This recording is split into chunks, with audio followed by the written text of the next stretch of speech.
Have you ever regretted it? Inside one of the most prestigious private hospitals in China, a luxurious hospital room felt eerily cold and empty. Except for Lu Yiming lying on the bed, there was no one else in the vast room.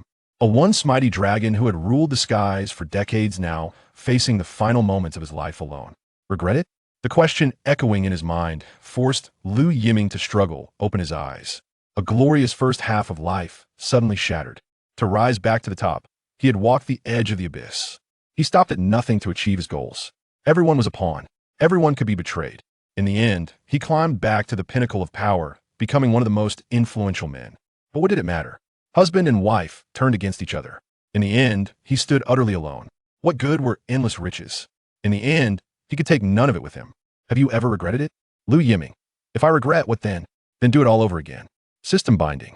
10.15.30.5.99. A blinding white light flashed. Hiss. Lu Yiming felt a sharp pain as the light surged through him. His body changed. His previously muddled mind now became startlingly clear. A sensation long forgotten returned. When the light faded, Lu Yiming was stunned by what lay before him. System. Host successfully bound. Sin value. 1,111,799, rising rapidly. Sin value? What kind of nonsense was that? But for Lu Yiming, that wasn't the main issue right now. The real issue was, he was lying in a hotel suite, on a large bed, and beneath him was her, unconscious. Her. His pupils widened. This moment was one he would never forget. Su Rongrong, undisputed campus queen of M-City University. The dream girl of countless young men. And now she lay here, completely naked. Just like this.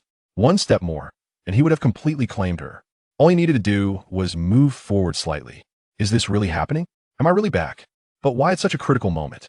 In his previous life, Lu Yiming had been one of Su Rongrong's admirers. Unfortunately, Su Rongrong held no interest in him, a rich playboy from a wealthy family. He had tried every method possible, but failed to win her heart. On the eve of graduation, urged on by his hedonistic friends, he took a desperate gamble. That mistake marked the beginning of Lu family's downfall. Who could have known that Su Rongrong's family was actually an ancient, hidden powerhouse dynasty from Jiangsu province? Such a concealed aristocratic lineage was far beyond anything the Lu familia, mere nouveau riche, could match. By violating Su Rongrong, he committed a grave crime. The Su family head flew into a rage, vowing to wipe out the Lus entirely. Though his father had powerful backers, they couldn't prevent the Lu family's inevitable decline. That single act set off a chain reaction that led to everything that followed. If memory served him right, Su Rongrong would wake up soon. With such soft warmth in his arms, where was the lust he used to feel? Now, not a trace remained. Maybe he should sneak away while he still could. Pretend none of this ever happened. Perhaps that was the only way. Just as Lu Yiming was about to roll off the bed, Su Rongrong opened her eyes. The scene was too familiar. In his past life, when Su Rongrong woke up, he had already lost control. No matter how much she begged or screamed, driven mad by desire, he ignored her. The look of despair in her eyes, she could never forget it. Now their eyes met. From confusion to clarity, from fear to disdain. If I told you someone framed me, would you believe me? Su Rongrong. Like, how despicable can one man be? Frame him using herself? She knew exactly what kind of person Lu Yiming was. For 4 years of university, he had lived as a pure wastrel night after night in luxury, drowning in pleasure. Now, he dared to lay his hands on her. As the eldest daughter of the Su family, she kept her composure. She knew provoking Lu Yiming further could lead to worse consequences. Better to protect herself and risk being hurt even more. Get off. Okay. Lu Yiming knew well the danger Su Rongrong posed. Seemingly gentle and harmless, yet full of cunning, which she had made his life miserable more than once. He enjoyed himself briefly, but doomed his entire family. Lu Yiming tried to get off the bed, but the problem was he was also completely naked. Instinctively, he pulled the blanket toward him. Ah, bastard. He seemed to have forgotten Su Rongrong was just as bare beside him. Soft curves exposed, Lu Yiming swallowed hard. Her figure was sculpted to perfection. Indeed, nurtured by noble blood. Wait, what the hell was he thinking? Lu Yiming swore it was purely an instinctive reaction. You, close your damn eyes. But what do I do? Lu Yiming, are you even a man? Do you think I am? Enough. Get out. Panicked, Lu Yiming grabbed scattered clothes from the floor and fled the bedroom in embarrassment. After a long silence, Su Rongrong finally opened her beautiful eyes. Only after confirming Lu Yiming had left did she hastily gather the undergarments strewn across the floor. But no matter how hard she searched, she couldn't find her lace underwear. Inside a five-star hotel suite, such an absurd scene unfolded. Meanwhile, Lu Yiming sat on the sofa in the living room. Unbelievable really was back, although the timing was incredibly bizarre. In the mirror, his youthful self. Despite looking disheveled, his younger version was undeniably handsome, full of charm and potential. Instinctively, he reached into his pants pocket for a cigarette. Instead of finding tobacco, he pulled out a black lace-edged. Wait, oh, right back in his past life, he had wanted to keep it as a keepsake. So he had stuffed it into his pants pocket early on. Back then, he truly had been a pervert. As Lu Yiming considered whether to return it, Su Rongrong, now fully dressed, appeared. Pervert. Su Rongrong felt like she was going to explode. Never in a million years did she imagine the missing lace would be in Lu Yiming's hand, and he was staring at it so intently. This shameless man had absolutely no shame left. Let me explain. Even with Lu Yiming's thick skin, he felt deeply embarrassed now. Caught red-handed, no amount of excuses would help. I was framed, I promise I'll make it right. He'll leave it here. Right now, no words would help. First, let Su Rongrong calm down. He needed time to think. Everything happened too fast. Lu Yiming knew Su Rongrong was the epitome of outward gentleness with inner strength. If this wasn't handled properly today, the Su family would unleash ruthless retaliation. He would not allow history to repeat itself in this life. Under Su Rongrong's icy gaze, Lu Yiming finally left the suite. System, sin value, 1,111,799. Lu Yiming didn't notice the so-called sin value had stopped rising. It had frozen at 1,111,799. Chapter 2. The four guardians in the bustling CAF of the hotel lobby. For young men were engaged in raucous laughter and conversation, utterly unconcerned about their surroundings. The content of their discourse was, quite frankly, rather distasteful. These individuals were none other than the companions of Lu Yiming during his absurd years. Ah, Lu Xiao must be on cloud 9 this time. After all, it's Su Rongrong, one remarked. Nonsense. What is so special about Su Rongrong? No matter how beautiful she is still just a woman. Our Lu Xiao has his ways, another retorted.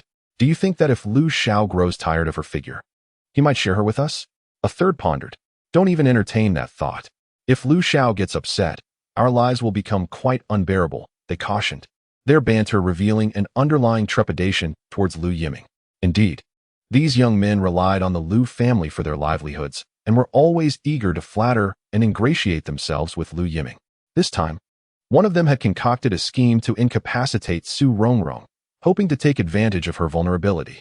Though it was their first attempt at such a thing, they believed that in the bustling metropolis, there was nothing the Lu family could not handle. What was the harm in pursuing a woman? If Lu Xiao had taken an interest in Su Rongrong, it was merely her good fortune. It was unfortunate that Su Rongrong had remained so discreet at school.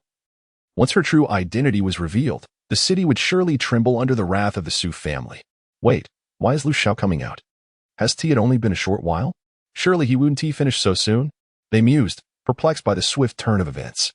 Hush, don't speak carelessly. Lu Xiao doesn't he look pleased? One warned as Lu Yiming approached, his expression icy. Indeed, he recognized them, Zhang Zun, Wang Kuan, Li Rui, and Fan Cheng, who arrogantly dubbed themselves his four guardians. They had often incited him in the past, when the Lu family fell from grace in his previous life. These four had swiftly changed their allegiances. Zhang Zun had even taken pleasure in his misfortune. Lu Yiming vividly recalled the desperation he felt when he sought financial assistance from them to revive his family's fortunes. What did he receive in return? Endless ridicule. Especially from Zhang Zun, who had gone to great lengths to humiliate him. Contemplating this, the chill in Lu Yiming's gaze intensified. He had once found it puzzling that, despite Zhang Zun's assurances of using sufficient dosage, Su Rongrong had awakened after merely half an hour. He had foolishly assumed it was due to his own recklessness. However, it now appeared that some among them had harbored dissatisfaction and had set a trap for him.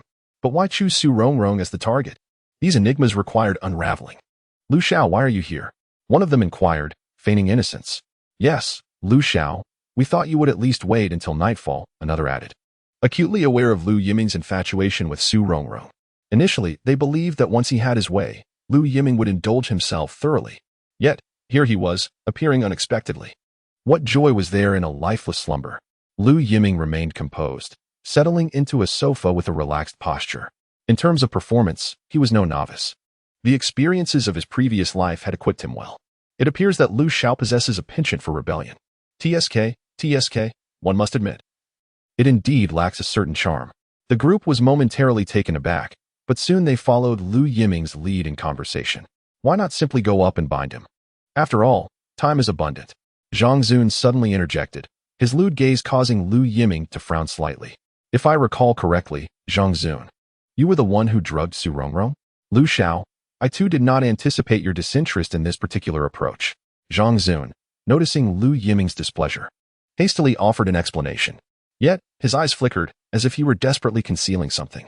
Unbeknownst to Zhang Zun, Lu Yiming had noticed the shift in his gaze, confirming his suspicions. It was indeed him. This scoundrel was scheming behind the scenes. Could it be that Zhang Zun had uncovered Su Rongrong's background and thus orchestrated this trap against me? No, even I had not detected anything unusual about Su Rongrong. But what could be his motive? Zhang Zun's father was a veteran within the company, a minister in the comprehensive department, wielding considerable power. My father, being nostalgic, had treated his comrades from the early days quite well. Logically, Zhang Zun should have no reason to harbor resentment. It is best to consider this matter as if it never transpired. This, Lu Xiao, since we have already engaged in this, why not? Women, after all, place great importance on their honor. Once they lose their chastity, they might just capitulate. At that point, you could very well win the heart of a beauty. Were it the previous incarnation of Lu Yiming, he might have been swayed by such temptations. However, for the current Lu Yiming, such superficial tactics were simply beneath consideration. Enough. You may all disperse now. Lu Yiming waved his hand dismissively, as if swatting away flies. Nevertheless, in the time to come, he must keep a vigilant eye on Zhang Zun. The four, sensing Lu Yiming's lack of enthusiasm, promptly ceased their chatter, nodded, and departed from the hotel lobby. Naturally, all expenses were charged to Lu Yiming. This had long since become a habit. In his previous life, Lu Yiming deemed this entirely reasonable. After all, they were merely companions in his revelries. Footing the bill was no issue. Yet, now it seemed that this band of rascals indulged excessively while he became the unwitting fool. The thought alone was quite disheartening. Waiter. Lu Yiming beckoned, summoning a server.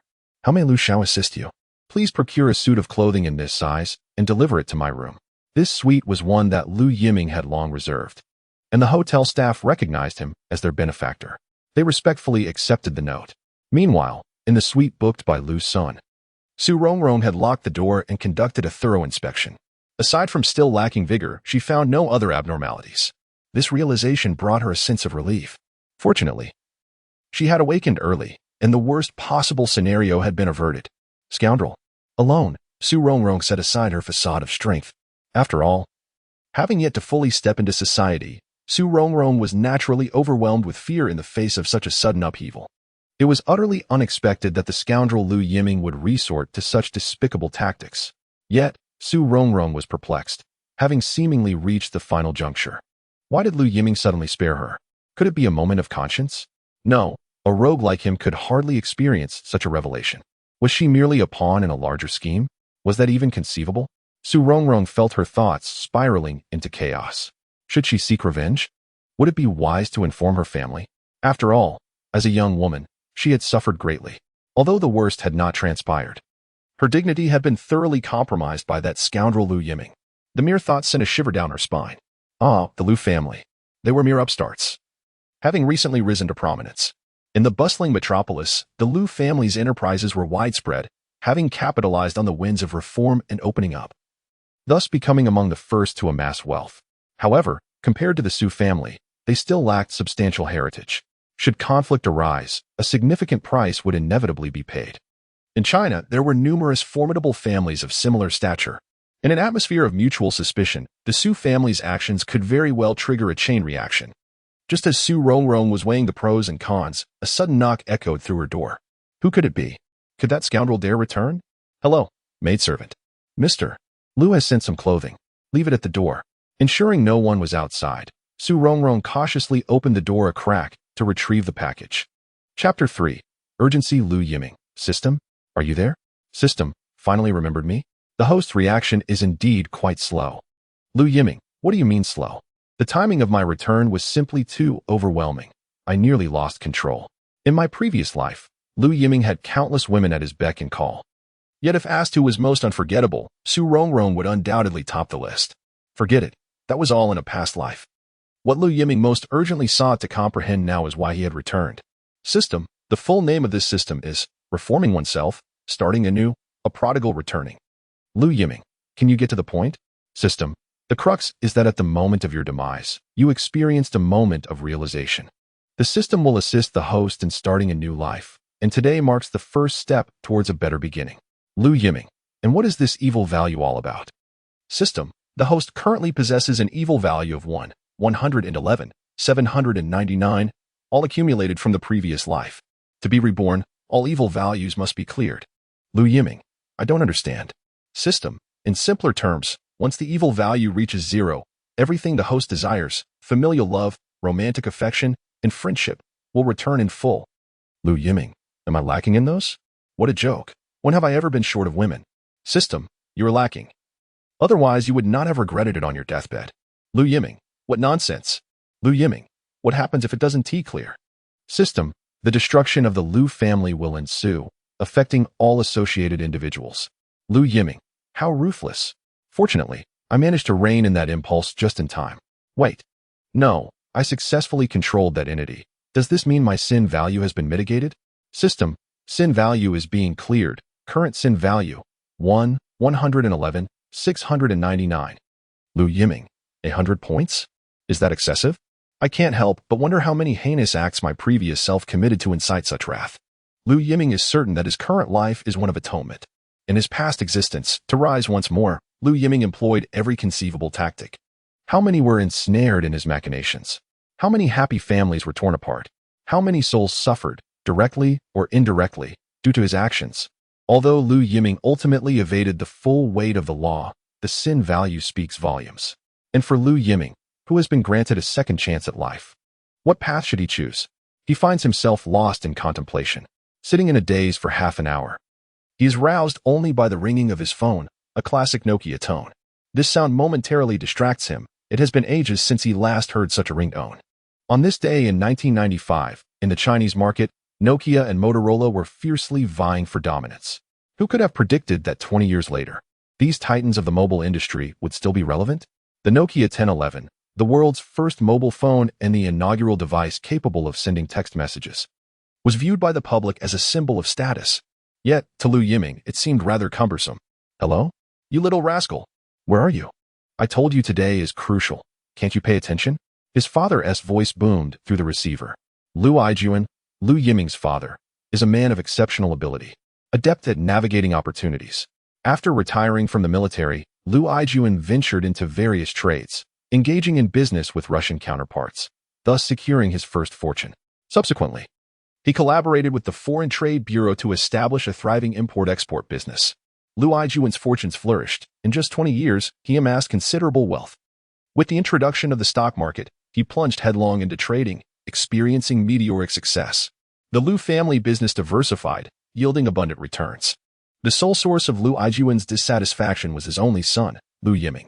The name Lu Yiming was chosen with the hope that he would achieve extraordinary success.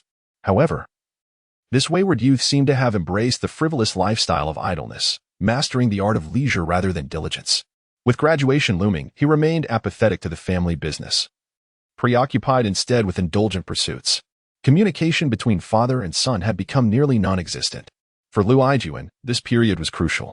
Recently, two prominent leaders from the International Securities and Liaoguo approached him unexpectedly, desiring to collaborate with the Lu Group to incite a tempest in the bond market. Lu Yijun was naturally compelled to exercise utmost caution regarding such a significant matter. Unfortunately, due to pressing affairs in recent days, he could only remotely command Lu Yiming to oversee operations in the bustling metropolis. Little did he anticipate that this rascal would go missing. At last, when he managed to contact Lu Yiming, he unleashed all his pent-up fury. You fool, should anything go awry, your days of ease will come to an abrupt end. Understand that for this monumental battle, I have staked the entire liquid assets of the group. A defeat would severely wound the Lu Group. Who knows what dire circumstances we might face then? Dad, I merely spare me the excuses.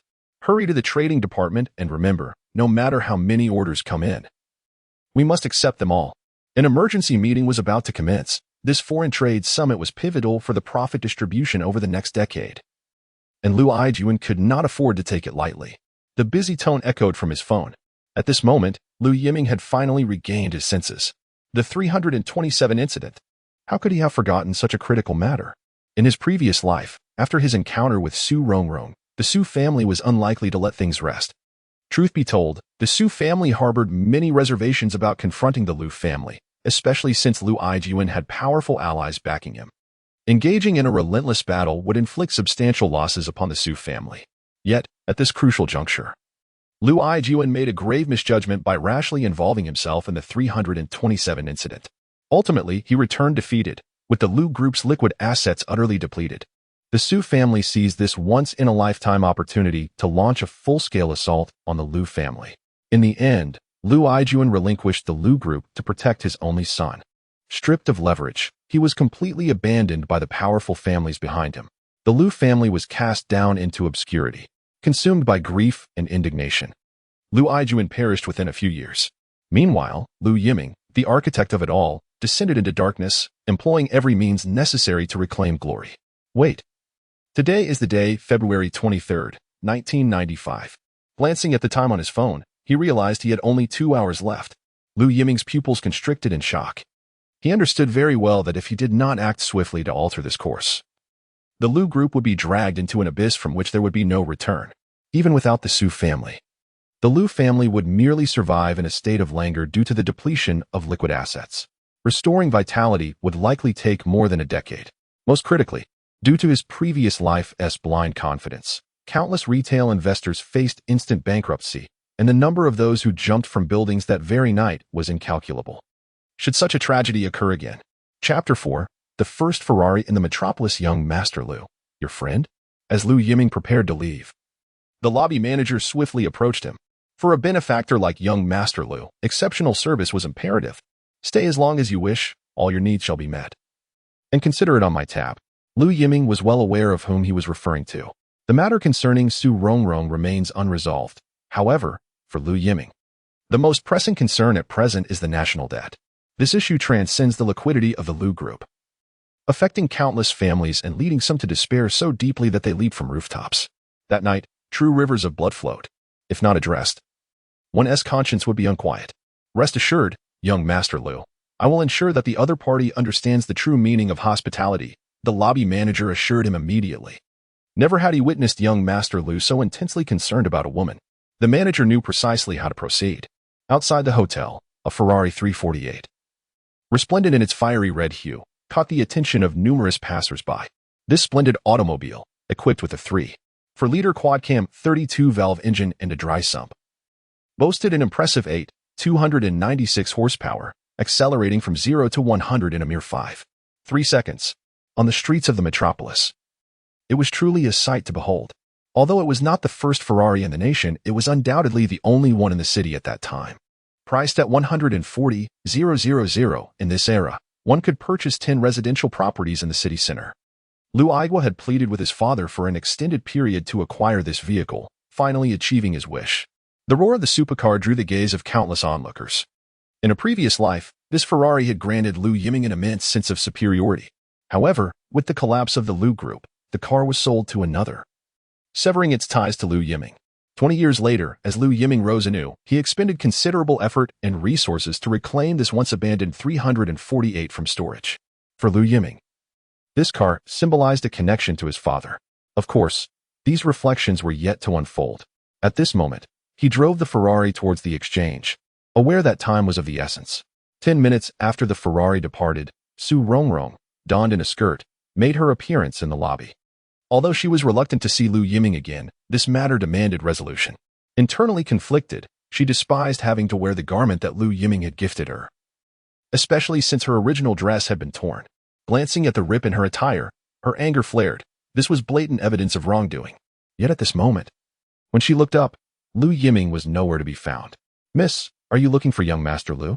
The lobby manager approached her eagerly. "Where is he?" she demanded. Young Master Lu had urgent business to attend to. Please let me know if you need anything. I assure you, miss. Wait." The lobby manager was taken aback as he watched Su Rongrong turn and leave. He wanted to inquire about what had transpired. for her expression was far from pleasant. Alas, he dared not intervene, merely watching as Su Rongrong exited the hotel. Lu Yiming, she seethed through clenched teeth. This hotel had left Su Rongrong with a sense of humiliation. This matter could not simply be brushed aside. In Su Rongrong's mind, Lu Yiming, the scion of privilege, had no genuine urgency, fearing the repercussions of his actions. He fled the hotel, a coward devoid of honor. Despite her seething anger, Su Rongrong found herself entangled in a dilemma regarding how to address the situation. Lu Yiming had, at the critical moment, withdrawn his hand. Even if she leveraged her family's connections, it would amount to little more than a charge of indecency, which posed no real threat to Lu Yiming. Su Rongrong was unwilling to let Lu Yiming off the hook so easily. The humiliation she endured could not simply be brushed aside. Meanwhile, Lu Yiming was already parked in front of the second exchange, his Ferrari glistening in the light. "Young Master Lu, you have finally arrived," exclaimed the staff of the Lu Group, their eyes alight at the sight of the Ferrari 348. A vehicle synonymous with the young heir. In the bustling metropolis, it was a rarity, and thus it signified his privileged status. Truth be told, many within the company looked down upon Lu Yiming, perceiving him as a spoiled scion. Yet, given that the entire corporation belonged to the Lu family, the employees could do little but show respect in the presence of the young master. "Where is Sister Lily?" Lu Yiming inquired. "Assistant Li is waiting for you inside." Sister Lily was none other than his father's assistant, capable and strikingly beautiful. Initially deemed a mere decorative presence when she joined the Lu Group, her competence was soon recognized within a fortnight, establishing her as one of the most trusted individuals by the president. Understood. The company had reserved a private VIP room at the second exchange. Unlike the ordinary trading rooms, the VIP suite was a realm reserved for significant transactions. In this modern era, whether for stock trading or other dealings, the exchange remained the optimal venue. In times when the internet was not yet pervasive, the most reliable information could be found within the walls of the exchange, facilitating transactions with unmatched convenience. Ordinary retail investors were relegated to the first floor, gazing at the communal screens, while the trading rooms catered to those with capital exceeding 200,000. The VIP room, however, was a mythic space, accessible only to transactions surpassing 5 million, an astronomical figure for the common citizen of this age. "Young Master Lu, little boss." As Lu Sun entered, the staff of the Lu Group immediately rose to greet him. Among them, they viewed the soon-to-be college graduate Lu Yiming as the inevitable successor to the company. In due course, the young master might very well become their direct superior, prompting them to curry favor at this opportune moment, lest they miss their chance. "Have you arrived?" The only one who remained seated was Li, not out of arrogance tied to her assistant's position, but rather due to her disdain for Lu Yiming. Indeed, it is a matter of disdain, and unlike others, Li displayed this sentiment unequivocally on her countenance. The relationship between Lu Yiming and Li was far from amicable, a fact that was no secret within the company. Li's capabilities served as her foundation of confidence. In his previous life, Lu Yiming regarded Li's audacity, fueled by her abilities, as a form of insolence when she behaved so brazenly before him. Moreover, her daily meticulous grooming was merely an attempt to captivate her father. Did she truly believe he was oblivious to her intentions? Reflecting on it now, Lu Yiming finds it somewhat laughably immature. How could he have harbored such naive thoughts in his youth? It was not until many years later that Lu Yiming comprehended the necessity of possessing commensurate abilities to earn Li's respect, rather than merely basking in the glow of being young Master Lu while, in essence, being a worthless scion. Chapter 5. The Enigma of Sister Li. HM? Li thought, what scheme is this lad concocting now? When has Lu Yiming ever shown her such respect? Calling her sister? Within the ranks of the Lu Group, who else could expect such treatment? Upon their initial meeting, Lu Yiming had habitually flirted with Li, a recollection from several years prior. At that time, how old was Lu Sun? The first impression he left on Li was undoubtedly that of a young lecher. Li had imparted a significant lesson to Lu Yiming, enlightening him on the realities of society. Their animosity had been established from that moment onward.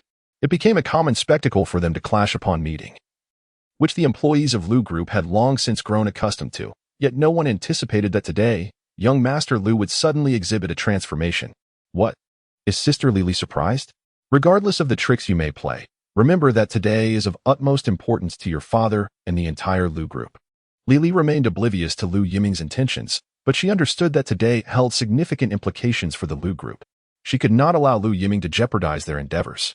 Lu Yiming mused. Indeed, impressions are not easily altered. This was to be expected, as his usual demeanor was somewhat.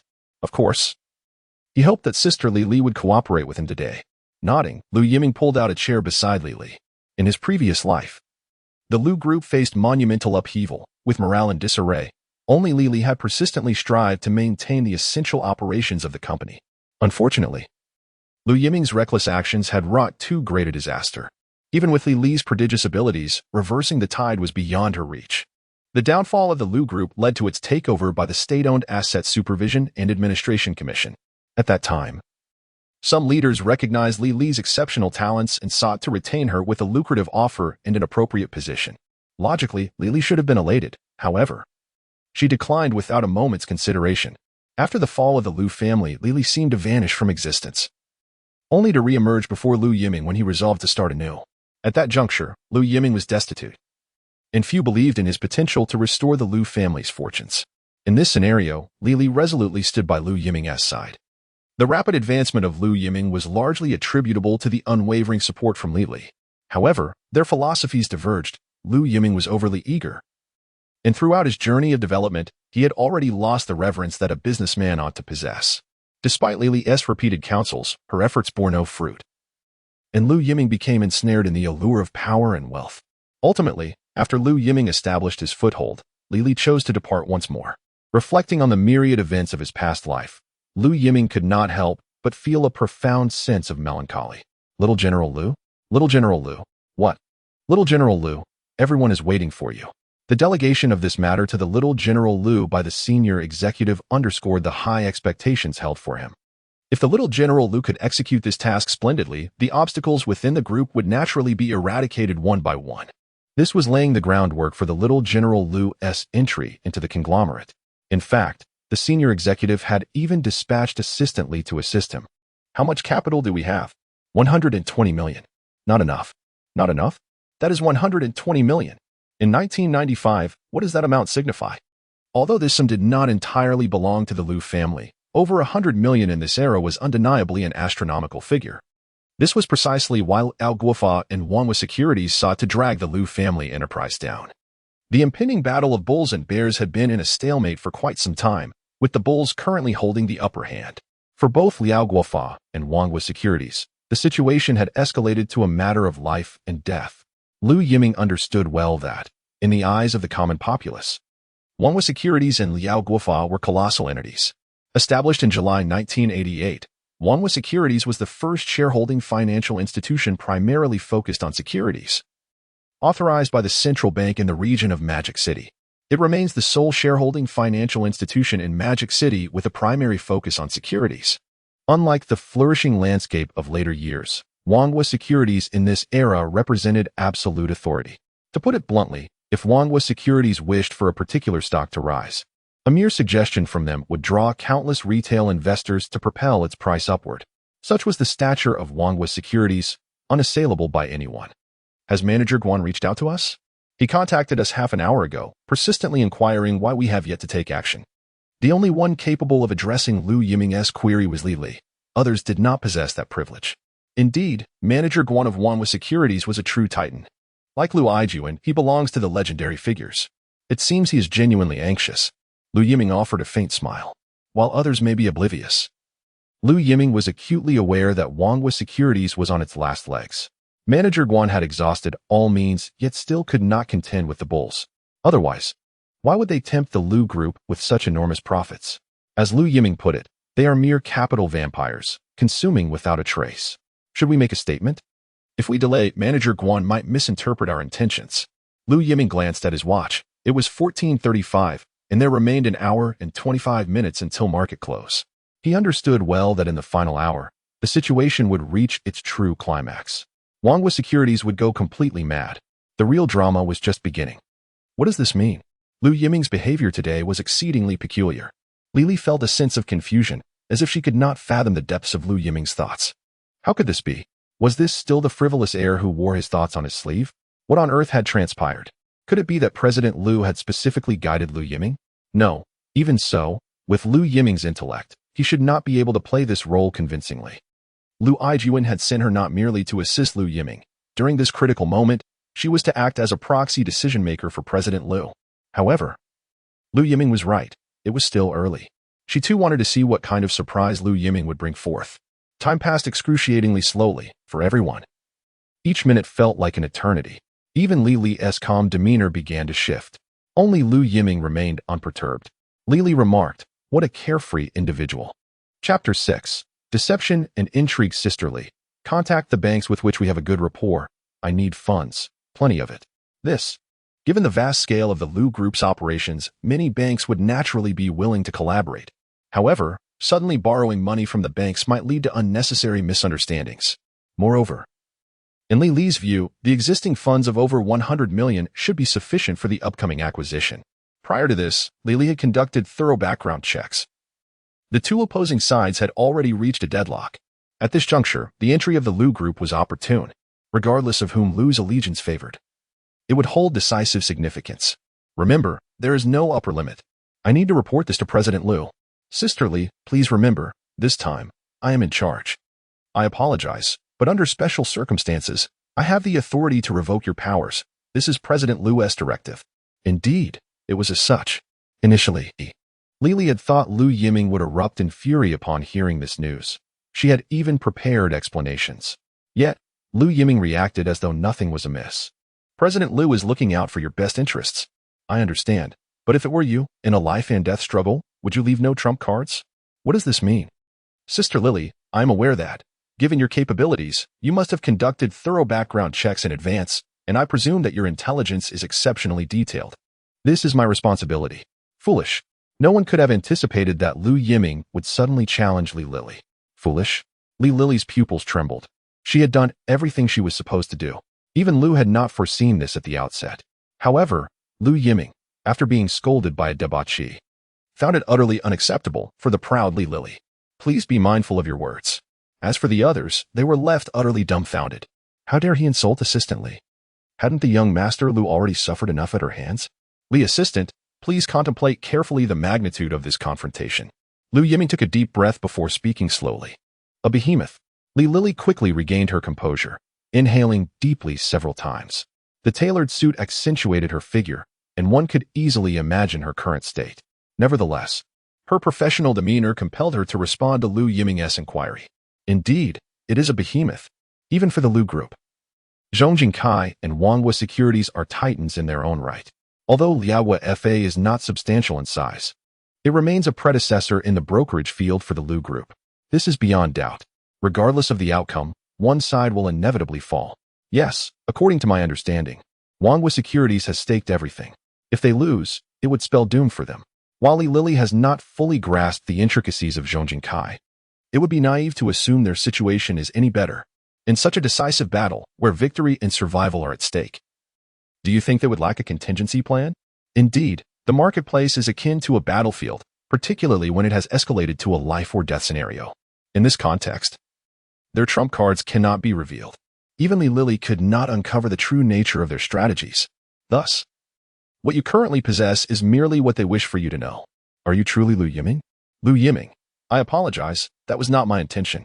Well, Li Lily was genuinely too astonished, leading her to speak impulsively. This is certainly not something a mere debauchee could comprehend. Could it be that Lu Yiming has been concealing his true abilities all along? But why would Lu Yiming choose to do so? The astute Li Lily found it difficult to fathom. Once again, I reiterate, I require sufficient funds to address potential variables. How much do you need? There is no upper limit. Understood. I will reach out immediately. Li Lily nodded and picked up her phone, moving aside. As for the other employees of the Lu Group, they gazed in disbelief at the unfolding scene. The young master Lu has gained the upper hand? Such a thing has never occurred before. This is quite extraordinary. They had just witnessed a miracle. It is worth noting that even the senior executives of the Lu Group tread carefully when addressing Assistant Li. Why are you standing there in a daze? What is the current price? 14,821 yuan. He truly possesses remarkable composure. Lu Yiming smiled faintly. The general manager, in his haste to call Li Li, sought to exert pressure, using the Lu Group as mere pawns. The over 100 million associated with the Lu Group is not an insignificant sum, and once introduced into the market, it would undoubtedly create considerable ripples. However, Lu Yiming understood more profoundly that the Lu Group was merely a sacrificial piece for Wanghua Securities. Once Jiajing invoked its strategies, the Lu group would inevitably become a discarded pawn, hunted by the bulls. At that juncture, Wanhua Securities would launch a fatal strike after discerning the true cards. The Lu group would have been thoroughly devoured, leaving nothing but scraps. A shrewd calculation indeed. Keep a close watch on Wanhua, and inquire whether Liao Guofa has made any new moves. The leaders of Liao Guofa, the Gao brothers, are among the early speculators in China's capital market, with their presence felt across stocks, futures, bonds, and capital loans. This collaboration with Wanhua Securities was intended to create a remarkable impact in the financial market. Unfortunately, it seems the Gao brothers have chosen their target unwisely this time. Little General Lu, no new actions have been detected for the time being. Since yesterday afternoon's last transaction, Liao Guofa has not shown any further movement. Could it be that their capital pool has encountered issues? The others were unclear as to why Little General Lu was paying attention to Liao Guofa. Despite its imposing name, it paled in comparison to the other two giants. Being a company without qualifications to engage in financial operations, with a mere 40 million in revenue and a profit of only 26 million. Why would such a company attract the attention of Little General Lu? Merely a disruptor. Lu Yiming chuckled. Indeed, Liao Guofa had shifted from being a main force to a mere disruptor. This was Liao Guofa's predicament. After all, its size rendered it far from a match for the two giants. Nevertheless, Lu Yiming recognized that Liao Guofa had become the harbinger of doom for Wanhua Securities. Former allies, in a bid for their own survival, had betrayed the general manager at the most critical juncture. How woefully misguided in their judgment. For banks, 200 million in funds, all delivered within 10 minutes. Li was indeed impressive. With just a few phone calls, she secured 200 million. In this era, such a feat is almost unimaginable. The cost? 7%, over 6 months. Quite reasonable. Lu Yiming nodded. For the banks to mobilize such a substantial amount of funds in such a short time indicates their significant regard for the Lu group. Little General, please share your plans with me. At this moment, Li was exceedingly earnest. Little General? This was the first time he had heard such a title from her lips. It appeared that Li had acknowledged Lu Yiming's earlier performance. True to her style, she focused on the matter rather than the person. Is it important? Of course. I must be responsible for the Lu group. Li's expression was exceptionally serious. In their previous life, it was just so. Regrettably, they could not reach the end together. Everyone, please step out. Chapter 7. The Gambler's Red Eyes. Young Master Lu. These individuals are the elite of the Lu group. Naturally, such elites deserve elite treatment. Being dismissed in this manner will likely leave a lasting scar on their hearts. This is not necessarily beneficial for young Master Lu. Li must offer a word of caution. Moreover, being alone with Lu Yiming makes Li quite uncomfortable. After all, Lu Yiming has a rather notorious reputation. Young Master Lu? Witnessing Lu Yiming's steadfastness, Li could only wave her hand in resignation. At this moment, the once bustling VIP room was left with only Lu Yiming and Li. Our task this time is to go long. In that instant, Li could no longer remain composed. Young Master Lu, you must understand Lu's intentions. We have already established a strategic collaboration with Wanhua Securities. Are we accompanying the burial? Lu Yiming chuckled coldly. Collaboration? What is collaboration but a leap into a fire pit when one is fully aware? Young Master Lu, Wanhua Securities has significant potential for profit. Based on what? Those turncoats? I wager that within 10 minutes, the Gao brothers from Liao will betray us. In stark contrast to Li's shock, Lu Yiming remained unfazed. Firmly anchored. This is impossible. Liao has invested all its resources up front. A bold decision, it must be acknowledged that the Gao brothers possess considerable audacity. Although this may hinder future collaborations with them, it is still better than having nothing at all. Young Master Lu, you are aware of the Lu group's principles. Our success today is built upon integrity. Integrity? The so-called integrity you speak of will not only destroy the Lu family, but also plunge countless individuals into despair and fracture innumerable families. Is this the integrity you wish to witness? Li fell utterly silent, realizing the gravity of the situation. While she did not believe such a dire price would be paid, if Lu Yiming's words held any truth, then everything. Li, I know you possess the capability. Thus, this pivotal point must resonate with you. You now have 8 minutes to decide. Either fully cooperate with me or leave this place. Do not claim that you are here to assist me on your father's orders. The Lu family is of the Lu. Silence enveloped the VIP room. The sound of a pin dropping could be heard. Only Li's breath broke the stillness. The choice before her was unexpected. She never imagined being coerced by Lu Yiming into making such a decision. 3 minutes remaining. For a full 5 minutes, neither spoke. Time ticked away relentlessly, leaving Li Li with little time to ponder. I understand now. I hope young Master Lu is indeed considering the group's welfare. Of course, without the Lu family, I can no longer indulge in my former hedonistic lifestyle. Lu Yiming shrugged, finally exhaling a sigh of relief. He was acutely aware that this endeavor required persuading Li Li. Should their opinions diverge, these so-called elites would ultimately side with Li Li, despite the affectionate titles they had just used in their hearts. Lu Yiming's position paled in comparison to Li Li's significance. The heir? Apologies, we shall discuss this further once the inheritance is settled. Currently, Li Li's position within the company is undeniably solid. As everyone gathered, Lu Yiming, who had successfully managed Li Li, called all those at the entrance inside. From that moment onward, young Master Lu would assume full responsibility for all actions. You, including myself, must unconditionally obey young Master Lu's directives. Li Li proclaimed a decision that left the crowd in astonishment. Although uncertain of the correctness of her choice at this moment, she perceived the essence of President Lu within Lu Yiming. No, the aura of young Master Lu far surpassed that of President Lu. Meanwhile, at the headquarters of Wanhua Securities, Manager Guan stated, the price has reached 148.5. If this continues, the senior executives of Wanhua had convened. For Wanhua, today offered only 2 outcomes. Either the company would cease to exist after today, or it would rise from the ashes to dominate the market. This battle had put everything on the line for Wanhua, and leading them was the architect of Wanhua's legend, Manager Guan. Despite being at a critical juncture, everyone still believed that as long as Manager Guan was present, Wanhua would not falter. This was the faith instilled by Manager Guan. Have we contacted the Gao brothers? Their phones have been off. We have dispatched someone to locate them. Locate them? Huh. Today, they cannot be found, those short-sighted fools. Manager Guan smirked coldly. Liaogua. Indeed a fickle ally. They sought to ingratiate themselves when profits were apparent. Now, at the most crucial moment, they've gone silent? They must have made up their minds. Manager Guan, if the Gao brothers defect, it would be a significant blow to us. Once confirmed, the bullish forces will undoubtedly surge. At that point, our own leverage may prove insufficient to turn the tide. What is the current deficit? 1.8 billion. The weight of that figure pressed heavily on everyone's hearts. If this price were to hold, combined with the previous losses, Wanhua Securities would likely never recover. Have we reached Lu Yijuan? We have made contact.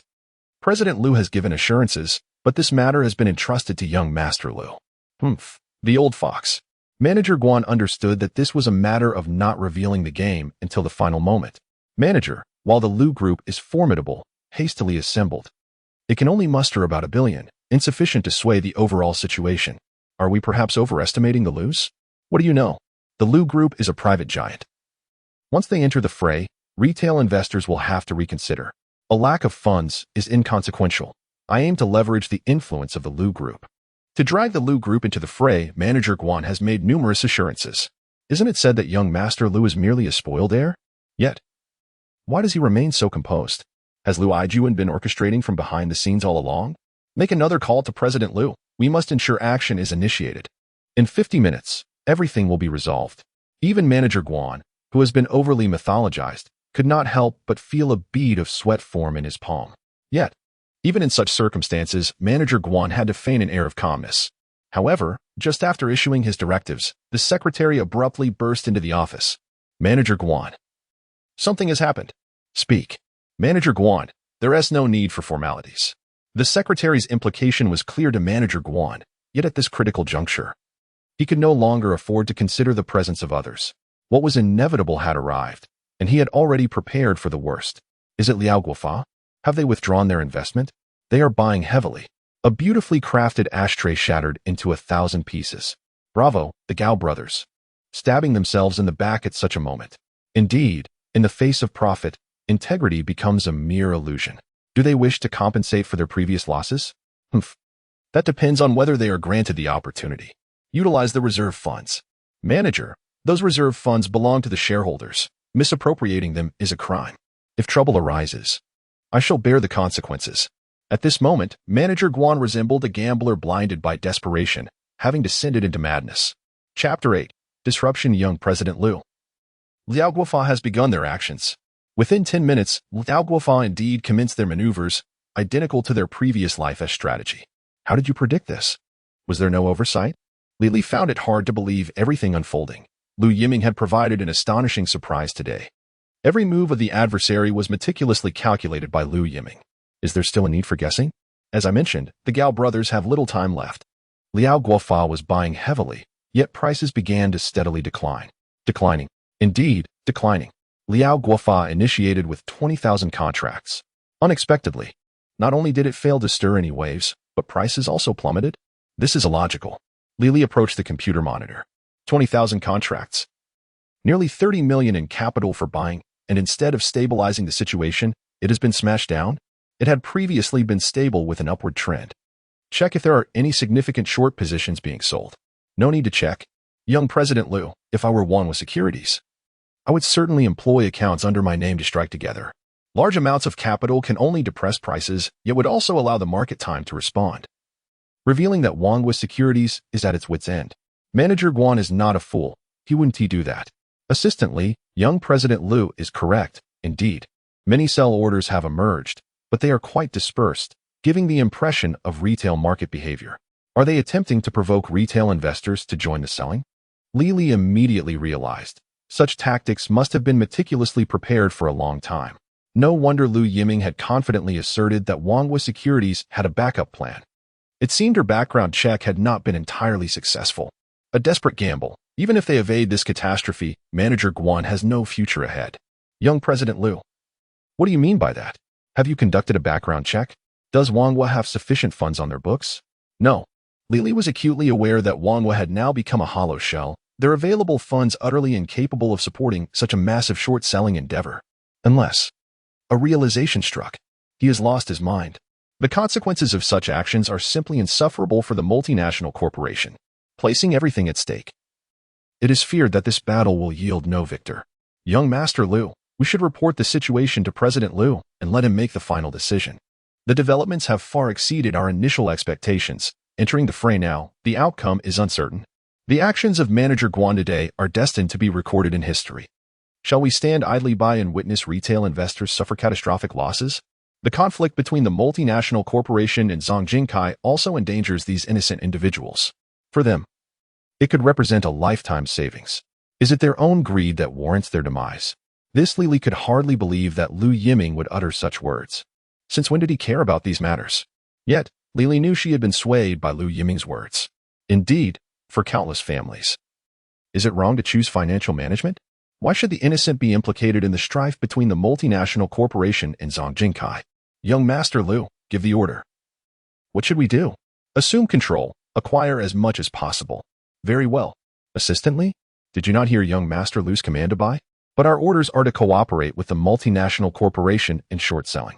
This was established by President Lu from the outset. Now, buying would mean using the group's cash to support the market. What benefit does this hold for the group? We shall heed young Master Lu's directive. If it were merely Lu Yiming, perhaps he could not manipulate the elites of the Lu group. However, once Lily stands as a guarantor, the situation transforms entirely. Dozens of individuals sprang into action. With a significant influx of cash, the suppressed prices were elevated almost instantaneously, 1,499 yuan, 150 yuan. Meanwhile, at Zhang Jingkai, someone has made a move. And it is not the retail investors. The upper echelons of Zhang Jingkai have convened as well. This modest trust company has always boasted strong governmental ties. It began by managing funds entrusted by the Ministry of Finance for agricultural working capital and subsequently took on the management of all fiscal turnover funds and agricultural comprehensive office funds. It is also a leading force among the bulls. Its aggressive and fierce style is renowned in the industry. However, unlike the multinational corporation, Zhang Jingkai lacks substantial financial resources and can only stabilize the market by disseminating favorable news. Retail investors constitute the main force for Zhang Jingkai. In preparation for today's decisive battle, Zhang Jingkai had specifically applied for a substantial sum of funding as a contingency. Little did they expect that before they could act, someone else had already intervened to support the market. Investigate. Who could it be? Even if they are allies with such substantial funds entering the market, Zhang Jingkai must ascertain the identity of their counterpart. It was discovered that the funds originated from the second exchange. The second exchange? Yes. The seats were all from the second exchange and were established in a short time frame. Who is behind this? The Lu Group. Is it him? At this moment, the upper management of Zhang Jingkai was equally astonished. How could this be possible? Was it not previously reported that the multinational corporation and the Lu Group had reached a comprehensive cooperation? The substantial funds they had applied for were intended as a precaution against the Lu Group's incursion. Yet, it appears the events are unfolding in an entirely opposite direction. Should we take action? Humph. Seizing the opportunity in times of distress. Early this morning, significant good news was released. Government bonds will be redeemed at 14,850 yuan. The announcement triggered a continuous rise in prices. Just moments ago, the price approached 148 yuan, yet unexpectedly, the downfall of the Lu Group caused the price to soar once more. At this moment, with a mindset to strike while the iron is hot, Zhang Jingkai also entered the fray with substantial funds. Young Master Lu, the price has reached 151 yuan. This, a full 2 yuan increase. And it continues to rise. If it closes at this price, the Lu Group will undoubtedly reap considerable profits. In this moment, Lily couldn't help but cast a high regard towards Lu Yiming beside her. Unfazed by honor or disgrace, he remained composed in the face of tremendous success. Young Master Lu, I find myself increasingly perplexed by you. With a crash, Manager Guan shattered his beloved blue and white porcelain teacup. Cursed Lu family, so fickle. Originally, with the Lu family's downfall and his own desperate gamble, even if Zhang Jingkai had a backup plan, they could not prevent market chaos. Once retail investors panicked, they would immediately dump their shares, leading to a complete price collapse. But now, with the betrayals from both Liaohua and the Lu Group, Manager Guan and Wanghua had been stabbed twice. The final outcome could only be one, a complete and utter defeat. Get out. Manager Guan. Everyone out. The executives left the office one after another. Manager Guan sat in his chair, stunned. The empire is on the brink of collapse. No, I cannot concede defeat. There must be a chance. There must still be hope. Chapter 9. The climax of the last 8 minutes. Young Master Lu, we have made a fortune. The price has risen by 2 yuan. Government bonds are not like stocks. The increase of 2 yuan translates to a doubling of profits, even for the Lu Group. This is an unimaginable windfall. And all of this is thanks to young Master Lu's strategic foresight, securing victory from afar. At this moment, Lily looked at Lu Yiming with eyes full of unspoken meanings. How did he accomplish this? Every step was perfectly executed, deftly manipulating everyone in the palm of his hand. How much margin is left? Just over 100 million. Not enough. No, young Master Lu. Wanghua has no strength left to retaliate. This battle is ours to win.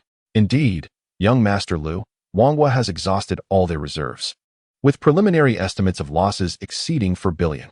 This is simply beyond what Wanghua can bear. As for Lu Yiming's words, the crowd could hardly comprehend. Wanghua Securities is now a lamb led to slaughter. Where is the possibility of a miracle? Young Master Lu? Even Lily did not believe that Wanghua could still have a chance of resistance under these circumstances. This is just the beginning. Only Lu Yiming understood that the real climax was only just commencing. How long until the market closes? 10 minutes. It's coming quickly. In the last life. The final 8 minutes marked the swan song of Wanghua, plunging countless retail investors from paradise into hell. Within the hour of closing, who knows how many stood on rooftops? Lu Yiming's objective is to prevent the occurrence of tragedy. In a desperate attempt to evade colossal losses caused by misjudging the market trend, Wanghua Securities exploits loopholes in the regulations, engaging in massive sell-offs. This represents the final frenzy of Wanghua. This reckless behavior has led to the collective liquidation of long positions.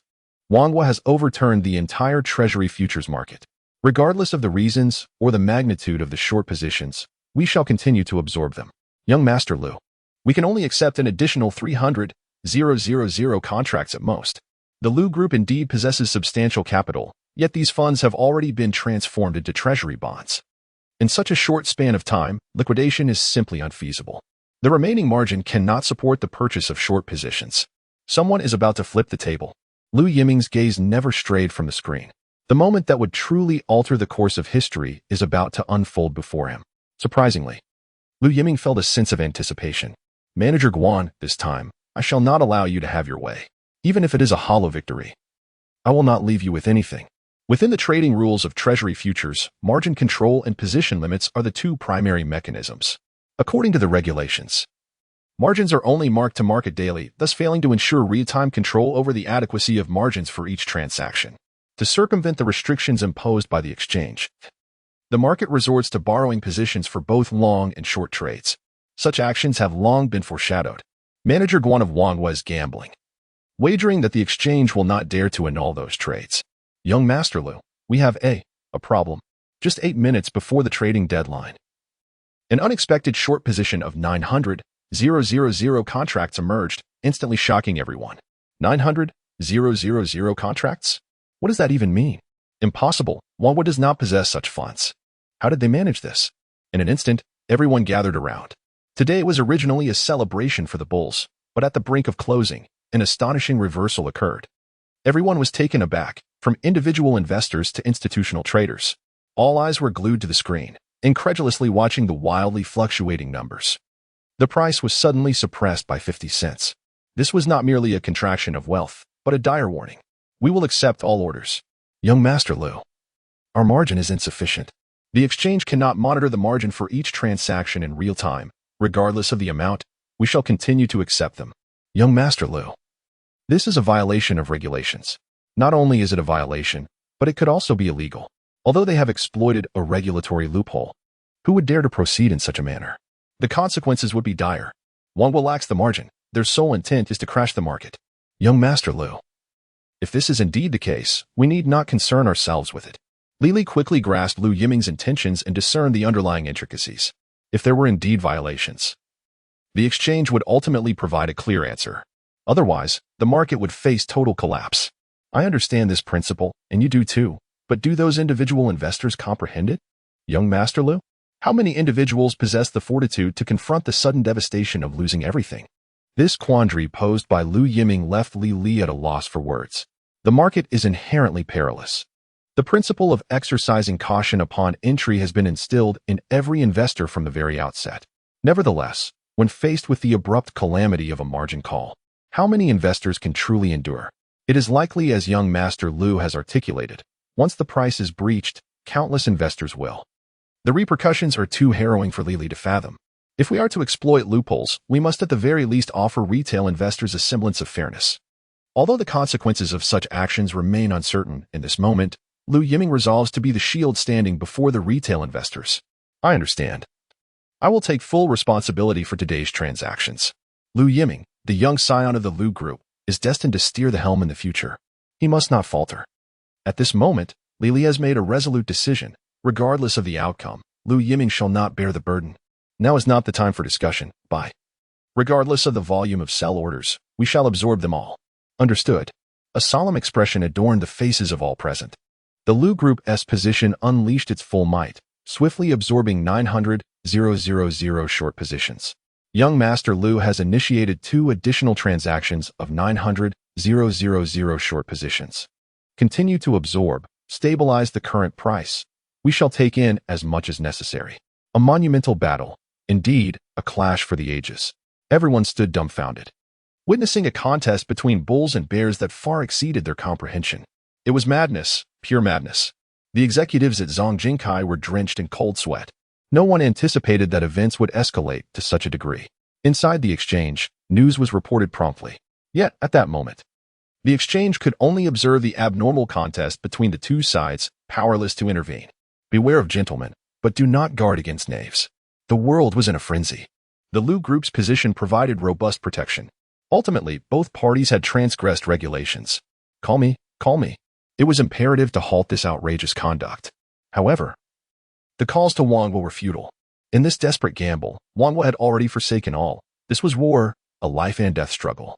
On the bullish side, the Lu Group supplanted Zongjingkai's position, emerging as the final bastion for the bulls. This day would later be referred to as one of the darkest in the annals of securities history. Yet, a dramatic twist unfolded. Chapter 10, The Dust Settles. At 16:30, everything came to rest. No one could have anticipated that within the final 8 minutes, 27 million short positions emerged. This represented a gamble exceeding 400 billion in value, with the worth of the short positions themselves surpassing the value of national bonds by multiple folds. Such an absurd scenario had indeed come to pass. More crucially, the 27 million short positions failed to drive the price downward. Astonishingly, within the last 8 minutes, the Lu Group's position absorbed every single one. To speak candidly, No one anticipated the frenzy that would engulf the world. Yet, the Lu group seemed to have foreseen the unfolding drama and made ample preparations. It is a tale that stirs the soul. This battle, regardless of its outcome, will be etched in the memories of all. Crash. Within the walls of one with securities, General Guan smashed the computer before him into smithereens. Lu. Once again, it was Lu. The very entity he had invited to rally support had morphed into his ultimate adversary. It was over, utterly over. Wanbo was finished. Beset by illicit dealings and nearly 5 billion in colossal losses, Wanbo was powerless to reverse its fate. General Guan's lips turned pale, trembling incessantly. The empire of securities crumbled in a single day. He witnessed the rise of grand edifices, the hosting of guests, and now their collapse. Guan's phone rang incessantly. Yet he remained oblivious to it. Meanwhile, Lu Yiming stood, stretching languidly. Li, attend to this, he instructed. I must ask you to bear the burden. Head directly to the exchange. Lu Yiming understood well that even if he refrained from going, the exchange would inevitably contact him. The current silence was merely a sign of their shock. The true culprits were Wanghua, with the Lu group trailing behind. The conclusion was inescapable. Yet, at least the outcome was favorable. Prices stabilized at 1,506 yuan. The bulls continued to profit, and the majority of retail investors safeguarded their gains. At the very least, the tragedies of the past would not be repeated. Achieving this was sufficient. Rest assured, young Master Lu, today's transactions are under my full responsibility. Lily lowered her head, ready to shoulder the entirety of the consequences. Although the irregularities stemmed from a forced response, a violation remained a violation, devoid of any justification. From the outset, Lily was willing to accept the blame. Deep down, she understood that Lu Yiming acted not for himself, but for the sake of countless innocent investors. Moreover, her substantial salary from the Lu group was intended for such critical moments. With this thought, Lily took several deep breaths. At the very least, her sacrifice would not be in vain. Responsible? Yes, please rest assured, young Master Lu, all decisions made today were at my behest, unrelated to you. Overthinking it, she thought. Young Master Lu? The initially prepared Lily looked up in surprise. What did the statement imply? The Lu group was not yet in a position to hold her accountable. However, young Master Lu, this was not the time for impulsive emotions. This matter must not entangle him. Furthermore, the fewer high-ranking officials involved, the more critical it was for the Lu group. As the largest private conglomerate, countless eyes were scrutinizing them. What might be a trivial issue for lesser authorities could easily be smoothed over by the overarching powers. Yet, the ramifications of this incident were far too significant. Even the prominent figures behind the Lu group could not intervene or afford to be embroiled. The optimal resolution lay in her bearing the blame. All would be deemed the consequence of her reckless actions. Only in this manner could. Lily, heed my words. The Lu family has yet to reach a point where a woman must bear the brunt alone. Lu Yiming is acutely aware of your loyalty to the Lu group, unwavering in both this life and the last. This truth remains constant. However, the gravity of this matter is beyond what you, an unmoored wanderer, can bear. Proceed to the exchange. Regardless of the eventual penalties, we shall shoulder the burden unconditionally. There will be no bargaining. We are not the victims in this scenario. Remember, the Lu family is prepared to assume all responsibility. Young Master Lu, what if there is no what if? Rest assured, in times of crisis, we must choose the lesser of two evils. The exchange will make the right decision. Lu Yiming gently patted Li's shoulder. This is the weight of a man's responsibility. In a sense, the exchange ought to express gratitude to the Lu family. When no one else was ready to respond, it was the Lu family that stepped forward, albeit these sentiments cannot be openly articulated. I understand, young Master Lu. Lily gazed into Lu Yiming's eyes, momentarily lost in their depths. How had the once reckless scion she knew transformed into such a formidable figure? Sin value, 110,000. The sin value plummeted rapidly. As in this moment, Lu Yiming salvaged countless families on the brink of collapse. Ding. Initial brilliance completed. Autonomous task completed. Under evaluation. Score. 89. Perfect. System rewards being distributed, Lu Yiming mused. I did not anticipate a system reward. Yet, I have not accepted any tasks. Why are there system missions and rewards? What exactly is this system that I possess? As an open system, there are no rigid task mandates. All missions await the host's independent discovery. This I have heard of open world games, but an open system is a novel concept indeed. Ah, wait, it seems I have forgotten something. What could it be? Su Rongrong. How could I have overlooked her?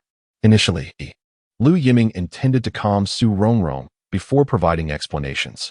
He was certain someone was attempting to frame him concerning Su Rongrong's situation. Moreover, Lu Yiming had identified a breakthrough.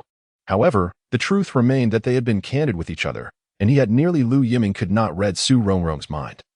For he was not the parasite within her. Yet, as the only daughter of the Su family, the upbringing she received was beyond his comprehension. This matter must be resolved. Younger Master Lu, what are you doing? I have urgent business. You handle the aftermath and report on the progress at any time. Understood.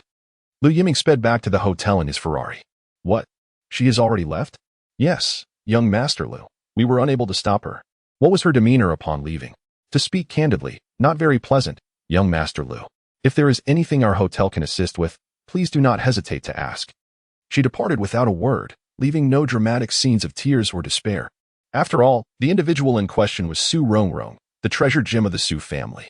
Although she concealed her identity during her university years, who is Su Rongrong? The calmer the surface, the more it heralds an impending storm. To seek clarity from Su Rongrong? Yet, how could one expect her to believe a tale spun by someone who themselves harbors doubts? Is it possible that this fate is ultimately inescapable? Chapter 11. The Accident, Reward, a Wine God Experience Card. As Lu Yiming ignited the engine, the sudden notification of a system reward momentarily bewildered him. What exactly is this Wine God Experience Card? A means to indulge in alcohol? A hint of disdain curled at the corners of his mouth. He pondered the utility of this card in his life. Who in the bustling metropolis could compel Lu Xiao to drink? Lu Yiming, speechless. Nevertheless, it matters little. He lacks for nothing, and keeping it as a memento seems fitting. At the very least, it serves as a testament to his once fervent spirit. Lu Yiming's mindset was somewhat dismal. Although he had just navigated a crisis, thoughts of potential retribution from Su Rongrong and the Su family plagued him. In his previous life, their vengeance was severe. Lu Yijuan had to relinquish control of the Lu group to ensure Lu Yiming's safety. Yet, for Su Rongrong, such an outcome was far from her desire. After all, she had lost her purity, something paramount to a woman. In his past life, Su Rongrong remained unmarried, ultimately becoming Lu Yiming's greatest adversary in his resurgence. Contemplating this, Lu Yiming's mood soured further. He had no desire to experience Su Rongrong's methods again. At that moment, a piercing horn blared. Instinctively, Lu Yiming slammed on the brakes. A van in the opposite lane swerved desperately, veering towards the nearby sidewalk. Distracted while driving, Lu Yiming barely registered the van's excessive speed as it turned without yielding to oncoming traffic. Realization struck too late. The van's driver faced imminent collision with a luxury sports car. Although he had no knowledge of its worth, one thing was clear: he could not afford the damages. In such dire circumstances, the only option was to veer sharply, yanking the steering wheel. The excessive speed caused the front of the vehicle to tilt, heading towards the sidewalk. At this point, braking was out of the question. The van was perilously close to tipping over. All this transpired in the blink of an eye. With a jarring impact, the van collided with a roadside tree. In that instant, Lu Yiming became aware of a figure lying on the ground, a pedestrian caught in the chaos. This scene stirred memories within Lu Yiming. In his previous life, at the same time and place, he had also triggered an accident. However, back then, his exhilaration after a dalliance with Su Rongrong, coupled with sheer exhaustion, had led to the catastrophe. Yet, he had dismissed it at the time. Regardless of the fact that he was driving straight and bore no blame, Lu Yiming found himself in a woeful state of mind, becoming a scapegoat in that moment, and thus lacked the inclination to intervene in the unfolding chaos. He promptly drove away in his Ferrari. It was only when the police later sought him out to verify the circumstances that he learned a pedestrian struck by the van had succumbed to injuries due to a delay in receiving timely medical attention. At that time, Lu Yiming was primarily concerned with his own safety, and, given that he bore no responsibility, he evaded punishment. Now, having been reborn into this life, how should he choose this time? Lu Yiming pondered for merely a second before he pressed the brake, unbuckled his seatbelt, and pushed open the car door. The van driver had also exited his vehicle, seemingly not gravely injured, but his expression was one of sheer shock, likely rendered speechless by the sudden misfortune. What are you doing standing there? Call the police. Call the police, right? A telephone booth? The van driver scanned his surroundings, seeking a telephone booth to report the incident. Meanwhile, Lu Yiming had already crouched beside the fallen pedestrian, a man in his 60s, his hair flecked with gray. His eyes were tightly shut, and the corners of his mouth twitched slightly. Lu Yiming had no formal training in emergency care. If he had remained oblivious to the outcome, He might have waited for the police to handle it. But now, aware that this elderly man was destined to lose his life due to a delay in medical assistance, he could not afford to be idle. What are you planning to do? Help me open the car door and wait for him to die? Die? Someone might die. Upon hearing the potential for a life-threatening situation, the van driver became frantic. He could only comply with Lu Yiming's instructions and opened the Ferrari's door. When the police arrive, just tell them the truth. Without waiting for a response, Lu Yiming had already started the Ferrari and sped towards the nearest hospital. Was it worth it?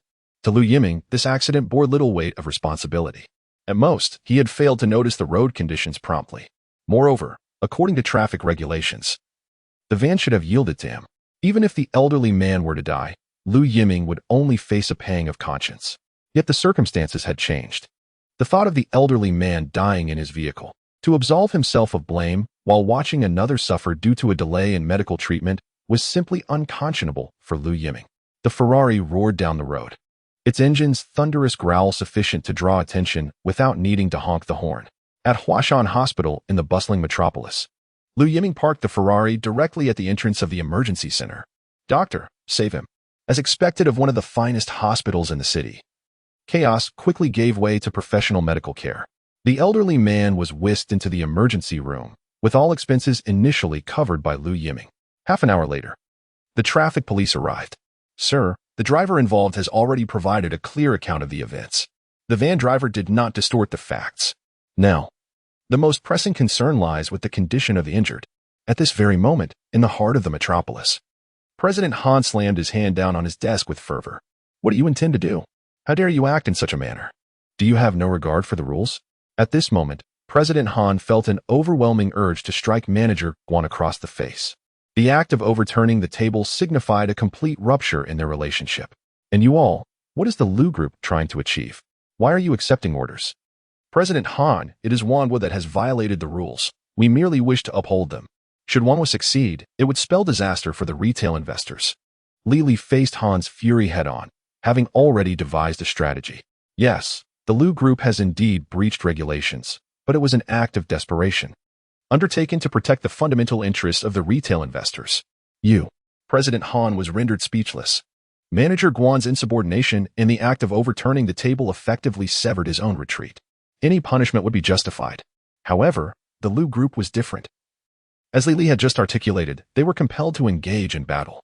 So, should I be grateful to you for this? There's no need for gratitude.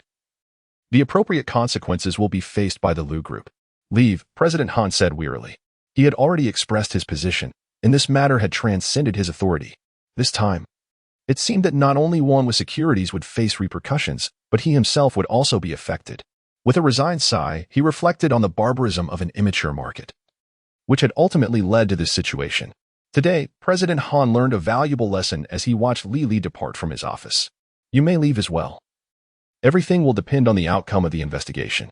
He waved his hand dismissively. One thing was certain, Wanhua was finished, utterly finished. Chapter 12. Misunderstanding Young Master Lu. This is the situation at hand. As Li Li exited, she promptly called Lu Yiming. Understood. Is there anything else you wish to instruct? Report this matter directly. I estimate that the final decision will be disclosed in a few hours. Young Master Lu, are you certain you want to proceed in this manner? Before the final outcome is revealed, I fear Mr. Lu will be incensed. It matters not. This is your duty. Remember, whatever happens, place the blame squarely on me. Upon hearing this, Li Li momentarily fell into a daze on the other end of the line. Was he attempting to protect himself once more? What was his motive? Logically, the two should be adversaries. Although Lu Yiming was destined to inherit the Lu Group, he was still inexperienced and vulnerable. Given their usual rivalry, it seemed that Lu Yiming would seek to eliminate her, making it the most prudent choice. At this moment, Li Li found herself utterly perplexed by Lu Yiming's intentions. Young Master Lu, my willingness to cooperate today stems from the interests of the company. I understand. You understand? You are fully aware of your stance, yet still willing to shield yourself? What exactly was Lu Yiming trying to achieve? I have other matters to attend to. We shall leave it at that. With that, Lu Yiming ended the call, while the lights in the emergency room continued to shine brightly. The traffic police had already contacted the family, who were on their way. The specific cause of the accident has been determined. The van driver bears full responsibility. In other words, Lu Yiming is entirely innocent in this matter. However, When Lu Yiming saw the anxious relatives rushing to the scene, he was utterly taken aback. Was this not a case of enemies meeting?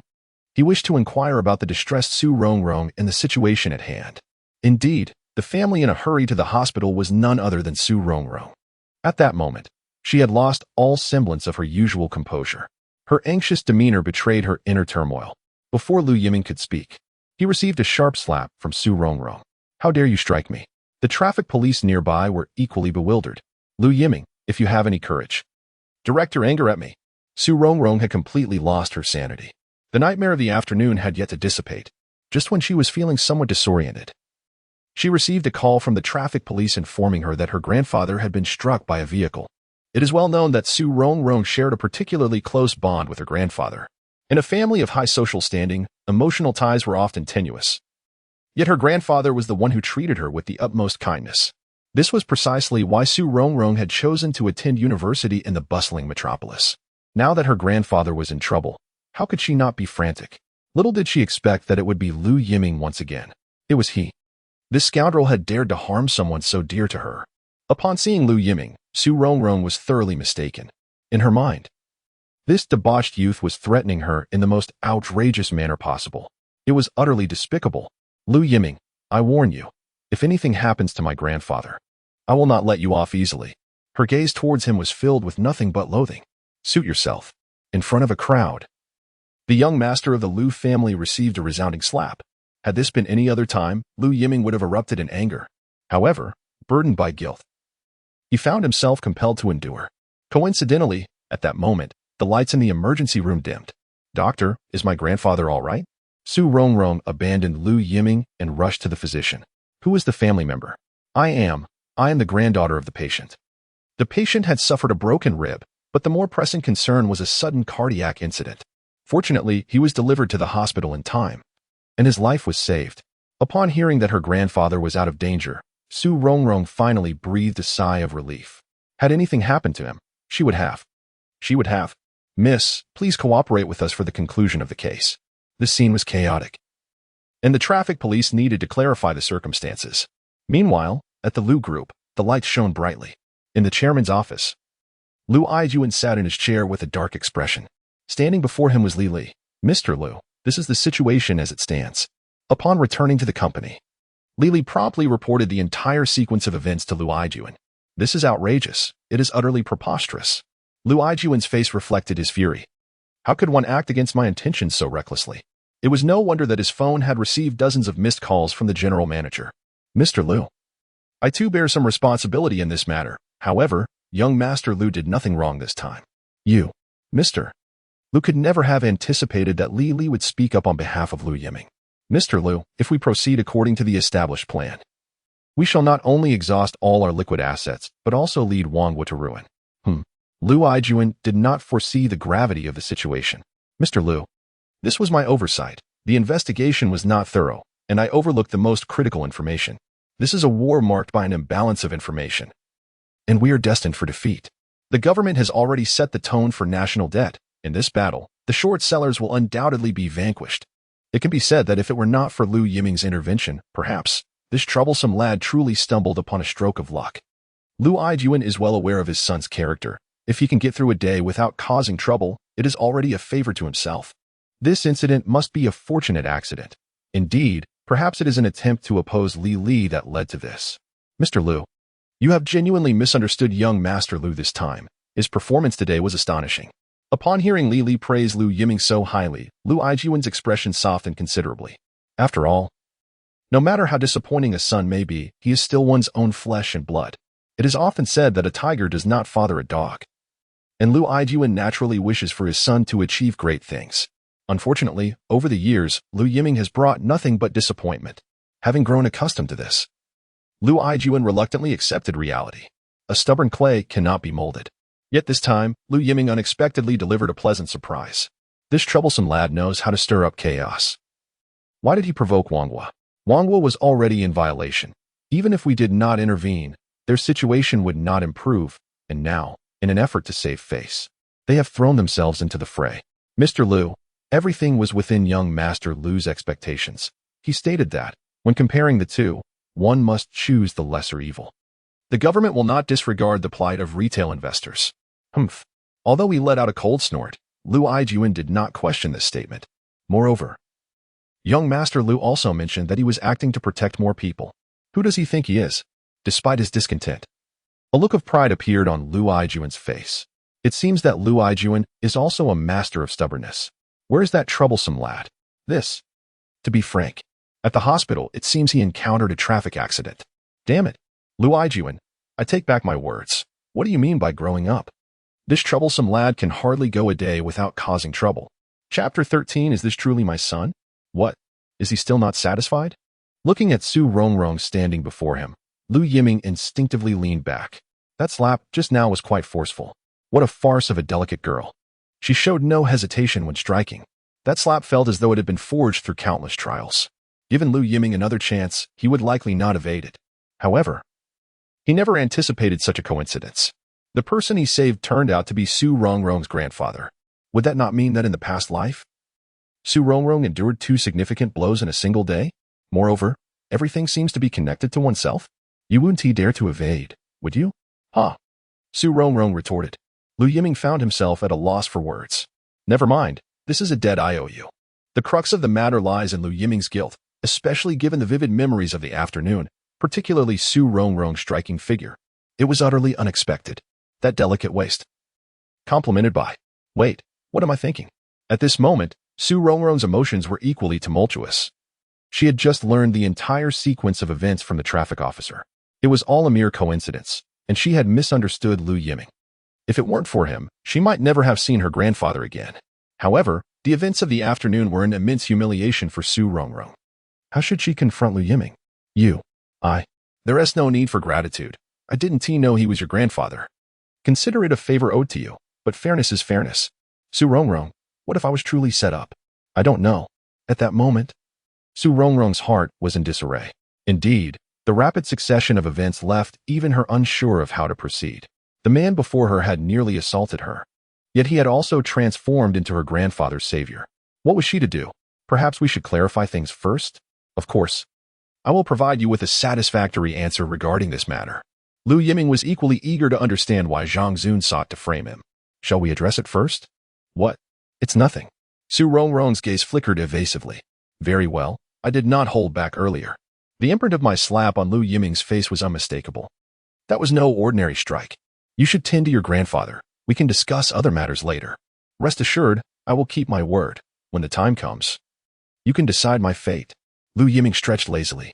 The movement, typically quite dashing, was unfortunately overshadowed by the mark on his face. Unexpectedly, his unintentional act of kindness had afforded him a significant amount of time. At least, for the time being, Su Rongrong would likely refrain from causing him trouble. For Lu Yiming, time was of the essence. Ding. Evil value decreasing. Current evil value, 1109193. Ding. Rewards being distributed. Reward acquired. No regrets in moves. Mastery of chess. Lu Yiming. Huh? His system emphasizes an utterly useless skill. No regrets in moves. Mastery of chess? One can only wonder what practical application this holds. Is it meant for self-cultivation? Just then, Lu Yiming's phone rang. He glanced at the number on the screen, momentarily taken aback. It was his father's call. To be honest, the image of his father had grown increasingly hazy in his mind. In his previous life, due to his own recklessness, the Lu family fell into decline, leaving his father despondent and ultimately leading to his untimely demise. It was only then that Lu Yiming matured overnight. Regrettably, it was all too late. You little rascal. Have you gotten into trouble again? As the call connected, the roar of his father erupted from the phone. The dynamic between the father and son had always been this way. In the past, Lu Yiming had only harbored resentment towards his father, but now, reflecting upon it, which father does not wish for his son to achieve greatness? Perhaps it was his own actions that had left his father utterly disillusioned. In his previous life, his father had sacrificed everything to protect him. He had not even had the chance to express his gratitude. Taking a deep breath, Lu Yiming wondered if speaking now would bring about further trouble. It has been resolved. Resolved? Yet you are still at the hospital? Are you all right? Do you need me to send the driver to assist you? In earlier times, Lu Yiming would have found his father's incessant chatter tiresome. However, at this moment, he could discern the deep-seated paternal love within those words. No need. Then hurry back and stop getting into trouble. All right. What did you say? I said I will return right now. After hanging up the phone, Lu Yiming waved goodbye to Su Rongrong. Su Rongrong thought to herself, why does his silhouette evoke such an unusual feeling? It was almost ghostly. Lu Yiming started the Ferrari. Meanwhile, at the Lu residence, Lu Yijuan stared at the phone in disbelief. Has this brat taken leave of his senses? When did he become so obedient? Not only did he not retort, but he is also returning so willingly? No, something is amiss. This boy must have ulterior motives. Clearly, altering his image in his father's eyes would be a long and arduous journey. Li, this afternoon's events, please recount them to me in detail, leaving nothing out. Half an hour later, after hearing Li's report, Lu Yijuan found himself even more perplexed. Is this truly my son? It seems unbelievable, but I must admit. Having reviewed the entire process, every step taken by young Master Lu was impeccably executed. Whether in assessing the situation or predicting the next moves of the various parties, Lu Yiming made the optimal choices, especially the timing of his involvement, which was nothing short of perfect. Aside from a final reckless act, every step today could be deemed a textbook example. Did that insufferable brat really accomplish all this? Yes. Do you think he might have someone backing him? Are you concerned that someone might be using young Master Lu? It is uncertain, but what could their motive be? If young Master Lu truly had someone providing guidance, it would be unlikely to be so detailed. This battle, fraught with turbulence, saw young Master Lu not receive a single call. Are you suggesting that all of this was his own decision? It appears so. The sudden turn of events was difficult for Lu Yijuan to accept. From what we can see, everything is developing positively. I understand. It's just that it is hard to grasp all at once. If this is indeed the case, I shall go tomorrow to pay my respects and offer prayers. Lu Yijuan, you are commendable in many aspects, though perhaps a bit too superstitious. Upon careful reflection, I find myself equally astonished by the transformation of little Lu. Chapter 14. The old ginger is still spicy. Lu Yiming had just driven his Ferrari into the villa located at 99 Xiangzhong Road. This place was once part of the French concession and has now become a hidden gem of luxury in the heart of the city. The villa has been home to many illustrious figures who have left a significant mark on the annals of Chinese history. Lu Yijuan expended a considerable fortune to acquire this magnificent estate. Ah, Yiming, you're back. As soon as he parked the car, a delicate voice reached his ears. It was Aunt Zhang. Zhang Qian, in legal terms, is Lu Yiming's stepmother.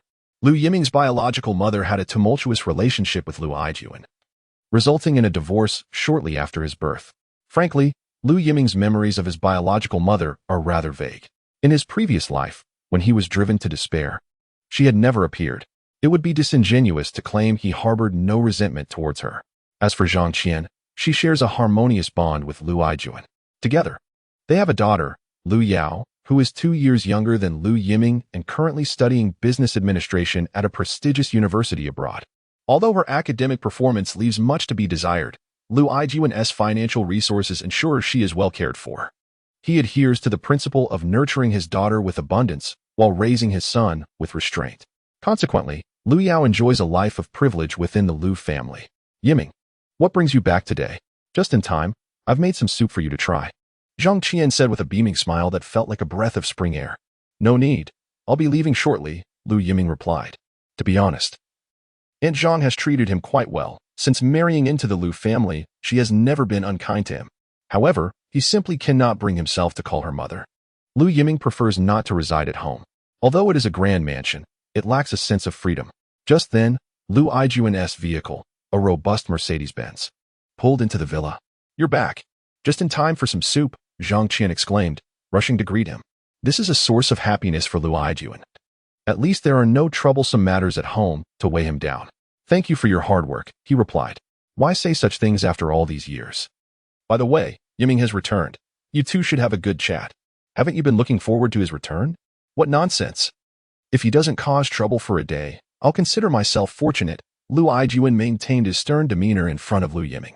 However, it is true that without Lu Yijuan's firm hand, one can only wonder how much chaos Lu Yiming might have unleashed. As for the notion of missing his son, Lu Yijuan would vehemently refute such a sentiment. Enough. There are no outsiders here. Why pretend? When your son leaves, you will regret it, Lu Yijuan chided. Can't you save face for yourself? In truth, Lu Yiming understands all of this. Yet, having grown accustomed to a life of freedom, he relishes the opportunity to express himself after finally gaining admission to university. In his previous life, It was this very liberation that led to the downfall of the Lu family. Regrettably, he realized this truth far too late. "Follow me," he instructed. Lu Yijuan cast a sidelong glance at Lu Yiming, casually uttering a remark before heading towards the study. "Go on, don't be misled by your father's stern demeanor. He truly finds it difficult to chastise you." Zhang Qian, at home, plays the role of a lubricant, a trait that can be attributed to her own unambitious nature.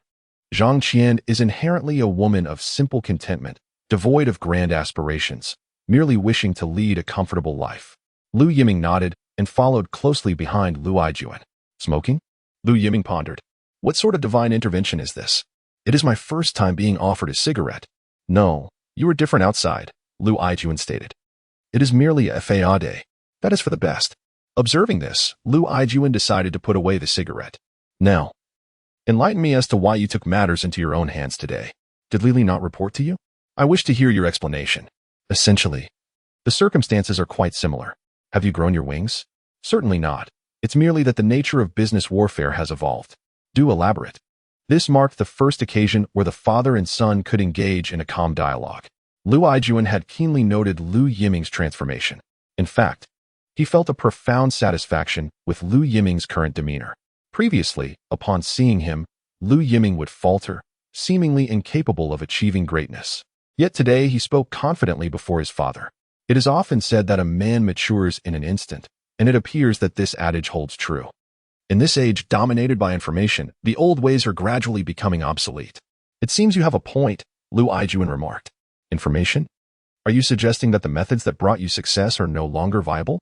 Indeed, Lu Yijuan acknowledged that this time, the external trade distribution posed an unprecedented challenge to the interests of the Lu Group. The rapid development of the industry had caught him off guard. And how do you explain the last 8 minutes? Originally, the Lu Group had made a substantial profit. However, Lu Yiming's reckless decision to take on the massive short position thrown by Wanhua in those final minutes led to a violation of regulations. The subsequent penalty decision was made public just half an hour prior. As for Wanhua, there was no need to elaborate. For Wanhua Securities, the punishment held no significance. With nearly 5 billion in debt, Wanhua could not possibly repay it, and bankruptcy reorganization was their only escape. For the Lu Group, although the exchange imposed a lighter penalty, they still forfeited the last 8 minutes margin of 1 billion. Furthermore, all transactions in those final moments were deemed invalid, with the national bond price closing at 15,267 yuan. For the Lu Group, this represented a colossal loss. Lily had already reported the final gains and losses, although they did not incur a loss. The difference between the initial profit of 300 million and the current modest target was staggering. Had they merely done nothing, the Lu Group could have retained that 300 million profit. "Your conscience in the business world will leave you with nothing but scraps," Lu Yijuan mused. "This amount I can recover." His blind confidence and audacious tone were evident. "Thus, upon graduation, you will come directly to the company?" This, indeed, was Lu Yijuan's ultimate objective. "Very well. Have you agreed? Is this truly your commitment?" He has prepared numerous retorts. This mischievous lad has always relished opposing me. Whenever I assert one thing, he invariably counters with another. When I strike at a dog, he chases after a chicken. His swift acquiescence this time is truly hard for Lu Yijuan to fathom. The sensation of landing a punch on cotton leaves him quite unsettled. The establishment of an investment department? I shall oversee it. Clearly, there are conditions attached. An investment department? Such audacity. Moreover, he demands that Lily be assigned to me. Such a brazen request. By what right? By the fact that I am your son. The Lu enterprise shall henceforth be entrusted to my stewardship. Lu Yijuan finds himself at a loss for a rebuttal. "Very well. You agreed? So readily? By virtue of my being your father, when I close my eyes, everything is yours." General, indeed, experience is invaluable. Chapter 15, True Love, in the magical city of 1995. The nights are ablaze with lights. The earliest nightclubs emerged here, while bars have only recently gained popularity. Located on Hengshan Road, True Love has become a gathering place for the fashionable youth of this era, to the extent that it can be described as highly sought after. Have you arrived? The usual custom applies. Lu Yiming relishes this relaxed atmosphere. The owner is a well-connected woman from the circle, a genuine returnee. The prestige of returnees in this era far surpasses that of future generations. This owner, however, is quite intriguing. Upon returning, she chose not to work for her family business, but rather to embark on her own entrepreneurial journey, bringing the overseas bar model back to the homeland. It must be said, her vision is commendable. Once the bar opened, it quickly became a sensation without the need for additional marketing. Young people hailing taxis to Hengshan Road at 10 o'clock at night are, more often than not, drawn to true love. Hey, little brother, today it's on me. Well, the owner is indeed a woman, and a renowned one at that, known for her fiery red lips. This does not imply a chaotic private life, on the contrary. Despite her flamboyant attire, she possesses a rather conservative nature. Given the diverse clientele of the bar, she has become somewhat immune to the usual distractions. What? Are you considering having me move in? If you were willing, I would certainly welcome it, but I fear your father might come knocking. And my humble abode could hardly withstand such a force. It is only in front of Lu Yiming that Cheng Xiao can be so unrestrained. The two have known each other since childhood. Back in the day, Lu Yiming was but a little shadow trailing behind Cheng Xiao. And who would have thought that he would grow up so quickly? The little tycoon once had a runny nose has transformed into a handsome young man. All right then. Who in our circle would dare to slight Cheng Xiao? Although her family business may not rival that of the Lu family, she has a formidable uncle. A legitimate city official, albeit not the highest rank, yet overseeing a powerful department. Otherwise, it would not be an easy feat for a young woman to run such a large bar in the tumultuous magical city. Oh, have you sweetened your tongue today? Cheng Xiao chuckled softly, personally crafting a Manhattan for Lu Yiming. Sister Chien truly intends to turn my world upside down tonight. Does she not? It is evident that she has long coveted me. Before me sits a cocktail, renowned for its exquisite charm. Since the inception of cocktails, they have captivated the hearts of many. No bar menu is complete without this staple. A potent blend of whiskey, vermouth, and aromatic bitters, garnished with a maraschino cherry. It presents a robust and direct flavor. Of course, the most significant aspect lies in its lingering aftereffects. Newcomers can easily find themselves ensnared by its allure. Sister Chien, with a slight pout, concocts herself a Bloody Mary, another cocktail with a bold profile. This vibrant drink is crafted from vodka, tomato juice, lemon slices, and celery root. For domestic patrons newly introduced to cocktails, its taste is already quite explosive. Yet, Sister Chien innovates further, adding salt, black pepper, and hot sauce to enhance the vivid crimson hue, resulting in a drink that is both savory and sweet. However, Lu Yiming finds it rather unappealing. For the sake of friendship, for tonight, does one need a reason to drink? Indeed. Yet, for Lu Yiming and Sister Chien, any trivial excuse suffices. Celebrating the adoption of a cat, commemorating Jean Tion's late awakening, marking the emergence of a pimple today, all can transform into an occasion for a drink. On their way here, they notice two establishments undergoing renovations. Where there is profit, there are always those eager to partake. With memories of the future, Lu Yiming is acutely aware that the bars on Hengshan Road have thrived for over a decade. In a city as fickle as Shanghai, this is an extraordinary feat. As true love gains popularity, it inevitably attracts imitative proprietors. It is only natural, considering the overwhelming number of patrons that can hardly accommodate them all. Sister Chien, however, remains nonchalant, exhibiting a commendable mindset. No amount of power can monopolize a market, for that would violate fundamental economic principles. Their ability to converse freely stems from their compatible personalities. Brother, have you considered sister? Lu Yiming chuckles at the playful banter. Yet he perceives the sincerity behind Sister Chien's jest. Do not frighten me. If I decline, just a beckon from sister can summon suitors from here to the bond. Well, there is truth in that statement. The mature and alluring Sister Chien finds herself the object of desire for countless men. Moreover, 25 is indeed a woman's most enchanting age. Are you being pressured to marry? Lu Yiming quickly identifies the crux of the matter. Upon hearing this, Sister Chien's expression darkens, and she downs her Bloody Mary in one go. It appears she has been struck by her own words. I am merely 25. What is their haste? She grumbles. Yet, the circle is so small, and she dismisses those outside of it. Those who attract her attention seem. Sister Chien casts a furtive glance at Lu Yiming, sighing inwardly. She's a career-oriented woman. If I had a man to rely on, would I need to expose myself and accompany you smelly men for drinks? The sudden closeness, the teasing and unabashed flirtation. Lu Yiming, only now realizing that he had just been flirted with, found himself nearly pressed against her. The faint scent of alcohol wafting from Cheng Xiao lingered at his nostrils. At that moment, his heart raced uncontrollably. An enchantress, she was undoubtedly an enchantress. Even someone as seasoned as he was nearly overwhelmed. Especially now, as Lu Yiming slightly lowered his gaze, he was met with the sight of Cheng Xiao's pristine bosom. Such ample allure. He instinctively swallowed hard. The subtle change in his expression did not escape Cheng Xiao's keen observation. Little wolf, she mused with a smug smile, clearly. Her charm was still intact. Though they were familiar, it was unnecessary for her to disregard him as a man. Her previous actions had been perilously provocative, akin to playing with fire. Surely she lacked the audacity to escalate it further. Yet, she deliberately pushed her chest forward. Lu Yiming surrendered entirely. As for the men around them, they could only watch enviously, wishing to take his place, but alas, he was not so fortunate. Who was Cheng Xiao? This bar was under the protection of the city bureau. When it first opened, some fools had tried to cause trouble, but there were no more results from that. To stir up trouble here, they wouldn't dare, even if they had 10 times the courage. Chapter 16. The karma of a past life. What do you think? What do you mean? Joining the family. After all, you wouldn't lose out. Lu Yiming, is it not feasible? You wouldn't be at a loss. I have the figure. Look at these long legs and this physique. How many men would drool over me? Truly.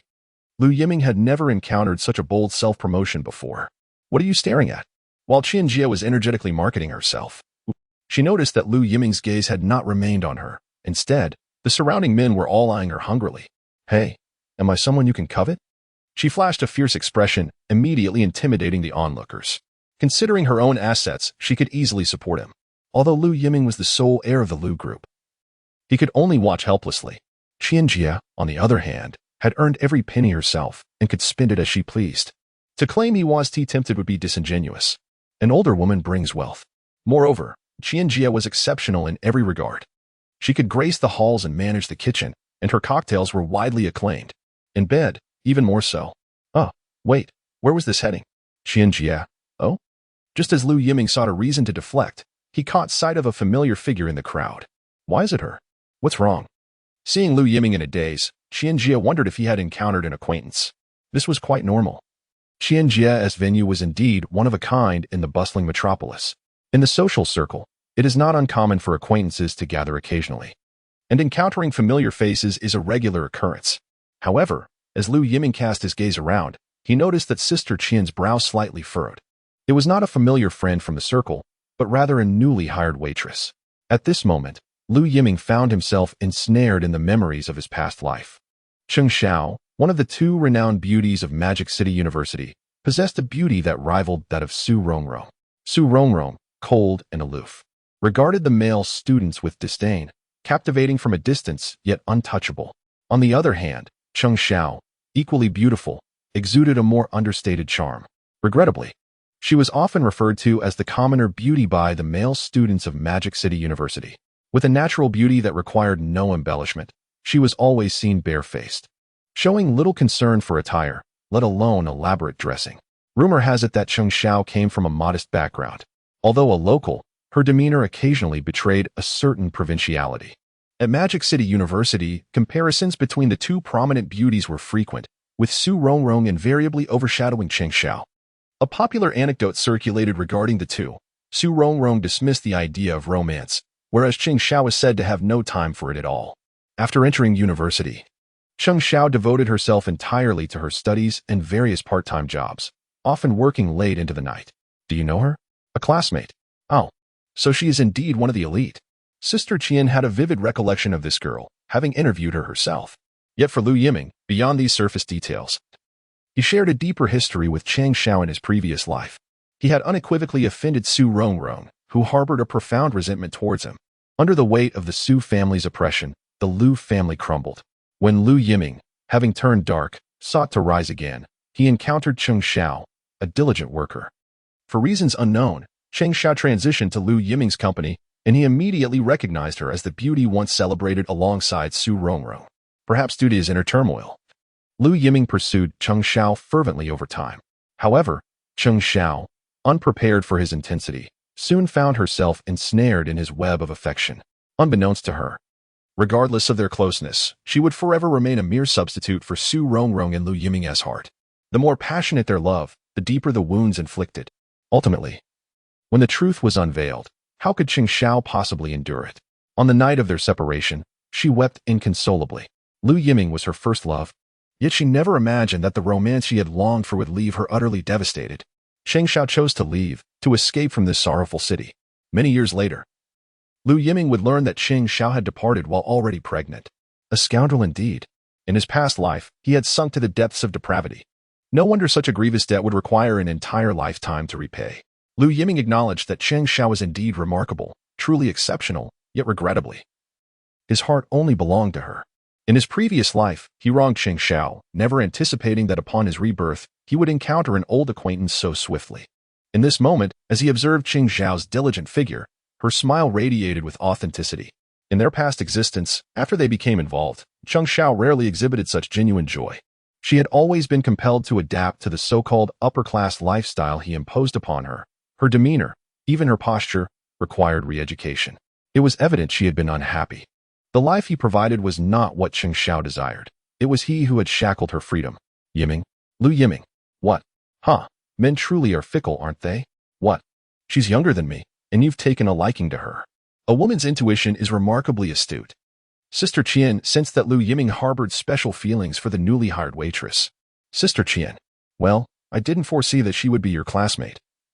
You left no information when filling out the paperwork. A temporary worker?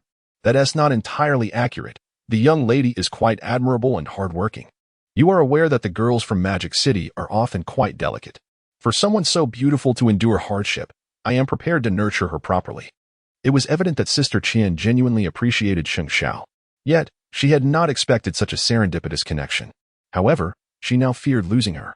A high-achieving student from Magic City University, students in this era have no trouble finding good employment. She worried that her modest bar would struggle to retain someone of her caliber. Her family is in quite a difficult situation. It is apparent that if circumstances were not dire, who would choose to endure hardship here? It's not that the job is particularly taxing. The crux lies in the working hours, open until 2 a.m., and then back to school the next day. Even the most resilient would find it challenging. At this moment, Lu Yiming looked at Sister Qian but was interrupted before he could speak. All right, I know what you wish to say. I will arrange for her to switch to a lighter position, and her pay will remain unaffected. Is that satisfactory, my young master Lu? I owe you a favor. Since I am being so accommodating, perhaps you could consider me in return. Lu Yiming mused on the cliché narrative of their previous life, wherein he truly wronged Cheng Xiao. In his heart, she had always been a substitute for Su Rongrong, which was profoundly unjust to Cheng Xiao. In this lifetime, he hoped they would no longer intertwine, as quietly safeguarding her might serve as the best atonement. Lu Yiming conceded that he possessed the potential to be a scoundrel. Yet he believed it preferable to avoid causing Cheng Xiao further pain. However, fate often defies one's desires. Let it go. Amidst the raucous music of the bar, Cheng Xiao's voice rang out in anger. He had merely gone to deliver drinks, only to find himself subjected to unwelcome advances fueled by the other's inebriation. Feigning innocence? This line of work must be exhausting. Why not join me for a more indulgent life? The man's lewd expression and gaze toward Cheng Xiao were laced with lascivious intent. It was indeed a pity for such a beautiful girl to be working as a waitress in such a place. Those long legs could certainly keep one entertained for an entire year. When had Cheng Xiao ever encountered such a scene? In her flustered state, the tray in her hand wobbled precariously, spilling beverages all over the guests, particularly soaking their trousers, which became the epicenter of the mishap. How infuriating. The man's expression immediately darkened. After all, he was a successful individual. Otherwise, he wouldn't have the disposable income to frequent a bar.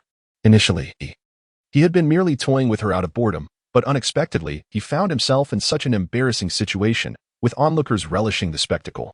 Where could he possibly hide his face? I'm so sorry. Cheng Xiao had never faced such a predicament and was at a loss for how to proceed. As a patron of the bar, if he chose to lodge a complaint, her job would be at stake. After finally securing a well-paying temporary position, she was desperate not to lose it. Wipe it off. The man spread his legs apart. The spilled drinks had drenched his crotch area, which was undeniably. Wipe it off? Does that mean? I can buy you a new pair of trousers. Compensation? The man's grin grew more sinister. Recognizing her naivety and sensing an opportunity to take advantage of the situation, perhaps with a little maneuvering, he could indulge himself tonight. When a man gets carried away by lust, he often disregards the consequences. I have plenty of money, but you must clean it up first. Saying this, he seized Cheng Xiao's hand and pulled her towards him. Let go. At that moment, Cheng Xiao's face drained of color and terror. Unfortunately, his grip was too strong for her to escape. How dare he act so brazenly in my territory? Yiming, rest assured, I will not let your classmate suffer. Even Sister Qian could no longer bear to watch. She immediately stood up, intending to intervene, only to realize that Lu Yiming, who had been seated before her, had vanished without a trace. So eager, huh? Just moments ago, he had claimed to be a classmate, and now, at the first sign of trouble, he was ready to defend her? How amusing, man. Since Lu Yiming had stepped in, Sister Qian nonchalantly returned to her seat at the bar, lifting a Bloody Mary and continuing to observe the unfolding drama. As for whether she worried about Lu Yiming facing consequences, it was laughable. This boy had always been a troublemaker, and if he were to suffer at the hands of such a man, it would be the greatest joke of all. Meanwhile, Cheng Xiao found herself engulfed in despair. Though surrounded by numerous patrons, none were willing to uphold justice. All wore expressions of mere spectatorship, eagerly anticipating more excitement. Just then, the light before her dimmed as a tall figure appeared, swiftly removing the man's lecherous hand and shielding Cheng Xiao behind him. Who dares to ruin my fun? The man looked up, visibly displeased, only to be met with a torrent of beer cascading down upon him, drenching him completely. Wow, so dashing. Gasps of astonishment erupted from the crowd as the spectacle became even more enthralling. Are you out of your mind? The man sprang to his feet. Realizing he was significantly outmatched, the man stood at approximately 1.70 meters, significantly disadvantaged in stature compared to Lu Yiming. Allow me to rouse you from your stupor. Do not hold back. Do you have any idea who I am? Just as the man intended to intimidate, Lu Yiming seized a bottle of beer from the table and doused the man once more. Clearly, he was still not sober. Acting lewdly in public while all eyes were upon them.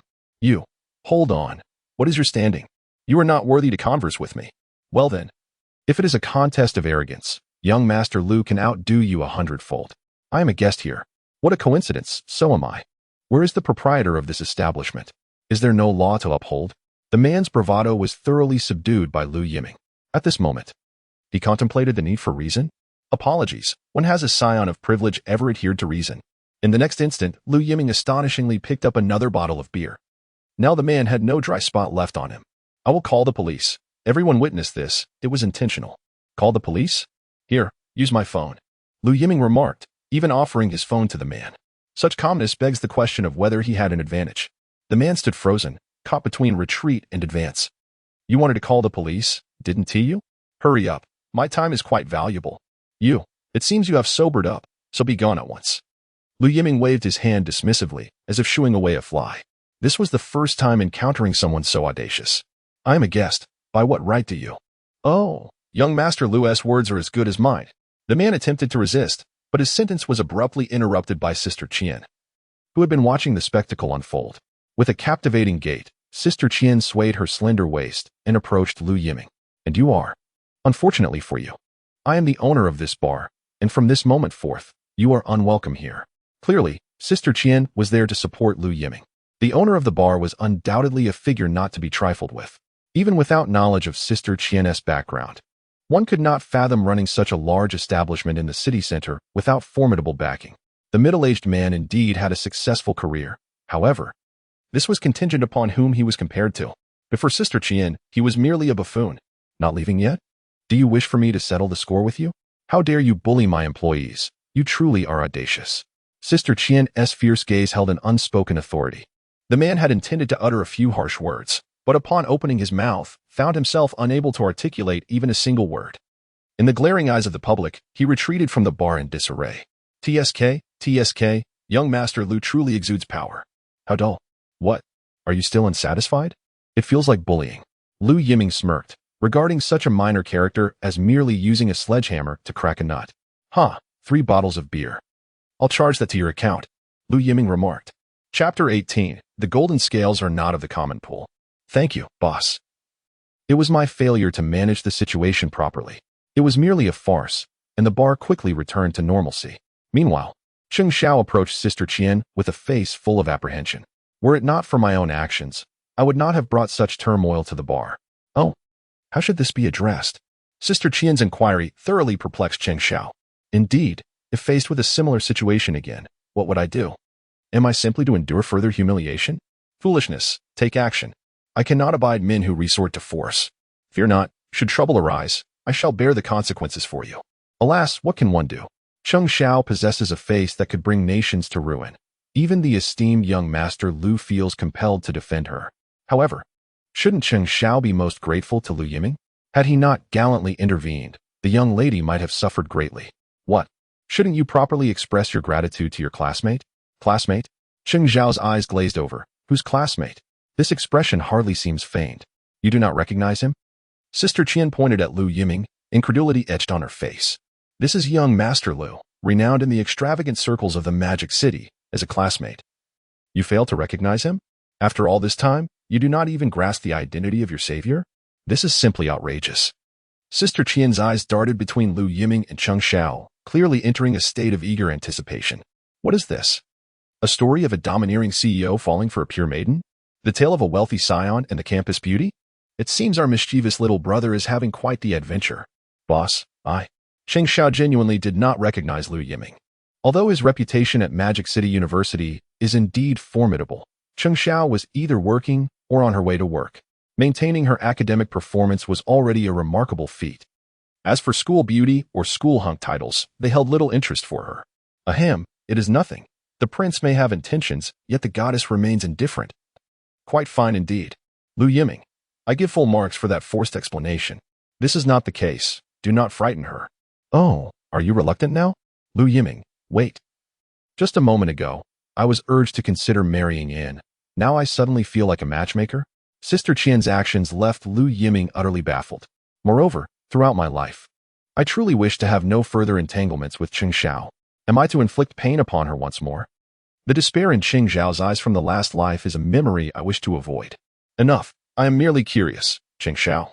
Why did you not inform me that you are a distinguished student at Magic City University? A university student serving plates in my bar is rather beneath her talents. Boss, I did not intend to conceal this. You need not worry. I can indeed balance work and study without causing you any trouble. Cheng Xiao was genuinely anxious. The salary for this job is considerable, and having finally been accepted, she cannot. I do not wish to dismiss you. By the way, what is your field of study? Business administration. Oh, quite perceptive. In this day and age, few students choose to study business administration. This discipline is not as common as it may become in future times. One could say that today's business administration cultivates scarce talents for managerial roles. Boss, It seems that a change of position is in order. Conveniently, there is a need for someone well-versed in management here. You shall oversee the bar's operations. I cannot. Cheng Xiao was utterly taken aback. How did she suddenly find herself thrust into a managerial role? Moreover, her knowledge was solely theoretical, never applied in practice, and she feared she might falter. I am not worried. Why are you? Sister Qian waved her hand with authority, dismissing the matter as trivial. She had faith in Lu Yiming's judgment. Should there be financial losses, she would simply seek compensation from him. Lu Yiming thought, what does this have to do with me? However, a managerial position would serve to better protect Cheng Xiao. At least those with ulterior motives would think twice before being overt. Lu Yiming did not voice any objections. Thus, it was settled. You have the day off today. Take your time to prepare. Oh, and your salary will be raised from 1,200 to 2,000. A salary increase? For Cheng Xiao, this was immensely helpful, considering her family's situation. So what will it be? Shall I continue to drink here? Or shall I escort you back to school? Boss, I can go back by myself. At that moment, Cheng Xiao resembled a startled rabbit. Flustered yet adorably charming, daring not to meet Lu Yiming's gaze. This demeanor was rather, I will not go. Lu Yiming promptly declined, for reasons unknown. As he uttered those words, Cheng Xiao felt a sudden emptiness within her heart. Why did she experience such a feeling? They were hardly acquainted. Yes, it must be because he had just saved her. That had to be the reason. Women are forever attempting to deceive themselves. Once Cheng Xiao departed, Lu Yiming finally finished his cocktail in one gulp. Is she really gone? She has tasted the drink and joined in the revelry. Does she truly intend to leave without indulging further? You are leaving no opportunity for me at all. I was hoping to salvage the situation, Sister Qian remarked, half-jokingly. Yet her eyes betrayed an undeniable interest in Lu Yiming. No, our current relationship is quite satisfactory. I am unafraid. What do you fear? Fear that you might become uncontrollable. I am indeed a captivating poison. Pa, could you not exhibit some decorum? Sister Qian spat, noting how his audacity had only grown thicker with time. Yet, to be frank, she found herself increasingly perplexed by this insufferable younger brother. The repercussions of national debt had already spread. For those within their circle, it was no secret. It was not difficult to trace matters back to Lu Yiming. Yet, no one had anticipated that beneath his debauched facade, he had quietly accomplished something significant. How had Lu Yiming managed such a feat? Intriguing, little brother, my interest in you continues to grow. Watching Lu Yiming's retreating figure, Sister Qian murmured to herself. A golden scale is not a mere fish. When encountering a storm, it transforms into a dragon. What other surprises might Lu Yiming unveil? Reflecting on her uncle's musings, Sister Qian felt her heart stir with excitement. Lu Jia's young man is quite remarkable. He has encountered numerous opportunities to earn money. Yet this is the first time he has truly stepped forward. The lack of conscientious merchants in Huaxia is palpable. These were the exact words of my uncle. It appears that this young rascal indeed possesses remarkable skills. However, within the bar, an observant gaze lingered upon Lu Yiming, one that he remained oblivious to. Chapter 19. The heartfelt confession of the student council president at Magic City University. As Lu Yiming strolled through the campus once more, he found himself reflecting deeply. Since leaving university in his previous life, he had never returned. Perhaps for Lu Yiming, Magic City University represented a painful chapter he had long sought to evade. With just over a month until graduation, those who had fulfilled their credits and were on track to graduate had begun to circulate their resumes widely. In this era, securing a job as a university student was relatively straightforward. Government positions, foreign enterprises, and state-owned enterprises were all commendable options. Everyone was fervently pursuing their futures. "Another senior is confessing," exclaimed a group of female students nearby. "Isn't that a bit romantic? I thought graduation season was for breakups. Why confess now? It's about seizing the last opportunity. After all, we shouldn't leave any regrets during our university years." Their reasoning resonated with Lu Yiming's ears. Seizing the last opportunity? Quite an intriguing notion. The object of affection was Su Rongrong, though whether he would succeed remained uncertain. Come on, Su Senior is quite proud. Maintaining a spotless reputation is not something just anyone can achieve. Not necessarily. This time, it's Hu Shige who is confessing, the dreamboat of many girls. Su Rongrong? Lu Yiming paused, his steps faltering. He was well aware of Hu Shige, or Hu Wei, as the students referred to him. Indeed, he was quite handsome, rivaling Lu Yiming in appearance. System, the host's shamelessness truly knows no bounds. Nevertheless, Hu Wei was undeniably a prominent figure at Magic City University. He joined the student council in his freshman year, rose to the position of minister in his sophomore year, and smoothly ascended to the presidency by his junior year. Throughout this time, he had organized numerous intercollegiate events, achieving resounding success. His demeanor was always gentlemanly, earning him the title of campus heartthrob. Oddly enough, in his previous life, Lu Yiming had never heard of this confession. After all, during that period, he was overwhelmed.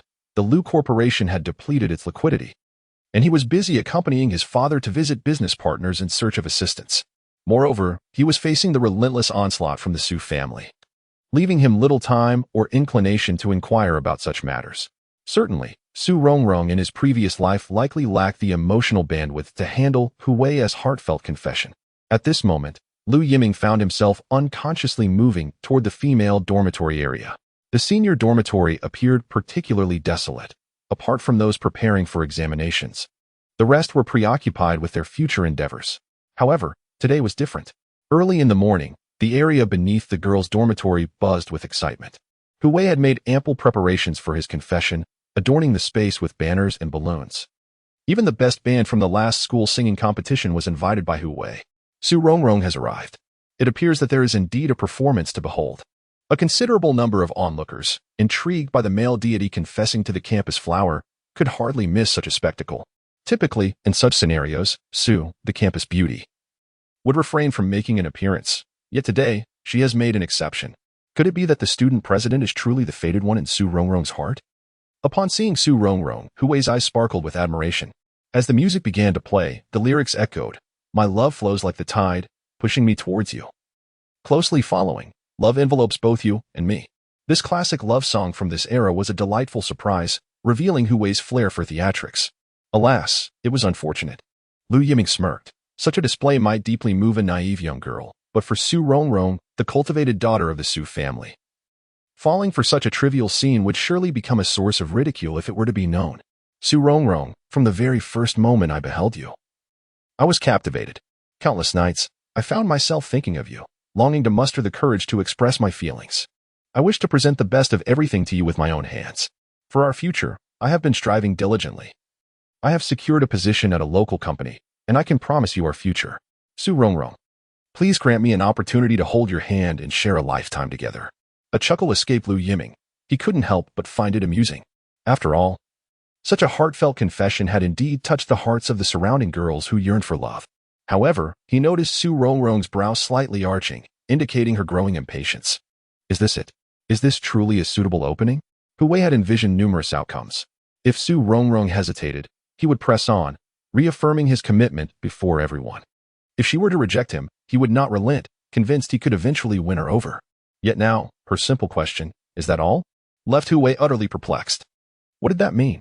Was she dissatisfied with the spectacle? Had he not prepared enough? Oh, pardon me. At that moment, Su Rongrong appeared unaffected. As if the confession were not directed towards her at all, her heart betraying no hint of turmoil. Su Rongrong, I am sincere. I would give everything for you. Agree to him. Agree to him. Someone in the crowd began to chant, seemingly moved by Hu Wei's fervent declaration. Lu Yiming thought to himself, he was well versed in this tactic. He had just noticed Hu Wei's subtle maneuvering, a prearranged accomplice. These tricks were remnants of games long played by friends. This routine, Lu Yiming had mastered in his past life. What now? Did he wish to employ moral coercion, forcing Su Rongrong to acquiesce? Hu Wei meticulously orchestrated everything, yet tragically, he remained oblivious to the intricacies of Su Rongrong's character. Step aside. At that moment, Su Rongrong had completely exhausted her patience. She had to rush to the hospital today, as her grandfather was scheduled for a heart examination, and her presence was imperative. Otherwise, she would simply not descend from her abode. Even if Hu Wei shouted until he was hoarse, it was unlikely he would elicit any response from her. Su Rongrong, I am sincere. I swear. The sound of applause interrupted him, as Lu Yiming squeezed his way to Su Rongrong's side. Lu Yiming? If Hu Wei epitomized positivity on campus, then Lu Yiming was undeniably the quintessential scion of privilege. Of course, Lu Yiming contended that he had never bullied anyone at school. So how could he be deemed the antagonist?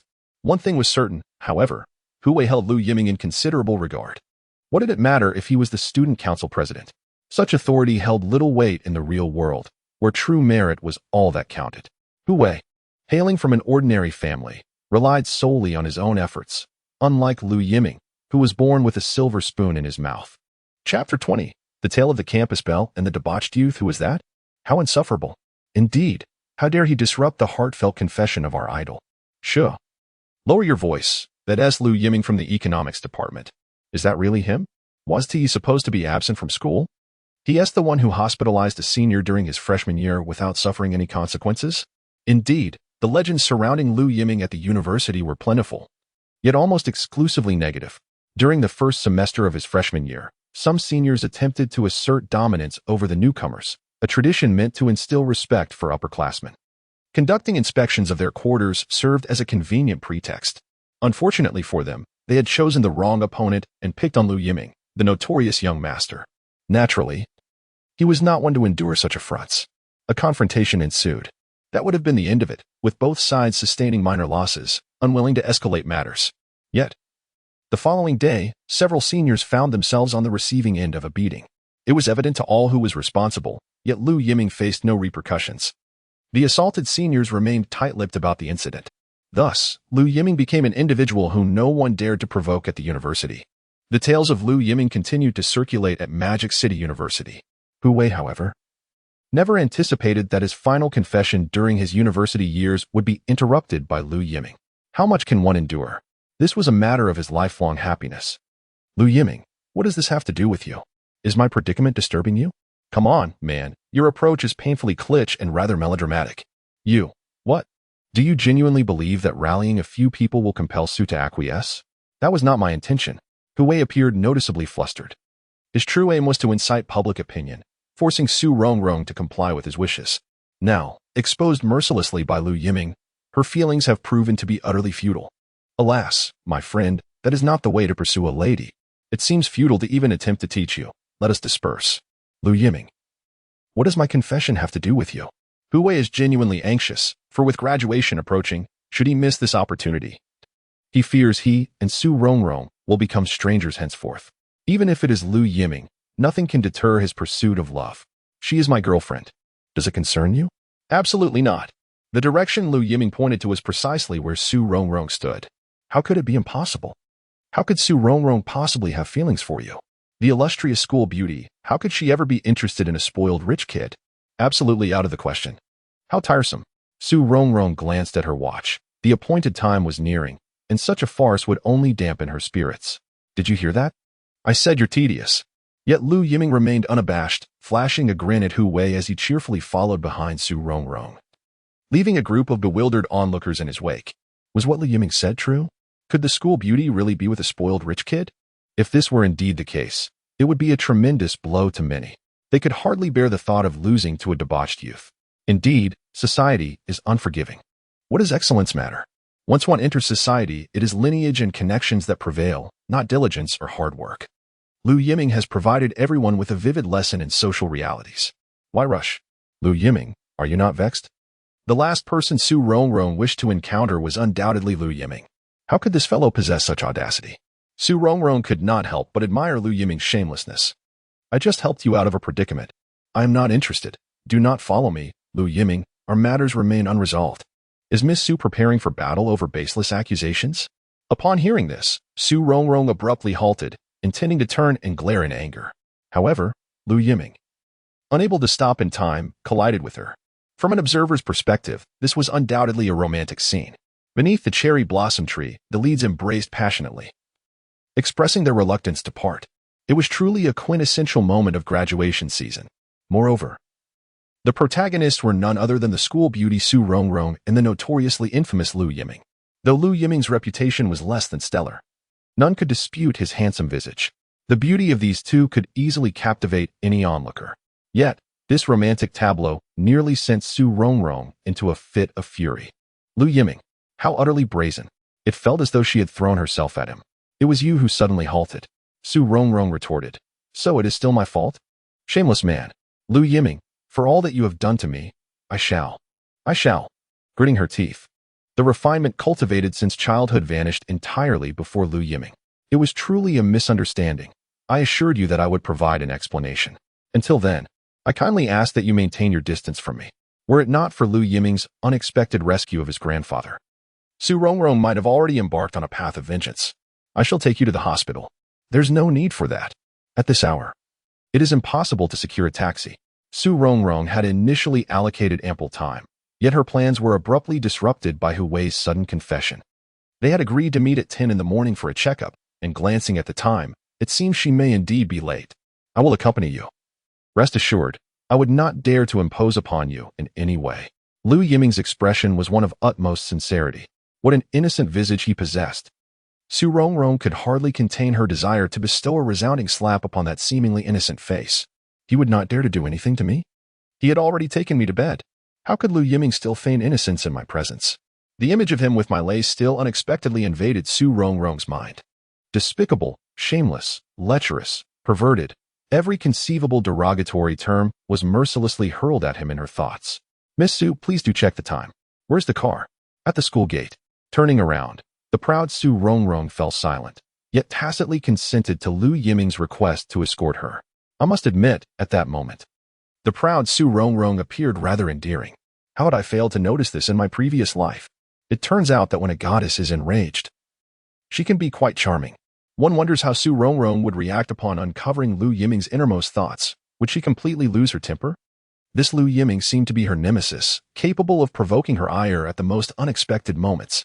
Lu Yiming ignited his Ferrari, parked at the school gate, and whisked Su Rongrong away from the esteemed Magic City University. This scene did not escape the notice of countless classmates. Soon, the gossip regarding Su Rongrong and Lu Yiming spread like wildfire across the campus. The campus belle ultimately succumbed to the allure of wealth, preferring to weep in a Ferrari rather than smile upon the back of a bicycle. Hu Wei discarded the meticulously prepared roses, his demeanor forlorn. Chapter 21. You don't mind if I call out grandfather, do you? What is this? Nutritional supplements. I'm aware they are nutritional supplements. What do you mean by that? Clearly, I could have gone to the hospital alone. However, Su Rongrong was taken aback when Lu Yiming brazenly exited the vehicle alongside her. That aside, she inquired, what is the meaning of retrieving so many nutritional products from your trunk? The Sun God oral solution regulates the human nervous, immune, digestive, and circulatory systems effectively. And this red peach oral solution contains iron porphyrin for treating iron deficiency anemia. Oh, and this American ginseng is quite good, Su Rongrong retorted. Am I inquiring about the efficacy of these health products? Lu Yiming, I am here to accompany my grandfather for a checkup. I know. I came to see the patient too, after all. I brought you to the hospital, so it is only natural for me to express my concern. Well, it was almost enough to leave Su Xiaohua speechless. I must say, Lu Yiming's talent for vexation is truly unparalleled. I will attend to my patients while you look after your grandfather. Let us not interfere with one another. While you make a valid point, it is crucial to acknowledge that we are speaking of the same individual, are we not? Lu Yiming, what on earth do you intend to achieve? Gift-giving. Su Rongrong's grandfather, prior to his retirement, held a leadership position. Though he retired at the bureau level, he was known for his integrity and uprightness. In Su Rongrong's eyes, how could he possibly accept gifts from Lu Yiming, especially given Lu Yiming's ulterior motives? Moreover, the matter between them has yet to reach a conclusion, and the audacity of this shameless individual has once again exceeded Su Rongrong's expectations. A person devoid of shame is invincible in this world. By the way, I contacted a cardiovascular specialist through a friend yesterday, and they are indeed available. How does scheduling for the afternoon sound? Lu Yiming, I will handle my grandfather's affairs myself. Are you jesting? Is the Su family incapable of inviting experts? After all, the Su family is a prominent lineage, and we possess sufficient connections. This is the Magic City. The Su family's influence does not extend here. Once again, Lu Yiming hit the nail on the head. The foundation of the Su family does not reside in the Magic City, necessitating external assistance. Nevertheless, it merely costs a bit of time. Ultimately, the outcome remains unchanged. Su Rongrong had not anticipated that Lu Yiming would think ahead of her. All right, time is of the essence. Let us not keep your grandfather waiting. Lu Yiming, holding a gift, walked ahead of Su Rongrong. Faced with such brazen behavior, Su Rongrong found herself without a more effective means of coping, leaving her to stomp her feet in frustration. Scoundrel, despicable, shameless, petty, she muttered continuously, her demeanor a stark contrast to her image as the school belle. Lu Yiming, I warn you, do not speak out of turn once we enter. At the door of the hospital room, Su Rongrong stood solemnly before Lu Yiming, delivering her sternest warning. Had this been in a previous life, Lu Yiming would likely have been intimidated by Su Rongrong's demeanor. After all, he had wronged her, and at that time, the Lu family was incapable of contending with the Su family's wrath. However, the current situation is entirely different. By a twist of fate, he is now the lifesaver of Su Rongrong's grandfather, and this fact alone prevents Su Rongrong from harboring any ill intentions. Rest assured, I understand. Understand what? Su Rongrong herself had not clearly articulated her thoughts, yet Lu Yiming seemed to grasp them. Seizing upon Su Rongrong's moment of distraction, Lu Yiming boldly pushed open the door. Grandfather, I have come to see you. Su Rongrong. This address of grandfather came so naturally, further deepening Su Rongrong's awareness of Lu Yiming's audacity. In a high-ranking hospital ward, securing such accommodations is hardly a challenge for the Su family, especially considering Su Rongrong's grandfather is a retired bureau-level official. However, at this moment, her grandfather appeared utterly bewildered. Grandfather? How is it that I am unaware of having a grandson I have not seen in over 20 years? Lu Yiming, if he claims it was a slip of the tongue, will Su Rongrong believe him? Who are you? Su Rongrong's grandfather looked at Lu Yiming with a puzzled expression. The young man appeared fair and clean, yet his youth seemed marred by a certain naivety, even mistaking the identities of elder family members. Step aside. Su Rongrong felt her temper flaring. Rongrong?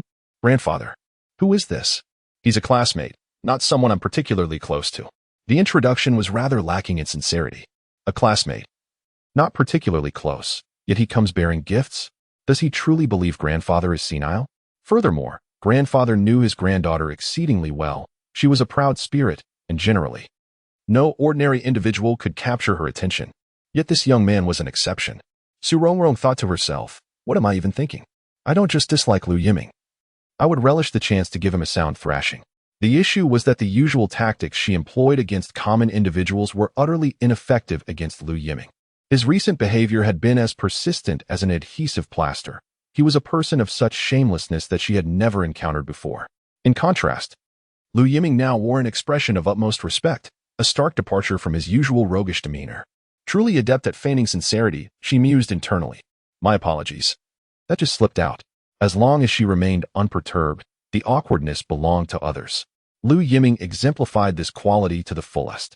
After placing down the gifts, he immediately inquired about grandfather's health, his concern rendering Su Rongrong speechless.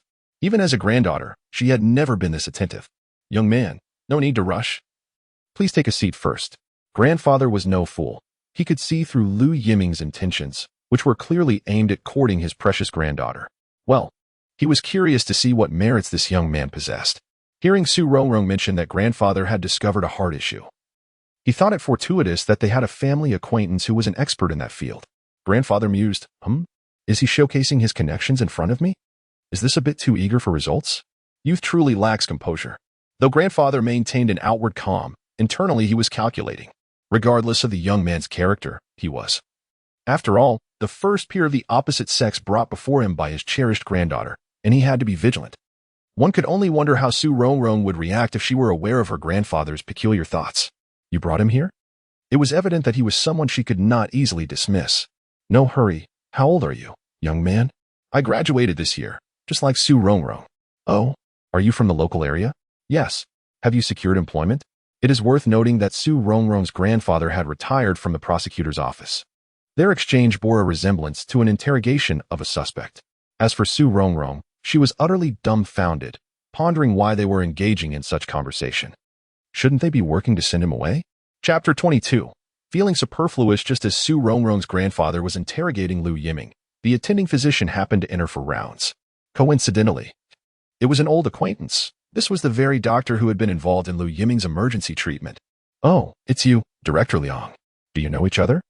The doctor wore a puzzled expression, questioning how a good deed could lead to such a conversation. What?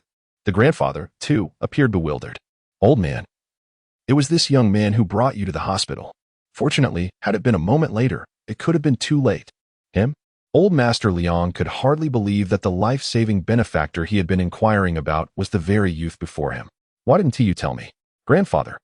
I simply acted in response to injustice. No, that's not quite right.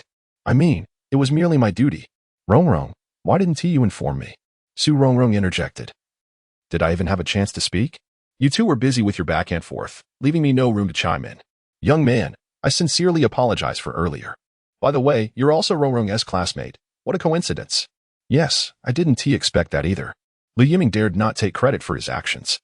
Let us not chat any further. You need to undergo some tests shortly. The doctor advanced to conduct a physical examination for the old gentleman, stabilizing his condition for the moment. However, the old man's heart remained a persistent concern. The next episode could prove less fortunate. We need to perform an angiography to assess the recently blocked area. Myocardial infarction is always a grave risk, and indicators of it have already appeared in the blood work, necessitating serious attention. Su Rongrong had previously inquired about her grandfather's condition, receiving an answer that was far from optimistic. Wait a moment. I have invited a specialist to join in the treatment. A specialist? The doctor's expression suddenly darkened, as this seemed to imply a lack of faith in the hospital's capabilities. Yet, due to the old man's retired cadre status, he could not voice his concerns outright. In truth, the treatment methods for myocardial infarction were largely similar. Professor AI was a heart specialist and should be able to assist. Which Professor AI? Professor AI from Xinhua Hospital. You mean Academician AI? This revelation startled the doctor considerably. Academician AI was a figure of great renown. He was a leading authority on cardiac matters in the country, with many heads of cardiology in major hospitals across the metropolis being his disciples. Academician AI's stature in cardiology was akin to that of a guiding star. However, it was rumored that he had retired to a tranquil life in the mountains. To think that the individual before them could summon him back into practice if it's Academician AI, then that's certainly no issue. May I inquire when he is expected to arrive? He'll be here shortly. We had originally arranged for the morning, and it should be soon. That's splendid. Please hold on. I'll summon our director, who happens to be a student of Academician AI. The doctor, brimming with excitement, hurriedly left the room. This young Lu. I feel quite embarrassed to trouble you. The little lad, who had just been interrogated for ages, turned out to be his savior. And he had even managed to invite a titan of cardiology. Such a favor was no small matter. It was my duty. I just happened to know someone. Young Lu. Come, please take a seat. Old Master Liang beamed, increasingly pleased with Lu Yiming. The changes in demeanor were indeed quite remarkable. Su Rongrong felt utterly bewildered. wondering why she felt so superfluous in the midst of it all. Grandfather, let us not chat any longer. There will be an examination soon. Besides, Lu Yiming has other matters to attend to. Young man, do you have something else to do? What a pity. Perhaps we can continue this conversation next time. Unlike us, the youth has ample time after retirement. In truth, it's not anything of great significance. Shall we talk a little longer then? I would like to hear about your glorious past, grandfather. Aha, what glorious achievements. They are merely trivial anecdotes from the past. Oh. Wei slipped back into conversation again? Su Rongrong was utterly astonished. Grandfather, where has your aloof demeanor gone? You are usually so reserved. What has transformed you? One can only say that Lu Yiming possesses a remarkable talent for charming the elderly.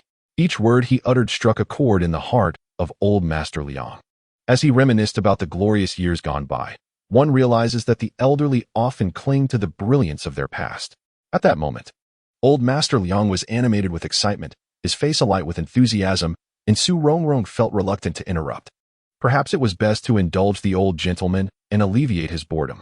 Thus, Su Rongrong decided to remain silent, simultaneously peeling an apple for her grandfather. Thank you, he said.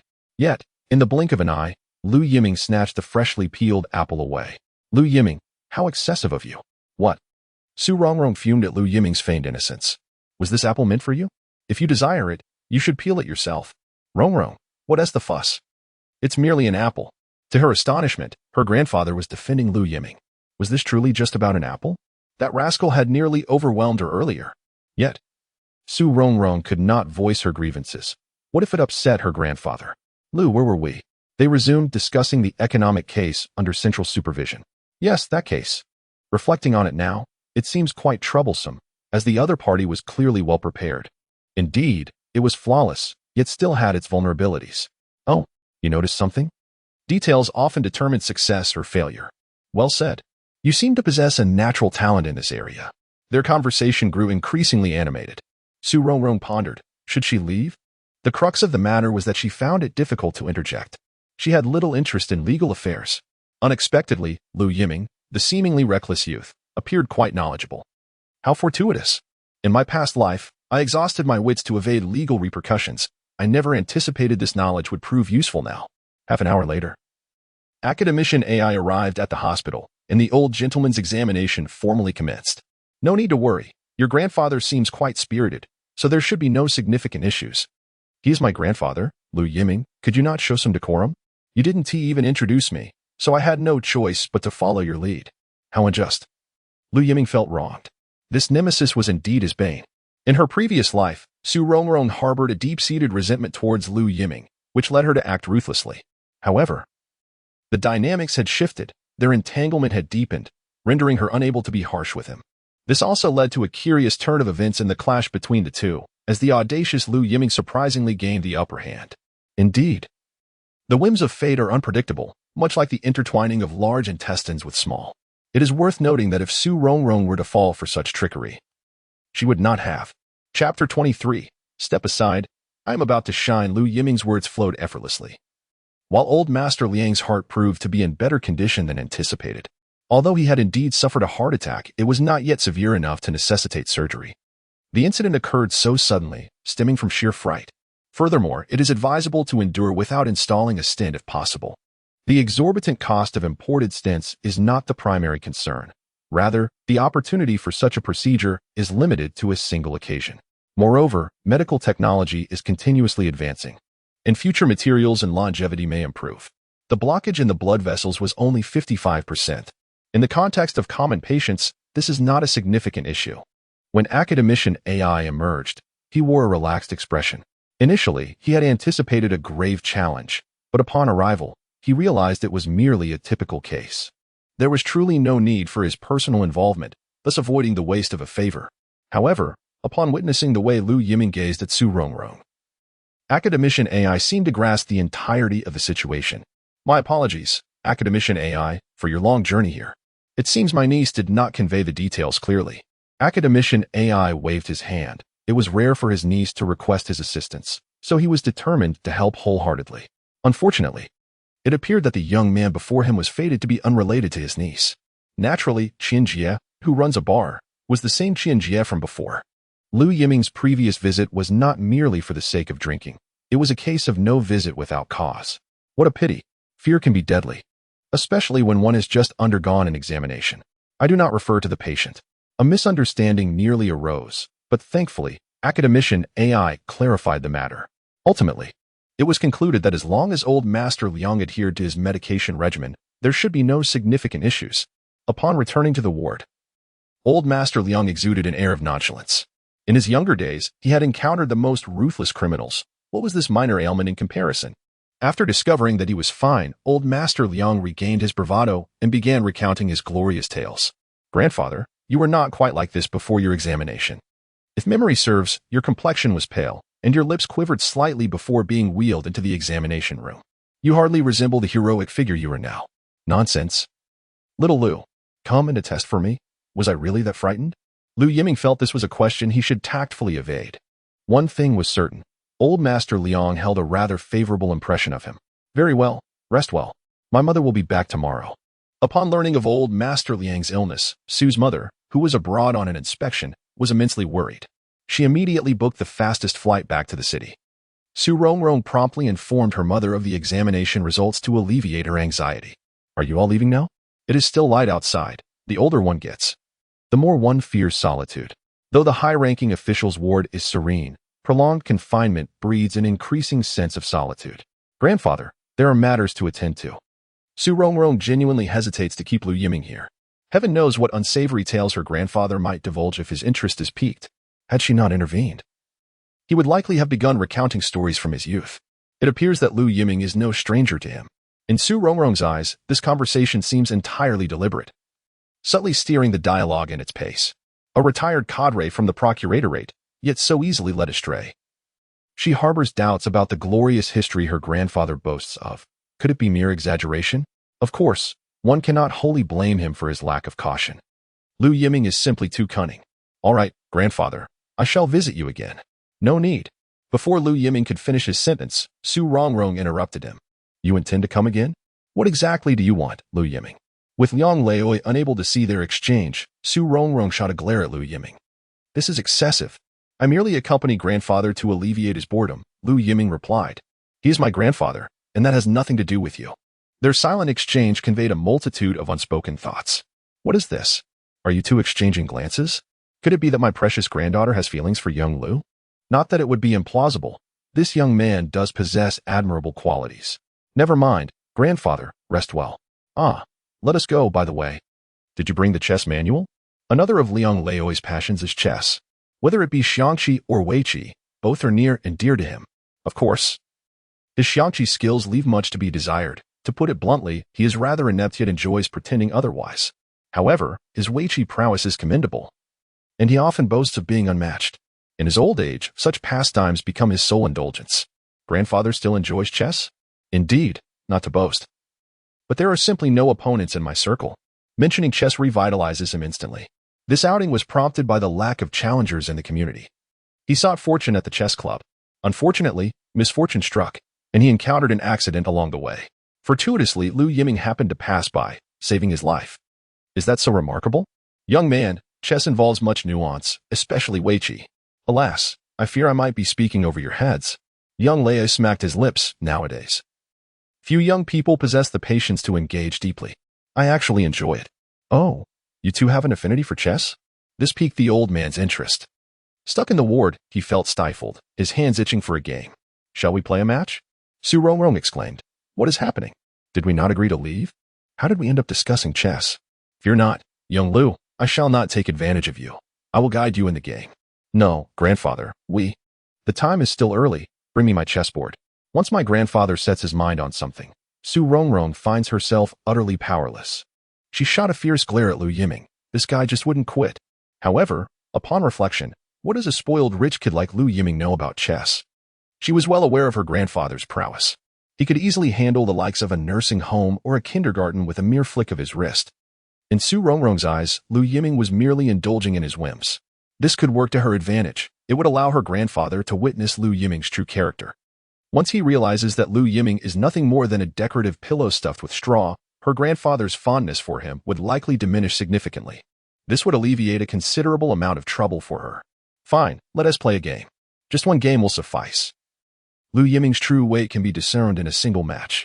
With a cold smirk, Su Rongrong thought to herself, he truly is courting disaster. Years ago, they had set up the chessboard, asking, how many pieces should I give you? Or perhaps, grandfather, would you like to play black first? Oh, the audacity. Little did they know that the young man was putting on a facade before her. She was the one who should be giving pieces. Yet he insisted on playing black. It seems a lesson is in order. With this thought, old Master Liang wasted no time and placed his first move as black. Chapter 24. Is the circle of the wealthy so convoluted? The system guarantees excellence. Lu Yiming, who previously knew nothing of Go, now felt confident enough in his skills to challenge professional players. As for old Master Liang, he fell victim to the common flaw of the powerful, underestimating his opponent. One must never underestimate one's adversary. This was a lesson Lu Yiming had learned in his past life. As old Master Liang played black, he chose the small corner and then executed a small leap to defend the corner with decisive authority. He truly believed himself a professional. Starting with a commanding opening to intimidate Lu Yiming. Had Lu Yiming been a novice, he might have indeed been daunted by old Master Liang's prowess. With black moves 9 and 11, old Master Liang pushed the edges, asking, are you really treating this like a teaching game? Enough of the trivialities. Breaking the formation is the true skill. The old master, engrossed in the game, transformed into a different person. His decisiveness was palpable. His skill was genuinely formidable. Meanwhile, Su Rongrong watched with a sense of calm. Although she had no expertise in Go, she was confident that her grandfather's strength would easily overwhelm Lu Yiming. Once the impression was tarnished, it would be difficult to alter. Good. Let him show off. All day long, Su Rongrong had been suppressed by Lu Yiming, nearly reaching her boiling point. Now, she hoped her grandfather could decisively teach Lu Yiming a lesson. At first, old Master Liang wore a relaxed expression. The young man wasn't particularly impressive. He was merely being led by the nose. Intentionally, the old master had tested him, feigning a weakness. Yet Lu Yiming failed to notice. It was almost certain that Lu Yiming's skill was comparable to that of the elderly men in the park. He probably believed himself a master after attending a few Go classes. Such an opponent was easy to handle. At present, old Master Liang was unceremoniously launching an offensive. However, after 20 minutes, his expression grew exceedingly grave. Why did it seem that every move he made was anticipated by his opponent? Could it be that this young man was exceptionally skilled? The seemingly random moves made with the white pieces had unexpectedly influenced the game. He was employing a small point, a commonly used tactic in Go, yet it was causing him such distress. Was this young man being deliberately mischievous? What? Nothing. Continue. Old Master Liang remained unconvinced, insisting that he could not possibly be bested by a youth. Had his 30 years of experience in the game been for naught? Another 10 minutes passed, and old Master Liang, holding a black stone, was utterly dumbfounded. Where should he place it? Every option was fraught with traps. He found himself in deep contemplation, hesitating to make a move. At this moment, Su Rongrong was already astonished. She had accompanied her grandfather to play chess before, where he had triumphed effortlessly. Even against professional players, he could engage in a fair exchange, with victories and losses evenly split. Yet today, in such a short time, he was forced into a prolonged consideration by Lu Yiming. Was this not too exaggerated? Was this still the rebellious youth from her subconscious? When did such young rascals become so formidable? What was she thinking? Unlike old Master Liang's deep deliberation, Lu Yiming was leisurely observing Su Rongrong's astonished expression. Indeed, it was a sight to behold. Do you really know how to play chess? This was blatantly evident. Indeed, Lu Yiming was correct. Having pushed her grandfather to such a point, he was far from a novice. He was simply extraordinary. How could she have asked such a foolish question? Clearing her throat, she thought, no, that last move doesn't count. Wasn't it said that one should never regret their moves? Watching her grandfather play tricks, Su Rongrong was left speechless. Regret a move? What regret? I simply was paying attention. Very well. Lu Yiming was quite magnanimous. He had already assessed old Master Liang's capabilities, which were indeed commendable.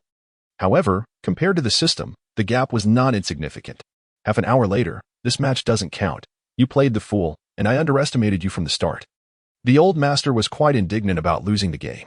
He continuously reassured himself that he had initially underestimated his opponent. Had he been serious from the outset, he would never have suffered such a humiliating defeat. Let us go again. The old man was determined to take his revenge. Today, he must win against this young man. Otherwise, where would he put his old face? With newfound seriousness, old Master Liang was cautious from the very first move, treating Lu Yiming as a true adversary. However, half an hour later, the outcome was disastrous, far too disastrous. Even Su Rongrong, who was not particularly knowledgeable about Go, could perceive the severity of the Blackstone's plight. Though he had become serious, he was losing even more swiftly than before. The previous game was not as dire. Her grandfather had needed to take considerable time to ponder each move. Upon reflecting on Lu Yiming, he promptly made his move. What does this signify? It indicates that every step in the game was well within Lu Yiming's anticipation. The disparity is astonishing, truly. You rascal. Old Master Liang was utterly convinced, recognizing that the opponent's skill far surpassed his own. Could you not show a modicum of leniency? If you were to provoke my grandfather into distress, I would certainly not let you off the hook. If I do not exert myself to the fullest, my grandfather might well hold me accountable. In the face of Su Rongrong's concerns, Lu Yiming steadfastly adhered to his principles. Quite right. A game of chess is simply that. No need for concessions. I can afford to lose. Young Lu, you are quite capable. With your level of skill, you would have no trouble in professional competitions. Such praise is indeed the highest commendation. As for Su Rongrong, she merely rolled her eyes, deciding to keep silent. However, the admiration in her grandfather's gaze towards Lu Yiming was impossible to conceal. The outcome diverged significantly from her expectations. Perhaps it would be best to call it a night. The sky has darkened. Grandfather, please rest well. I shall visit you again tomorrow. No, it cannot continue like this, at this rate. A wave of anxiety washed over Su Rongrong. What kind of charm does Lu Yiming possess that so swiftly won over her grandfather? It is late. Very well. Let us conclude for today. Young Lu, do leave me your contact information. We should engage in more exchanges in the future. For a chess enthusiast, encountering such a formidable opponent is indeed a stroke of good fortune. No need for that. What is the matter with you today, my dear? So peculiar. Time and again attempting to deter him. Could it be that she truly harbors feelings for young Lu? Su Rongrong, what nonsense. This Lu Yiming is deliberately scheming. Each of his moves today seems meticulously calculated. Grandfather, I did not mean it in that way. He is my classmate. If you wish to meet him, I can facilitate that. Whether I can actually reach him is another matter entirely. No, I must not give Lu Yiming any opportunity. This fellow's ability to climb the ranks is nothing short of astounding. Su Rongrong resolved to remain vigilant. As for Lu Yiming, well, moderation is key. He has already left a favorable impression today, so there is little fear of the old master being ensnared. At that moment, Lu Yiming respectfully stood to take his leave. Chapter 25, The Joke of Fate. Shall I take my leave then? Safe travels, no need for formalities. With no lingering sentiments, one could hardly wish for Lu Yiming to vanish any faster. Thankfully, the atmosphere was no longer as hostile as at the outset. For Lu Yiming, today was indeed fruitful. Regrettably, any hopes of staying for a late-night snack were dashed. Lu Yiming pouted, feeling somewhat aggrieved after spending so much time with his grandfather, yet receiving nothing to eat. Chess is the ultimate time-consuming activity. He patted his stomach, displaying a look of helplessness. Why not let Rongrong accompany you for a bite? Even his grandfather could not help but feel for him. This child seems so pitiful. Su Rongrong. Who would have thought that Lu Yiming possessed such skills? In such a short time, he has managed to charm my grandfather so thoroughly. This cannot continue. I must make myself scarce. He is not hungry. I am hungry. You are not hungry. In Su Rongrong's gaze, there was an unmistakable hint of menace. In truth, she was not hungry at all. It seemed that Su Rongrong was on the verge of a temper tantrum. Under such circumstances, it was best to avoid provoking her. Sending Lu Yiming off? He had legs of his own. He opted for a display of impatience. Noticing Su Rongrong had no intention of seeing him off, Lu Yiming had no choice but to leave the ward on his own. After all, he was her classmate. One should strive for unity. He was thick-skinned enough for it. Su Rongrong's explanation elicited a chuckle from her grandfather. How could he, as someone who had been through similar experiences, not understand Lu Yiming's intentions? To be fair, the young man was indeed impressive. His eloquence and insights were top-notch, suggesting he hailed from a respectable background. A good person indeed. He should visit often and play chess with me. Su Rongrong interjected, play chess often?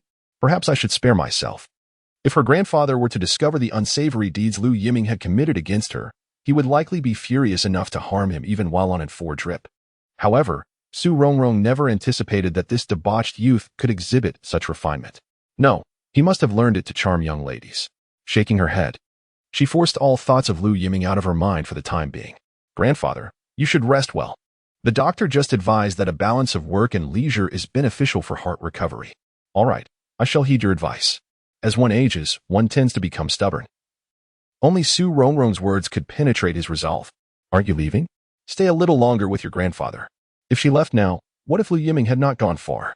Su Rongrong wished to avoid another accidental encounter. At that moment, Lu Yiming had already arrived at the first floor via the elevator. The high-ranking patient ward had its own dedicated elevator. Even amidst the bustling activity of a top-tier hospital, this elevator was never overcrowded.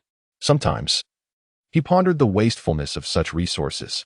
Yet, the reality remained that societal hierarchies persisted, casting shadows even in various locales. The slogan of equality among all has been chanted for ages, merely transferring some overt matters to the covert realm. Other elevators were packed with patients and their families, while the exclusive elevator for high-ranking patients contained only Lu Yiming. The inequities of the world are abundant. One learns to see without speaking, lest they become the target of collective scorn. In his previous life, he had been no different. Sir, we have arrived at the first floor. Thank you.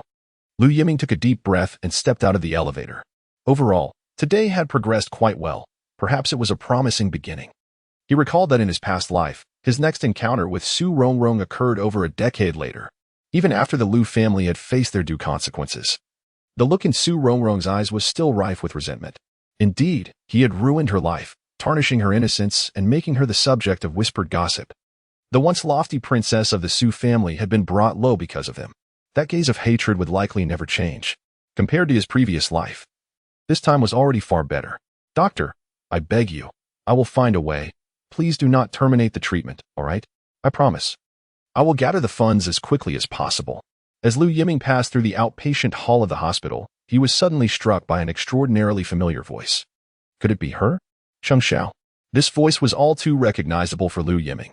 What brought Cheng Xiao to the hospital? Was she in need of financial assistance? At this moment in his previous life, Lu Yiming had yet to become acquainted with Cheng Xiao. Although he was aware that there was a renowned campus beauty at Moda University who was on par with Su Rongrong, he had no interest in Cheng Xiao at that time. His affections were wholly devoted to Su Rongrong. Even if Cheng Xiao were breathtakingly beautiful, there was an insurmountable chasm between them. The Lu family, despite being labeled as nouveau riche by the aristocracy, undeniably possessed wealth. They valued social standing. And a girl of Cheng Xiao's ordinary background could never hope to enter the Lu household.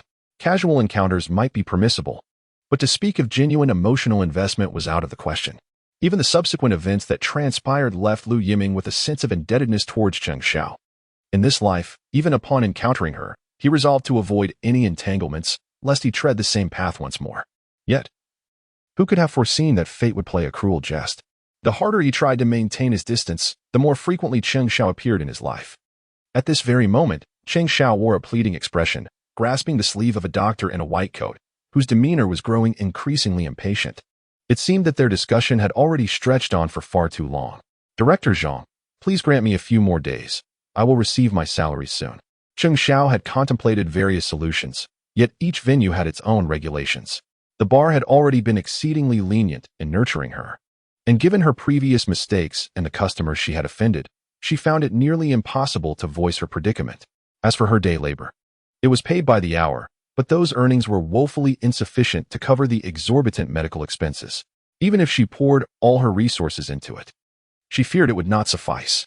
You know as well as I that the hospital has its own protocols. We have already extended your deadline by half a month. The administration has made it clear that the medical fees must be settled. Please do not put me in a difficult position. Director Zhang remained unmoved by Cheng Xiao's pleas. Doctors encounter numerous patients in distress each year. While they may initially empathize, prolonged exposure to such hardship often hardens their hearts. In the hospital, witnessing the cycle of life and death becomes all too common, leading to desensitization. If all else fails, perhaps you could appeal to the administration. You should know the right people. Director Zhang sighed in resignation, shaking off Cheng Xiao's grasp as he turned away without a glance back. Cheng Xiao, on the other hand, wore a look of deep sorrow.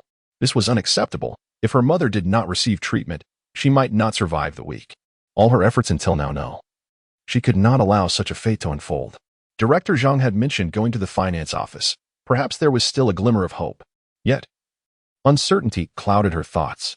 Cheng Xiao's expression shifted repeatedly, but ultimately, She summoned her courage and made her way toward the finance office. Chapter 26. The Perils of Extraordinary Beauty. Observing Cheng Xiao's departing figure, one cannot help but concede that she is indeed the most resolute woman I have ever encountered. Alas, she was deeply wounded by my actions in a previous life. Lu Yiming shook his head, preparing to leave, yet it seemed he had overlooked some crucial piece of information. What could it be? Lu Yiming struggled to recall.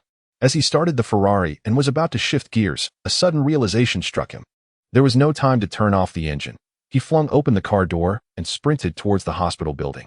Meanwhile, in the hospital's financial office, Cheng Xiao knocked on the door, finding only the department head inside. Over the years, she had crossed paths with Director Jean numerous times. Given her mother's prolonged hospital stays each year due to illness. "Oh, it's Cheng Xiao," Director Jean exclaimed, his previously stern expression instantly transforming into a beaming smile, albeit one that carried a hint of lewdness. "Director Jean, I sincerely apologize for bothering you at this late hour," Cheng Xiao said. "Don't mention it. Come in." He beckoned her with a wave of his hand. However, Cheng Xiao, sensing something amiss, halted at the entrance rather than stepping further inside. In contrast, Director Jean rose from his seat and approached her. "I've been informed about your situation. Director Zhang has told me that your mother has fallen behind on her medical bills for half a month. While I would love to assist you, the hospital has recently implemented new regulations," he said, inching closer to her. "Director Jean, I understand that I've caused trouble for the hospital, but I kindly ask for a few more days of grace. My salary will be dispersed shortly, and I promise to repay the outstanding amount." Cheng Xiao spoke urgently, her heart aching at the thought of her mother's treatment being abruptly halted. In her distress, she failed to notice how closely Director Jean was encroaching upon her personal space. "Cheng Xiao, I am aware of your family's circumstances.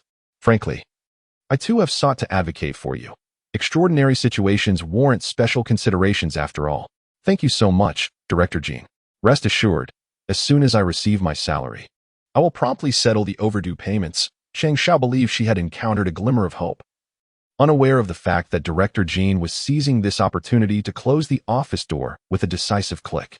"Director Jean, what are you doing?" Cheng Xiao immediately sensed the shift and attempted to distance herself from him, but it was regrettably too late. "Cheng Xiao, the hospital's decisions are not solely mine to make. Moreover, having extended you such a significant favor, don't you think you ought to reciprocate?" The lewd glint in Director Jin's eyes was no longer concealed. The first time he laid eyes on Cheng Xiao was 4 years prior, and from that moment, his mind had harbored unsavory thoughts. However, he lacked the opportunity to approach her then, constrained by his position as the deputy of the finance department, under the watchful eye of the department head. His vile intentions had remained buried deep within, awaiting the right moment to surface. At times, one may consider taking advantage of a situation, however. Cheng Xiao deftly averted such intentions. Last month, the department head, after much anticipation, finally reached retirement age and fulfilled his desire to assume the lead position in the finance department. Satisfied with his achievements, Director Jean soon set his sights on Cheng Xiao. In truth, the hospital had no pressing demands for the collection of treatment fees. This notion was entirely fabricated by Director Jean. The motives behind this are, of course, all too evident. At that moment, an opportunity presented itself with Cheng Xiao arriving before him. How could Director Jean allow such a splendid opportunity to slip through his fingers? "Rest assured, Director Jean, I will certainly settle the fees. If necessary, I can prepare a token of gratitude for you. Cheng Xiao, I am well aware of your family's circumstances. How could I possibly accept your red envelope?" At this juncture, Cheng Xiao found herself with no avenue for retreat. Cornered against the wall, while Director Jean continued to encroach upon her space, panic enveloped her. Throughout her life, Cheng Xiao had been acutely aware of her beauty. Yet, for a girl from an ordinary family, such beauty was not always a blessing. In her youth, boys would flock around her, but as she matured, the glances from the opposite sex were often laced with possessiveness. Cheng Xiao had faced numerous temptations. Her family was struggling, and her mother had suddenly fallen gravely ill. The weight of these unforeseen circumstances was suffocating. Yet, individuals seeking to lend a hand would appear, albeit with ulterior motives, driven by a desire for her beauty. Indeed, had Cheng Xiao chosen to succumb to depravity, she might have secured a life free from worry, acquiring sufficient funds to treat her mother's severe illness. However, she did not take that path. Instead, she diligently earned every penny through her own labor, maintaining her integrity. Despite her relentless efforts, she could not escape the clutches of those with ulterior motives. After persevering for so long, was she truly destined to see it all come undone? Cheng Xiao, how much longer can you endure? A woman in her prime should not be overburdened. If only you would accompany me. I would ensure your mother's health and provide the finest medical care.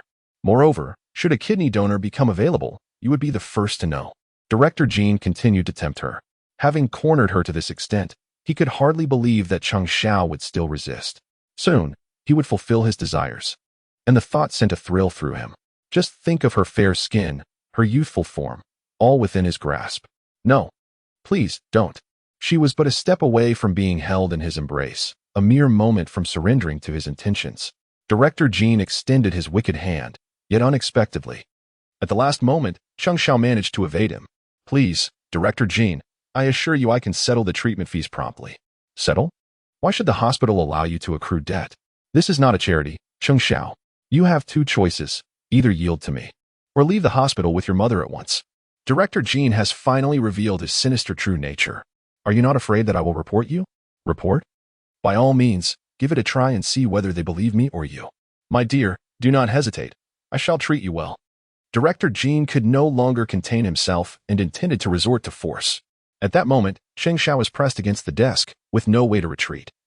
Instinctively grasping a pair of scissors that lay upon the table, closing her eyes, Cheng Xiao was prepared to risk everything for her innocence. Just as the situation reached a critical point, the door to the office, which Director Jean had deliberately locked, was suddenly kicked open with great force. The thunderous noise startled Director Jean, causing him to flinch. Chapter 27, Heart-wrenching. Who are you? What in the world? Before Director Jean could comprehend the situation, a massive fist was mere inches away. The scene unfolding was evident even to the most oblivious onlooker. With fury ignited, Lu Yiming completely lost control. Although he had not engaged in deliberate training, his youth gave him an advantage over the middle-aged, greasy man who had spent years in an office. After a few punches, Director Jean was left to scurry away in panic. What do you want? Security. Though his shameful deeds had been exposed, survival was paramount at that moment. Meanwhile, Cheng Xiao stood frozen in place, unable to regain her senses for quite some time. Everything had transpired far too suddenly. She had prepared herself for a fight to the death. Never could she have imagined that, in her darkest hour, a glimmer of hope would truly appear. It was him. The same person from the bar, who had stepped forward to help. A fellow classmate, or perhaps a friend of her boss.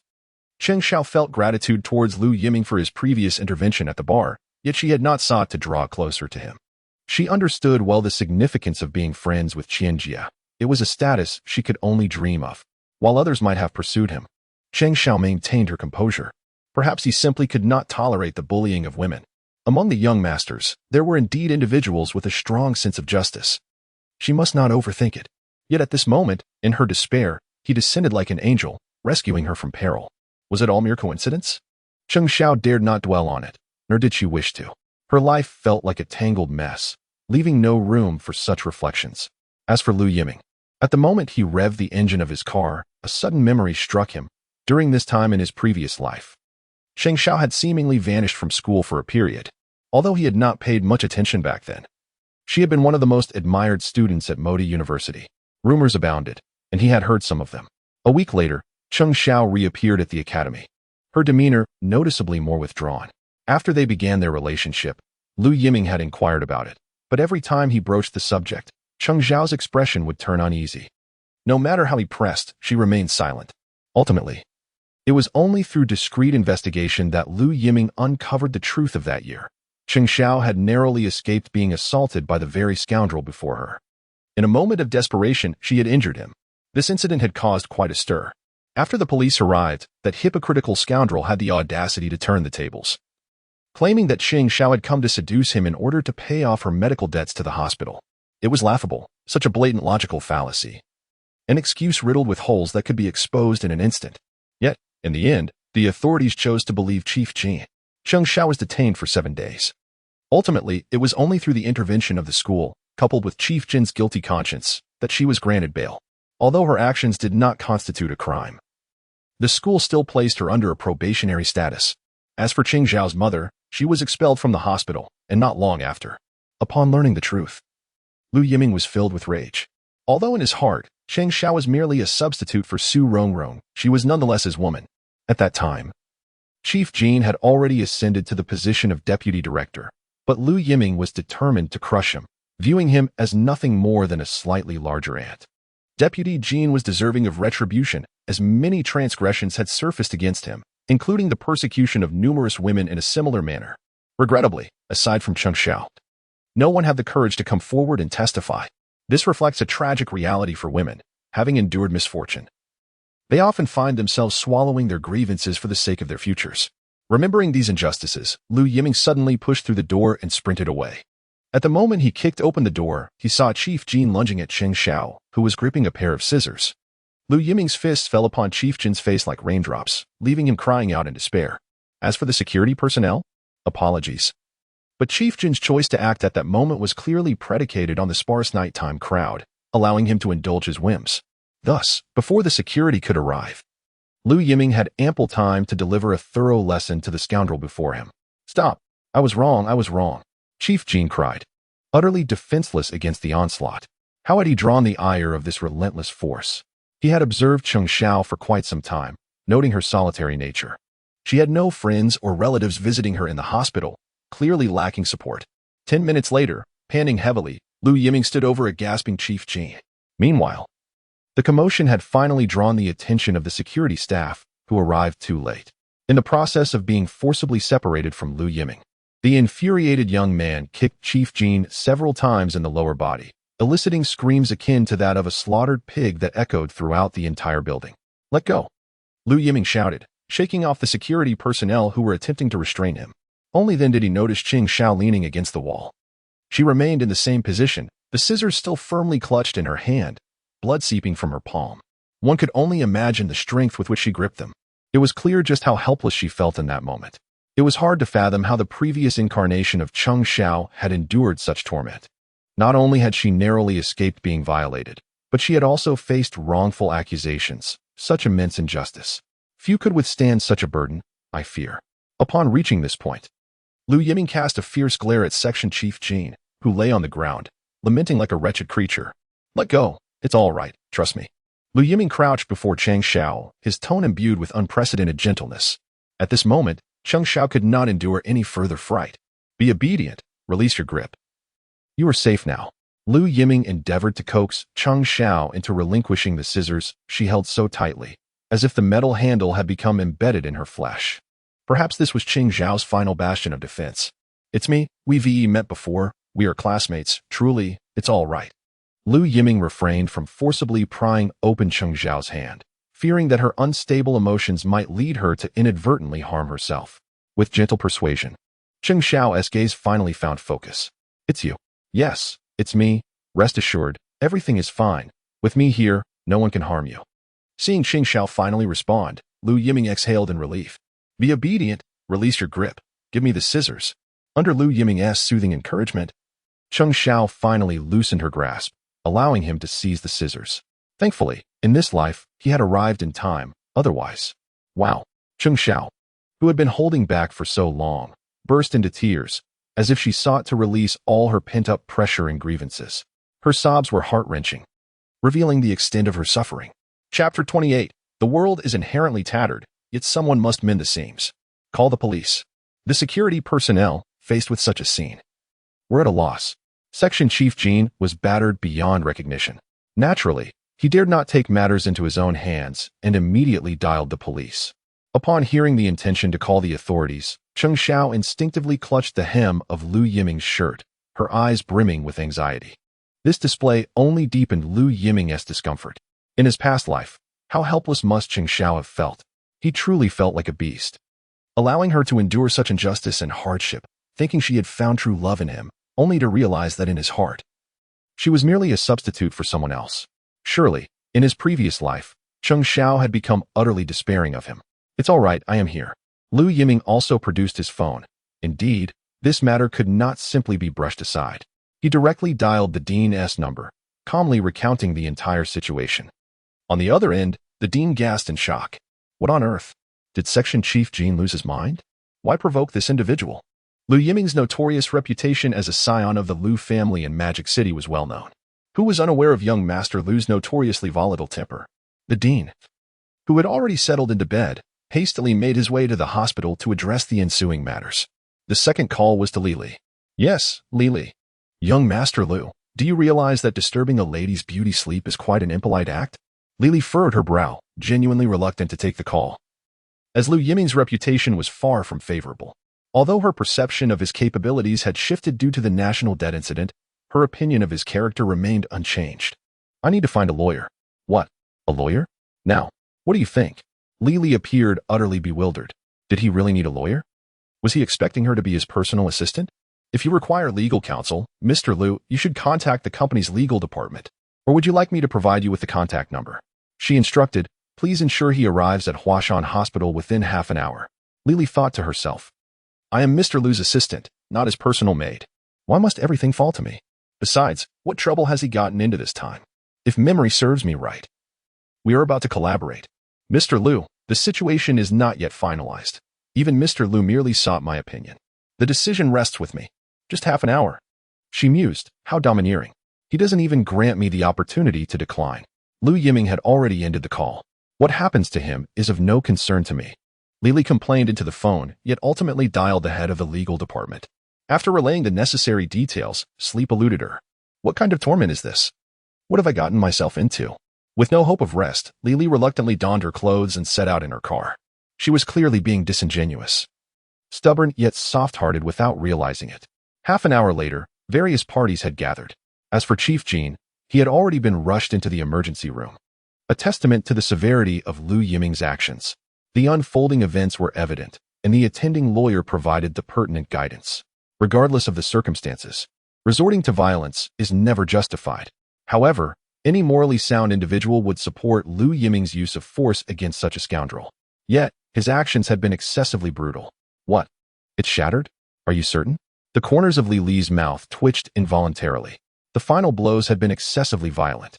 As for what had shattered, even a fool could understand. Assistantly, this may pose a bit of a problem. The injuries have reached a level warranting criminal charges. Enough of this nonsense. Why did I bring you here if not to assert self-defense? At the very least, this qualifies as a righteous act. The lawyer interjected, assistantly. Do you have a misunderstanding regarding the concepts of self-defense and righteous acts? Regardless of the situation, lawyers earn their substantial salaries from Lu's group to manage such emergencies. While their expertise lies in business disputes rather than civil ones, they still possess the ability to intimidate. No matter the cost, we must prevail. Initially, Lily believed that young Master Lu was simply flexing his authority, but upon arriving at the scene, she realized that this time, he stood for justice. Chief Jean was indeed a vile individual, employing such means to coerce women. Had she been in his position, the consequences for him would have been dire. Shall we consider a settlement? After all, he is hardly in a position to be exposed. A settlement? What purpose would you serve then? Young Master Lu's intentions are abundantly clear. Regardless of the expense, the opposing party must face justice. If you cannot achieve that, you may explain it to Mr. Lu yourselves. I understand. We will certainly exert our utmost effort. It was a firm directive. No matter the difficulties, success was imperative, given the severity of the injuries. Law enforcement would inevitably need to detain Lu Yiming first. However, circumstances often dictate actions. Moreover, the investigating officers are human beings, and like any individual, they look down upon the behavior of Chief Jean. In this instance, there was no need for the Lu family to intervene. The officers proceeded directly to grant bail. Lu Yiming was free to leave the hospital with dignity. As for Chief Jean, although he was merely charged with attempted molestation, no one could ascertain if this was his first offense. An investigation was imperative. The hospital director assured Lu Yiming that he would pursue the matter to its conclusion without leniency.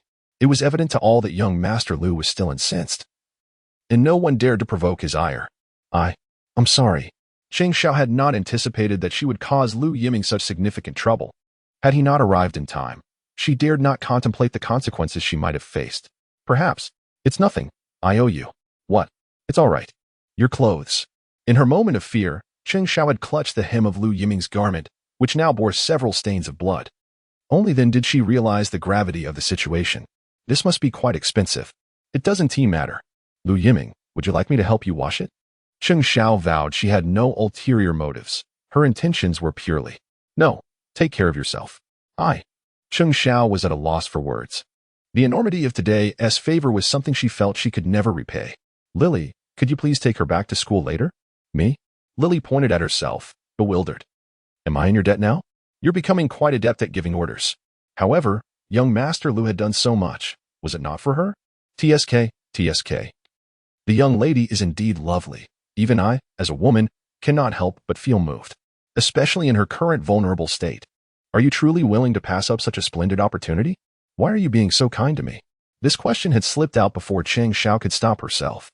She genuinely appreciated Lu Yiming, but to say that she would offer herself in return for this deed was beyond her capabilities. I would extend my hand to anyone. The world is inherently flawed, and someone must undertake the task of mending it. Chapter 29. A pain called broken eggs. The world is inherently flawed, and someone must undertake the task of mending it. This was perhaps the most heartfelt reasoning Cheng Xiao had ever encountered, providing her with a semblance of comfort. These words resonated deeply within her. Why? Why must her life be so fragmented?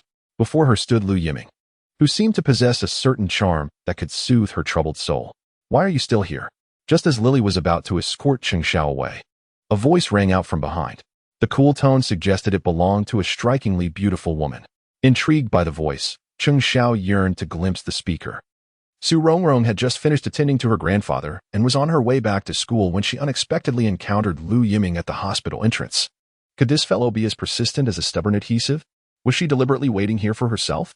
However, when Su Rongrong saw the other person who turned in surprise, she was taken aback. Cheng Xiao? What was she doing in the hospital? Being recognized as a campus beauty alongside herself at Modi University was quite a novelty for Su Rongrong, having been accustomed to being the center of attention since childhood. The sudden appearance of a girl who could stand shoulder to shoulder with her was indeed intriguing.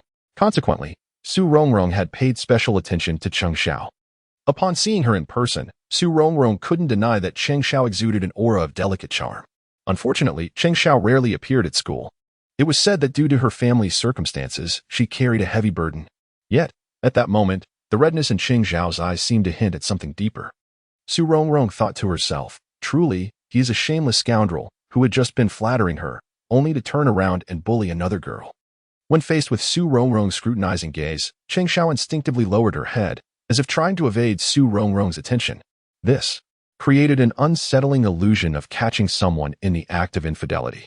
Naturally, Cheng Xiao was aware of Su Rongrong, the true darling of heaven. Throughout their 4 years in university, they had always been compared, and it was impossible not to know each other. Although they had never exchanged words or been so close in proximity, Su Rongrong's breathtaking beauty radiated brilliance, making her the undeniable focal point wherever she appeared. I happen to be heading back to school. Would you like to join me? Lu Yiming casually invited Su Rongrong to accompany him. Lu Yiming, your audacity knows no bounds. Su Rongrong nearly laughed in exasperation. Although she had no idea what had just transpired, she had already concluded that the wealthy scion had been bullying Cheng Xiao. This fit perfectly with Lu Yiming's spoiled persona, didn't it?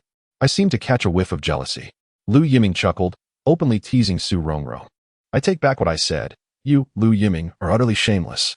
With a cold expression, Su Rongrong remarked that a scoundrel was still a scoundrel. What was that saying? A dog cannot change its. Wait, this analogy seems inappropriate. Su Rongrong, Cheng Xiao began to explain.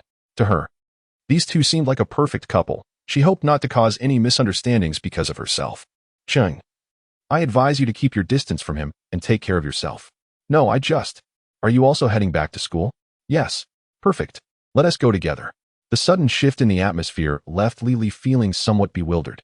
She had originally anticipated some drama, expecting a scene of conflict, but was instead surprised to see the two beauties depart hand in hand.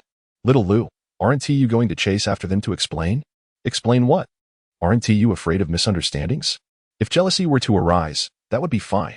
Lu Yiming shrugged. Did Su Rongrong really feel jealousy? He was self-aware enough to know that her leaving with Cheng Xiao was to ensure she did not fall prey to a wolf. If little Lu has nothing else, I shall take my leave. There is no hope, Lily remarked, feeling that her presence was superfluous. I will go to the company tomorrow. So urgent? Lily was taken aback, as she was not yet prepared, although Mr. Lu had already spoken with her. She would rather continue serving as Lu Yijuan's assistant than collaborate with Lu Yiming. How can you know without trying? What if it doesn't suit you? Then you can return. A month is all it takes. If you feel there is no future following me, you can leave anytime. A gentleman's word. I am not a gentleman. Lily thought. This man does not adhere to the usual rules. I cannot fathom the enigmatic Lu Yiming. As for Su Rongrong and Cheng Xiao, their shadows stretched long beneath the streetlight. Su Rongrong, I assure you, there is nothing between Lu and me. What happened to your hand? Su Rongrong replied, could it be that Lu Yiming, that scoundrel, has been forceful again? No, it was my clumsiness. Consider this a warning. Beware of Lu Yiming. You will get hurt. With that, if Cheng Xiao chose to throw herself into the fire, Su Rongrong would not intervene. It's really not. It has nothing to do with me, Su Rongrong said coldly. After all, Cheng Xiao was oblivious to the sordid deeds of Lu Yiming. The moment she awoke was filled with despair. Fortunately, that scoundrel still possessed a semblance of humanity. Otherwise, the thought sent a chill through Su Rongrong's gaze. Yet to Cheng Xiao, this was clearly a lover's quarrel, just as depicted in dramas. Was she testing her? Rest assured, Su, there is truly nothing between Lu and me. And I never intended to disrupt anyone's relationship. At the school gate, Cheng Xiao solemnly vowed to Su Rongrong. What do you mean by disrupting a relationship? Was Cheng Xiao referring to herself and Lu Yiming? Impossible. Just as Su Rongrong was about to clarify, Cheng Xiao had already vanished into the night. Perhaps, for Cheng Xiao, Lu Yiming was indeed commendable. Yes, although he was notorious for his debauchery at school, had it not been for Lu Yiming today, she might have. In her moment of despair, Lu Yiming descended like a beacon in the darkness. What girl does not harbor youthful affection? Regrettably, Cheng Xiao understood that she did not wish to burden anyone. At this juncture, romance felt like a luxury to her. Maintain your distance, Cheng Xiao repeatedly admonished herself. Meanwhile, Lu Yiming returned to the Lu family villa. You little rascal, have you stirred up trouble again? This time, even the legal department of the company has been alerted. Lu Yiming received the news immediately. He had not anticipated that this boy would act as if nothing were amiss in his presence. I consider this an act of heroism. Bah, if you can avoid trouble, that is worth thanking heaven. How can you claim heroism? Clearly, Lu Yiming had not grasped the full circumstances. Once Lu Yiming elucidated the matter, the typically righteous Lu Yiming was evidently infuriated. Such a thing exists? This is simply lawlessness. Why didn't you beat him to a pulp? This scoundrel deserves to be dealt with. Lu Yiming. It appears that in my previous life, I made a grave mistake. My father was willing to forsake everything to ensure my safety. Such hypocrisy is undeniable. With everything shattered, it seems the latter half of my life may not be lived in a humane manner. Ahem. Truly, it was a ruthless blow. The pain from that experience is something only those who have endured it can truly comprehend. Nevertheless, this time, Lu Yiming resolutely stands by his son. Regardless of how tumultuous the situation becomes, the Lu group will persist through it all. Chapter 30, The Unstable Hearts in 1995. The infrastructure development in the magical city surged forth explosively, with a pace that drew considerable attention. The Lu group, too, had set its sights on the fast lane of real estate, officially entering the property market. This time, the endeavor was marked by an unusually high profile. To this end, Lu Yiming established the Lu Real Estate Group. As for the headquarters of the Lu Group, it was situated in the recently developed Lujiazui, adjacent to the Oriental Pearl Tower. At this stage, the Lujiazui Financial District had not yet formally commenced, with everything still in the preparatory phase. During this time, the Lu Group had already become one of the iconic landmarks of Lujiazui. The future would see Lujiazui become a treasure trove of real estate. One cannot help but acknowledge the unparalleled vision of my father. Early one morning, a Ferrari glided into the headquarters of the Lu Group. Sir, I apologize, but this parking space is reserved for the chairman. Just as Lu Yiming parked his car, a nearby security guard promptly approached to advise him to leave. It was absurd. This parking space was exclusively for the chairman, and even if it were vacant, no one was permitted to park there. Where did this young man come from? So oblivious to such matters? As for the Ferrari, the security guard genuinely did not recognize it. Moreover, in a mere 10 minutes, the chairman would surely arrive. And if the space were taken, the guard's own position would be at stake. One should not underestimate the roles within the Lu Group, even as a security guard. The salary exceeded the city's average by approximately 50%. In Lu Yiming's words, the employees of Lu Group must embody a sense of superiority. Only then can they be motivated to serve the Lu Group effectively. Thus, the compensation at Lu Group is benchmarked against top-tier foreign enterprises. Even a security position attracts numerous applicants. Let him park elsewhere. Excuse me, sir. Such arrogance, to occupy the chairman's parking space at the Lu Group. This was the first time the guard encountered such a person. Rest assured, your chairman will not make things difficult for you. I'm afraid this is our policy. The guard dared not take any chances. Furthermore, the young man before him appeared inexperienced and immature. The guard obstructed Lu Yiming, preventing him from proceeding. Just as a BMW 320 approached. In this era, it was undoubtedly regarded as the pinnacle of luxury cars in the eyes of the ordinary public. The owner of this BMW was none other than Li Li. What is happening? Assistantly, this gentleman insists on parking in the chairman's space. We are trying to persuade him to leave. You can rest assured, we will allow him to park. The security guard was taken aback. Allow him to park? Who did he think he was? The chairman's son, perhaps? Well, that certainly unveiled the truth. At this moment, Lu Yiming did not hasten to depart. Rather, he patiently awaited Li Li to park her vehicle before approaching her. Shall we go together and familiarize myself with the route? He inquired. Young Master Lu, you jest. This is your domain. Do you truly require my guidance? She replied. This time, the circumstances have changed. Observing Lu Yiming and assistant Li conversing cheerfully as they exited. The security guard wore a perplexed expression. 10 minutes later, the imposing tiger-head Benz arrived, leaving the guard in a state of trepidation. Surprisingly, the vehicle came to a silent halt in a nearby parking space, without causing the slightest commotion. The guard was utterly baffled and eventually inquired with his superior to uncover the truth. It turned out that the owner of the Ferrari was indeed the son of the boss. Young man, keep your eyes peeled. This young Master Lu is not someone to be trifled with. This was a piece of advice from a seasoned colleague. For young Master Lu was notorious for his reckless behavior.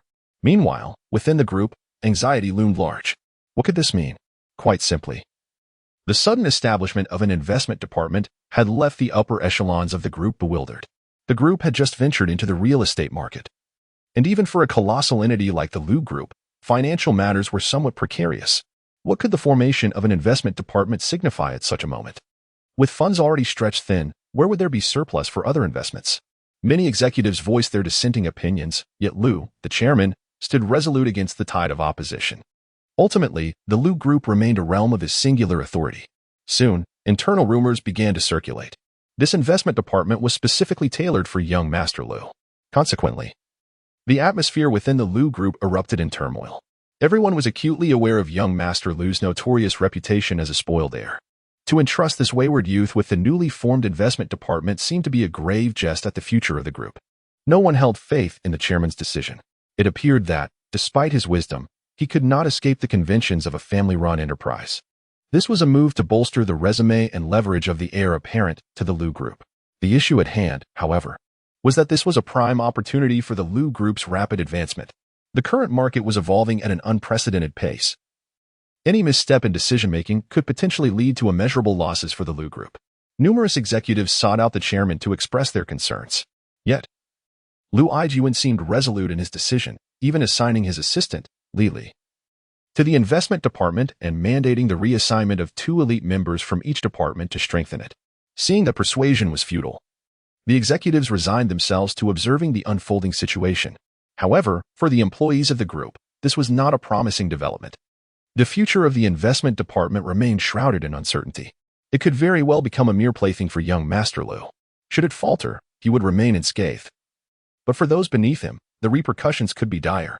An atmosphere of dread prevailed, with each department awaiting the final decree. Helplessly, no one volunteered to take initiative. Even with Assistant Li at the helm, the reputation of young Master Lu as a reckless heir lingered heavily in the minds of all. No one is willing to gamble with their future. Have the personnel been selected? A total of 20 individuals have been chosen, yet enthusiasm among them remains disappointingly low. This is indeed a concern. Even Li Li found it difficult to accept at first, let alone others. Do they doubt my capabilities? Perhaps there are other apprehensions at play. Li Li's response was subtle, but Lu Yiming understood that it stemmed from worries about his future. After all, every time the young Master Lu visits the corporation, chaos ensues. No one believes that this heir genuinely intends to engage in meaningful work. Logically, the investment department is crucial for any enterprise. Gaining entry into this department equates to penetrating the core of the business. Yet, at this moment, the Lu Group is a place that everyone is eager to avoid. This is truly. A notification was sent to all personnel. A meeting will convene in the conference room in half an hour. Very well. Li Li nodded. Although she could not fathom why Lu Yiming would choose to hold a meeting on his first day in office, especially a meeting for the entire department.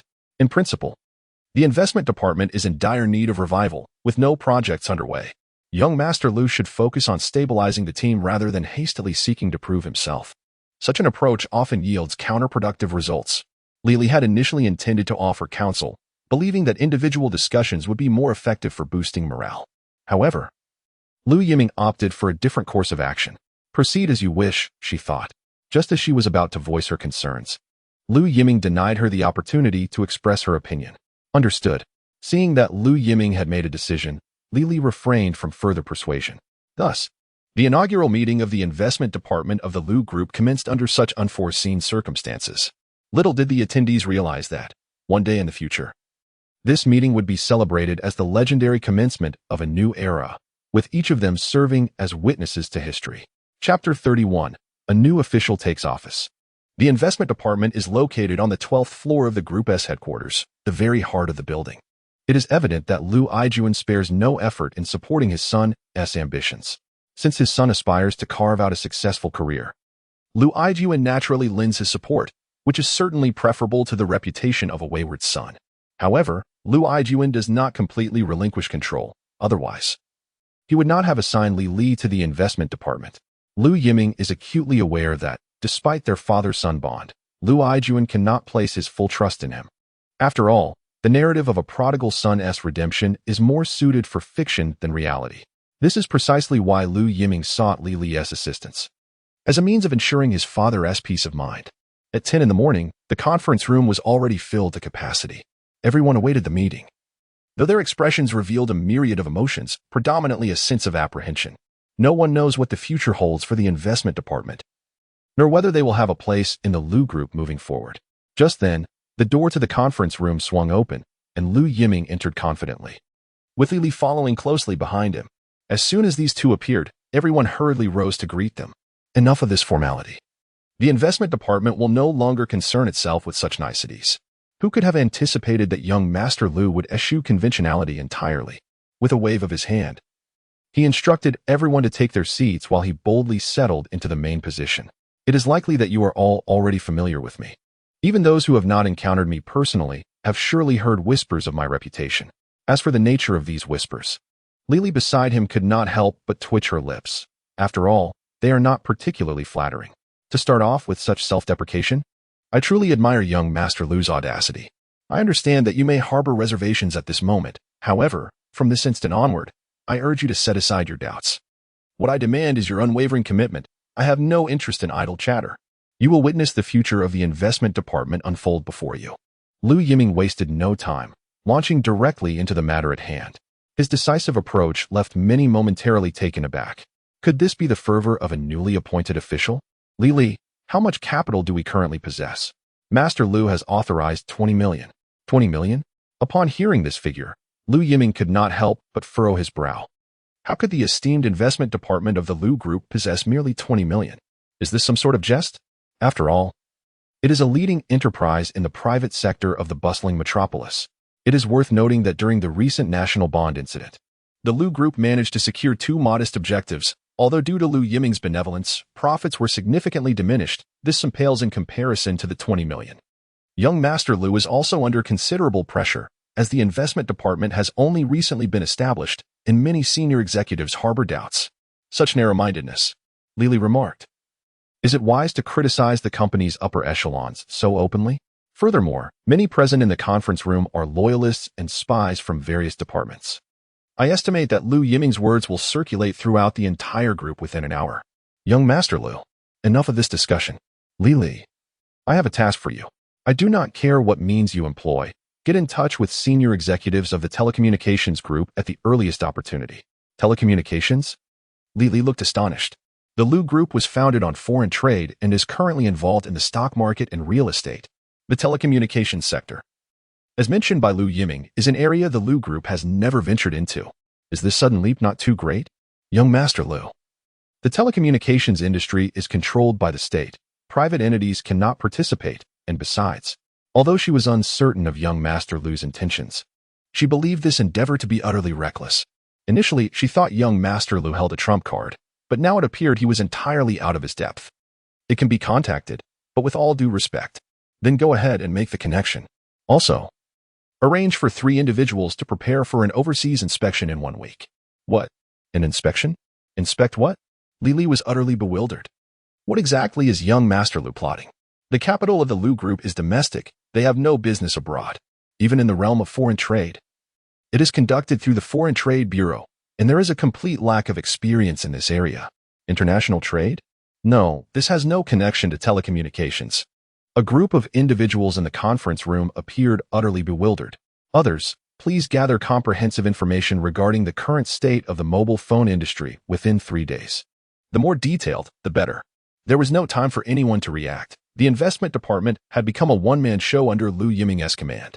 At this moment, even Li could not maintain her composure. She was about to speak, but Lu Yiming, having delivered his instructions, promptly announced the meeting's adjournment, leaving the attendees exchanging bewildered glances. Vice President Li what?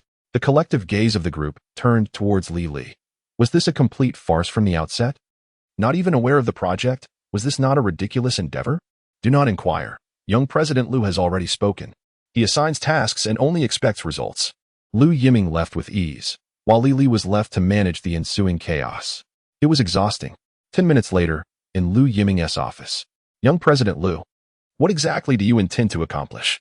Li barged into Lu Yiming's office, her tone laden with inquiry. To her, today was nothing short of absurd. What a jumble, calling for a meeting and suddenly delegating a series of vague tasks. It was 5 minutes earlier than I anticipated. Unlike Li, Lu Yiming appeared composed, even taking the time to brew tea. What? I anticipated your arrival, but I did not expect you quite so soon. Young President Lu, are you in a fit of madness? Is it inappropriate to question your direct superior in such a manner? The exchange was sharp, reminiscent of a cosmic collision. Sigh. Very well, I apologize for my demeanor. However, I must inquire, could you clarify what exactly you aim to achieve? Telecommunication, mobile phones, and overseas inspections. Li was eager to ask if young President Lu was aware of the total funds available to our investment department. Surely, you do not intend to venture into the mobile phone business? This is nothing short of a pipe dream. Setting aside the fact that the Lu Group lacks the requisite capabilities, this is a domain in which the Lu Group cannot possibly compete. The mobile sector has already been dominated by colossal foreign entities. There exists no domestic rival of significance. The government may wish to provide robust support, but without critical technology, success is unattainable. The cost of developing a mobile phone, in Li's view, is astronomical. Even state-owned enterprises would falter in such an endeavor. Li, do you understand why I asked you to contact telecommunications? In my opinion, both China Mobile and China Unicom far exceed the capabilities of the telecommunications company you mentioned. Precisely.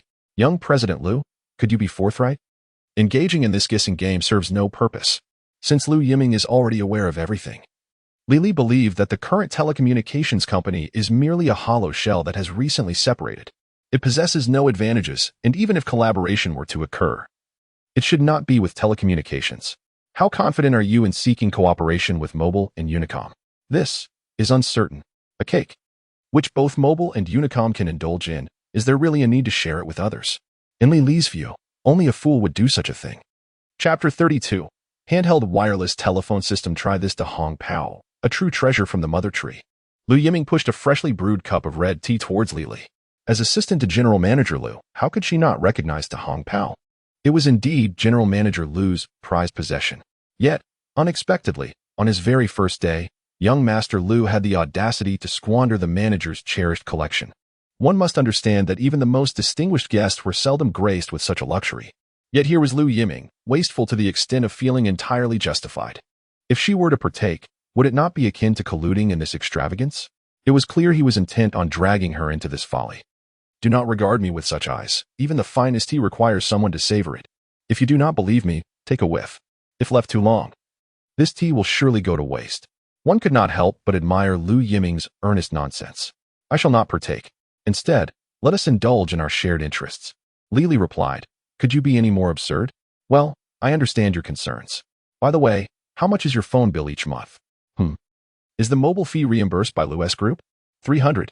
The company is currently not reimbursing, but it has been put on General Manager Lu's agenda. One must consider that in 1995, the national average salary was merely around 500. Li's mobile expenses were already nearing 300. Although mobile phones were gradually becoming more common, they remained a luxury for the vast majority of the public, let alone those devices that cost nearly 10,000. See, mobile charges are not cheap, are they? Young Master Lu, what exactly are you trying to say? Indeed, mobile communication fees were steep and charged both ways. At 50 cents per minute. Even for an executive like Li, brevity was essential when engaging in mobile conversations. But what did this have to do with young Master Lu? Could a wealthy scion truly concern himself with phone bills? What if we could reduce communication costs to that of landlines? This was simply impossible. For Li, it was akin to a pipe dream. Mobile operators were state monopolies. And there was no possibility of price reductions in this regard. Even if it became an inevitable trend in the future, the present discussion was merely fanciful. To be aware in times of comfort is a sign of having grown accustomed to ease. Young Master Lu, I truly do not comprehend what you aim to achieve. What do you mean? Translated, it refers to a personal mobile communication system, more aptly understood as a handheld wireless telephone system. Mobile phone? Such a technical term. At its core, merely refers to a mobile phone. Li genuinely could not fathom what Lu Yiming was attempting to convey. No, a handheld wireless telephone system, as the name implies, is a wireless landline. A wireless landline? This. Li was utterly flabbergasted. Could such a possibility truly exist? Young Master Lu, it seems that your so-called handheld wireless telephone system does not appear to exist in the country. Of course, Li longed to confront Lu Yiming, questioning whether all his words were merely a jest at his own expense. What was there to boast about, presenting something that was non-existent in the domestic market? Was he attempting to showcase his vast knowledge and experience? She noted that the appreciation of tea is a matter of one's state of mind. Young Master Lu, are you considering the potential of this handheld wireless telephone system? Calming herself, Li immediately recognized the business opportunity within. Indeed, your capacity for understanding is remarkable. However, it is impossible, young Master Lu. Let me reiterate, the mobile sector in our country is under governmental control, and private enterprises cannot engage in it. This is a national policy. Not even the Lu Group could negotiate this, let alone approach higher authorities. Since the advent of mobile phones in our domestic market, there have been attempts in this realm. After all, who wouldn't be tempted by such a substantial cake? Many influential figures have tried, yet who has succeeded? Even agents are constrained by the mobile giants, and dreaming of carving out a piece for themselves is folly. Li had once thought highly of young Master Lu's capabilities, but now it seemed nothing more than an illusion. Patience is key. Your temperament lacks steadiness. Young Master Lu, I merely believe it is unnecessary to waste time on such impossible ventures. Have you forgotten the task I assigned you? The telecommunications sector? Yes, precisely that. Lu Yiming smiled slightly. Previously, there had been no opportunities, but now, the situation presented a genuine chance. As the mobile sector was recently separated from telecommunications, the latter was eager to develop its mobile operations. However, the challenge lay in the fact that telecommunications currently lacked its own license. Meanwhile, the higher-ups were assessing growth metrics. This urgency was palpable among the executives of telecommunications. For Lu Yiming, this was the perfect opportunity. If he could seize it, the prospect was enticing. Young Master Lu, telecommunications is, after all, a state-owned enterprise, and collaborations with private companies are seldom seen. State-owned enterprises often view themselves as superior, even the Lu Group. A leader among private firms is still regarded with indifference. The most critical point is that state-owned enterprises are not short of funds, with substantial backing. They possess resources that no private enterprise can match. You might argue that they are aloof, but isn't that true? This is simply because they lack compelling incentives. Young Master Lu, what makes you think they would be interested in the handheld wireless telephone system? Because they have no better alternatives. Lu Yiming's confidence rendered Li speechless. Certainly, if his judgment proves correct, it would indeed offer the Lu Group an excellent entry point. Yet, what justified young Master Lu's belief that he could acquire this technology? Young Master Lu, where does the technology originate? From the telecommunications giant. It seems unrealistic. If what young Master Lu posits were true, how could the other party possibly consider transferring the technology to us? The domestic market harbors immense potential, a fact that cannot be overlooked by the other party. If this handheld wireless telephone system is indeed as remarkable as Mr. Lu claims, why has it not ventured into the domestic market? Why wait for the Lu Group to reap the benefits? The answer is simple: they lack the necessary funds. This reasoning is indeed irrefutable. Although they possessed the technology, their initial research direction was fundamentally flawed. In my view, the handheld wireless telephone system could serve as a transitional solution during a market gap. However, The overarching research direction has veered off course. I find it perplexing. There is no need for you to comprehend these intricacies. Just remember this. The handheld wireless telephone system is currently the most suitable option for the domestic market. As for the justification, that is my concern. Your task is merely to secure the support of the telecommunications executives. I can attempt it, but I cannot guarantee the outcome. Lily does not possess absolute confidence. That is your responsibility. I only care about the results. You are the assistant. Is this all you are capable of? Well, although the provocation is quite evident, it proves effective for Lily. To be belittled by a spoiled rich kid regarding her professionalism spurs her resolve. She asserts that she cannot concede. Look, the tea has gone cold, Lu Yiming insinuates. I will do it. You may act as you please. Lily swiftly finishes her cup of Dahong Pao. A fruitful collaboration. This is more than just a cup of tea. Gaining Lily's support is of monumental significance. At this moment, the two are akin to grasshoppers on the same string. What was that saying? We have weathered storms together. That's not quite right. Chapter 33. The contract of indenture. Cheng Xiao sat on the steps of the clinic, her expression clouded with worry. Although Section Chief Jean rightly faced investigation, her own troubles remained unresolved. Arriving at the hospital early, Cheng Xiao immediately went to visit her mother. The attending physician soon approached her, having been alerted to her presence. It was still a matter of unpaid fees. The hospital had agreed to extend the deadline by just one more day. However, where could she possibly procure such a substantial sum in such a short time? The payday was still distant, and now all her relatives were avoiding her. Understandably so. Her mother's illness resembled an insatiable abyss. Initially, there was no way to offer assistance, yet her relatives were merely an ordinary family and simply could not help. Cheng Xiao saw no glimmer of hope. However, if treatment were to cease, the outcome would be inevitable. Her mother was her only remaining kin in this world. She could not bear to watch her mother succumb to death. Just then, the ground in front of her suddenly darkened, and Cheng Xiao looked up in astonishment. Backlit by the sun, a familiar figure appeared before her. Was it him? Lu.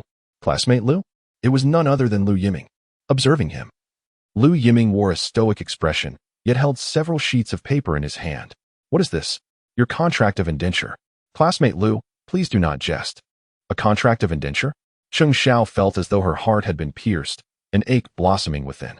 Could it be that he was like everyone else? Is the only light within your heart destined to extinguish as well? I have learned that your mother requires treatment, and if all goes well, the entire course will cost 200,000. Why does Lu Yiming know such intricate details? Is he investigating me? Cheng Xiao instantly became vigilant. What is this man truly after? I can resolve this. Resolve? With your relentless labor? Those odd jobs barely cover daily expenses. I have already sold my only house. What do you mean? Cheng Xiao felt a surge of anger. Although Lu Yiming's words were factual, they pierced her heart like daggers, making it difficult to breathe. Why must this man shred her final vestige of strength? I am offering you a chance for a permanent solution. Lu Yiming extended the agreement before Cheng Xiao. Lu Yiming. I misjudged you. Cheng Xiao rose, glaring at him, fully aware of the content of the agreement without needing to guess. She knew her beauty attracted attention, but it also placed her in constant peril. Countless men had gazed at her with unabashed desire throughout her life. That look terrified her. Unexpectedly, Lu Yiming was no different from those men. A despicable agreement aimed at keeping her as a kept woman, perhaps containing even more repugnant terms. Saving her might simply be a means to prevent her from falling into someone else's clutches. To these men, her virtue was what they valued most. No wonder. Her classmate Su Rongrong advised her to steer clear of Lu Yiming. It appeared that Su Rongrong's warnings were indeed true. I am in need of money, but I will never sell myself. So, are you willing to watch your mother perish? A threat, a blatant threat, wielding her only vulnerability. To Cheng Xiao. This was an utterly heartless response. Watching her mother die? She could not bear it. Yet, the thought of selling her body sent tremors through her. It was not fear, but indignation. Such stubbornness left Lu Yiming momentarily dazed. He had seen that very look in his previous life, despair, sheer despair. Initially, Lu Yiming had no desire for further entanglement with Cheng Xiao. After all, distancing himself from her might represent the best outcome. However, Cheng Xiao's mother's illness had reached a critical juncture. Relying on medication and equipment could perhaps delay the search for a kidney source, but once treatment was abandoned, no miracle could occur. In his previous life, this had led Cheng Xiao to lose her only family member, leaving her to exist as a mere shell of a person for a time. All of this Lu Yiming had learned afterward. Now, the opportunity lay before him. Even for the sake of atonement, he could not remain indifferent. Yet, simply handing over money was not an option Cheng Xiao would accept. Lu Yiming was acutely aware of this. Cheng Xiao required no one's pity.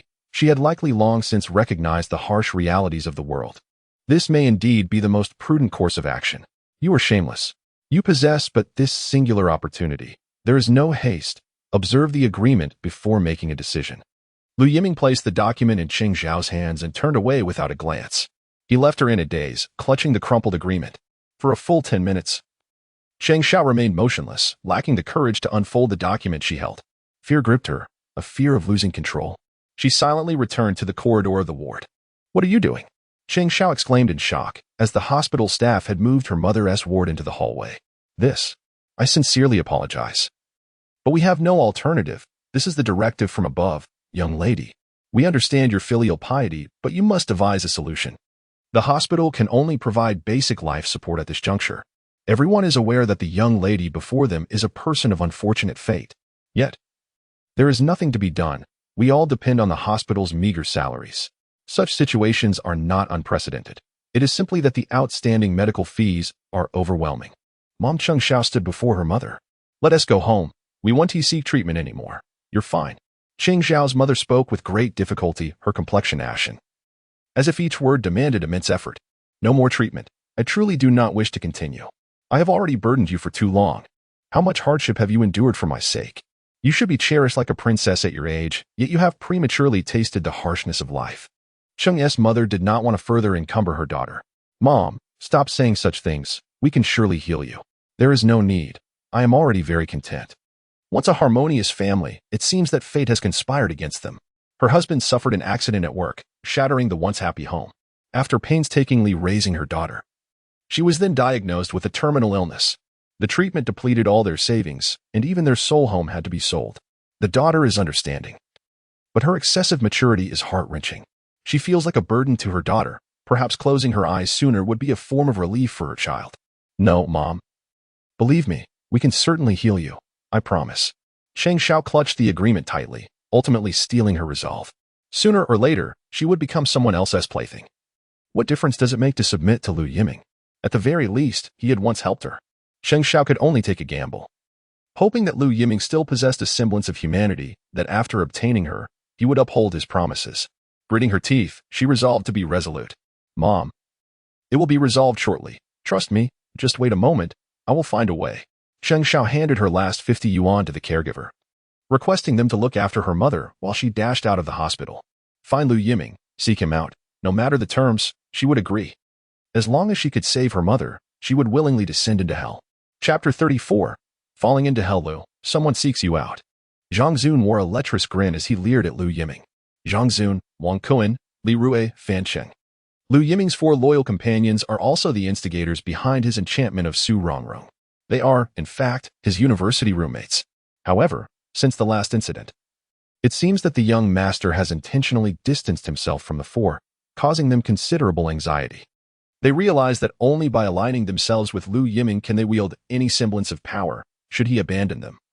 Their days of comfort would swiftly come to an end. Today, with the rare occasion of Lu Yiming returning to the dormitory, the 4 displayed an overt eagerness to curry favor with him, vying for his attention. It hasn't been long since Lu Yiming's return, yet someone has already approached him. Throughout their university years, numerous young women have sought his affection. Unfortunately, many of these girls, relying solely on their superficial beauty, believe they can ensnare the young master in their charms. In the eyes of the 4, these girls lack discernment. After all, what sort of woman has Lu Yiming not encountered? However, this time, a particular young lady stands out. Upon Lu Yiming's return, the ordinary beauties were swiftly dismissed, deemed unworthy of his attention. Zhang Zun, in a hurry, suggested, I'll head out to buy some skewers. Let us enjoy a proper meal together. With a chance to flatter Lu Yiming, the others were eager not to miss this opportunity. This time is different. You should meet her, Lu Xiao. There may be a delightful surprise in store, Zhang Zun teased, leaving the other 3 itching with curiosity. Zhang Zun, known for his clever schemes, often knows how to please Lu Yiming. Yet, unbeknownst to him, he had already been placed on Lu Yiming's blacklist due to a prior incident that had yet to be settled. With numerous matters requiring attention, Lu Yiming planned to address Zhang Zun's mischief once he had the opportunity. Meanwhile, Lu Yiming remained composed, careful not to alert anyone to his intentions. Once he departed from the dormitory, the others turned their frustrated gazes towards Zhang Zun. What are you playing at? Can't you see Lu Xiao has been ignoring us lately? One exclaimed. Indeed, after finally returning, you still choose to stir up trouble. But, guys, this time is different. Zhang Zun insisted. What is so different? Lu Xiao despises those self-important girls. You know that well. Hey, this time it's Cheng Xiao. Cheng Xiao. The other three were taken aback. How could it be Cheng Xiao? Her reputation at Moda University is quite significant.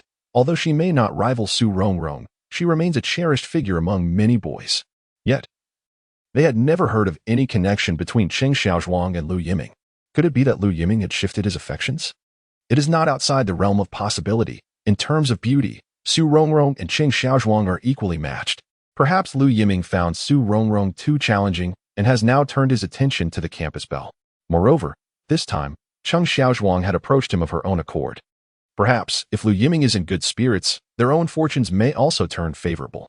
Who could deny it?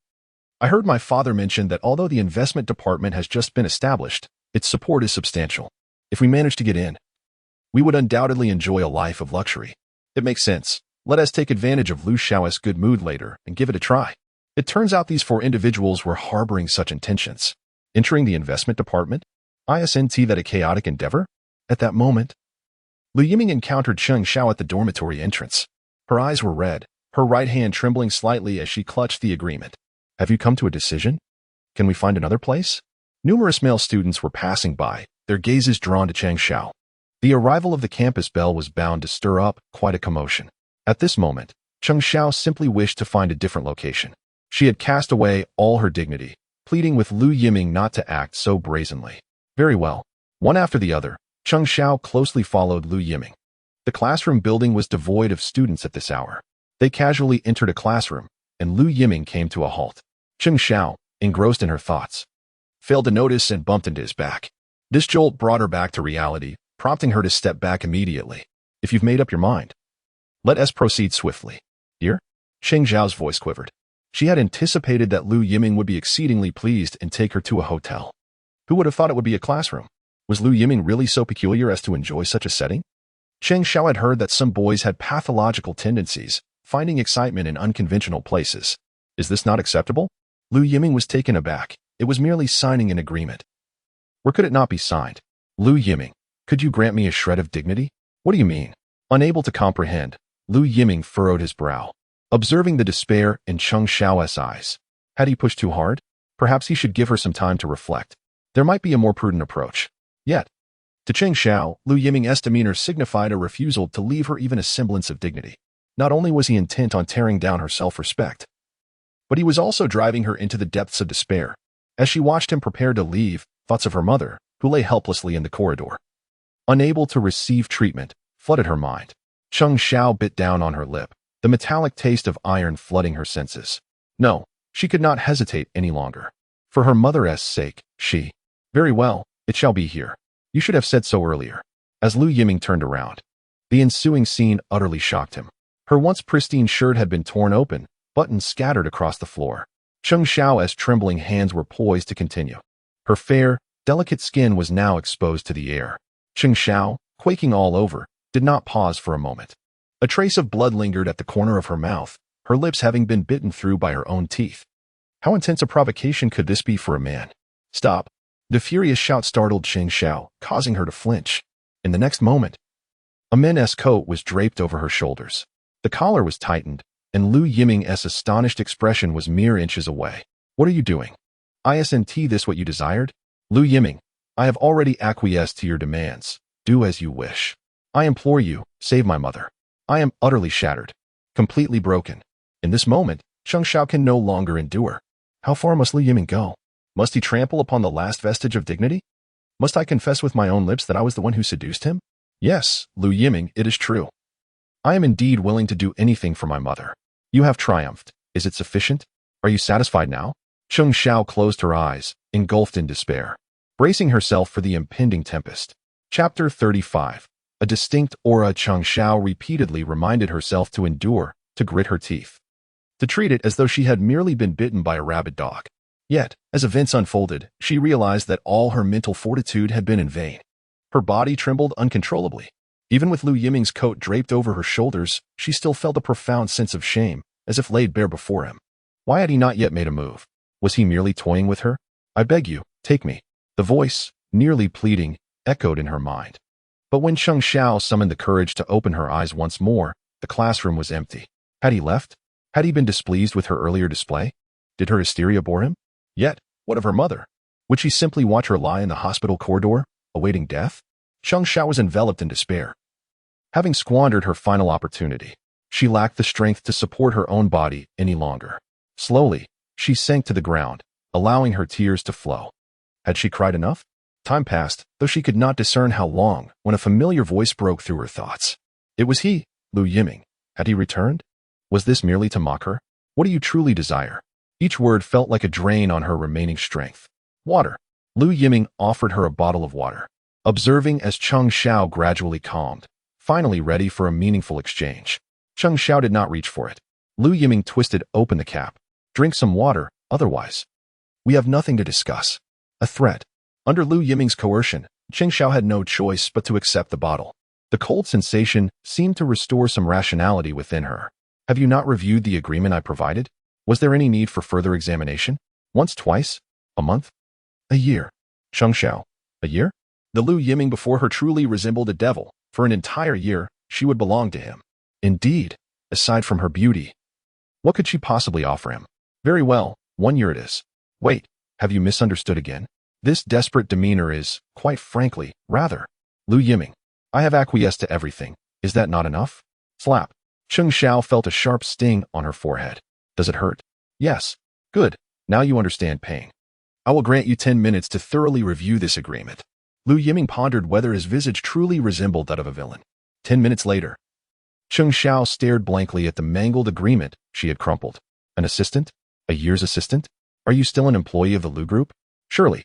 This must be a dream. You are merely an assistant, correct? Indeed, but a rather indispensable one, required to be on call at all hours, managing any unforeseen events. Is that all? Cheng Xiao, who endowed you with the audacity to presume I would accept your unsolicited proposal? Was I mistaken? Could it truly have been a misunderstanding? At that moment, Cheng Xiao was awash with conflicting emotions. 200,000. That is indeed a substantial sum. Not only does it cover the hospital expenses, but it also secures the future treatment for my mother. Cheng Xiao could never have anticipated that her worth for a year could amount to such a fortune. Why? What do you mean? Why? Graduates from Magic City University earn an average income of less than 800.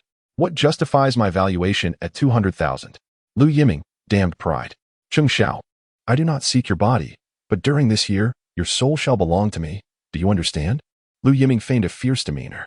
In a past life, it was precisely this gaze that he wished to avoid seeing in Cheng Xiao again, whether as atonement or for other reasons.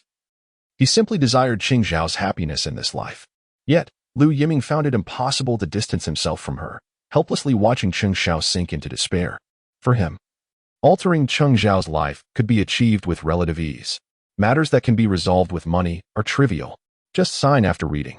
His tone was cold and businesslike, projecting a facade of professionalism while concealing genuine concern, fearing he might lose control. Why? What is it? The repetitive inquiries caused Lu Yiming to frown. The world is inherently flawed, necessitating someone to mend its seams. Lu Yiming, are you destined to patch the fabric of my life? Noticing Lu Yiming's silence, Cheng Xiao lost herself in contemplation. Nevertheless, she inscribed her name upon the agreement.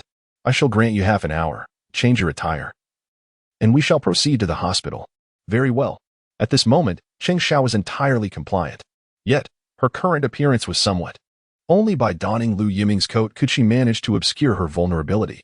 They exited the lecture hall, one following the other. Looking back, the teaching building no longer appeared to Cheng Xiao as a terrifying nightmare. Observing Lu Yiming's silhouette ahead, she felt a tumult of emotions.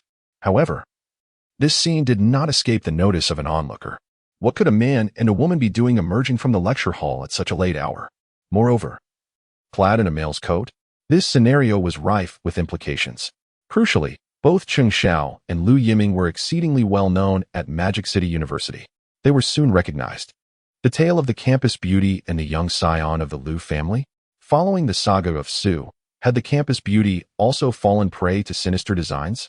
This was indeed explosive news. Lu Yiming allowed Cheng Xiao half an hour to prepare. Ultimately, she required merely 5 minutes. After washing her face and changing into a different coat, Lu Yiming had to concede that Cheng Xiao's natural beauty was striking, exuding the aura of a goddess. Are you ready? Yes. Let us go. Lu Yiming started the Ferrari and rushed towards the hospital. He settled an outstanding debt of 18,000 in one go, additionally depositing 30,000 as a prepayment. Cheng Xiao's mother was soon transferred back to the ward. The search for a kidney source was expedited. And I would also leverage my connections. Standing beside Cheng Xiao, Lu Yiming noticed a flicker of hope rekindled in her eyes. It was a revelation of what it felt like to have someone to rely on. You should resign from the bar job. I will have a word with Sister Qian. In her previous life, Cheng Xiao's health had never been robust. Reflecting now, it seemed to stem from excessive exhaustion. I will speak to Sister Qian myself. You have a week to sort things out. There was no need to worry about Cheng Xiao's studies. She was indeed an academic prodigy.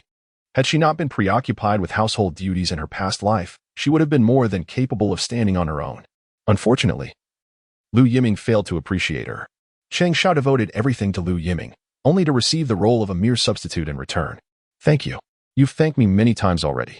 Lu Yiming waved his hand and left the hospital, departing without taking a cloud with him, perhaps out of fear. He constantly reminded himself to maintain a distance to avoid repeating past mistakes. Little did he realize that the pair of eyes behind him shone with a different brilliance. Chapter 36. Gossip News. Breaking news. Lu Yiming was oblivious to the fact that the girls' dormitory had already erupted in a frenzy that very night. Someone had witnessed Lu Yiming and Cheng Xiao emerging from the academic building late in the evening. Furthermore, Cheng Xiao was clad in Lu Yiming's jacket. What had transpired between them? Being adults, everyone likely had their suspicions, yet they were unprepared for the revelation that the illustrious Cheng, about to graduate, had. Rumors spread swiftly, spawning various interpretations. There is a saying that envy and resentment dissipate in the face of significant disparity. Take Su Rongrong, for instance. She was beautiful and hailing from a well-to-do family. Although Su Rongrong never flaunted her status, no one was blind to the fact that her expenditures on cosmetics far surpassed those of an average student.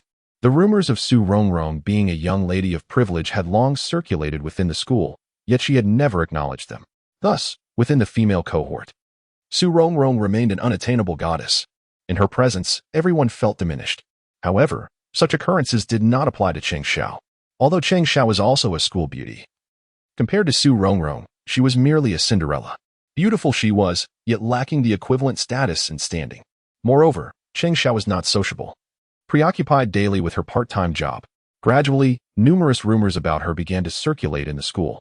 For Cheng Xiao, perhaps these matters held little significance. Yet now, entangled with Lu Yiming, it swiftly morphed into a matter of vanity. It was surprising to realize that Cheng Xiao possessed quite the shrewdness.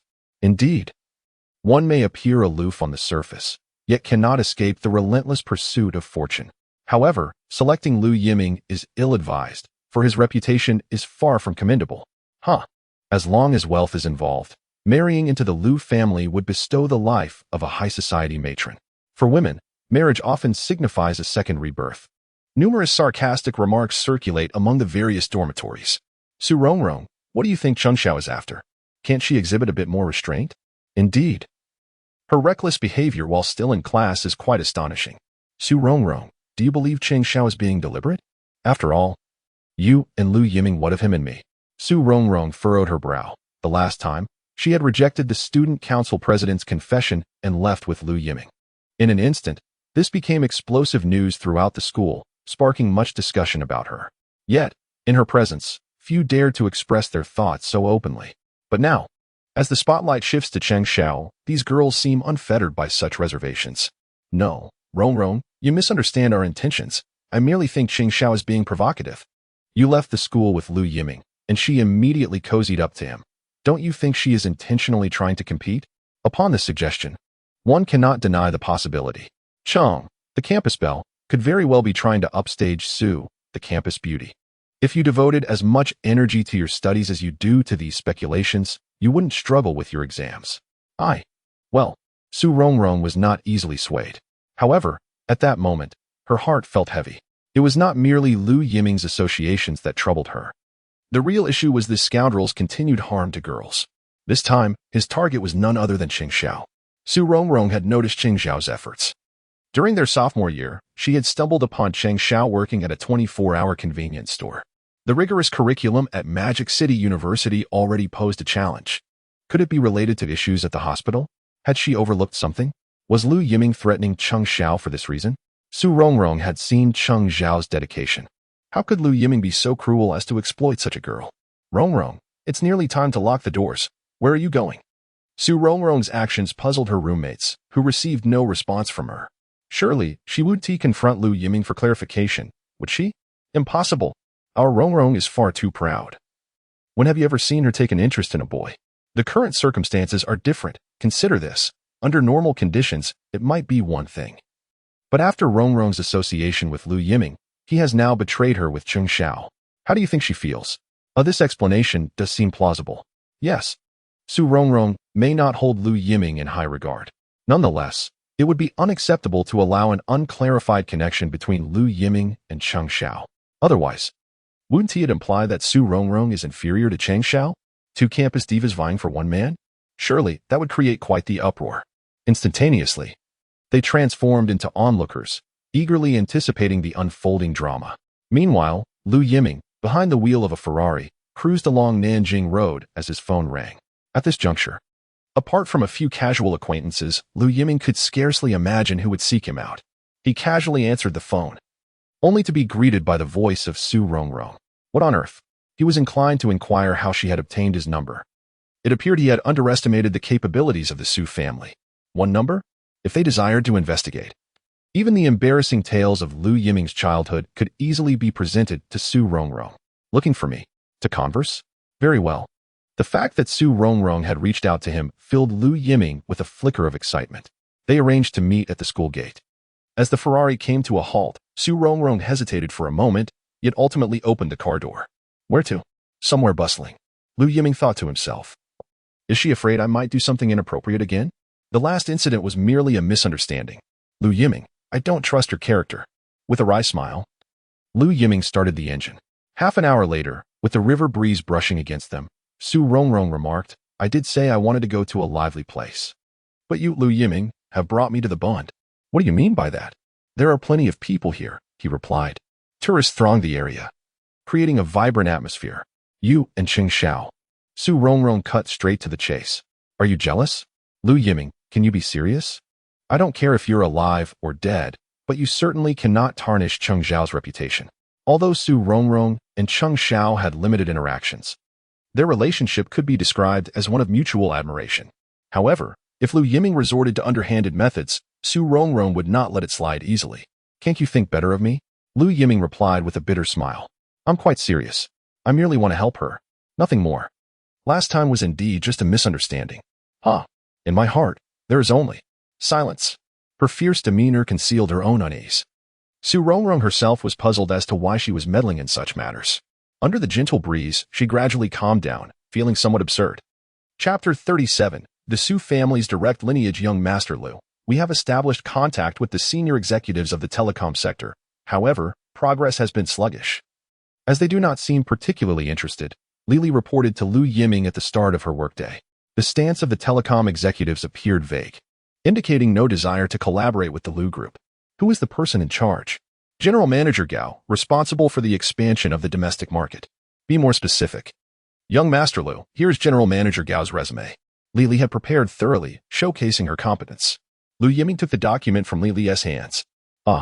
Upon reviewing General Manager Gao's resume, Lu Yiming discerned some discrepancies. Firstly, the resume was impressive at under 40. Achieving the position of Deputy General Manager for the Telecom Market Department was indicative of Gao's capabilities. However, such an outstanding resume raised suspicions. The position of Deputy General Manager at a telecom group was no small feat if placed within the realm of governance. Each promotion of General Gao appears meticulously aligned with pivotal temporal milestones. The ascent of this cadre, akin to a helicopter's spiral rise, is indeed a rarity. Such a feat cannot be achieved merely through personal merit. Has a background check been conducted? It has, and the findings are reliable. Thank you for the compliment. One cannot deny the exquisite synergy between the two. Lili's capabilities are self-evident, perfectly attuned in every regard. What Lu Yiming desires, Lili anticipates in advance. It is no wonder that Lu Yijuan holds Li in such high esteem. Indeed, in a previous life, the collaboration between Lu Yiming and Li Li was equally flawless. Lu Yiming's resurgence is undoubtedly bolstered by Li Li's assistance. The Su family? Lu Yiming could hardly have anticipated that General Gao happens to be the son-in-law of the Su family. With the Su family's backing, it is no surprise that he can ascend effortlessly. The Su family? Indeed, I too was taken aback.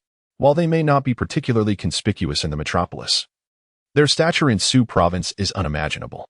Lu Yiming has had profound experiences regarding the immense power of the Su family in his previous life. They're a true behemoth, with tendrils extending into every sector. Their influence permeates both the commercial and political arenas, with numerous representatives in official capacities. As for General Gao, he is clearly a direct descendant of the Su family, nurtured with considerable care. It is no wonder he exhibits such arrogance, disregarding the overtures from the Lu family. Young Master Lu, should he be of the Su family, may indeed encounter difficulties. At this moment, Li Li has already regained her composure from the shock. The strength of the Su family is self-evident, and according to Li Li's understanding, their ambitions are vast. They have long sought to extend their reach into the metropolis. This does pose certain complications. During the probing phase, was there any mention of specific collaboration?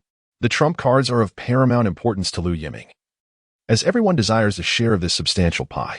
Not yet. One fears that the other party may already have a target in mind. This necessitates an acceleration of our schedule. Very well. Originally, Lu Yiming had ample time, but with the Su family's involvement, unforeseen events could transpire at any moment. Time is of the essence. Young Master Lu, a business visa can be arranged in 2 days. Inform everyone to be prepared. First, secure the agency rights, thereby ensuring the Lu Group's unassailable position. At this moment, a visitor arrives at the Lu Group. Hello, who may I assist you? The receptionist, taken aback by the stunning beauty before her, notices a slight lack of confidence in her demeanor. Upon entering the Lu Group, she appears overwhelmed, as though everything is strikingly novel. Hello, I am here to see Lu Yiming. Young Master Lu, may I inquire if you have an appointment? Young Master Lu is not easily accessible. Lu Yiming, now a member of the senior management within the Lu Group, occupies a significant position. While it remains unclear what Lu Yiming's thoughts are, it is curious that the freshly graduated young Master Lu has been placed in such a critical role. Voices within the group are not in unanimous accord. After all, aside from being the heir to the Lu family conglomerate, Lu Yiming has not distinguished himself with notable accomplishments. As for the woman before him, could she possibly be the beloved confidant of the young Master Lu? The reputation of the young master as a debauched scion resonates not only within the halls of Moda University but also reverberates throughout the Lu Group. Previously, the beautiful ladies of the Lu Group have often found themselves harassed by the young master. Of course, Lu Yiming has always been cautious not to overstep his bounds, mindful of his father's looming presence. At most, he would indulge in some flirtatious banter. There have indeed been women with ulterior motives seeking to ascend the ranks through the young master, but such ambitions were swiftly quelled by Li Li, the special assistant to the chairman. Li Li embodies the authority of the Lu family, making it abundantly clear that nepotism holds no sway within the Lu Group. Recognizing this, the ladies maintain a respectful distance from the young master. Now, with a beautiful woman arriving unannounced, the front desk must uphold its responsibilities. Without an appointment, the receptionist finds herself in a quandary. An agreement? What does that mean? Granting entry would be troublesome, yet denying it seems equally inappropriate. Ultimately, the receptionist decides to call Li Li's office. Understood. Please bring her to me. Li Li's expression is impassive. Has the young master regressed after merely 2 days of decorum? And now, someone is seeking him out? The thought is exasperating. It feels as though she has devolved into a personal caretaker. Soon, Cheng Xiao is ushered into Li Li's office. It's you? Li Li recognizes Cheng Xiao immediately, having dealt with her case at the hospital. Li Li is well acquainted with Cheng Xiao's background, as Lu Zong has deliberately placed her beside Lu Yiming for a reason. However, she never anticipated that Cheng Xiao would come seeking him. Miss Li, hello. I'm here too. The young master has been rather busy lately. If Miss Cheng has any needs, she can express them to me. You've misunderstood. I'm here for work. Work? Yes. Please hold on. Seeing that Cheng Xiao does not appear to be lying, Li Li pushes open the door to Lu Yiming's office. She is here already? Lu Yiming is taken aback. He had clearly given Li Li a week's time. Why the urgency? Ding! The first phase of Cheng Xiao's series of tasks is complete. Current evil value: 110. 300. Task reward being dispensed. Proficiency in Japanese. Lu Yiming. Can this system be more reliable? Proficiency in Japanese? Does the Lu group not have the means to hire a translator? This task reward is utterly impractical. Young Master Lu? Seeing Lu Yiming in a daze, Li begins to suspect that he has once again engaged in some indiscretion, inadvertently drawing attention to himself. Has he carelessly acquiesced to some demands? Now he realizes the trouble he's in? Well, this aligns perfectly with the persona of the young master as a wayward son. It is unfortunate, initially. There was hope that the young master could reform, but now it appears. Chapter 38 Acknowledgement. This is your workstation. From now on, you shall be the assistant to young Master Lu. If there is anything you do not understand, feel free to inquire of me at any time. After half an hour, Li had arranged for Cheng Xiao to settle into her designated position. Yet, she found herself perplexed by the true intentions of young Master Lu. Hiring a freshly graduated university student into the Lu group was not an unusual occurrence, especially since Cheng Xiao hailed from a prestigious university.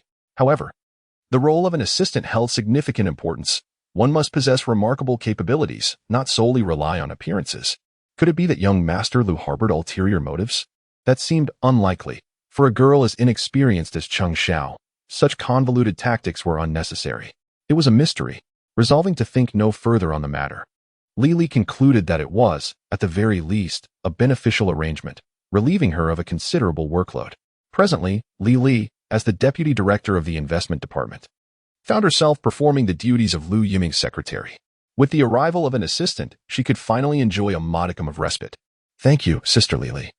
Cheng Xiao expressed. Yet Li interjected. Do not be in such haste to express your gratitude. The Lu group maintains stringent standards for its employees. Even if you were personally recruited by young Master Lu, you must meet the required criteria. I shall strive diligently, Cheng Xiao affirmed, setting aside her worries to devote herself entirely to her work. For Cheng Xiao, this was an unparalleled opportunity to shine. Of course, establishing oneself within a large corporation posed its own challenges.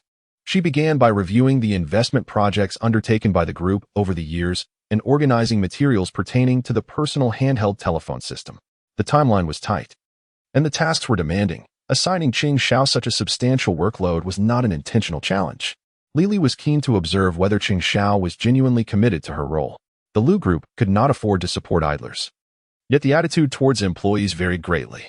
Very well, Sister Li, Cheng Xiao promptly entered a state of productivity, exhibiting an almost fervent dedication to her responsibilities. During lunchtime, when Lu Yiming exited his office, Cheng Xiao remained engrossed in her work, merely holding a plain steamed bun. To Li, this display seemed somewhat contrived. Was Cheng Xiao attempting to capture young Master Lu's attention? The lengths to which young women would go these days were astonishing. Initially, Li believed young Master Lu would express concern, but he merely cast a fleeting glance before turning away. This scene left Li somewhat bewildered. Cheng Xiao had not left her workstation since her brief trip to the restroom. Even Li could not ascertain how long she could sustain such an intense work pace. Li had become a quintessential workaholic at the Lu group. Yet, today, as she prepared to leave for the day, Cheng Xiao remained at her desk. Young Master Lu had already departed. For whom was she putting on this display? Are you not leaving? Sister Li, I have nearly completed my organization here. Very well. Li replied without any commendation, merely acknowledging her with a subdued response. She thought to herself that she would wait and see how long Cheng Xiao could maintain this pace. However, Cheng Xiao's determination truly exceeded Li's expectations. Early the next morning, Cheng Xiao delivered the meticulously organized materials into Li's hands. Have you finished organizing them? Li finally displayed a look of astonishment. A single individual, accomplishing a workload that typically demands a week, had completed it within a mere 24 hours. As she perused the neatly arranged documents, the format was exceptionally elegant, with prominent data easily discernible. For a leader, such a standardized presentation was nothing short of flawless. Have you encountered this before? Convenience stores also require organization and integration. If the format presents issues, I can amend it. No need. This is quite satisfactory. When did convenience stores become so competitive? I must say, this is executed flawlessly. Has your perception of the investment department transformed? Li tasked Cheng Xiao with document organization not merely as a test, but to facilitate her swift integration into the investment department. Though unspoken, it also served as an opportunity for Cheng Xiao. Previously, the group lacked a systematic and rational approach to investment, with certain figures evidently devoid of market research. They felt as if they had been conjured from an office desk. Vague and abstract. Moreover, not only has she consolidated the documents, but she has also offered her own insights, succinctly articulated. At that moment, Lily seemed to comprehend why the young CEO had chosen to keep Cheng Xiao close. Talent is indeed rare. Lily Jie. Did I say something inappropriate? Lily had remained silent, leading Cheng Xiao to believe she had inadvertently offended her. After all, navigating interpersonal relationships was not Cheng Xiao's forte, and it was possible she had unintentionally slighted someone. It's nothing. I was merely contemplating. You're doing remarkably well, Lily Jie. I have also gathered some information regarding the personal handheld telephone system. Lily exclaimed, "What a prodigy." To complete the historical integration of the group within 24 hours was already beyond my expectations. And now you have even collected information on the personal handheld telephone system? Let me explain. We can regard the personal handheld telephone system as a supplement and extension of the fixed-line telephone network. The technology employed involves transforming the last segment of the landline connection from a wired to a wireless communication method. Have you delved into this? Not particularly. My grasp of physics is rather lacking. Modesty. This is excessive humility. Before me stands an undeniable academic achiever. Lily Jie, if necessary. I could return to school to consult a professor in this field. Perhaps they could provide a more informed perspective. No need for that. Did you stay up all night? You haven't changed your clothes. Although Cheng Xiao's natural beauty was astonishing, she should at least tidy herself up a bit. Apologies. I managed to catch a few hours of sleep. Rest assured, Lily Jie, it will not impede today's work. Return home for now. Lily waved her hand, dismissing any further discussion. The professionalism and work ethic Cheng Xiao exhibited were undoubtedly superior, overshadowing the entire investment department. Lily organized the documents and knocked on the door to Lu Yiming's office. Is there already a result? Have you known all along? It's so obvious that even a fool could see it. Is there? Let us get down to business. A promising talent, entrusted to my guidance, could stand independently within a year. Sisterly Li, she is my assistant. Talents are rare. Lu Yiming anticipated Cheng Xiao receiving Li's approval. However, he never expected Li to attempt to poach his own personnel so soon after his appointment. Isn't that a bit excessive? There is no room for negotiation. By the way, include her in this business trip. All right. Without a moment's hesitation, Li agreed. Whether the investment department would gossip was not something Li needed to ponder. As long as she could demonstrate her capabilities, Li had no qualms about reassigning responsibilities. Chapter 39. Inheriting family wealth is impossible. I do not wish to return. In her dormitory, Su Rongrong wore a serious expression. Wan, you have already graduated. Did we not agree that mother would support you in attending university in Shanghai, but after graduation, you must accept the family's arrangements? Su Rongrong's mother implored earnestly. Yet Su Rongrong remained unmoved. Grandfather's health is declining. Do not use your grandfather as an excuse. If you do not return soon, be wary of your father coming to Shanghai himself. Even if he comes, I will not leave. You. Very well, the daughter has been thoroughly spoiled. Although to outsiders, Su Rongrong epitomizes a refined young lady, in front of her parents, she is still that little princess who only knows how to act spoiled. With a resigned sigh, she ended the call, experiencing the reality of growing up. Unwilling to return, she claimed she wanted to prove herself. Humph. This girl is becoming increasingly unreasonable. Su Yunzhong shook his head, reminiscing about the days when she would cling to him, his little warm blanket. Isn't she spoiled by you? You haven't spoiled her? All right, let us first think about how to explain this to the old man. What is there to fear? The old man dotes on Rongrong the most, but he wants to keep Rongrong by his side. You know that well enough. The two of them share the same stubborn temperament. What does Rongrong truly mean? She says she wishes to find a job in Shanghai. What about the family business? With so many companies, why not join any of them? The Su family is well established, with numerous companies, and given the favorable policies, the family's development is speeding ahead. If Su Rongrong possesses the ability, she could easily choose any position she desires within the family business. Moreover, the Su family does not discriminate against gender. As long as Su Rongrong is content, everything is negotiable. The only condition is that she should not remain in Shanghai. Do you think my words will have any effect? Do you think Rongrong would date someone behind our backs? She wouldn't dare. Su Yunzhong was immediately alarmed. His little warm blanket dating someone? He was determined to see which man would have the audacity to approach her. Last time I visited the hospital to see father, he seemed to mention a boy, saying he was a classmate of Rongrong's. What is wrong with father? Old habits die hard. My heart isn't in good shape, and I seldom pay attention to it. Who is that young man? It's unclear. But Rongrong claims he is merely an ordinary friend. Yet, one must ponder if he were just a friend. Why would he accompany her to the hospital? What is Su Rongrong's status? She is the daughter of the prestigious Su family, a lineage that, in times past, would have marked her as a true noblewoman. Such a status is immensely valuable. If she were to be deceived by some ambiguous man, could the Su family simply let it go? What are you planning to do? Su Rongrong could no longer remain seated. He stood up and strode towards the door. Where are you going? To the Magic City to clarify things. Prepare the car. Su Mother interjected, is there even a shred of certainty yet? And you're already this anxious? Truly, a devoted father. 5 hours later, a Rolls-Royce glided into the campus of Magic City University. Such an opulent vehicle, one could hardly say they've even heard of it. Wherever it passed, students stared wide-eyed, incredulous. Who could have imagined such a prominent figure hidden among their classmates? The Rolls-Royce halted at the entrance of the girls' dormitory. Before long, Su Xiaohua emerged from the dormitory. Her expression one of reluctance. Indeed, it was her. Various rumors circulated about Su Rongrong on campus, no matter how many versions existed. One fact remained certain, Su Rongrong was undoubtedly a wealthy heiress. Yet, no one anticipated just how affluent her family truly was. Surrounding boys lamented, wishing they had pursued her heart. Had they known, they would have shamelessly pursued her affections. Securing Su Rongrong's love would mean a life of ease. Who wouldn't want to skip a decade of hard work and retire right after graduation? Father, what brings you here? We are taking our daughter home. In the presence of Su Rongrong, Su Rongrong was devoid of any temper. I refuse to go. Be good.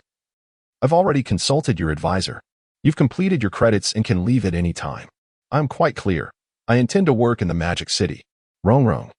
You aren't staying for someone, are you? Su Rongrong replied. I merely wish to inquire why my father harbors such a misconception. Stay for a man? What nonsense. However, in Su Rongrong's eyes, his daughter's silence spoke volumes. He immediately erupted in fury.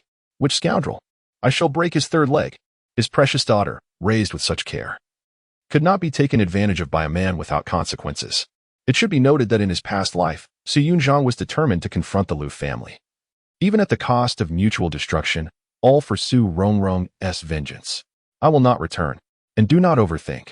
I truly have no chaotic affairs. I simply wish to remain in the Magic City to prove myself. Nuan, you are already the best in your father's heart. Su Rongrong responded. Here we go again. It's always the same, with you flattering me. Su Rongrong's demands were modest. She merely desired independence. Others would eagerly welcome familial support. Yet for Su Rongrong, her family felt like a shackle.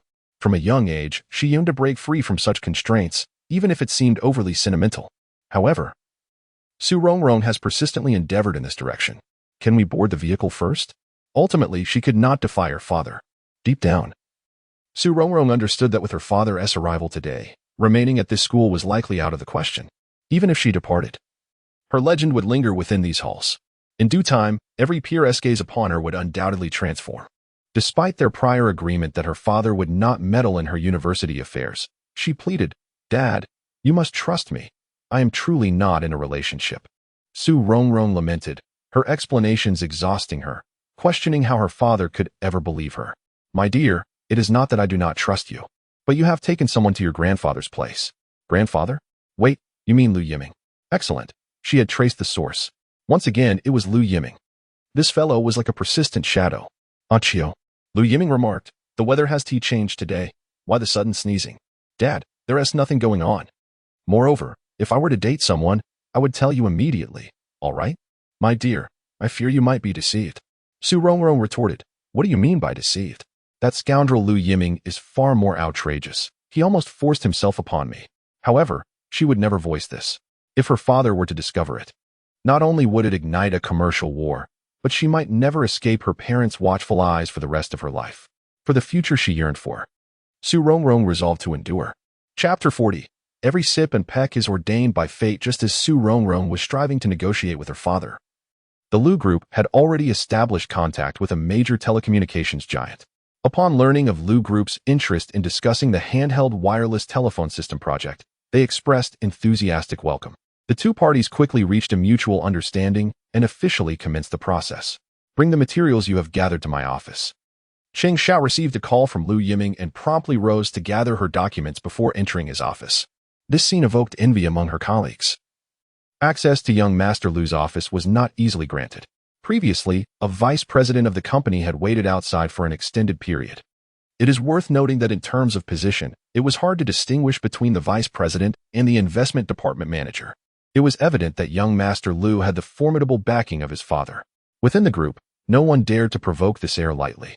Observers recognized that young Master Lu was not merely seeking to enhance his credentials. He was genuinely determined to carve out a significant career. Lu Yiming also observed this transformation with great satisfaction. The prodigal son returning home was priceless, and his son's change brought him immense joy. As for the sudden recruitment of a beautiful assistant, Lu Yiming chose to turn a blind eye. President Lu, there is no need for such formality. We are in the company now. We must distinguish between personal and professional matters. So, are you suggesting that things would be different after work? Cheng Xiao thought to herself. Am I being teased? Her cheeks flushed instantly. Witnessing Cheng Xiao's reaction, Lu Yiming wished he could slap himself twice.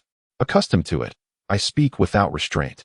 In Lu Yiming's heart, Cheng Xiao is the one person who should never be trifled with. After all, in the previous life of him, that is not what I meant. I understand. Cheng Xiao, too, is well aware. While others may be unclear, she comprehends fully that the man before her could easily take advantage of her. However, Lu Yiming not only refrained from doing so, but also provided her with an expansive stage, allowing her to pursue her ambitions without worry.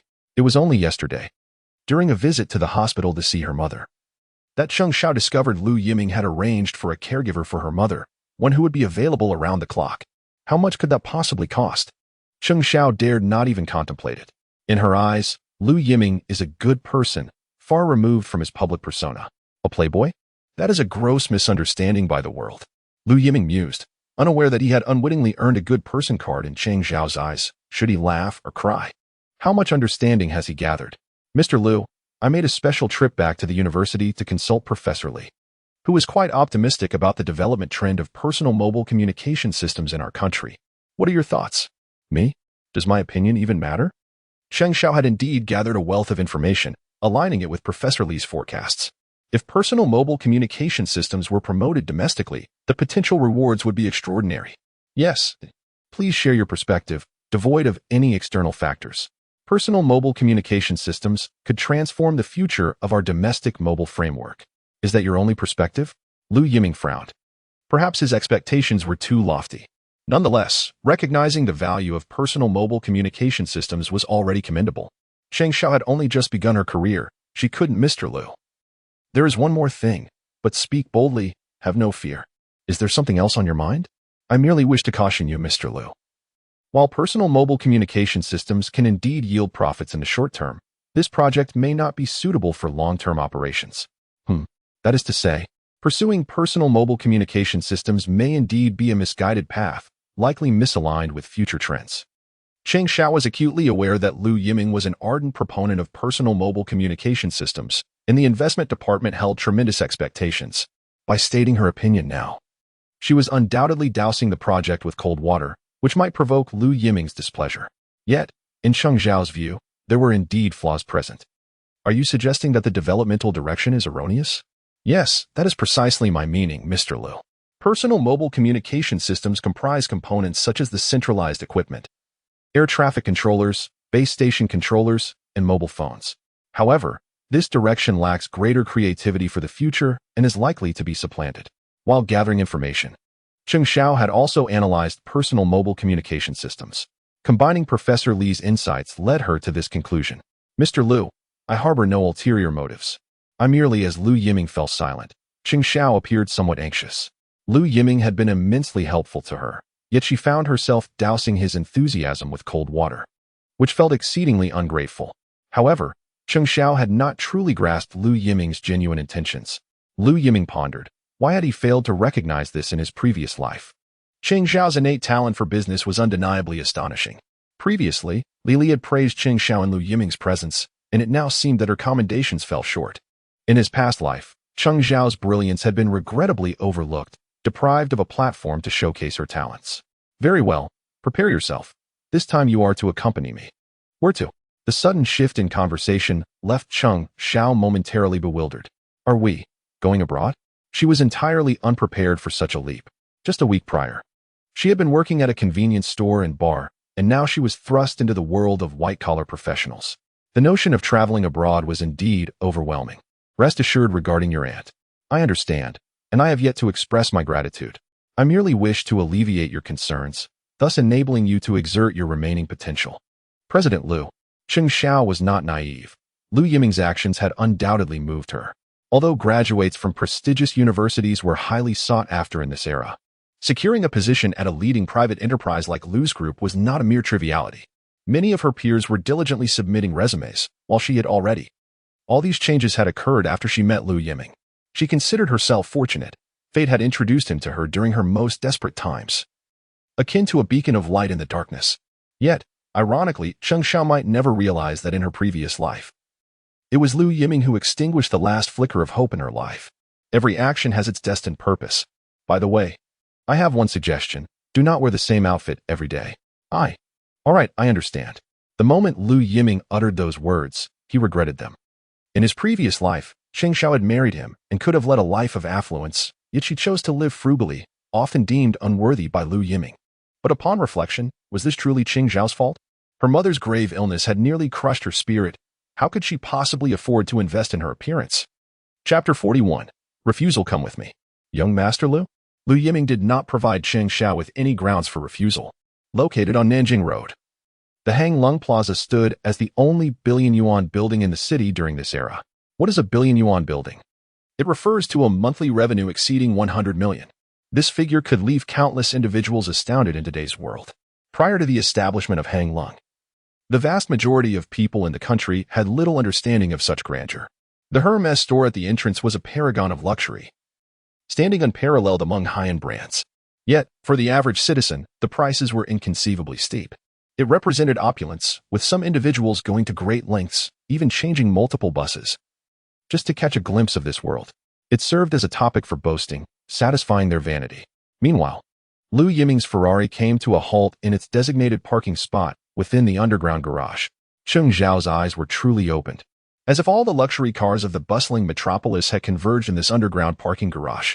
Among them were the roaring Tiger Head, the top-tier BMW 760, and at the very least, a Toyota Crown. Naturally, Lu Yiming's Ferrari stood out as the most prominent presence of all. Little Lu? Cheng Xiao had certainly heard of the illustrious Hang Lung. Since its inception, it has been exceptionally popular. She had listened to her roommates speak of it in the dormitory, their voices filled with longing. Yet for Cheng Xiao, it felt like an unattainable dream. She had never imagined that one day she would set foot in such a place. I do not relish the ordinary. Such an enigmatic statement. Disliking the ordinary? What could it possibly mean? Merely because she found it unappealing, she resolved that this time no one should bring shame upon her. Little Lu, actually Cheng Xiao wished to say more, but Lu Yiming did not afford her the opportunity. He pushed open the car door and stepped out, where a professional sales associate from the mall awaited, her radiant smile already in place. At Hang Lung, it was not only luxury goods that came with a sales associate. Every customer was entitled to the most professional service upon entering the mall. Mr. Lu, it is an honor to serve you. Lu Yiming was a frequent patron here, and the term spending lavishly hardly seemed an exaggeration. Today, the service was for a business outing. Lu Yiming was succinct in his communication, gesturing towards Cheng Xiao. The sales associate understood immediately. Her gaze turned towards Cheng Xiao. Filled with astonishment, Cheng Xiao's natural beauty evoked admiration from the saleswoman. Of course, what she envied most was that Cheng Xiao stood beside the esteemed young Master Lu. Please, follow me, madam. The sales associate could expertly recommend suitable brands based on the customer's preferences, with a focus on business attire, naturally.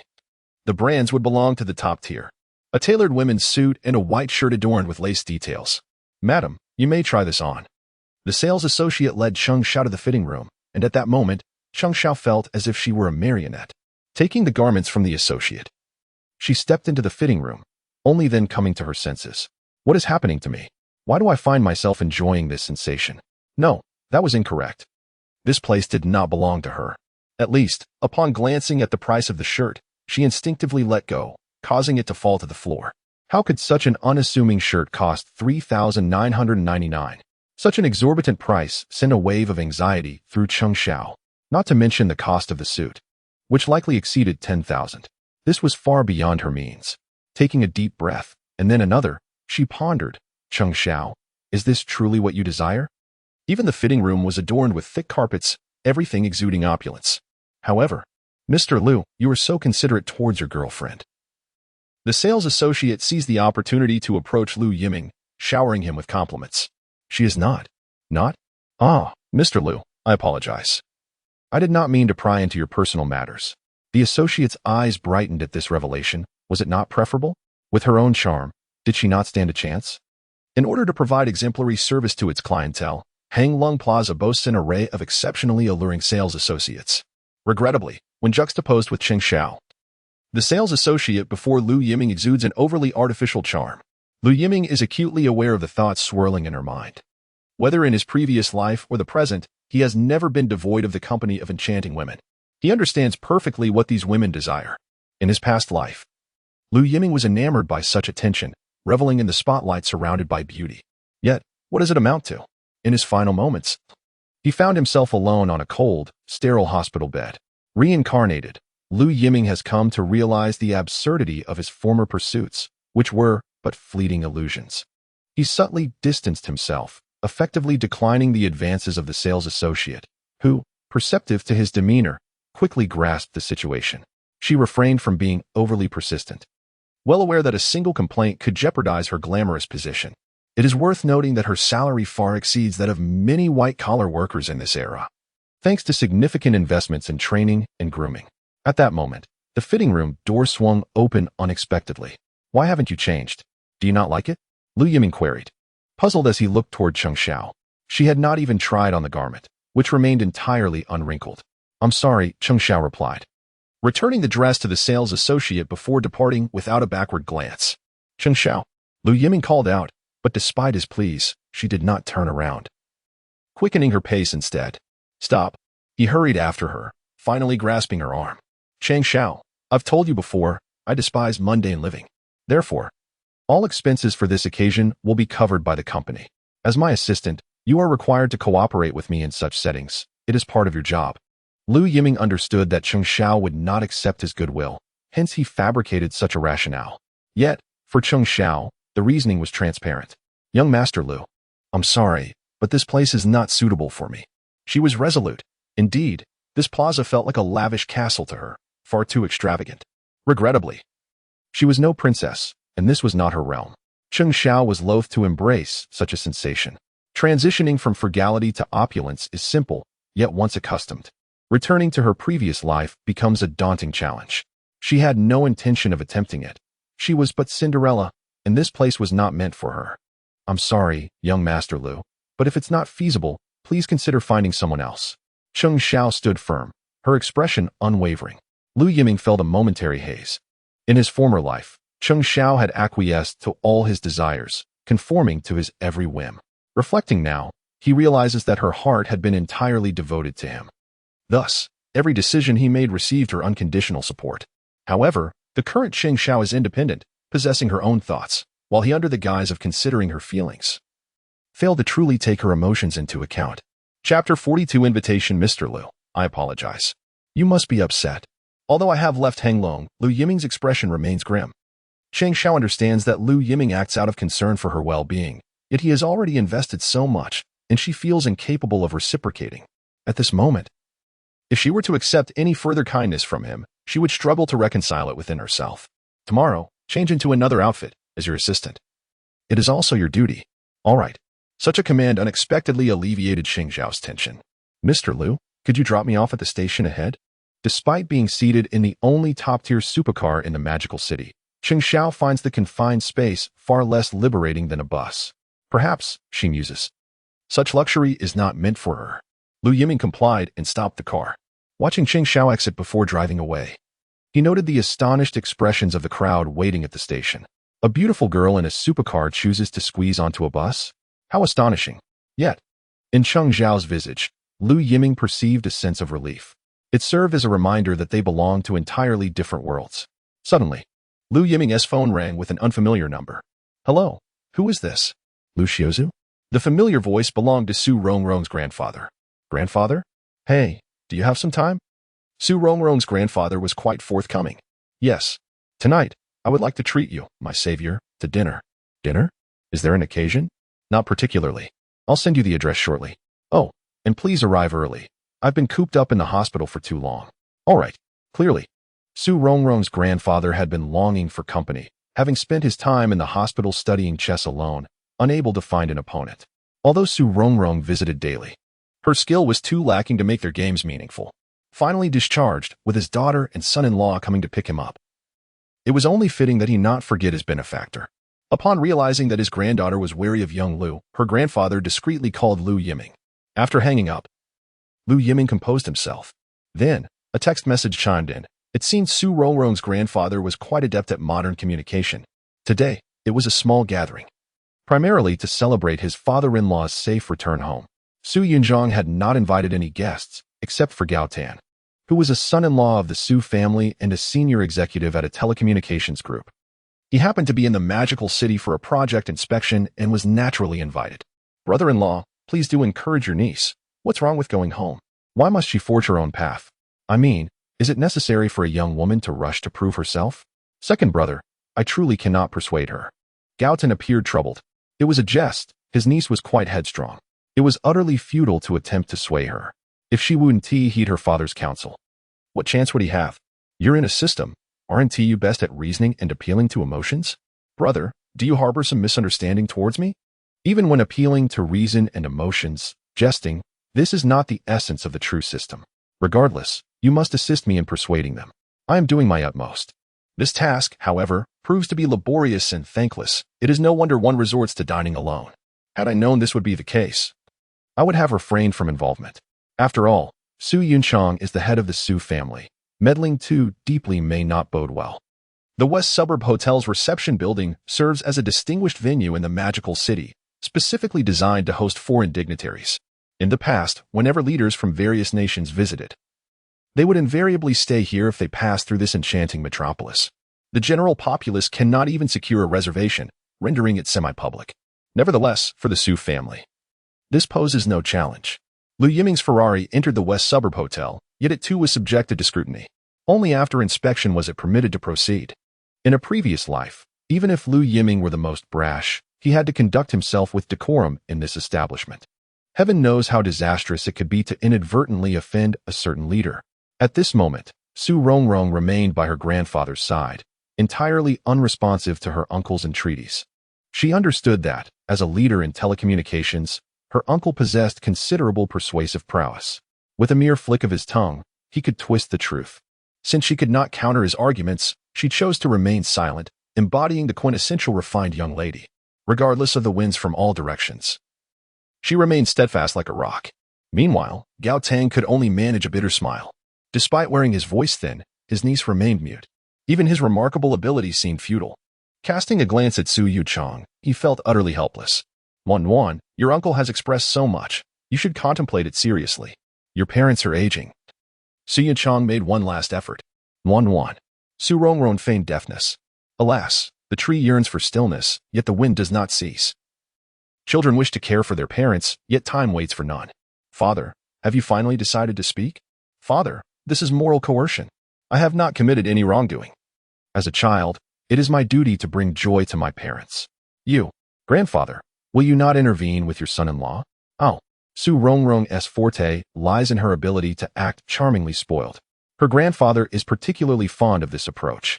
The once jovial figure seated in the main position now found himself compelled to take action. Ahem, little Su. Father, I am merely concerned for Wan.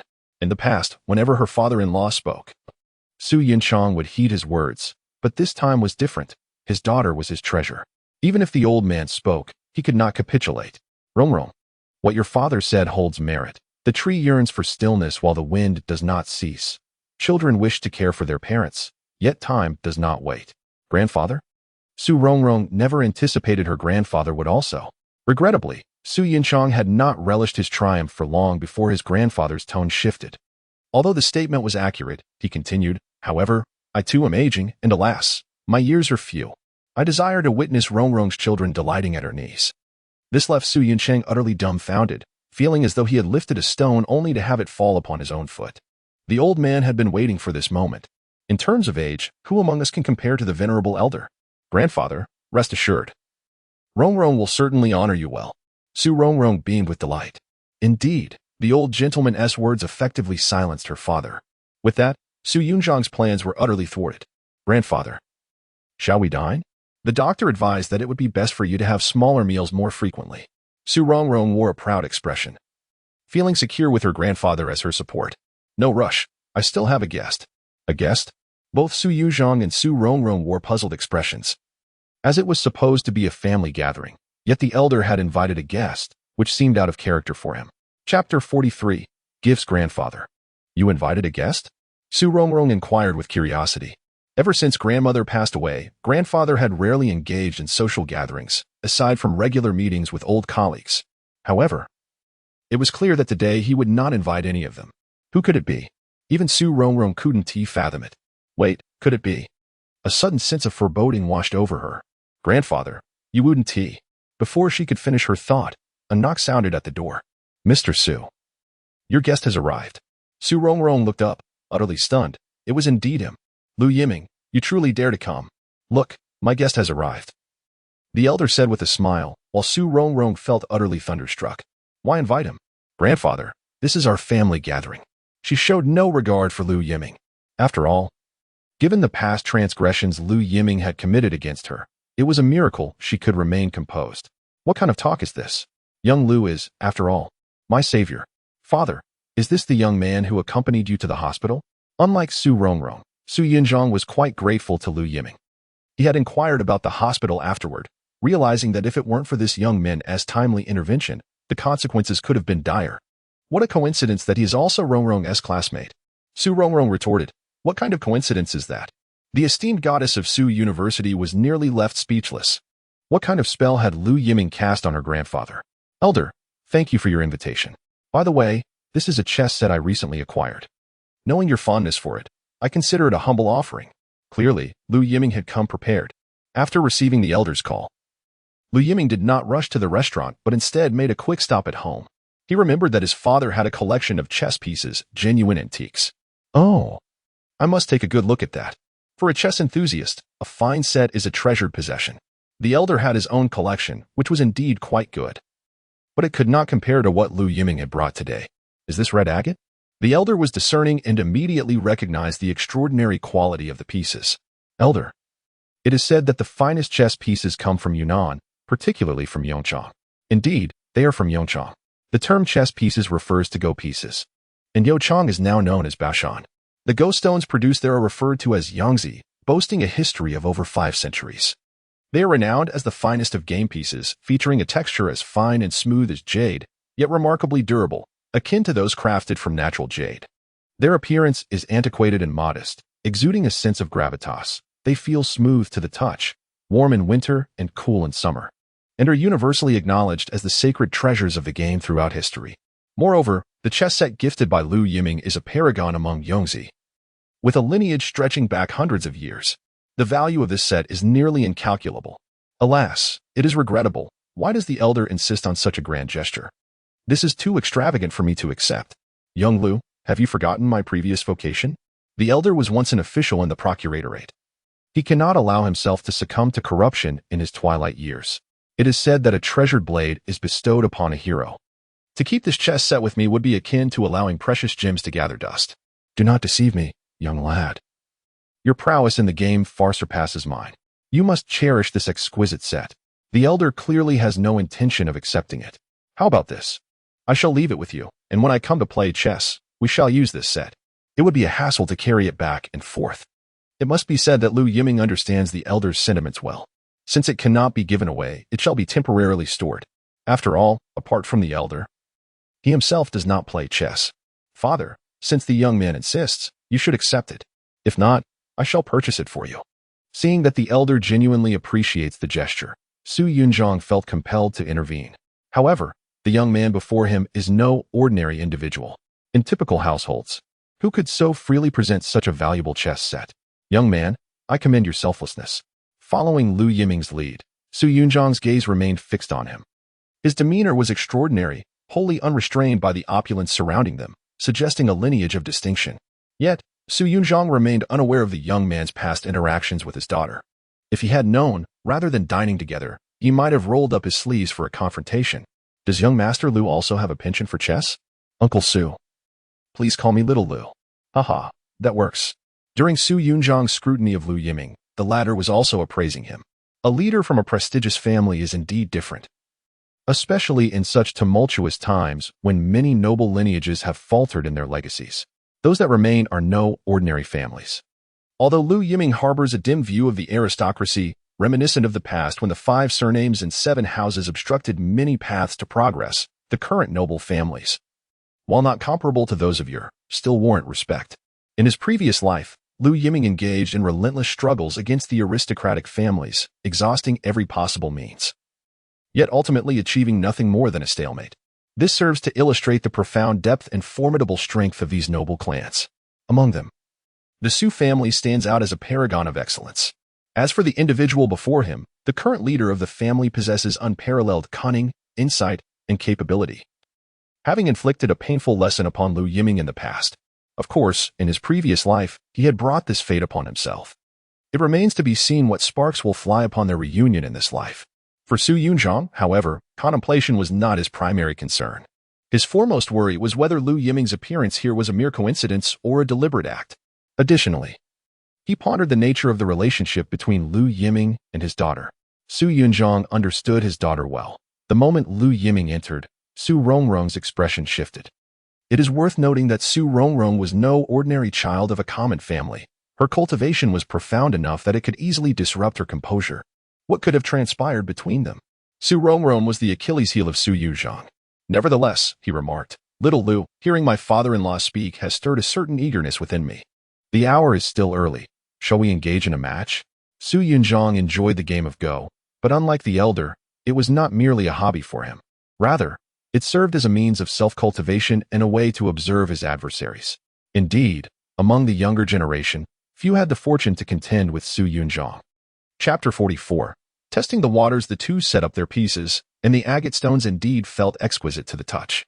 This was a fair contest, and Su Yunzhang did not underestimate Lu Yiming due to his youth. Perhaps this exemplifies the true mindset of a formidable figure, to respect every opponent. Su Yunzhang's style was unconventional from the outset, diverging from the traditional approaches of the elder. This divergence instilled a sense of pressure within Lu Yiming. Meanwhile, the elder observed with a smile, having faced his son-in-law in countless matches, each time leaving him in a state of disarray. It was now Lu Yiming's turn to experience the challenge. The game unfolded with bold moves and strategic maneuvers. Within half an hour, they exchanged blows, neither yielding an inch. It must be said that Su Yunzhang's gameplay was intricate and often unexpected, rendering Lu Yiming's meticulously crafted strategies futile. At such moments, players typically succumb to impatience. This holds true even against professional players. Yet, to Su Yunzhang's surprise, Lu Yiming remained increasingly composed. This young man exhibited a certain depth of character.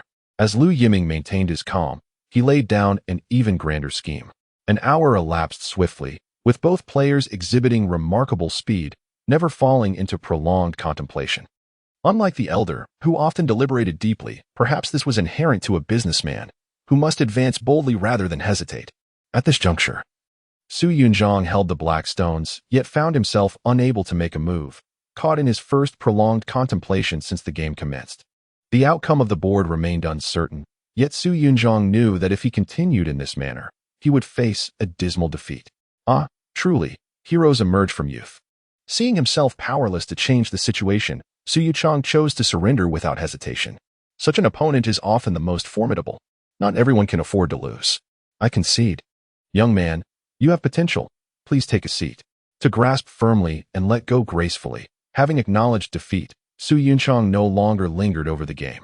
This carefree disposition is something that Lu Yiming ought to learn from. Father, it's not over yet. You have an excessive desire for victory, which is not ideal. Su Yunzhang chuckled as he gently patted his daughter's hand, sensing her concern about his dignity. Yet, for Su Yunzhang, what scene had he not witnessed? Young Lu is also from Magic City University. I didn't expect Gao Cheng to engage in conversation with Lu Yiming at this moment. Yes, but I should consider myself graduated. Oh, have you joined your family business? Initially, I thought of starting my own venture, but it's wiser to be grounded first. Haha. The youth certainly understands the balance of progress and retreat. Recently, someone from the Lu group reached out to me. How unfortunate that it was indeed I. Quite honest of you. May I call you young President Lu? With this change in address, It implies a mutual respect. Of course, you are too modest, President Gao. I hear that the Lu Group intends to venture into the telecommunications sector. The market is vast, and there will always be those eager to share in the spoils. That's a commendable idea, yet the telecommunications field is under stringent regulation domestically. Hence, we sought your cooperation, President Gao. I previously lacked interest, but now, I find myself quite intrigued. Gao Cheng appeared to have shifted his perspective. If it were someone else, they might perceive this as a positive development. However, Lu Yiming is no novice. The business world is fraught with intricacies. It was evident that Gao Cheng's displayed goodwill seemed somewhat dubious. If you are genuinely interested, how about I pay you a visit in person sometime, young President Lu? You aim to catch me off guard. Gao Cheng smiled faintly, noting that the young man was rather difficult to contend with. Initially, he intended to gauge the depth of the Lu Group. To be frank, Gao Cheng's circumstances were not particularly favorable. Although he was young and had ascended to the position of Vice President of Telecommunications, the accompanying pressures were suffocating. His superiors consistently evaluated the telecommunications metrics, a domain for which he was responsible. As Lu Yiming had analyzed, the telecommunications sector had devised numerous responses, yet with minimal effect. Competing against mobile and Unicom was an uphill battle for Gao Cheng, leaving him in a passive position, eager to find a way out. The sudden approach from the Lu Group might indeed be a fortuitous opportunity for Gao Cheng. Nevertheless, he was unwilling to concede easily.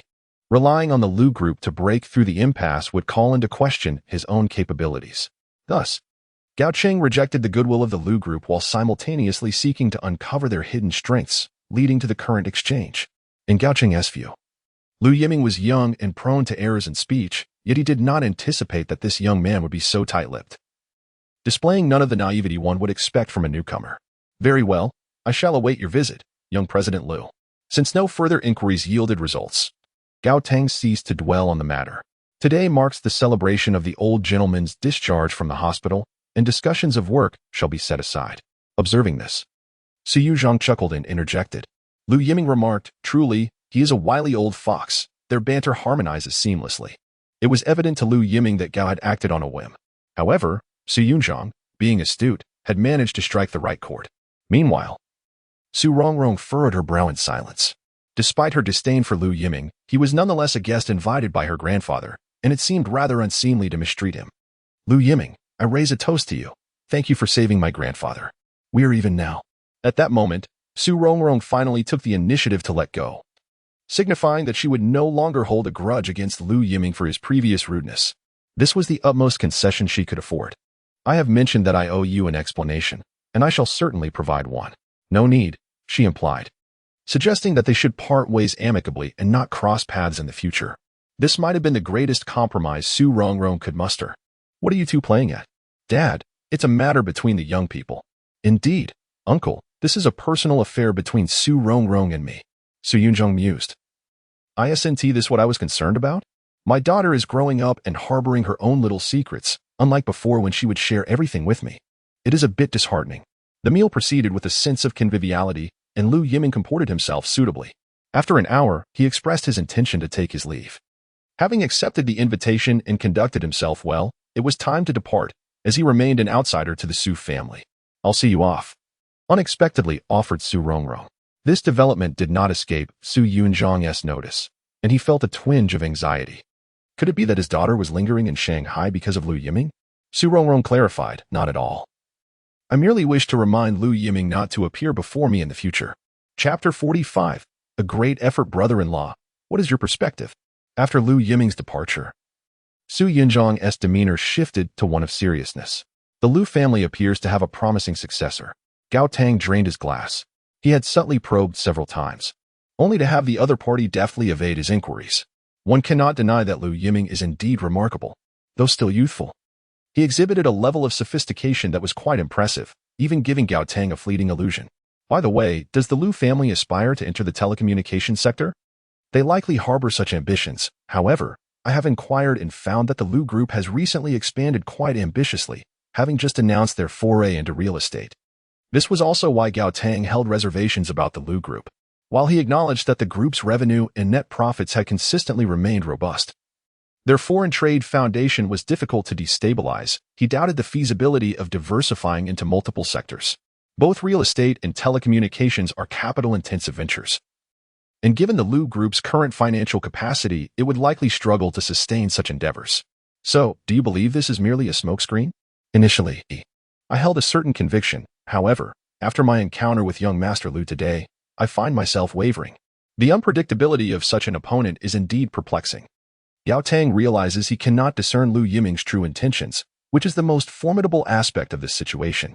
The esteemed boss has encountered numerous individuals, not to mention the Su family, renowned for their status and influence. Yao Tang possesses considerable insight, yet this young man remains an enigma. Indeed, I too struggle to comprehend him. As for my second brother, Su Yunchang's remark left Yao Tang in a state of astonishment. It is one thing for me to be unable to gauge the depths of the other party, but for my second brother, the head of the Su family, who commands a vast commercial empire, to express such a sentiment about a young man is astonishing. If this were to become public knowledge, Lu Yiming would undoubtedly rise to prominence. Sighing, I choose not to dwell on such matters. My current concern is for Nan Nan, who seems to harbor a peculiar fondness for young Master Lu. My second brother's view on young people is dismissive. Of course, he would be indifferent, as she is not his daughter.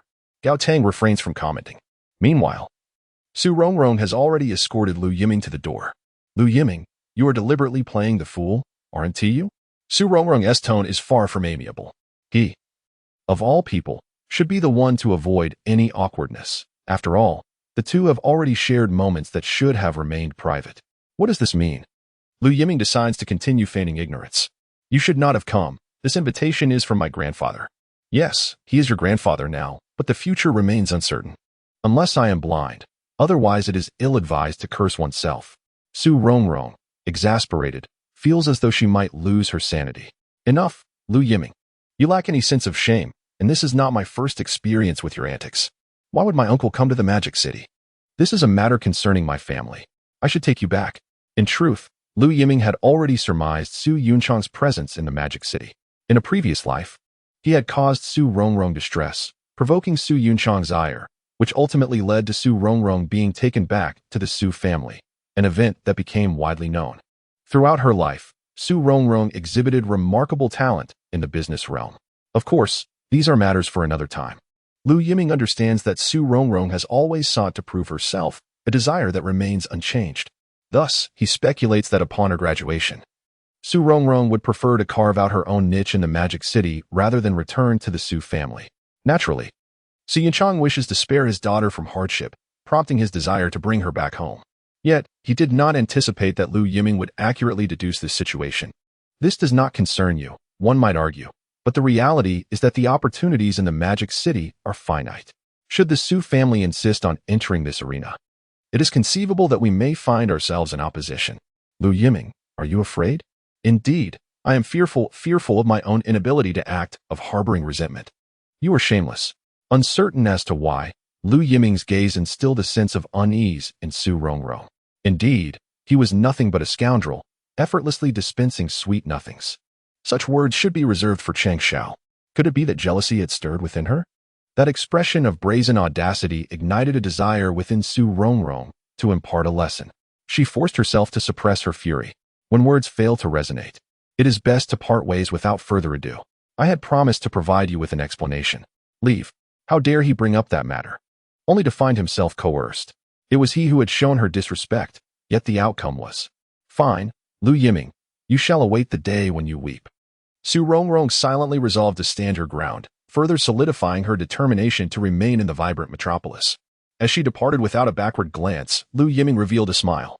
Indeed, he had managed to provoke her. This was fortuitous, for it only reinforced her resolve to stay. At the very least, she would not return to Su province. Although not far in distance, their encounters would be sparse. Little did Su Rongrong realize, Lu Yiming had gone to great lengths to ensure her stay. As he revved the engine of his Ferrari, Lu Yiming drove away from the West Suburb Hotel. Meanwhile, within the Lu household, a commotion ensued. Where is that rascal? Lu Yiming bellowed, slamming his hand on the table with a resounding thud. Zhang Qian, standing nearby, dared not utter a word. Calm down. Calm down? What nonsense. That chessboard was an expensive purchase, and I hadn't even had the chance to use it before that boy ruined it. Recently, the elite circles of the metropolis had taken to the game of Go. Although Lu Yiming was utterly unfamiliar with it, he felt compelled to keep pace with others. lest he be labeled as a nouveau riche. To hone his skills, he had even hired a tutor and invested heavily in a fine set of antique chess pieces. Rare and exquisite, these pieces had remained untouched in his study due to his busy schedule. However, tonight he felt inspired to set up a scenario, only to discover that the chess set had mysteriously vanished. Upon inquiry, he learned that his own son had taken it. Such a prodigal child. How could this not infuriate Lu Yiming? They say that a cherished possession is priceless. Initially, he had thought that this rascal had turned over a new leaf, especially with his recent commendable performance at the company. Yet, this newfound optimism was swiftly shattered. This troublesome boy seemed to have been born to vex him. This time, he was determined to teach his son a lesson. Just then, the roar of the Ferrari echoed through the air. That brat dares to return? Lu Yiming exclaimed. Where's the feather duster? Bring it to me. Chapter 46. A chaotic scene. Don't run, you rascal. Yiming, make your escape. As Lu Yiming had just parked his car, he saw his father and Aunt Zhang charging toward him. One urged him to flee, while the other commanded him to halt. Seeing the feather duster in his father's hand, it would be foolish not to run. In the expansive courtyard of the Lu family's villa, a dramatic chase unfolds. Stop right there, you little rascal. Put that down first. I won't harm you. Only a fool would believe that, Lu Yiming retorts, recalling his younger days of ignorance when he fell victim to such tricks many times. Amidst the chaos, it is only when Lu Yiming, out of breath, ceases his pursuit that he gasps, "Where's my chess set? I gave it away." The response is delivered with a sense of righteousness, igniting Lu Yiming's ire, yet his age and diminished stamina prevent him from retaliating further. Dad, don't rush. Aren't you curious whom I gifted it to? Do I even need to ask? Besides squandering, what else could you possibly do? Is it that little girl again? Lu Yiming smirks, acknowledging the truth in his father's words. Wait, this time I have a legitimate reason, he adds. It was given to the father-in-law of the Su family's head. Which Su family? Which else could it be but the one from Su province? Upon hearing this, Lu Yiming's demeanor shifts to one of calm seriousness. When did his son become entangled with the Su family? The Su family's might is undoubtedly beyond the reach of the Lu group, a fact even Lu Yiming must concede. In comparison to a century-old lineage, the Lu family is merely setting sail, while the Su family has long surpassed the curse of wealth dissipating after 3 generations. Explain yourself, Lu Yiming demands. Let me catch my breath first. No time for dilly-dallying. Speak up. I just returned, and you're chasing me around the courtyard. Now you want to even let me breathe? Serves you right for all the trouble you've caused in the past. Realizing he cannot refute his father's claims, Lu Yiming continues, it's just a chess set. Does it warrant such a commotion? A chess set? Do you have any idea how many connections I leveraged for this? It was originally destined for this autumn's auction, and its value would have likely doubled by then. I had to pull strings to secure it early, incurring debts of gratitude. And now, before I even got to touch it, you've given it away. Anyone in his position would be furious. Dad, with your old chess set. It couldn't possibly be that serious, hey? The mention of his beloved chess set stirs both old grievances and fresh anger in Lu Yiming, prompting him to reach for a feather duster. Fortunately, Aunt Zhang swiftly intervenes, seizing the duster from him. Enough of this commotion. We can't let others witness our disgrace. With Aunt Zhang's rare intervention, Lu Yiming begrudgingly concedes, for he knows that failing to heed her advice might result in a few nights in the guest room. Get in here. He barks at Lu Yiming as he storms into the villa. Thank you, Aunt Zhang. Lu Yiming expresses his gratitude. Hurry and apologize. You know your father's temperament. He responds better to softness than harshness. A few kind words, and this will all blow over, Aunt Zhang advises before entering the house. I'll prepare some soup for you both. Indeed, Aunt Zhang plays a significant role in this household. Regrettably, in his previous life, Lu Yiming had not treated her with the kindness she deserved. Perhaps that is a hurdle he may never overcome. In the course of living a second life, Lu Yiming finally comprehended that his parents' divorce could not solely be attributed to his father. Certain matters are beyond a father's control. Fortunately, he still had the opportunity to make amends. The father and son entered the study, one after the other. Speak, what exactly is happening? Lu Yiming maintained a sullen demeanor. My classmate, Su Rongrong, is the legitimate daughter of the Su family. Ah, so you're still entangled with a woman. They had circled back to the starting point. Not exactly. While that aspect does play a role, it is merely coincidental. Lu Yiming recounted the accident he encountered and the reason for Su Yunzhang's arrival in the metropolis, deliberately omitting the details of what transpired between him and Su Rongrong. If his father were to discover the more exhilarating elements, he would likely find himself in dire straits tonight. So, you are indeed a benefactor to the Su family? It was typical of a businessman to quickly pinpoint the crux of the matter. I suppose so. Is the handheld wireless telephone system you reported last time also related to the Su family? The deputy general manager of telecommunications happens to be Su family's son-in-law. Is there a chance for collaboration? Not necessarily. What do you mean? Now it was Lu Yiming's turn to be puzzled. Given that his son had saved the father-in-law of the Su family's head, shouldn't collaboration be a natural progression? Could it be that the Su family harbored other intentions? Dad, such a century-old prestigious family has many intricate layers. Internal conflicts? Perhaps. Today at the banquet, the Su family's son-in-law did mention the possibility of collaboration. But I managed to smooth it over. Why? It shouldn't be so straightforward. I fear there may be deception at play. The business realm operates on perpetual interests. Just because I saved Su Rongrong's grandfather's life does not mean the Su family will be eternally grateful and relinquish their own interests. Lu Yiming was not so naive. If it were that simple, the Su family would not have endured for a century. It is wise to remain cautious. Lu Yiming was quite pleased with his son's prudence. By the way, I heard you are about to embark on an inspection. It's confirmed. I'll be departing in the next couple of days. Do you feel confident? Dad, I know what your concerns are. Hey, you little rascal, do tell. The transformation in his son greatly exceeded Lu Yiming's expectations. The confidence exuding from Lu Yiming was something he himself could not achieve. To his surprise, once his son took things seriously, he truly earned his respect. Dad, what you are worried about is the real estate business. The Lu Group has just made a grand announcement about entering the market, and it is in urgent need of capital turnover. You are concerned about potential issues with the funding chain. You are correct. At present, the real estate project is indeed the prime opportunity, but we have limited funds. Although the bank has provided policies, if they tighten, we will find ourselves in a precarious position. Therefore, my support for you will not be substantial. Lu Yiming was never blindly arrogant. He always exercised caution. This approach was crucial for the development of the Lu Group. The surprise I'm sending you is a reassurance. You need not worry. Lu Yiming brimmed with confidence. He had calculated the expenditures in his mind. The initial investment was not exorbitant. Otherwise, he would not be fixated on this project. I shall refrain from intervening and will now speak of the chess equipment. I have expended 3 million. What is your opinion? Lu Yiming replied, there is no money, only a life. A typical display of indifference.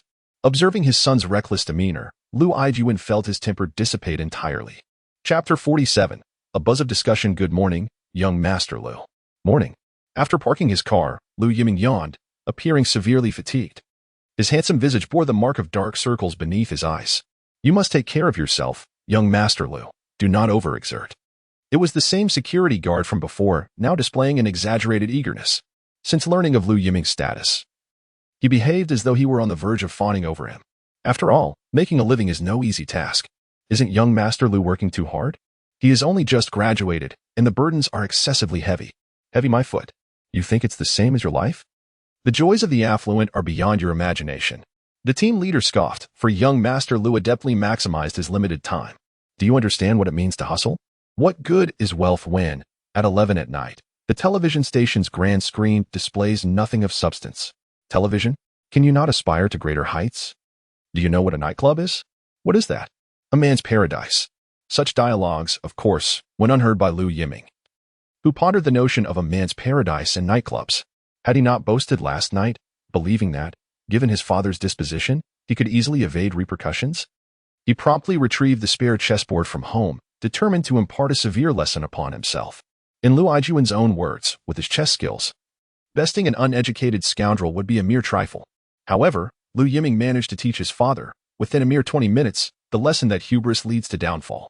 Yet, Lu Yiming remained obstinate, dragging Lu Yiming into the early hours of the morning, suffering through more than 10 consecutive defeats, his face paling. Had it not been for Aunt Zhang's insistence, forcibly ushering Lu Yiming back to his room, he would have likely stayed up all night. This predicament proved taxing for Lu Yiming. Initially, he sought to temper his father's arrogance. Yet, even a stalwart man has his limits. In the end, Lu Yiming had been lenient, yet his father continued to falter. Reflecting on this, Lu Yiming could not help but shake his head. With such skill, all the chess equipment would be in vain. Just as he exited the elevator, Lu Yiming contemplated brewing himself a cup of coffee in the pantry. The Lu Group offers its employees exceptional benefits. Each floor boasts its own independent lounge for staff, complete with tea and coffee facilities. In this era, few companies can achieve such a humane management approach. Before work hours commenced, several colleagues gathered to engage in light conversation, serving as a respite from their intense labor. However, the subject matter of their discourse was somewhat. Did you see it today? See what? The allure of professional attire. Who? Do not praise too highly.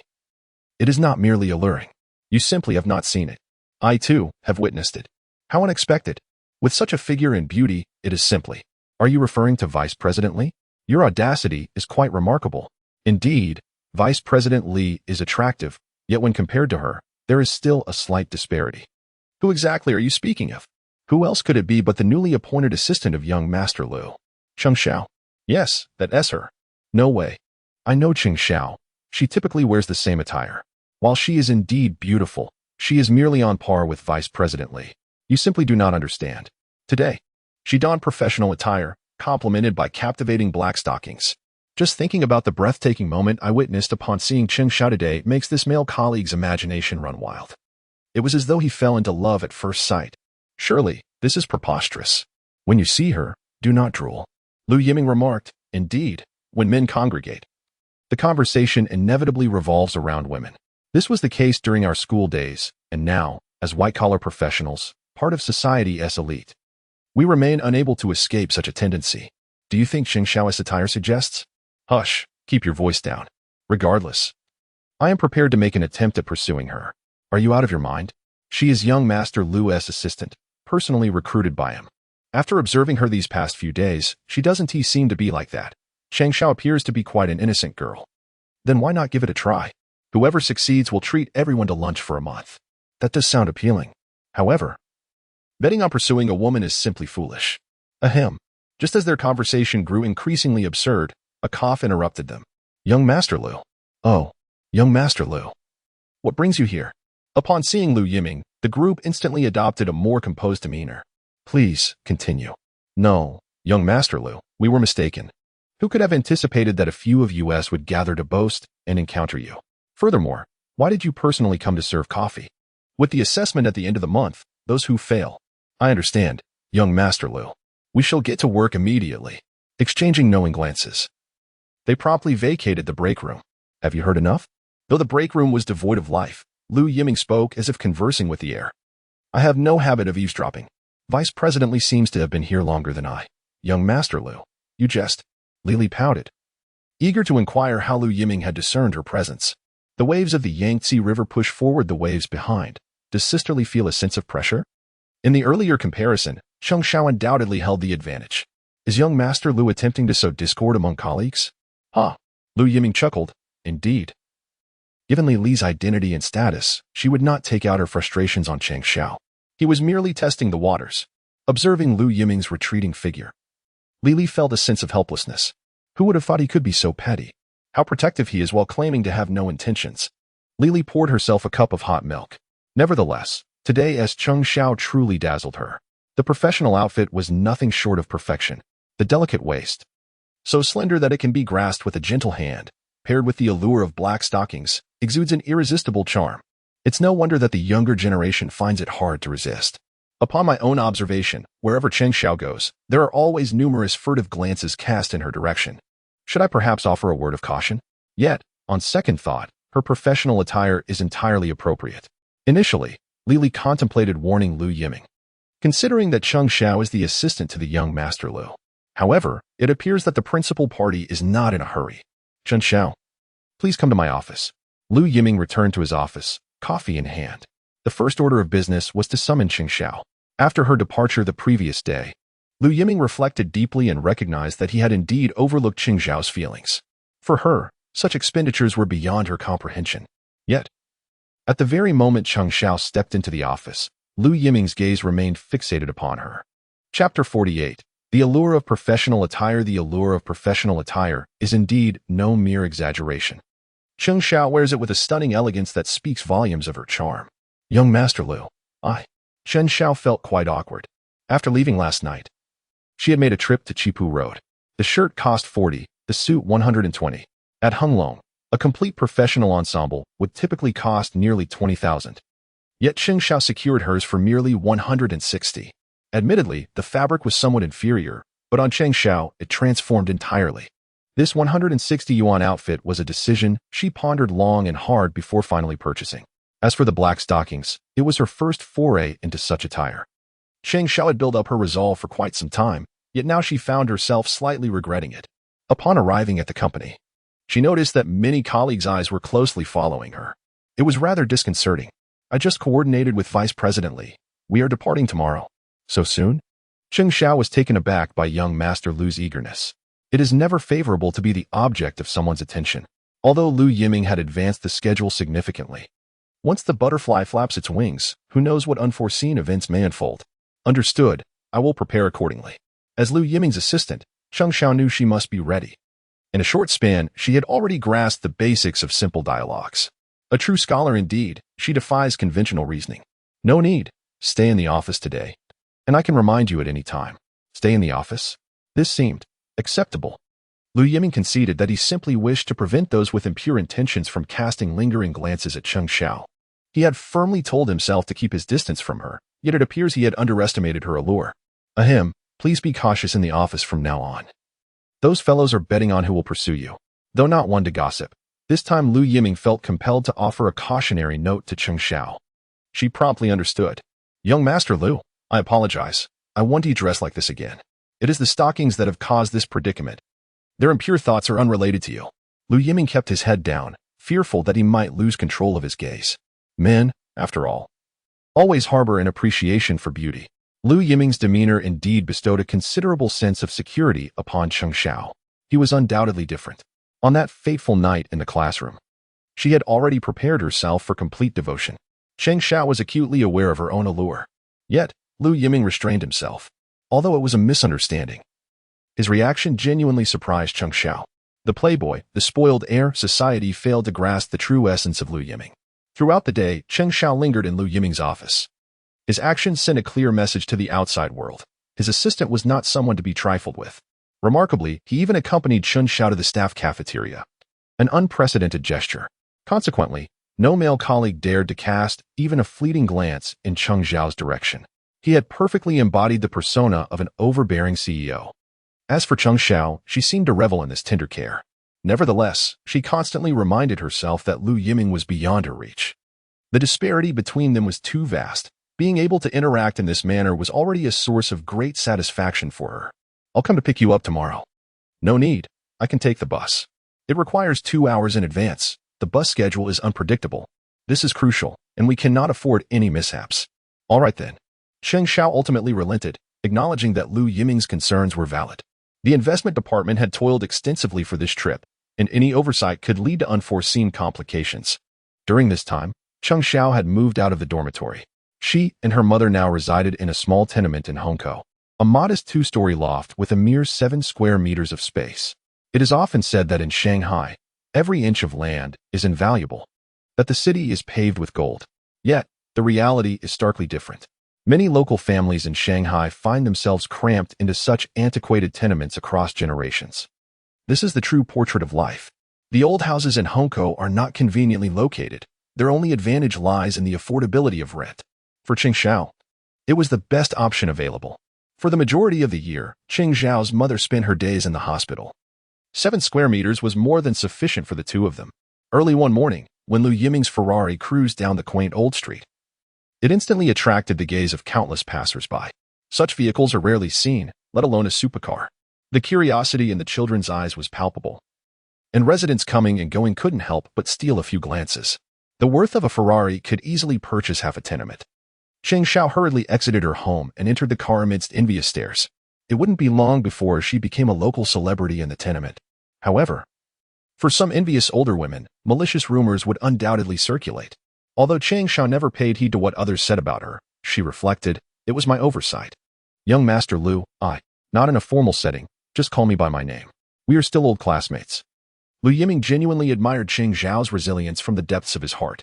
In the previous life, how deeply did I wound Cheng Xiao, leading her to despair and depart? She possessed the resilience of wild grass, unyielding and uncrushed, yet ultimately chose to venture far away, never to be heard from again. Little Lu, is that you? Apologies. Lu Yiming? Noticing Lu Yiming's hesitation to start the car, Cheng Xiao felt a pang of confusion. After reflecting briefly, she fastened her seatbelt. Lu Yiming pulled himself back from his thoughts. Have you had breakfast? I boiled an extra egg. Cheng Xiao hesitated for a long moment before finally retrieving the egg she had prepared. In a bit, I have no hands free. Lu Yiming's remark was originally meant as a jest. To his surprise, Cheng Xiao held the freshly peeled egg to his lips. This scene was rather reminiscent of their newlywed days in the previous life when Cheng Xiao believed that Lu Yiming was her everything. Be careful, it's hot. Yet, Lu Yiming swallowed the egg whole. What does it mean to experience a mix of emotions? Why has my mindset shifted? Cough, cough. What's wrong? It seems you choked. Lu Yiming, Cheng Xiao, at Hangzhou Airport, everyone had gathered. A Boeing 737 was already stationed on the runway. What is this? It's for use later. After passing through security, Lu Yiming handed Cheng Xiao the boarding pass he had prepared in advance. To onlookers, did this not appear excessively intimate? The tale of a domineering CEO and his assistant? Indeed, art often draws inspiration from reality. Little Lu truly leaves no stone unturned. Chapter 49. Still a romantic little Lu. What are you doing? High altitudes can easily cause ear discomfort. Did you not know? Of course, I am aware. Lily rolled her eyes. The key point is that your actions, Lu Yiming, are rather obvious. So, other colleagues are merely tools, then? I merely. Enough. No need for explanations, little Lu. We're not blind. Faced with Li's teasing, Lu Yiming found himself at a loss for words. He clearly wished to distance himself from Cheng Xiao, yet found himself caring for her unintentionally. Once on board, Lu Yiming and Li were, of course, assigned to business class, while the others were relegated to the economy cabin. Let us discuss this. Little Lu, this is excessive. Huh? You wouldn't want me to switch seats with your assistant? Would you? Li's expression turned wary. That would mean sacrificing myself. Cheng Xiao has a fear of heights. How do you know that? Li looked skeptical. Although Cheng Xiao did indeed have a fear of heights, it seemed no one had mentioned it. I just wanted to ask how you, Lu Yiming, are so well informed. This is rather peculiar. I noticed earlier that she was taking deep breaths. You know, when people are nervous, they often exhibit involuntary behaviors. So this all leads back to you wanting me to switch seats? Of course not.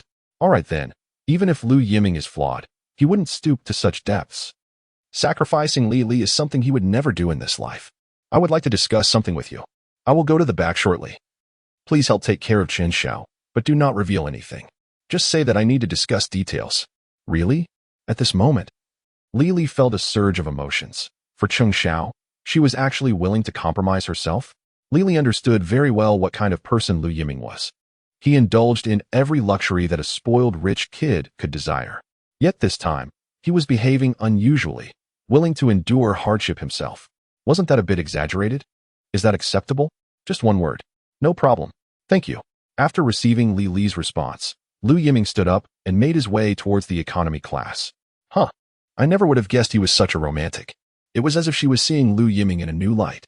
To be honest, his recent behavior had completely overturned Li's previous perceptions. Meanwhile, in the economy class, Cheng Xiao appeared somewhat anxious. She gripped the armrest of her seat tightly, her knuckles turning pale from the pressure. Assistant Cheng, what's wrong? Nothing. It's fine. Even her voice quivered slightly. This business trip consisted entirely of men, apart from Li and Cheng Xiao. Naturally, she felt a bit out of place. Just then, Lu Yiming approached the group. Young Master Lu, what brings you here? Upon seeing him, the others instinctively stood up, only to be halted by Lu Yiming's gesture. Change seats. What? This statement was directed at Li. I need to verify some data. You should take my seat, right next to Vice President Li. But that's against the rules. Cheng Xiao was about to refuse. But Lu Yiming did not give her a chance. Hurry, we're about to take off. All right, I understand. Cheng Xiao stood up and moved aside, while Lu Yiming unceremoniously sat down. What's the matter? Do I need to call the flight attendant to guide you? No need. Cheng Xiao quickly left, but inwardly, she felt some resentment towards Lu Yiming. She was already quite nervous, and now he wanted her to change seats. This guy really. Watching Cheng Xiao leave, Lu Yiming's lips unconsciously curled into a smirk. Young Master Lu, what data do you need? An opportunity to impress the leadership had presented itself, and someone eagerly pulled out their laptop, hoping to showcase their professionalism in front of Lu Yiming. Yeah, I'm tired. They had planned to discuss data, but now they wondered what Lu Yiming was up to. Lu Yiming thought to himself, damn this economy class, there's nowhere for my long legs. Fortunately, the flight was only 3 hours long. He could endure it. Ignoring the astonished expressions of those around him, Lu Yiming closed his eyes to rest. At this point, even the simplest minds could grasp the situation. Indeed, there was an unspoken story between young Master Lu and Assistant Cheng. Originally, several eager male colleagues had been ready to pursue, but they immediately reconsidered. After all, even if Assistant Cheng was exceptionally beautiful, they knew better than to compete with young Master Lu for a woman. Surely, they did not want to court disaster. At this moment, Cheng Xiao hesitantly entered the business class. The changes were minimal, only the seats were slightly more spacious. She truly could not comprehend why the ticket prices were more than double. Was it merely to showcase the distinction of the affluent? This aspect puzzled her greatly. Mr. Li and young Master Lu, they are aware that there is still some data to verify. Please, take a seat, Li instructed, gesturing towards Lu Yiming's spot. Observing Cheng Xiao's cautious demeanor evoked a sense of sympathy within her, and she was surprised to learn that Lu Yiming had a penchant for such qualities. Nevertheless, she held a certain admiration for Cheng Xiao. Although there were numerous areas in which she still needed improvement, Cheng Xiao possessed innate talent and demonstrated considerable diligence. The potential for her future was vast. With proper guidance, she might indeed stand on her own. Nervous? Yes, just a little. At this juncture, the airplane had begun to taxi down the runway, and Cheng Xiao was tense throughout. It's all right. Airplanes are the safest mode of transportation. I understand. Do you know why business class tickets are so exorbitant? For a more refined experience? That is one reason. However, the most significant factor is that these seats are located in the most stable part of the aircraft, resulting in considerably less turbulence. This is also why Lu Yiming chose to switch seats with you. Given the time constraints, the available economy class seats were concentrated at the rear of the plane. If turbulence were to occur, wouldn't Cheng Xiao be frightened to tears? It's all right. Once we take off, having a drink can greatly alleviate anxiety. I used to do the same. Mr. Li is also afraid of heights? What is so unusual about that? Every person has their fears. Li grasped Cheng Xiao's right hand.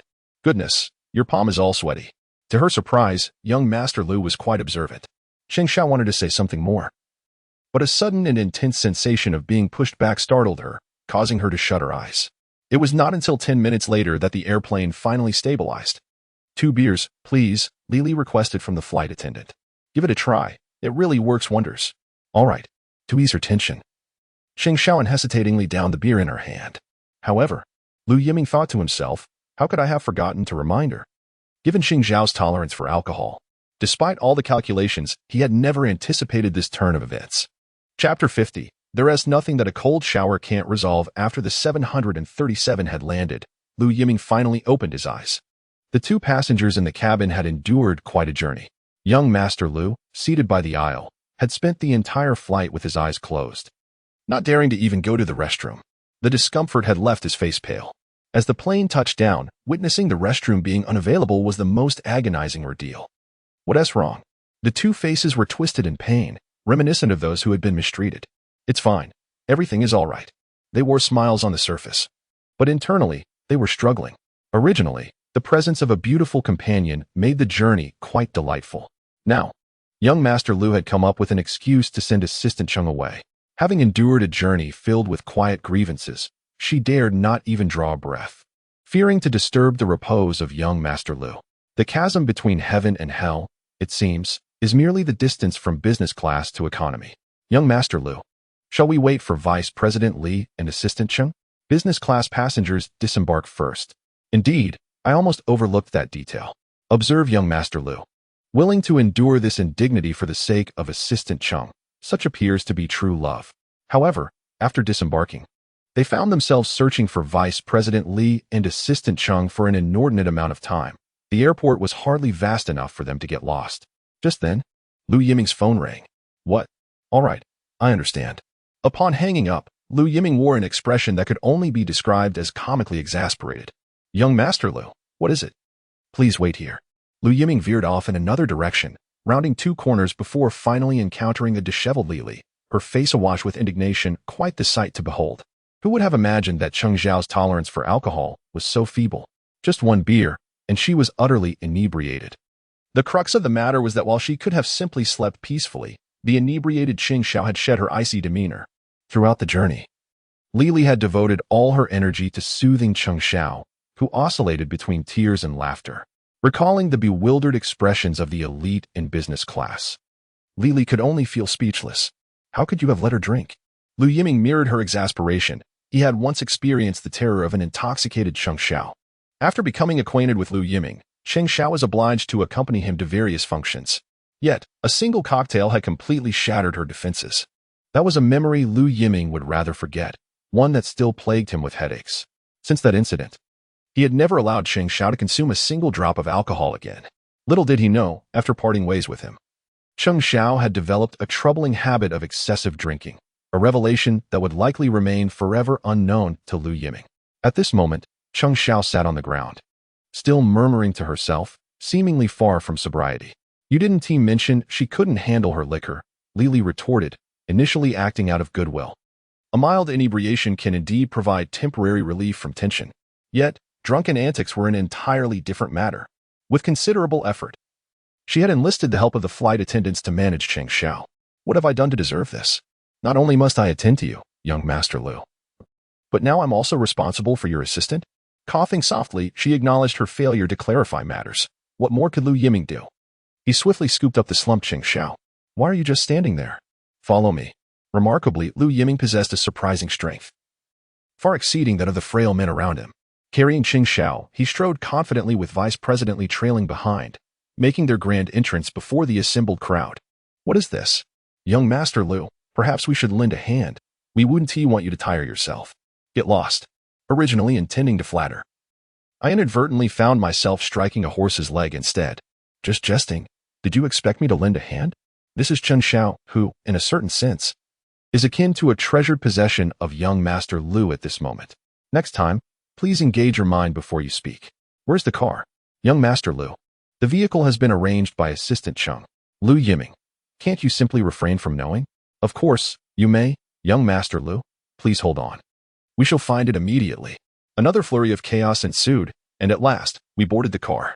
Young Master Lu, according to the itinerary, our first destination is the factory for inspection. To the hotel.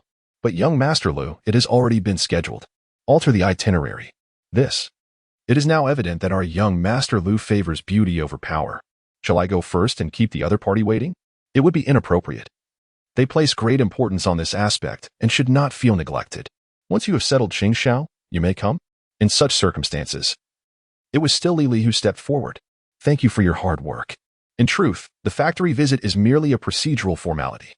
All necessary parameters reside within Lu Yiming's mind. He had long been prepared, merely putting on a facade.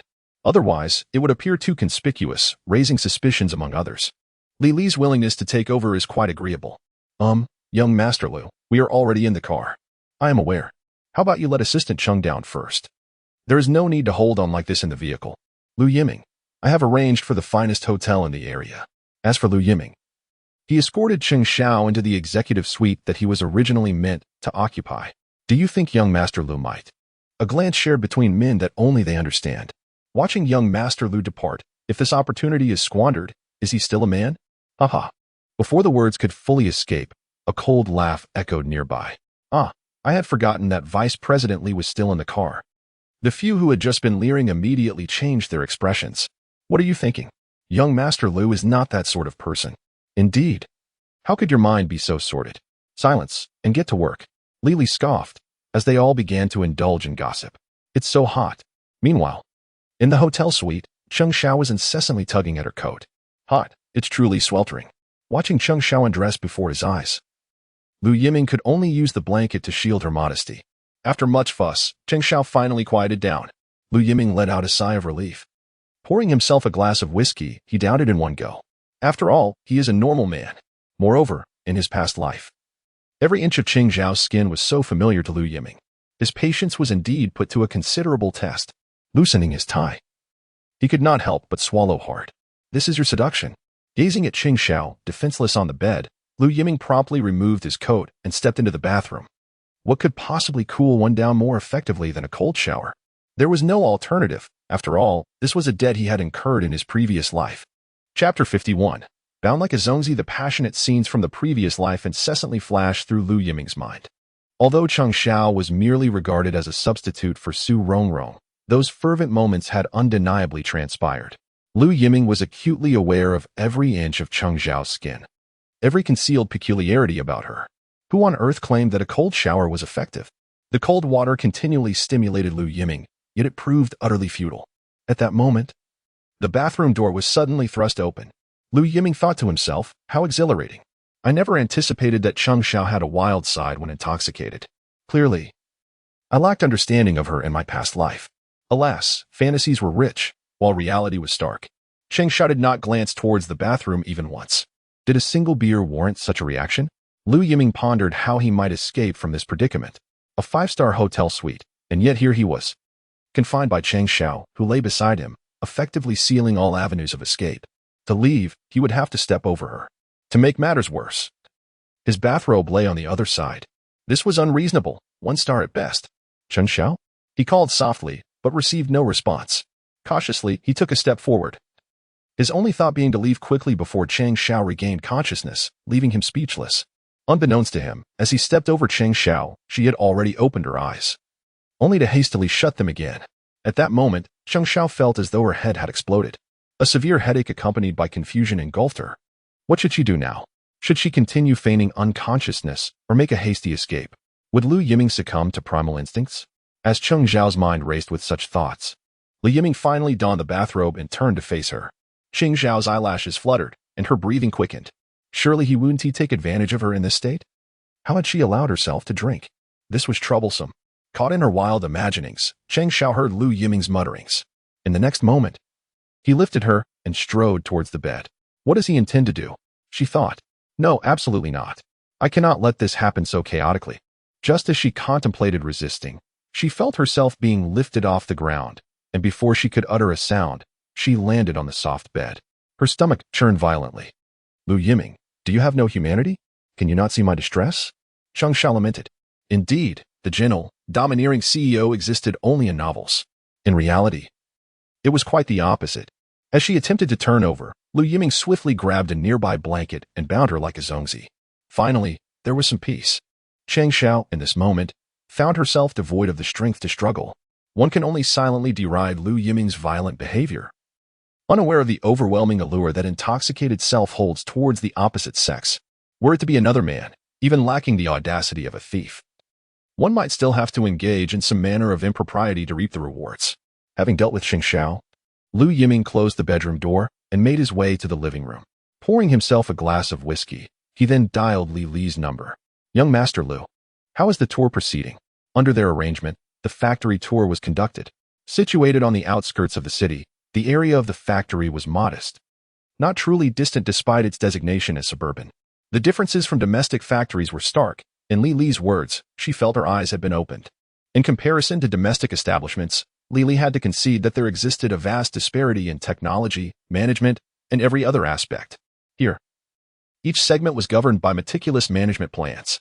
The division of labor and assembly were exceedingly rational, optimizing personnel and costs to their utmost efficiency. Remember, what you see now is merely what they wish you to perceive. Indeed, while the factory strives for excellence, many have faced calamities in the future. What Lu Yiming yearned to ascertain was the production capacity of the counterpart. Young Master Lu, there is another matter. Li Li hesitated, uncertain whether to report to Lu Yiming. Speak. It seemed the reception of their visit was rather lackluster. The individual who received them was merely a deputy director and a section chief. Even the deputy director held a position of little more than middle management within the company hierarchy. This situation irked Li Li, feeling it was a slight against the Lu group, an inherent arrogance. Lu Yiming, upon hearing this, could not suppress a cold laugh.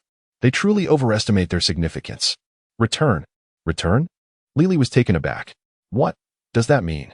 Young Master Lu, there is a welcoming event this evening. The itinerary has already been distributed to everyone. And as the leader of this delegation, you surely cannot be unaware of it. We are not the ones in a hurry. Simply find an excuse to decline the evening's welcome. Understood. Although Li Li was unclear about Lu Yiming's intentions, she remained loyal to his command.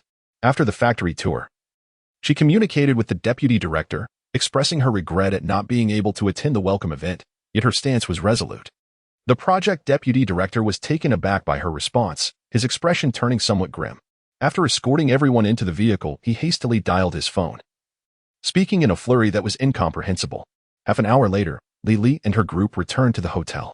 After settling everyone in, Li Li knocked on Lu Yiming's door. I thought you would be unavailable at this hour. Upon seeing Lu Yiming open the door, Li appeared somewhat surprised. What? Have I become synonymous with a lecher in your mind? Pretty much. Li shrugged.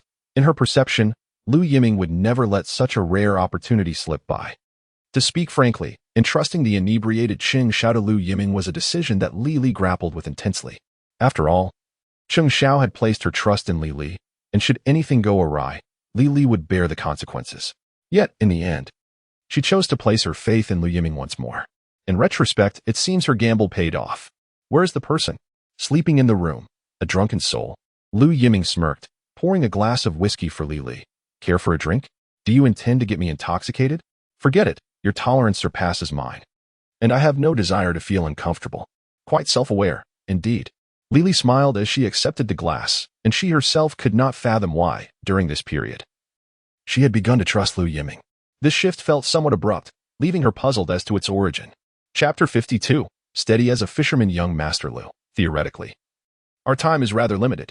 The latest news from the domestic front indicates that some have already caught wind of the handheld wireless telephone system. The butterfly's wings. What? A mere metaphor.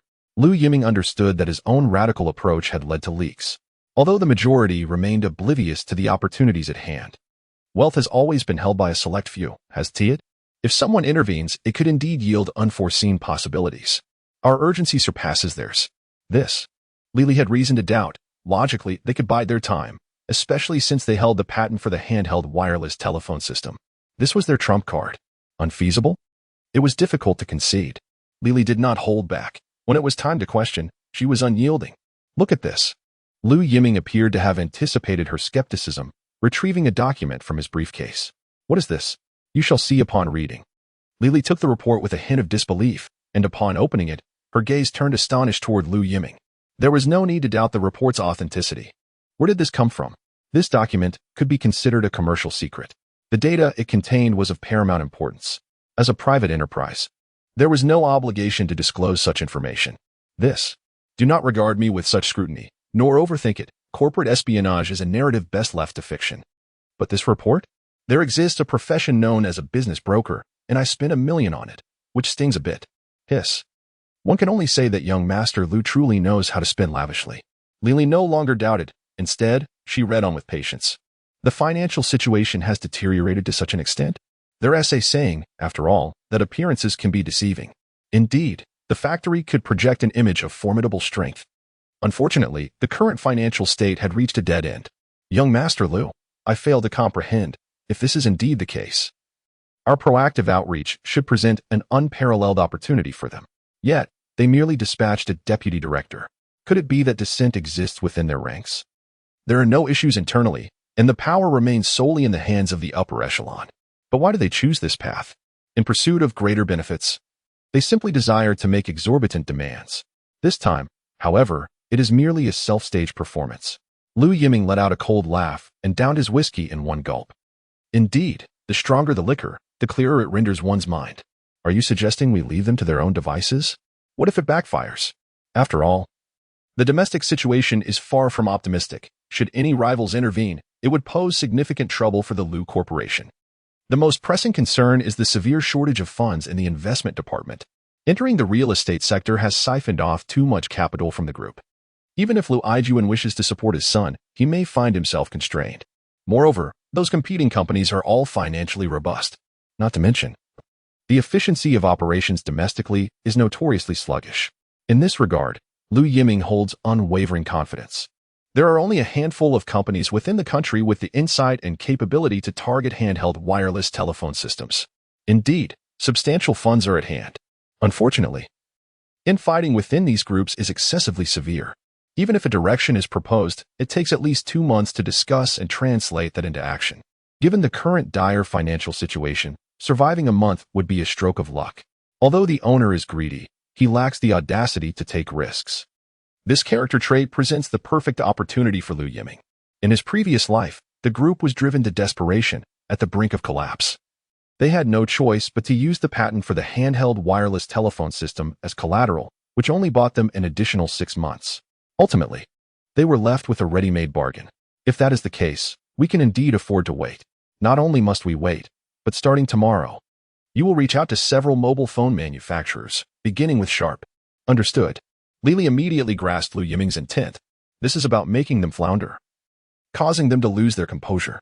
Seeing that Li comprehended his plan, Lu Yiming smiled coldly. The present circumstances are far removed from those of the future, where the corporation would become a pivotal telecommunications giant on the global stage. Now is the opportune moment for him to exert control. If he hesitates now, he may later regret it deeply. As for the company at this moment, slap. A resounding slap echoed as the chairman struck the deputy director's face, leaving a vivid red imprint without a trace of mercy. I'm sorry. After receiving such a sharp rebuke, the deputy director offered no defense, instead growing increasingly respectful. In this twisted culture of the company, not only does one endure slaps in silence, but one also presents their face for further blows. As a mid-level employee, being slapped by the chairman might even evoke a perverse sense of pride. Is this how you informed me? You assured me that they would be eager for collaboration. Yet now their attitude is entirely contrary. I apologize, Chairman. It was my oversight. Oversight? Your mistake could potentially ruin the entire company. I apologize. However, I still hope the chairman can grant me a bit of time. I believe. Nonsense. Smack. Another slap across the face. Believe what? The company won't last until the end of the month. Although the handheld wireless telephone system represents a significant transformation in the current mobile communication sector, the population base of our small company is limited. Even if we gain national recognition, promoting it remains an arduous task. The entire company has worked diligently for a long time, yet satisfaction remains elusive. To this day, we continue to operate at a loss. If the losses persist, the company will undoubtedly meet its demise. The chairman, visibly enraged, lamented how he had so easily placed his trust in these fools who had left everything in disarray. What about the representatives from the Lu Group? Still at the hotel? Send someone to keep watch. Inform me immediately of any developments. Understood. Just as Lu Yiming analyzed.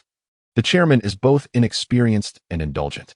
An outsider leading the experts. Such a result is no coincidence. The pressure from the chairman has cascaded down to every senior executive.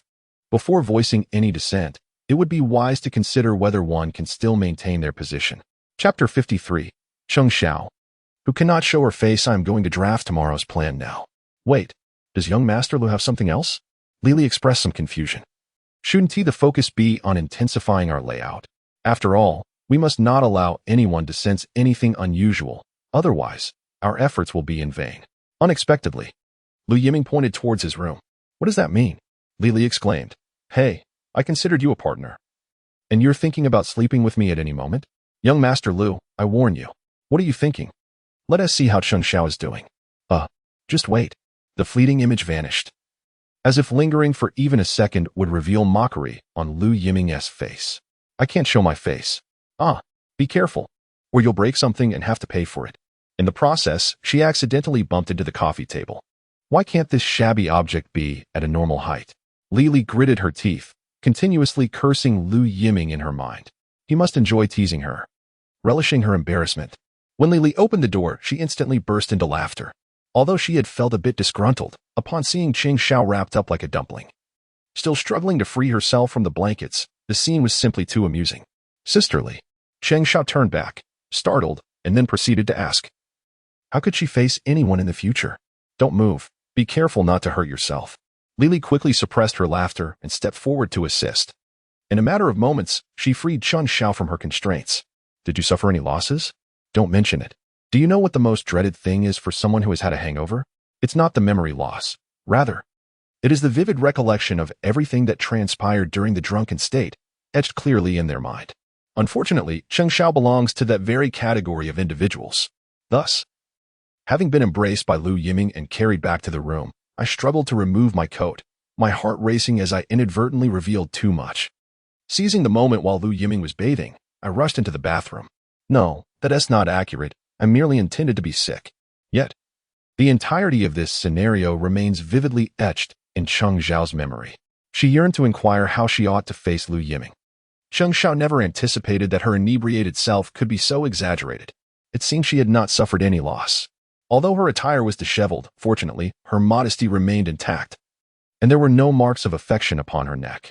However, her porcelain skin had captivated Lily's gaze for a moment longer than appropriate. It is rather amusing that even as a woman, Lily could not help but admire Cheng Xiao's beauty, which seemed to be a testament to the creator's favoritism. Who would have thought that under such circumstances, Lu Yiming could remain composed? Is this the same debauched air I once knew? Li. I apologize for the inconvenience I've caused, Cheng Xiao remarked. While she felt unbothered, she was aware of the potential discomfort for the young Master Lu. The mere thought of Lu Yiming brought a flush of embarrassment to her cheeks. Everything that had transpired felt like a film replaying incessantly in her mind, impossible to forget. Do you have any spare clothes? Yes, I have an extra shirt. A shirt? Though suitable for business negotiations, this occasion also entailed various social engagements. Surely, one cannot maintain a strictly business attire throughout the entire event. It's important to remember that Cheng Xiao, as Lu Yiming's assistant, represented his image to a significant degree. Sigh, it seems this coat is no longer wearable. She glanced at her wrinkled blazer, resembling a seaweed frond. The fabric was cheap, but who could be blamed? After all, even a stunning beauty like herself required proper presentation. I'm sorry, Li. Enough, I brought plenty. I'll send them to you shortly. It's too much trouble. Remember, you currently represent the Lu Corporation. If it were just you, you could wear whatever you please. But not in this context. Cheng Xiao fell silent, tacitly acknowledging the truth. Get up. How long do you intend to linger on the young Master Lu's bed? No. That is not it. I was just. Cheng Xiao hastily got off the bed, fearing that any delay might lead Li to misinterpret her intentions. Li chuckled, knowing that despite her exceptional qualities, Cheng Xiao was merely an inexperienced newcomer in the professional realm. A light just had startled her quite a bit. Go freshen up. Okay. Cheng Xiao hurried into the washroom, her flustered demeanor eliciting a smile from Li. Once inside, Cheng Xiao caught sight of her flushed face in the vanity mirror. The rosy hue lingered, and her heart raced uncontrollably. What was happening to her? Nothing significant had occurred, yet why was there an odd sensation within her? This was the very place where Lu Yiming had bathed, and although crucial areas were concealed, the image of his physique, with defined abs and elegant lines, lingered in her mind. Dressed to appear slender, yet revealing a more robust physique when undressed, Cheng Xiao found herself lost in thought. With a swift slap to her own face, she exclaimed, "What am I even thinking?" Cheng Xiao, are you all right? Came the concerned voice of Li from outside the washroom. I'm fine, just washing my face. Quickly turning on the tap, she splashed cold water on her face, allowing the icy droplets to restore her composure. If given the choice, Cheng Xiao wished to remain in the washroom indefinitely. The mere thought of facing Lu Yiming filled her with despair. Are you ready? We have a meeting soon. Yes, I'm almost done, she replied, spurred by Li's insistence to confront reality. Gathering her courage, she finally pushed the door open. Why do you look like a drenched chicken? Li shook her head in dismay. The sight of Cheng Xiao is pitiable if she were to leave Lu Yiming's room in such a state. Anyone who saw her would be left speechless. Li stepped inside to retrieve a towel, gently drying the droplets from Cheng Xiao's hair. Once she was presentable, despite her reluctance, Cheng Xiao had no choice but to follow Li out. Oh no. I'm about to meet the young President Lu. What am I supposed to say? For Cheng Xiao, this was undeniably a moment of social embarrassment. As she trailed behind Li, she suddenly noticed an absence. Where is he? The room was devoid of Lu Yiming's presence. Had he left? On the coffee table, however, was a note. Meeting in the hotel conference room in 1 hour, Lu Yiming. This guy, Li scoffed, recognizing that Lu Yiming was clearly trying to spare Cheng Xiao from an awkward encounter. One had to admit, he was quite considerate towards her. Was he perhaps serious about this? Li, Cheng Xiao breathed a sigh of relief at Lu Yiming's absence. Don't just stand there. Go prepare for the meeting in 1 hour on the 3rd floor, and be sure to inform everyone. Chapter 54. A battle of wits. What did you say? The Lu Corporation has engaged with other companies? President, could it be a ploy of feigned indifference? The typically stoic Yamamoto president darkened at the thought. Whether it was a tactic to lure them in or not, this was a one-time opportunity. The handheld wireless telephone system, which had been the object of all their hopes, had failed to deliver the expected returns. This time, everything was at stake. Either they would face ruin or soar to new heights. Presently, the Lu Corporation was their last lifeline. If they failed to seize this chance, the consequences could be dire. Prepare yourselves. We are visiting the hotel. Do you not understand what I am saying? Of course not. 20 minutes later, a convoy of 3 Toyota Century vehicles departed from headquarters. This time, nearly all the senior executives were mobilized, led by President Yamamoto. As they made their way toward the hotel, at that moment, within the confines of the Lu Corporation's hotel, young President Lu, just as you predicted, we were contacted. President Yamamoto is personally leading the team and will arrive in 20 minutes. An employee excitedly rushed over, exclaiming that young Master Lu truly possessed remarkable abilities. Initially, everyone felt a sense of frustration, believing that the Lu group had not received the respect it deserved. However, young Master Lu's extraordinary maneuver swiftly turned the situation around. Reflecting on the previous day's meeting, where doubts were cast upon young Master Lu's decisions, it became evident that the chasm between himself and young Master Lu was as vast as the Pacific Ocean. Understood. Please inform Vice President Li that he may return shortly.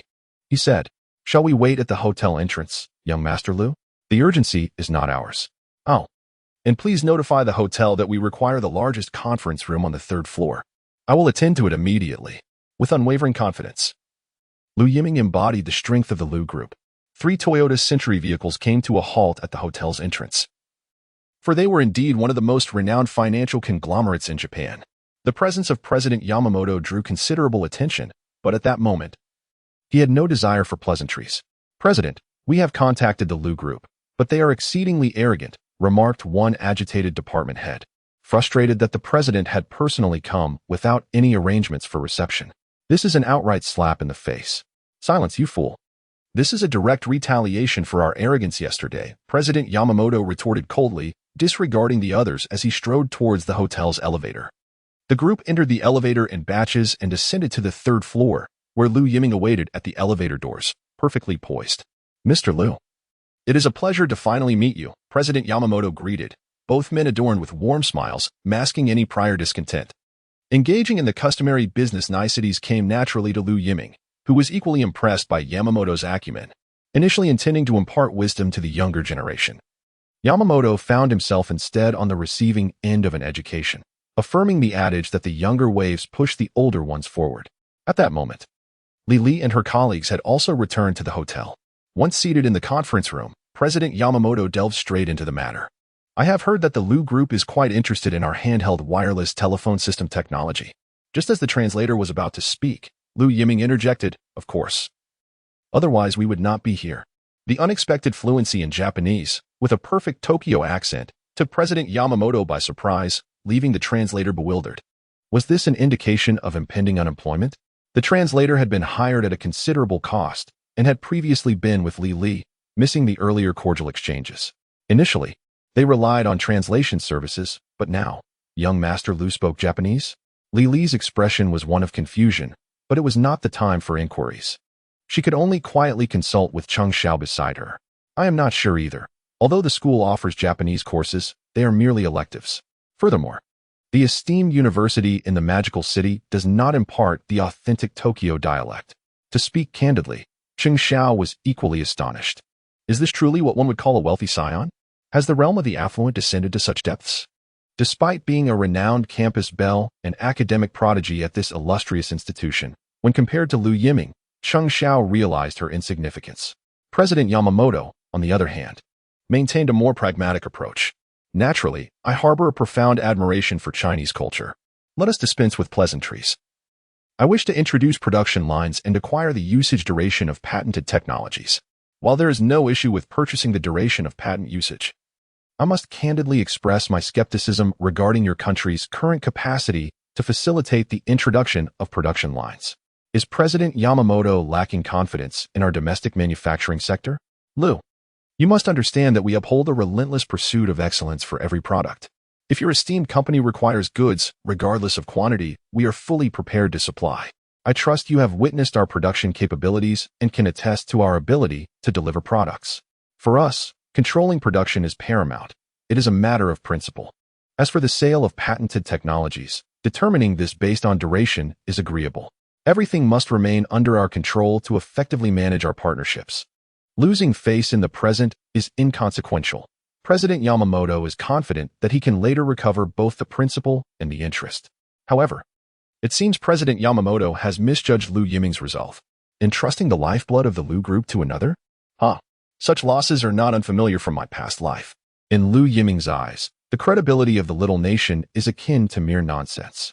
The introduction of product lines is indispensable, and the Lu group possesses the capability to arrange for suppliers of components. This is non-negotiable. President Yamamoto, Please understand that this is also the cooperative bottom line for the Lu Group. We cannot allow the good fortune to be monopolized. Lu has his own plans. Regrettably, other manufacturers have already acceded to our requests. This is unacceptable. President Yamamoto, one must not be so absolute. Your current manufacturing industry is undergoing a painful transformation. Every enterprise faces challenges, does it not? Since the Plaza Accord, the economic bubble of the little nation has completely burst. Even large corporations are struggling, let alone the smaller ones. In terms of leverage, Lu Yiming holds a greater advantage. This fact is crystal clear to President Yamamoto.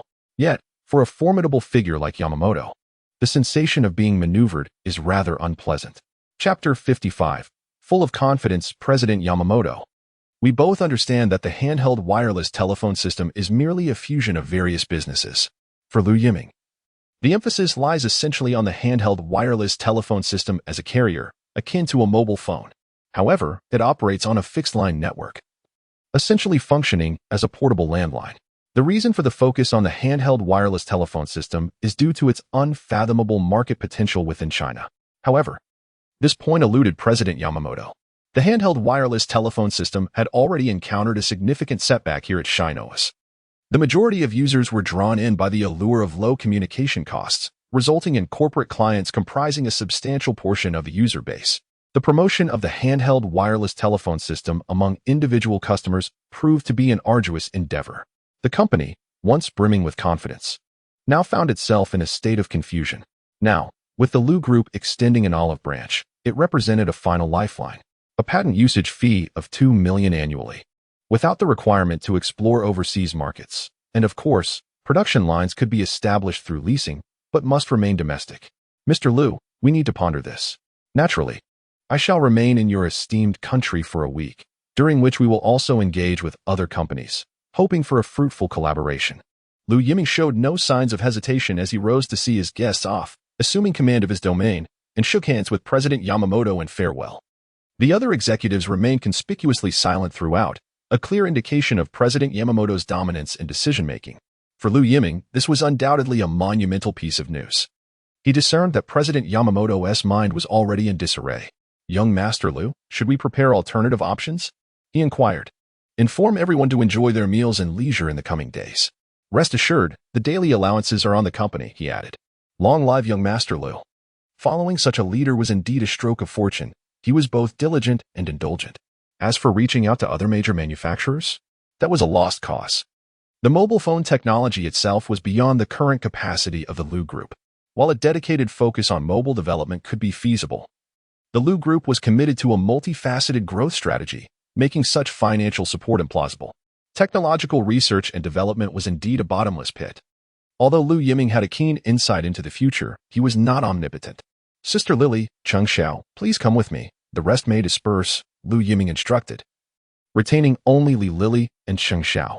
Li Lily appeared composed, whereas Cheng Xiao felt somewhat uneasy in Lu Yiming's presence, especially considering her inebriated state previously. Beneath young Master Lu's suit lay an impressive physique, defined by 8-pack abs and a V-shaped torso. Cheng Xiao, what are you daydreaming about? Cheng Xiao. Cheng Xiao. She was abruptly roused from her reverie by Lu Yiming's bemused call. Focus. Oh, my apologies. Cheng Xiao, draft the contract. No? Cheng Xiao was taken aback. Where did young Master Lu derive his confidence? There was not a hint of an agreement yet, and now a contract was to be drafted? What justified young Master Lu's belief that the Lu Group's demands would be accepted? Is it feasible? Absolutely. One could not deny that Lu Yiming's unwavering confidence was indeed infectious. Li Lily, you are to return to the country immediately.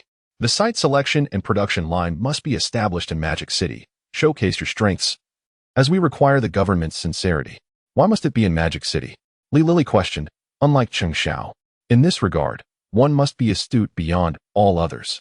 Frankly speaking, when it comes to government policies, Lily can naturally secure the most advantageous terms. However, beyond the confines of the metropolis, one could potentially obtain even better prices. As for the broader implications, let us not delve into a lesson at this moment. I trust you to handle this matter. I comprehend. Although Li Li is unaware of Lu Yiming's intentions, it is evident that the decisions made by the young Master Lu have thus far proven to be judicious. It suffices for her to execute orders without question. Perhaps Li Li herself has not realized that. Having followed Lu Yiming for such a brief period, she has already been thoroughly convinced by him.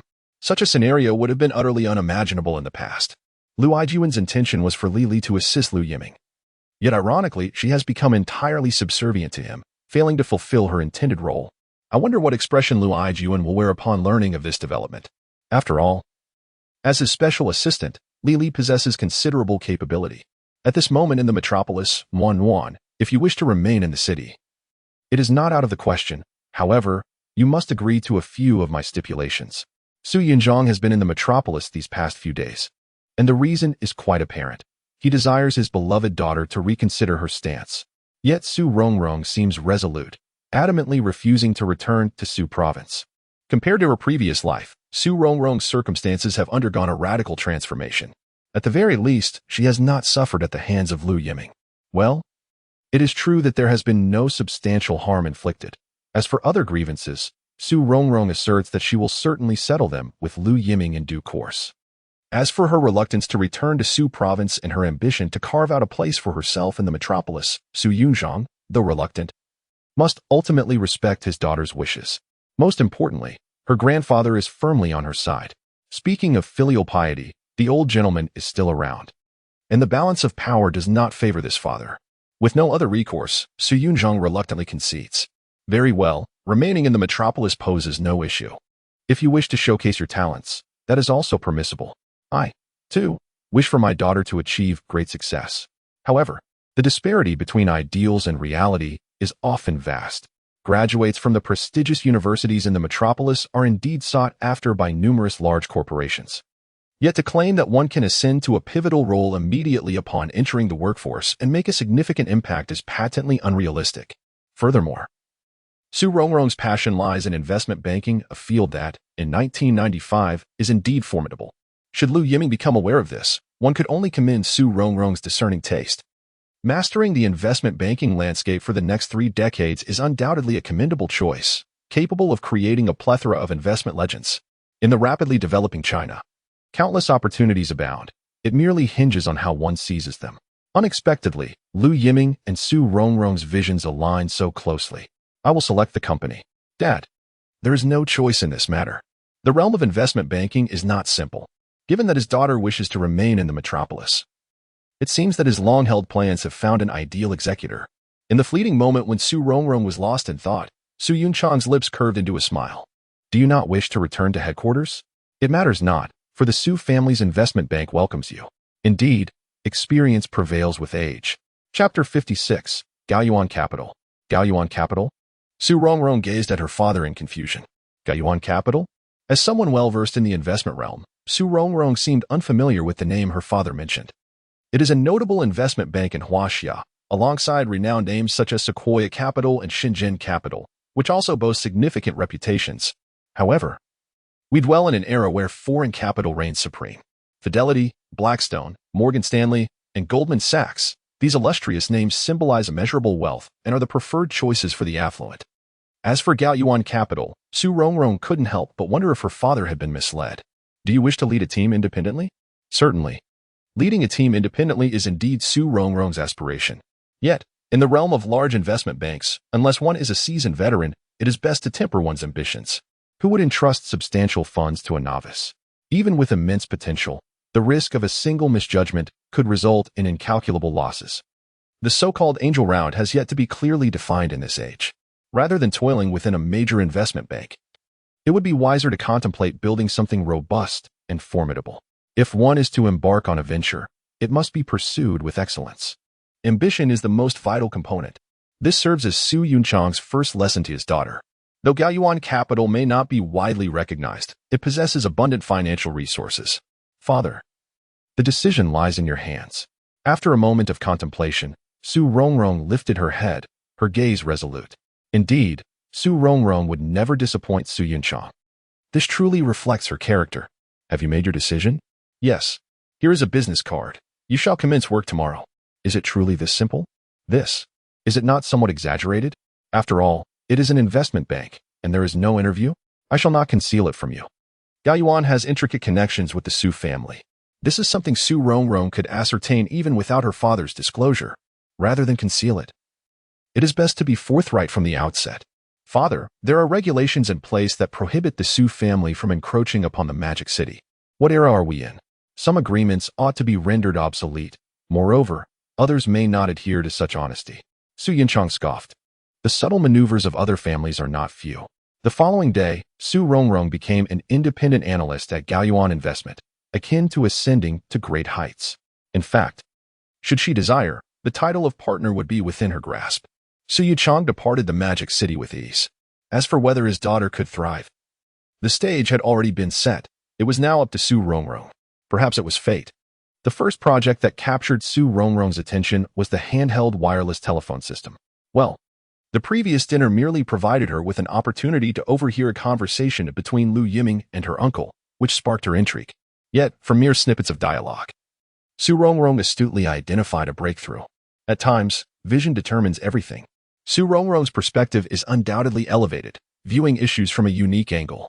Given that her uncle by marriage holds a significant position within the telecommunications sector, it is evident that there are substantial interests at stake.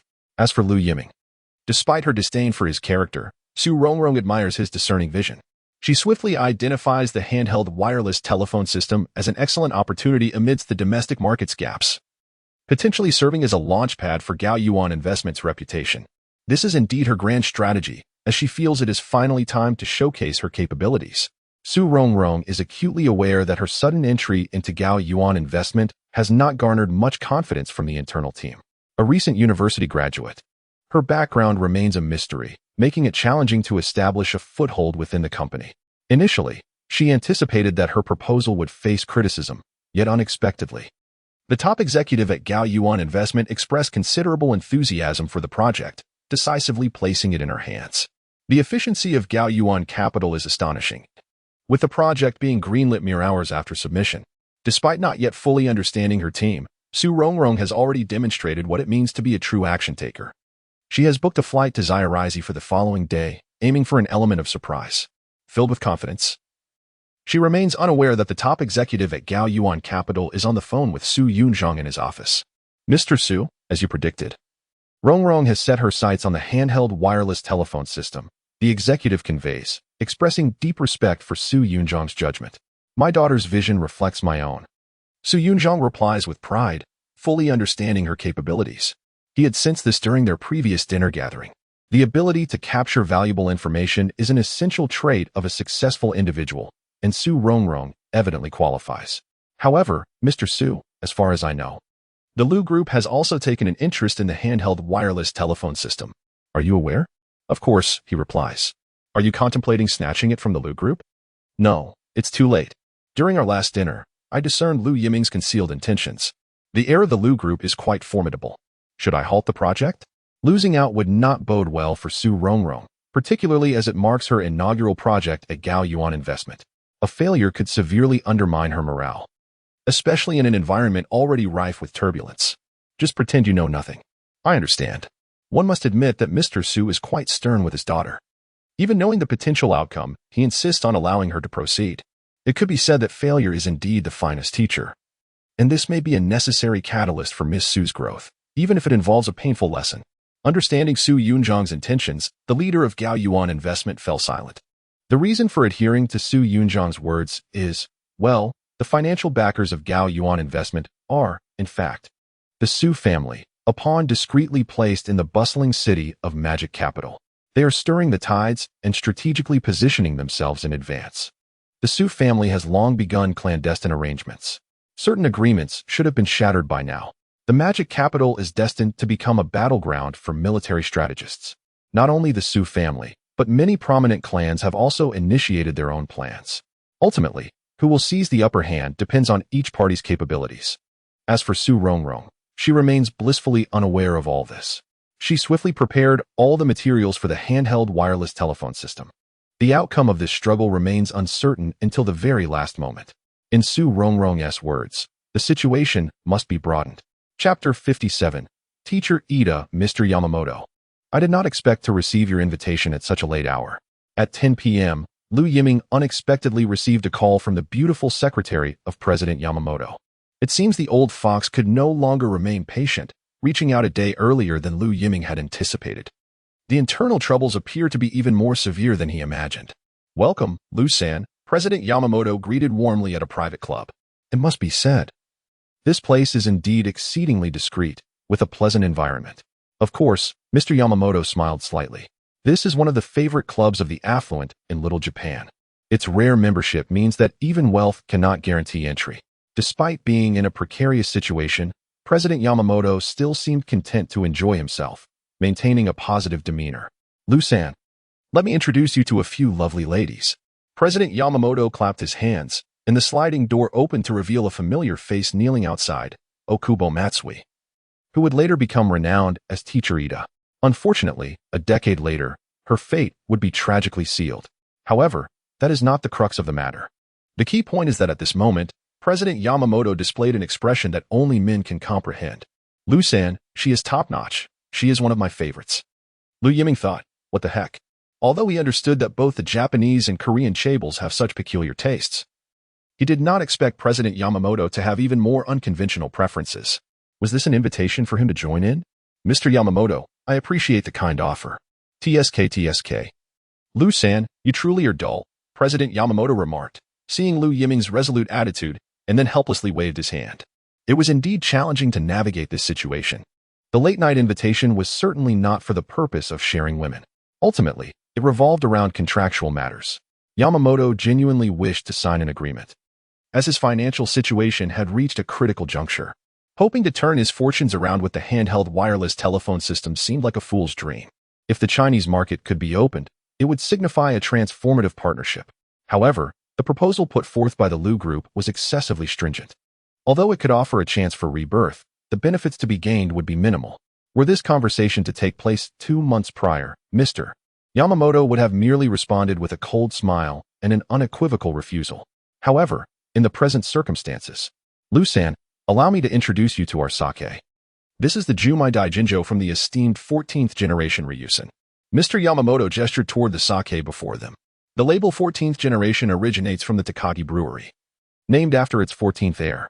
Its unique and unreplicable flavor has garnered the admiration of many affluent individuals, Mr. Yamamoto being among them. Indeed, it is a rarity. Such a vintage can only be savored in this era. In the future, a bottle of this caliber would likely be too precious for even the most powerful magnates to part with, much like the famed 1982 Sage Tola fight. The disparities in value across different times are indeed profound. Regardless, this bottle of 14th generation Ryusen Junmai Daijinjo remains the pinnacle of fine sake. "Lu-san, I must speak candidly. Your previous request poses significant challenges due to the overwhelming dissent within the company. Mr. Yamamoto, they have no alternative. And I am confident that if a decision were made by you, they would find it difficult to oppose. Yet, as the one in power, I too must weigh my considerations. Mr. Yamamoto, in truth, there is little difference. I have already taken a step back by opting to lease your production line. This is, in fact, the true intent of Lu Yiming. Although, at present, the production line is undeniably a crucial aspect, Lu Yiming is acutely aware that in 10 years, no, 5 years, this technology will become obsolete. The advancements in the communications sector can only be described as rapid and relentless. To cherish the production line now would be to overlook its inevitable obsolescence in 5 years. Initially, Lu Yiming's boastful claim to purchase the production line was merely a tactic for negotiation. No rational individual would invest a substantial sum to acquire such a line outright.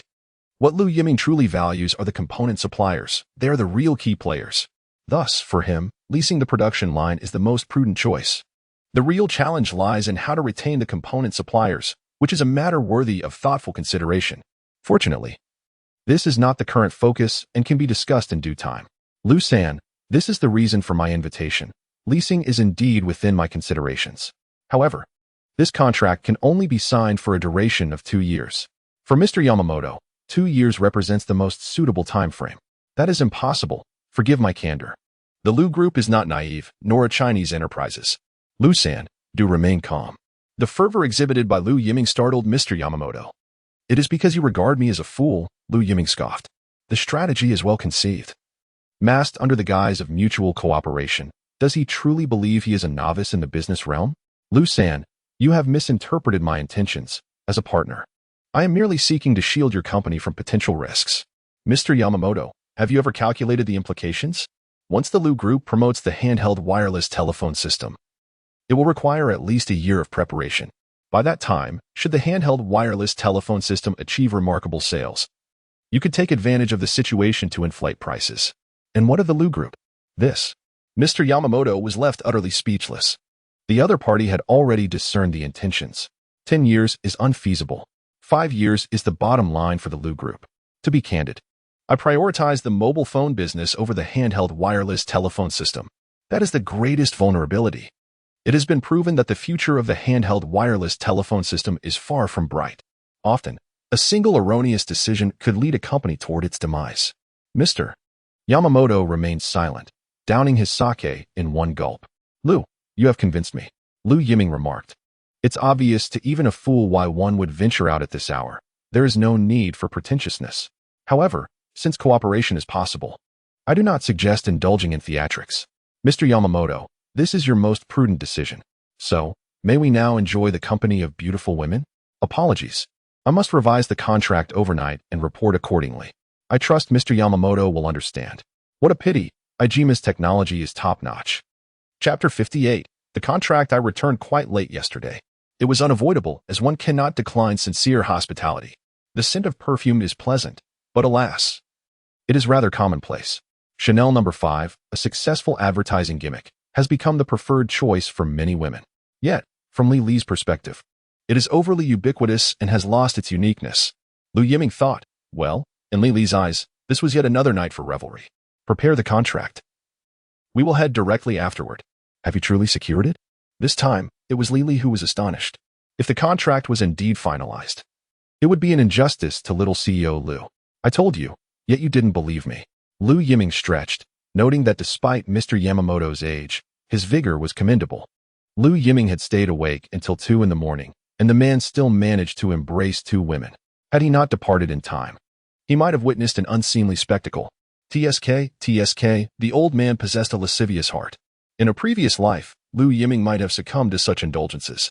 Unfortunately, the sin value he carried constantly reminded him to tread carefully. As for their conversation, not a word was lost on Cheng Xiao, who overheard every detail. Of course, the focal point was not Chanel No. 5, but rather whether Lu Yiming had engaged in any intimate encounters the previous night. Having never seen a pig run, one might still hear the stories. During 4 years of university, the dormitory sisters often discussed such topics. When women become coy, men rarely have a say. Moreover, the sisters in the dormitory had no reservations, treating certain cultural aspects of daily life as subjects for study. They concluded that in the aftermath of the bubble economy's collapse, life for the affluent was indeed a veritable paradise. Nights of revelry had pushed certain industries to their zenith. The speaker may be oblivious, yet the listener receives the message with intent. Despite the reluctance to hear such things, one has passively absorbed quite a bit. Could it be that Lu Yiming's true nature has been inadvertently revealed? Surely not. It must be a misunderstanding of the esteemed Mr. Lu by the world. In my eyes, Mr. Lu is certainly not. Otherwise, how could he have missed so many opportunities?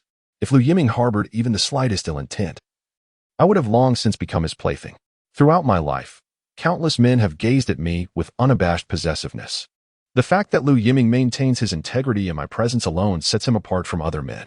I, Cheng Xiao, cannot fathom why such thoughts have arisen within me. Particularly after my indulgence in alcohol. These feelings have only deepened. Cheng Xiao. Huh? What? Have you revised the contract as you were instructed? Yes. I have amended some of the data according to your suggestions. I will show it to you shortly.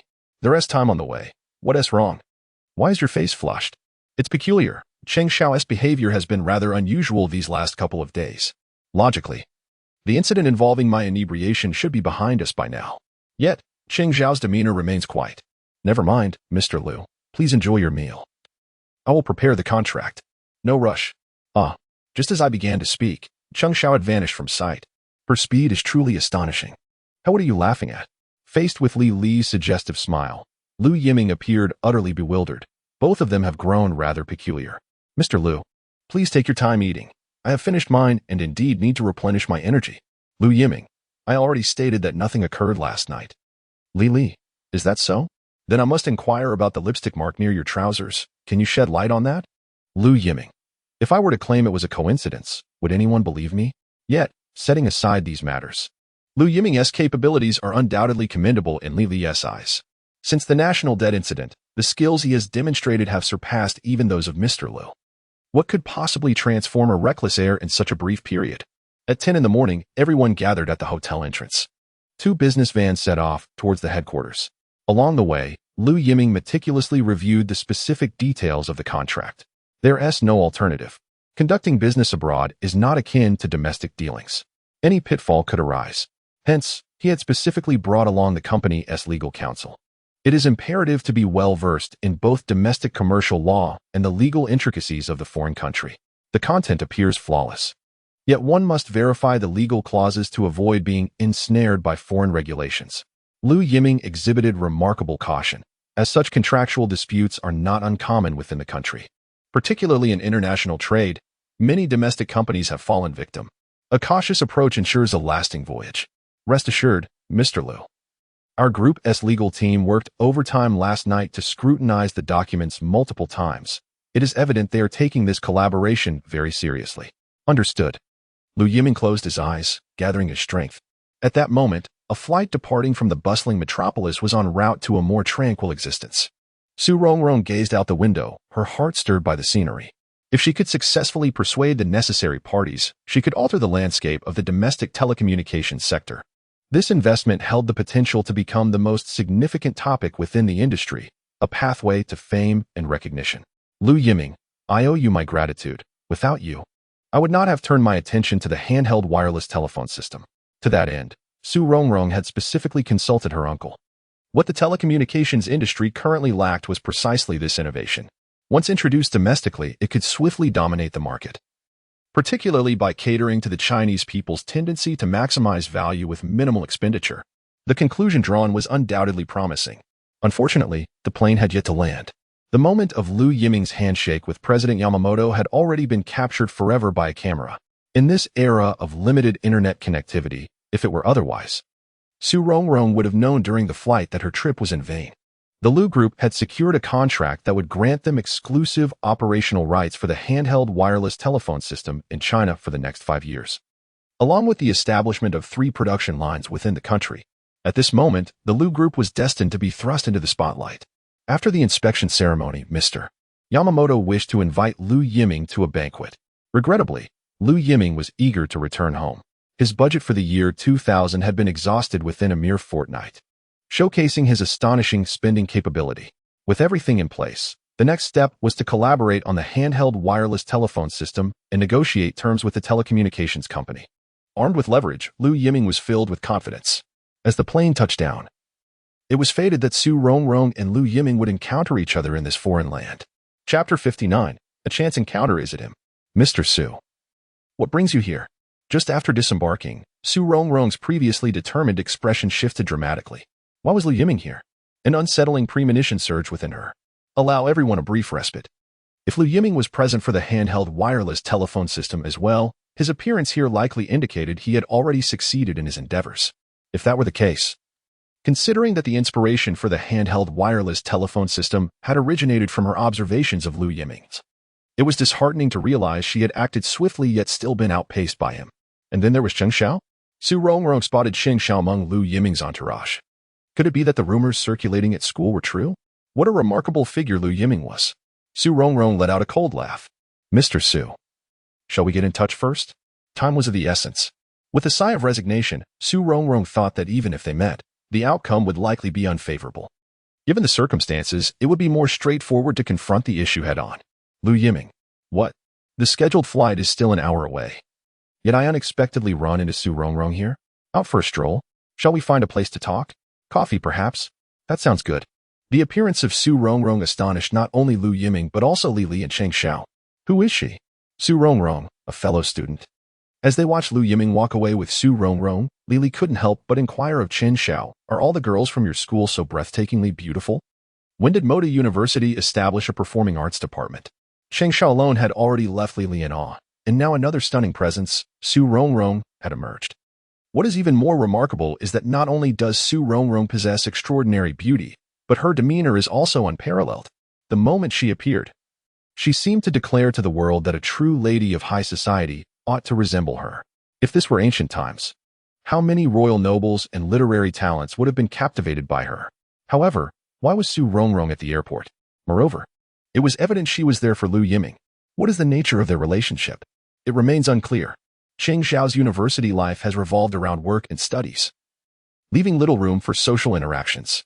Had it not been for a chance encounter, she would have never met Lu Yiming. As for Su Rongrong, their paths had rarely crossed.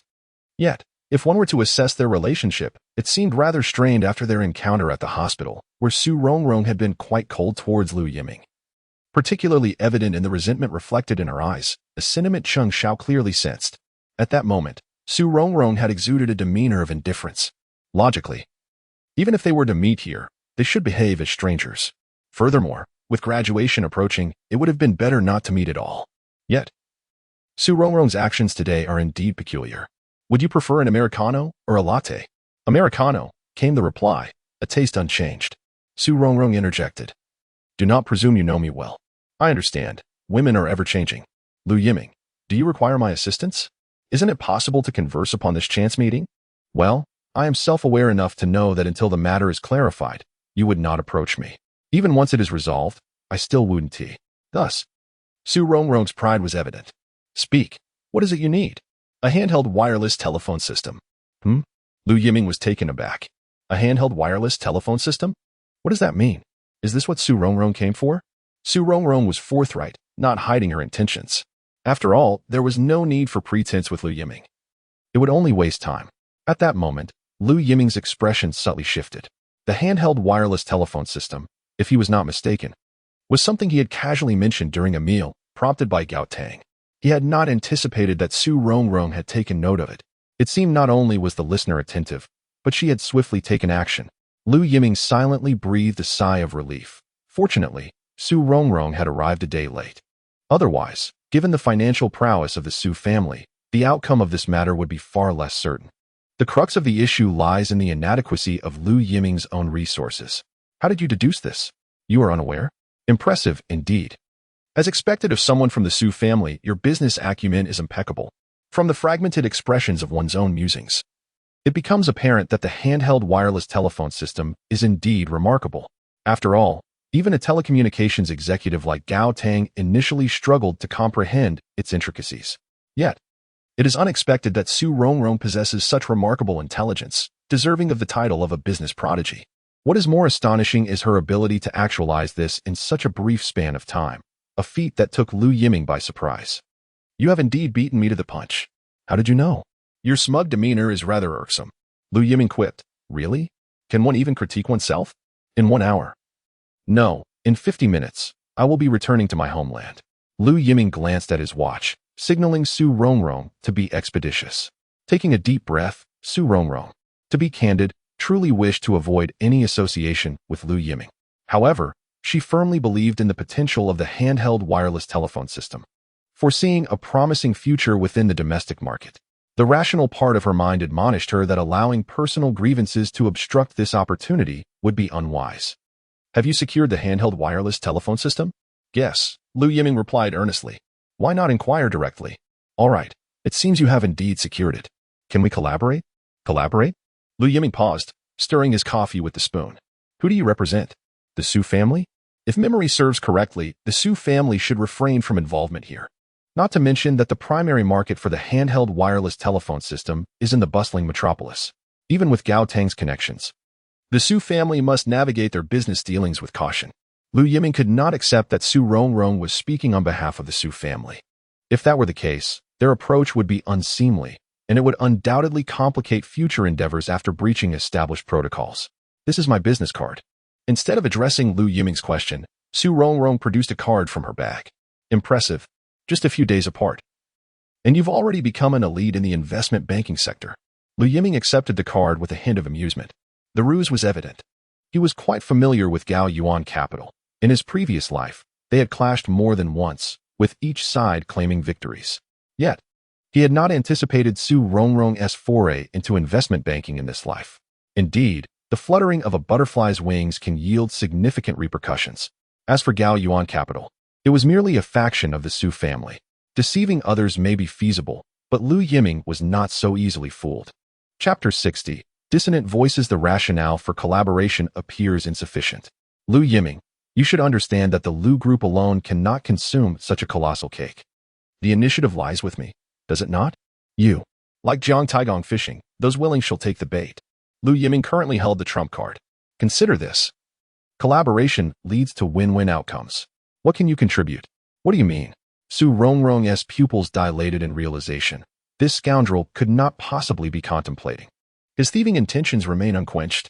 Lu Yiming remarked, "It seems I have been misunderstood once more. Rongrong, since you have sought me out, it is evident that you comprehend the intrinsic value of this matter. Very well. Whenever you have clarified your thoughts, feel free to approach me at your convenience." Lu Yiming remarked that continuing this discussion would likely result in a sharp rebuke. Observing Su Rongrong fuming in her seat, he hastily made his exit. "You're back? The young lady seems delightful. However, she is not someone one can casually covet." "What do you mean?" "The Su family, particularly the legitimate daughter. What do you think?" The weight of the phrase legitimate daughter of the Su family caused Lily to involuntarily gasp. As for Cheng Xiao, her expression was one of utter confusion. Well, the terror of the Su family is truly beyond the grasp of ordinary individuals. Did you not reach an agreement? What can be discussed in half an hour? Even if a conversation were to take place, substantial interests must be at stake. Even if the other party is Su Rongrong, Lu Yiming would not behave like an unthinking sycophant. Having been reborn once, he would not foolishly relinquish his interests. In business, one must be pragmatic. And Su Rongrong likely shares this sentiment. As for my previous implication, Su Rongrong should have been able to deduce it. You're impressive. Lily finally regained her composure. Initially uncertain about the future of the handheld wireless telephone system in the country. However, now that the Su family was involved, her worries dissipated. "Mr. Su, what shall we do now? Return. Return? Just when we have finally settled in. We shall find another way."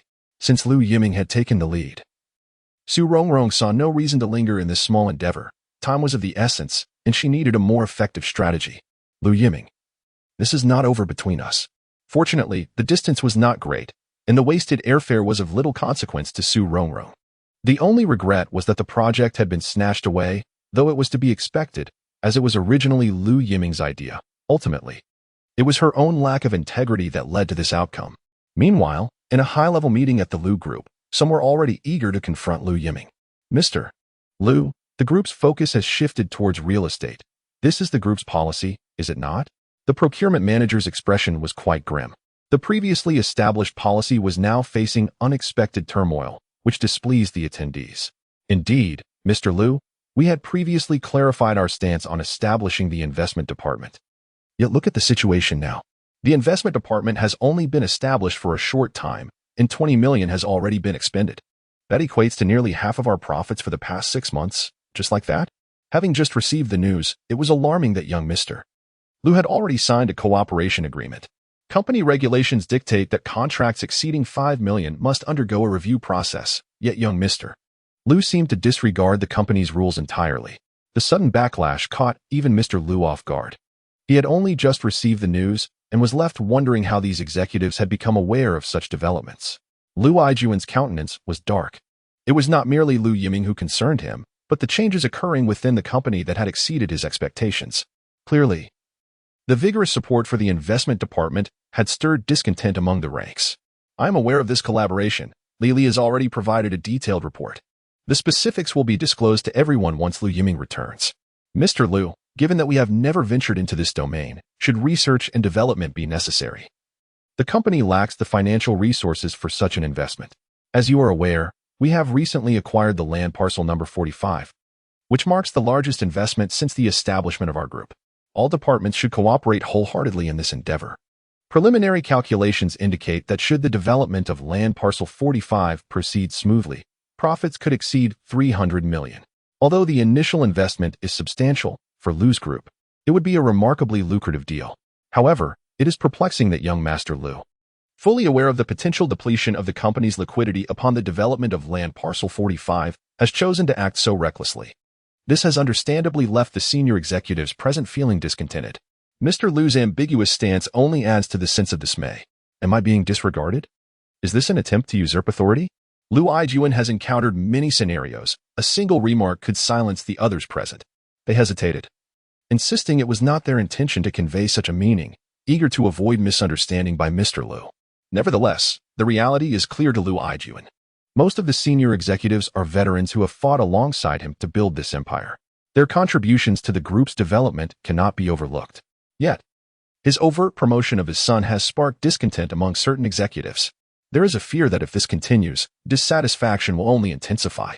At this juncture, the handheld wireless telephone system must either dazzle or risk failure. Unexpectedly, this time not only Lu Yiming but even Li Li has shown such support.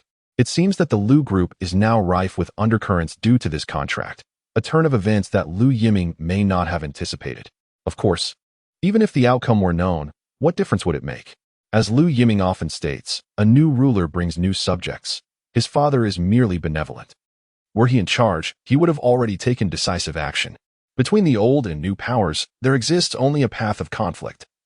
It is either the East Palace overpowering the West Palace or his own ignominious departure from Lu's. Regrettably, these individuals have chosen the wrong adversary. Li Li, please arrange for a meeting with General Gao from the telecommunications company. Very well, I will attempt to schedule for next Monday. That is too far off. Let us aim for tomorrow instead. Tomorrow? Li Li rolled her eyes elegantly. Does she think this is a family enterprise? These bureaucrats are notoriously difficult to please.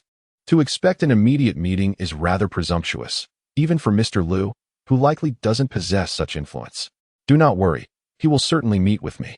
Lu Yiming, on the other hand, was brimming with confidence. It is presumed that Gao Cheng has already learned from Su Rongrong about the contract for the handheld wireless telephone system. Even if he does not seek an audience with Gao Cheng, the latter will undoubtedly come looking for him. It remains uncertain how much appetite the Su family has for such a substantial opportunity. The anticipation is palpable.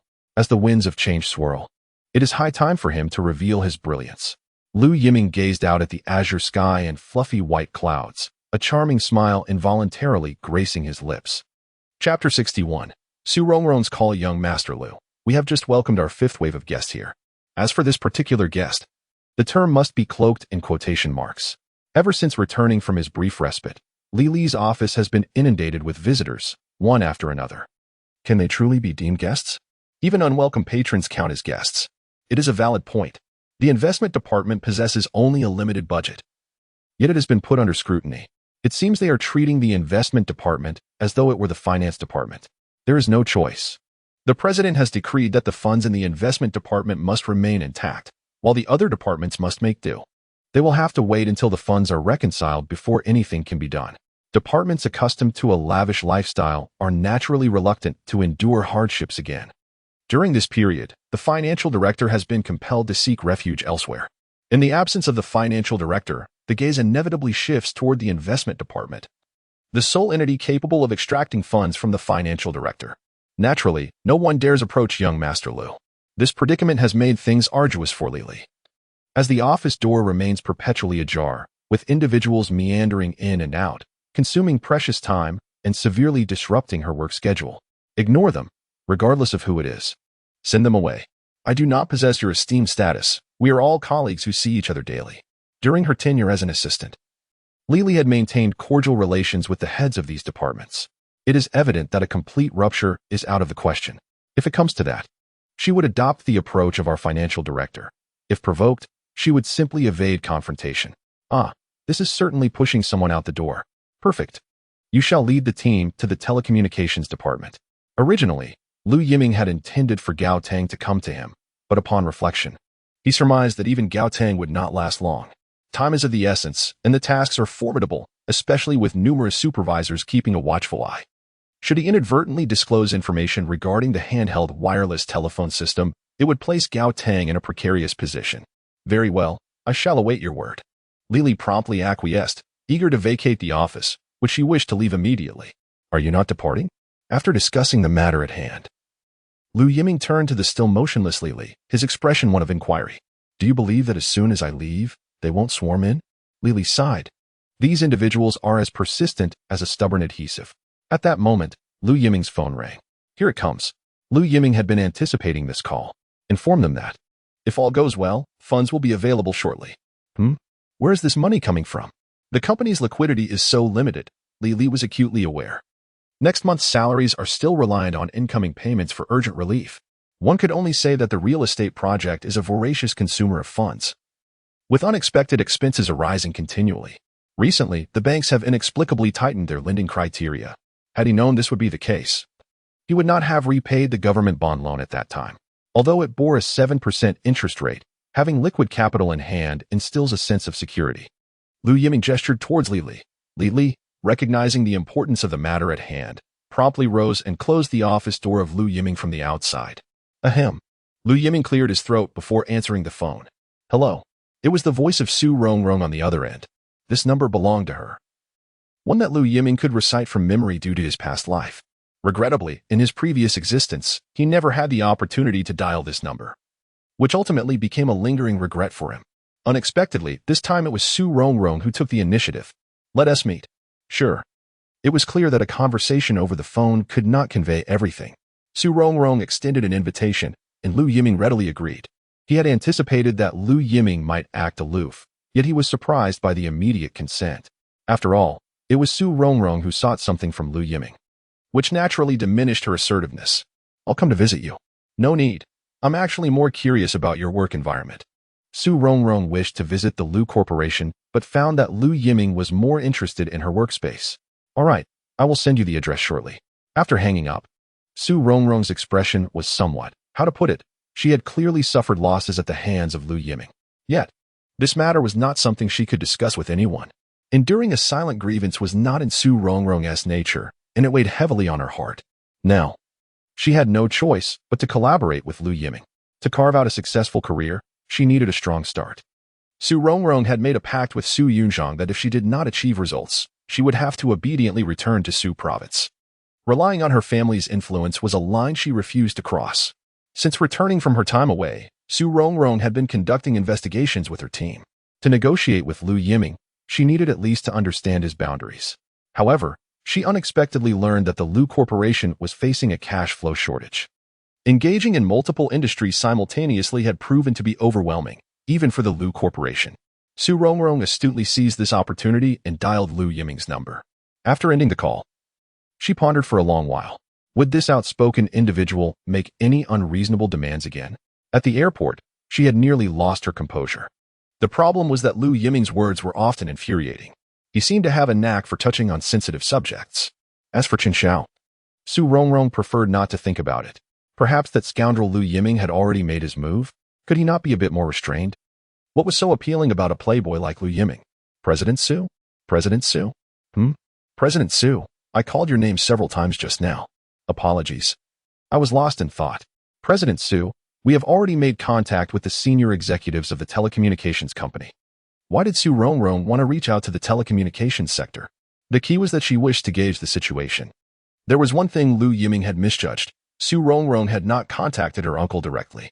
She was determined not to rely on her family's power. And her uncle was naturally categorized as part of that familial influence. Thus, Gaotung has yet to receive any definitive news. Otherwise, he would have likely approached the Lu group for collaboration by now. What did the other party say? They remained tight-lipped. But it was evident that they were in a poor mood. A troubled demeanor? Very well, I understand. By the way, please prepare, as we may soon receive an important client. Certainly, I will arrange everything at once. An individual referred to as an important client by General Manager Su must possess a remarkable status. The fact that General Manager Su could independently lead a team right after graduation speaks volumes about their profound background. Have you noticed how the senior management treats General Manager Su with such deference? Are they lamenting the inequities of fate? Spare me. They are not a bunch of disillusioned youth. Investment banking operates in this manner. Background supersedes all.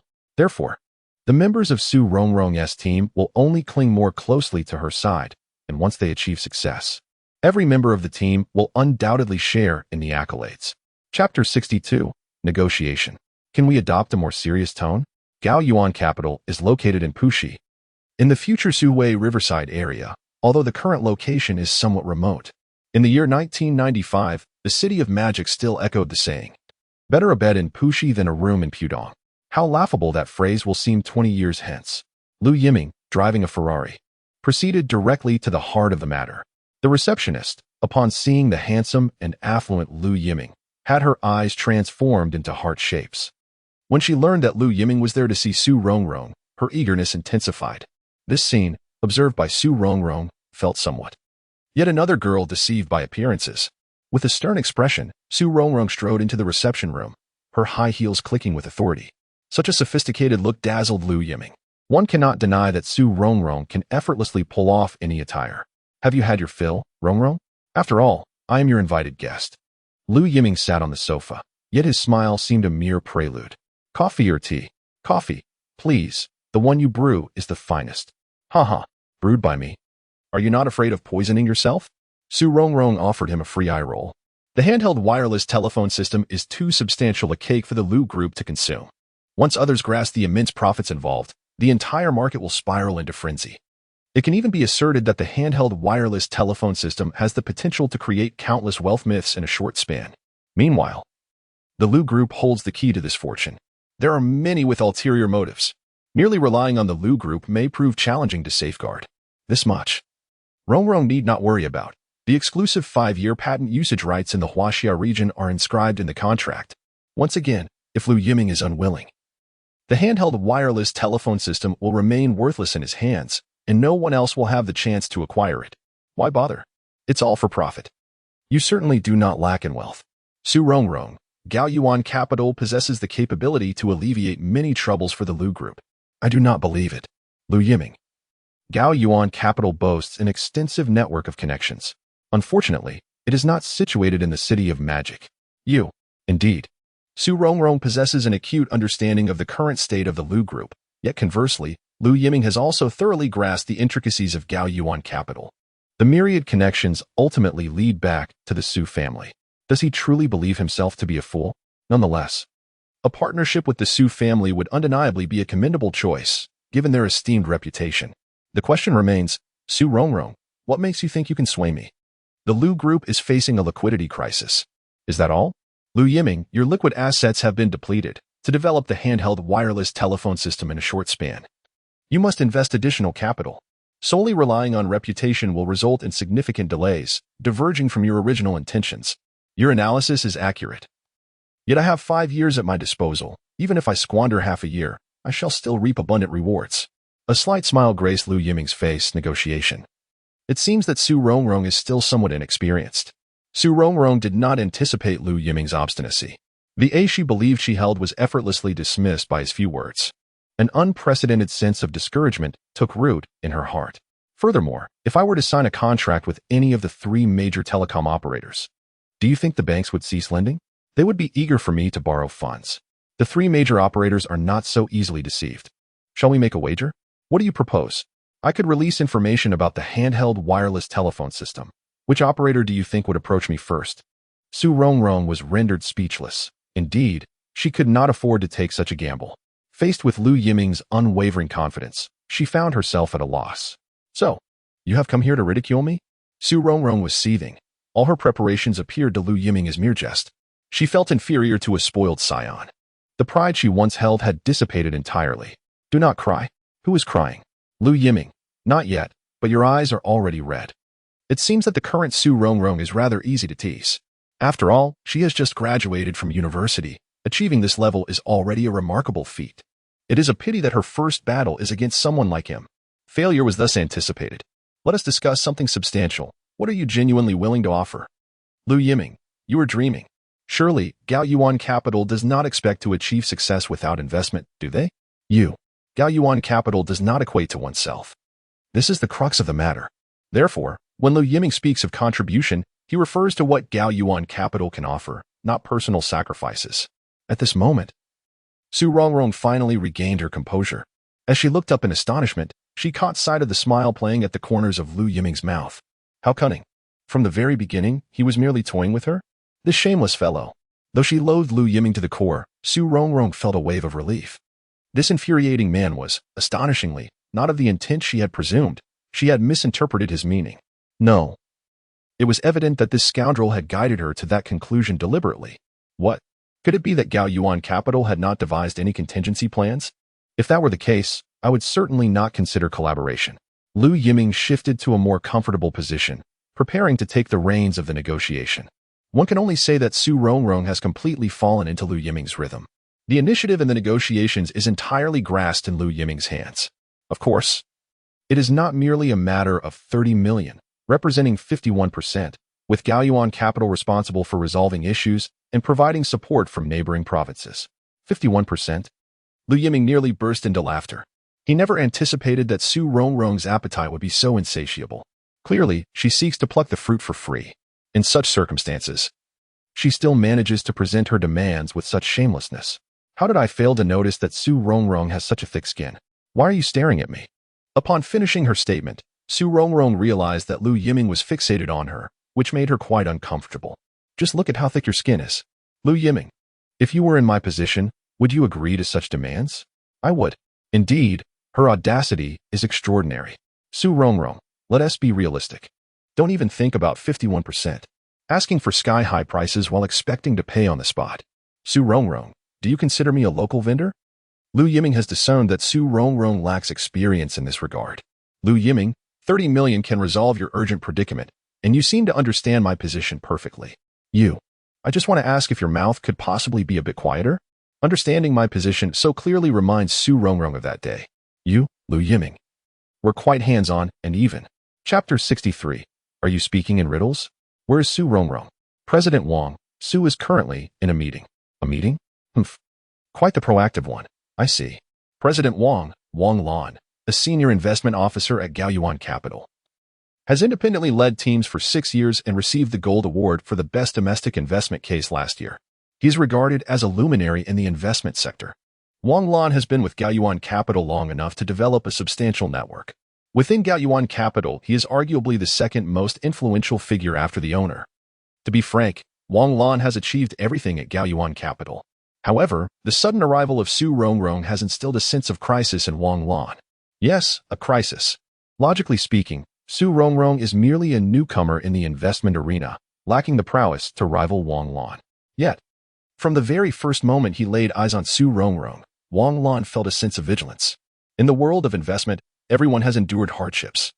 Though Wang Lan currently enjoys great success, he too faced numerous trials in his early days. For a single deal, he would camp out at a client's company for days and nights. This is where Wang Lan's tenacity shines. After transitioning to Gaoyuan Capital, he gained recognition and access to abundant resources, thriving in his role. He was just a step away from becoming a partner in the company and achieving the coveted director position that he dreams about. Yet, in this very situation, Su Rongrong has appeared. Wang Lan does not deny that in the capital market, especially in the investment circle, one's background is immensely significant. However, it shouldn't be so overt, should it? What merits does Su Rongrong possess? Upon her sudden arrival, not only did she take the reins independently, but without a single successful investment case, she ascended to the status of a partner in the company. How could Wang Lan not feel a surge of indignation? Everything that rightfully belonged to her had been usurped. This left Wang Lan unable to swallow her resentment. The employees of Gaoyuan Capital were acutely aware that during this period, General Manager Wang's mood was exceedingly poor. Even the smallest matters could provoke her thunderous wrath. As for the source of her ire, it was needless to elaborate. This Su Rongrong truly embodied the audacity of youth. Merely 3 days into her tenure, she led a team to a minor project? Initially, there were hopes for a remarkable achievement, yet within a day, she returned in utter disgrace. This swiftly became the subject of ridicule within the company. Particularly for Wang Lan, this presented an opportunity to voice her opinions before the boss. While she possessed capability, her lack of experience was apparent. Her words subtly undermined Su Rongrong's competence. If such a blunder had been made by another, the boss, even if indifferent, would at least have expressed some stance. Yet, in this instance, the boss chose to laugh it off personally. What did this imply? A gentle acquittal? Were the company's principles to be disregarded? With a face full of fury, Wang Lan exited the boss's office, her anger escalating with every thought. Since the boss seemed unconcerned, she resolved to confront the matter herself. However, she was unable to locate Su Rongrong. Upon inquiry, she learned that Su Rongrong was in a meeting. Wang Lan's expression turned into a cold smirk. Who could the guest be? Surely not a self-staged performance? Without heeding the staff's explanations, she made her way to the meeting area, intent on barging in. Yet, she unexpectedly overheard a familiar voice. So recognizable. Where had she heard it before? Wang Lan's hand, poised to push the door, halted midair. Through the crack, she caught sight of Lu Yiming seated on the sofa. It was him? As a seasoned investor, Wang Lan held a comprehensive understanding of the business elite in the bustling metropolis. The Lu Group, as a leading private enterprise, naturally drew her attention. Lu Yiming had accompanied Lu Yiming to several banquets during his university years, and Wang Lan instantly recognized the future helmsman of the Lu Group. Lu Yiming? The Lu Group? Su Rongrong's guest was none other than him? Could it be that Su Rongrong's backing was the Lu Group? If this were indeed the case, it would be entirely reasonable for the boss to extend favors. Perhaps the company in the Lu Group had already forged some sort of agreement, with Su Rongrong positioned as the crucial liaison from the Lu Group. In that moment, Wang Lan's mind raced with various possibilities. How fortunate she must be. Wang Lan muttered under her breath. Given Lu Yiming's stature, she knew better than to act impulsively. However, her curiosity compelled her to linger by the door. Lu Yiming. That is our bottom line, and based on my projections, your agreement certainly does not exceed this price. You have profited an unwarranted 30 million. What more could you possibly desire? With that, as soon as Su Rongrong finished speaking, Lu Yiming burst into applause. This left Su Rongrong utterly speechless. Since their meeting, Lu Yiming had yet to play a single card in a conventional manner. What trickery was he up to this time? Indeed, you guessed correctly. You concur? Concur? If it were you, well, I want to ask further. Your audacity knows no bounds.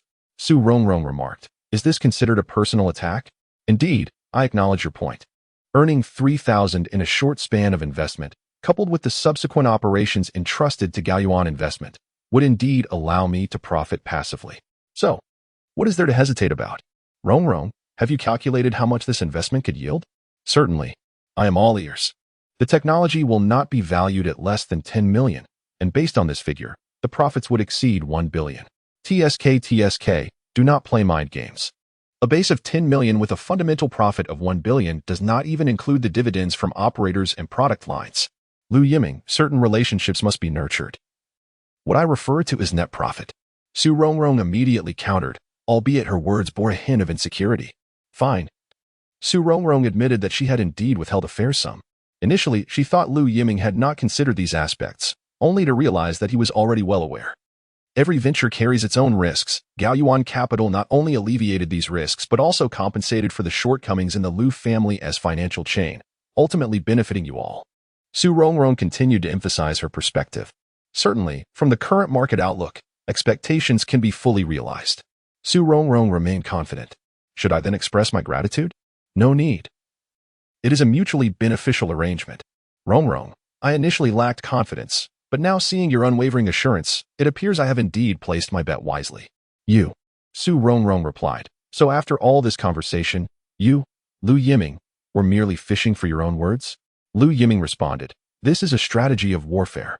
Moreover, he understood the future of the handheld wireless telephone system better than anyone. The market's fervor far exceeded expectations. Even third and fourth tier agents were reaping substantial profits.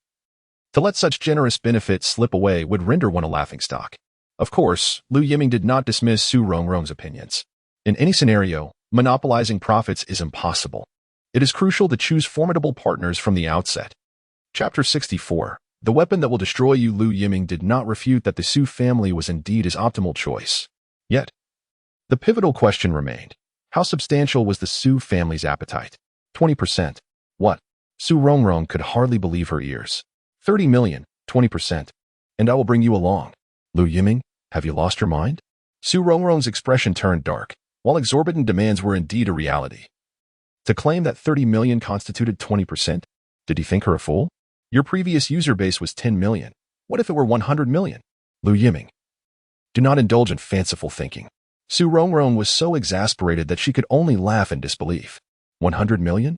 Are you, Lu Yiming, dreaming in broad daylight? Even the target of 10 million was a bold guess from Su Rongrong.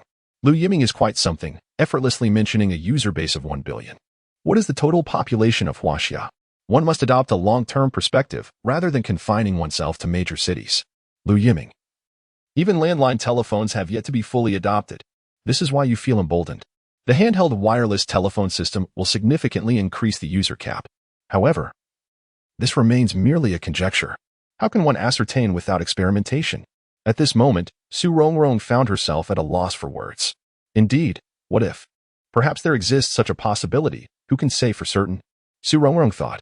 Wait, why do I feel as though I've fallen into Lu Yiming's trap? That's impossible. Even if you put it that way, exchanging 30 million for 20% is unrealistic. An opportunity lies before you. Lu Yiming adjusted his posture, sensing that he had the upper hand with Su Rongrong. The two remained locked in silence for quite some time, neither willing to break the tension. Finally, under the mounting pressure, Su Rongrong spoke first. 40% is my bottom line. 21%, Su Rongrong countered. I lowered my offer by 10%. And you only raise yours by 1? Lu Yiming, you cannot bully me like this. Can you not be more magnanimous? Are you not a man? Am I not a man? You ought to know better. After all, I was nearly. How shameless. How dare you even bring that up? Her fury erupted. The decorum Su Rongrong had cultivated completely unraveled in Lu Yiming's presence. Let us discuss this amicably without resorting to violence. Nonsense. Unable to contain herself any longer, Su Rongrong lunged at Lu Yiming. This scene, witnessed by Wang Lan outside the door, was nothing short of riveting. Cough. This is quite the spectacle, he mused. However, Su Rongrong seemed to have misjudged the situation. First and foremost, she was the woman here, and in matters of gender, she was at a disadvantage. After her sudden leap towards Lu Yiming, she was utterly clueless about her next move. Would she truly appear like a shrew, assaulting Lu Yiming with wild abandon? Though the thought crossed her mind, she found it impossible to follow through. Perched atop Lu Yiming, she was momentarily stunned, their faces mere inches apart, locked in a gaze. Meanwhile, in a reflexive act of self-defense, Lu Yiming instinctively pushed her away. By sheer coincidence, his hands found themselves in a rather compromising position. Time seemed to stand still. Cough. If I claimed this was merely an accident, would you believe me? I'd sooner believe a lie. She hurled every derogatory term she could muster at Lu Yiming. Let go. Had she not feared misunderstandings from the onlookers outside, Su Rongrong might have already cried out. All right. With Lu Yiming no longer obstructing her, Su Rongrong fell into his embrace. I concede that I am indeed impressive, but there's no need for such haste in your affections. She blinked, contemplating the implications of his words. Me? Throwing myself at you? Dream on. Stay calm. What was initially intended as a negotiation has devolved into a scuffle. The most telling aspect is Lu Yiming's expression, which reveals an unsettling enjoyment. How unfortunate. Outside, Wang Lan is at a loss for words. Although she harbors discontent towards Su Rongrong as a fellow woman, she observes that Su Rongrong has truly suffered a great loss this time, blissfully unaware of her predicament. Young Master Lu certainly possesses cunning tactics. At this moment, Su Rongrong finally manages to regain her composure. She attempts to free herself, only to realize that Lu Yiming has her firmly in his grasp. No matter how she struggles, she cannot extricate herself. The current position is rather humiliating, with her whole body perched precariously on Lu Yiming's waist. This posture is undeniably. If anyone were to witness this, what face would she have left? As she tries to rise, Lu Yiming refuses to relent. In this stalemate, any forceful movement on her part would result in an unwelcome collision with his abdomen. When has Su Rongrong ever encountered such a situation? She feels utterly frozen. Lu Yiming, what on earth are you trying to do? With a surprising resilience, Su Rongrong inadvertently reveals her true feelings. How absurd. Logically speaking, it was you who initiated this. I can let go, but you must come down first. Lu Yiming asserts that his patience has its limits. Does Su Rongrong truly believe she can continue to test his boundaries without consequence? Let go. Su Rongrong understands that prolonging this entanglement will only result in her own disadvantage. Though she mentally curses Lu Yiming, her primary focus must be on extricating herself. Lu Yiming complies and releases her. As Su Rongrong attempts to rise, she realizes that her forceful efforts are miscalculated. Lu Yiming, you scoundrel. Lu Yiming, this is not over between us. Su Rongrong is no fool. She recognizes the implications of the situation. Lu Yiming, feeling quite embarrassed, reflects on the earlier moment when she challenged his masculinity. He can now affirm that he is indeed a man, and quite vigorous at that. Startled, Su Rongrong hastily stands, but misjudges her balance and stumbles once again. Lu Yiming, unprepared, finds Su Rongrong's figure magnified in his vision. The next moment, did they just kiss? Outside, Wang Lan is utterly stunned. Impressive. The student surpasses the master. It seems that she underestimated Su Rongrong's ability to manipulate men. Yes, they kissed. Lu Yiming feels as though he has realized a dream, and this time, it was Su Rongrong who took the initiative. Should he seize the opportunity to deepen the kiss? A French kiss, perhaps? No, on second thought, perhaps he should refrain. Su Rongrong's gaze is filled with menace, prompting Lu Yiming to instinctively raise his hands in surrender. Su Rongrong perceives this man before her with an expression of innocence, as if all of this is a result of her own actions. Where do you think you're going? Su Rongrong struggles to rise and, without uttering a single word, strides purposefully towards the door. I'll take care of you. Lu Yiming concludes that it appears today's negotiations will not reach fruition. Chapter 65, The Prodigal from the Capital. When Su Rongrong returned to the reception room, she wielded a formidable weapon in her hand. It was evident that she was not jesting moments ago. Had Lu Yiming not departed, this wrench would have found its ultimate resting place upon his head. At that moment, Su Rongrong's eyes were ablaze with fury. Was her first kiss truly lost in vain?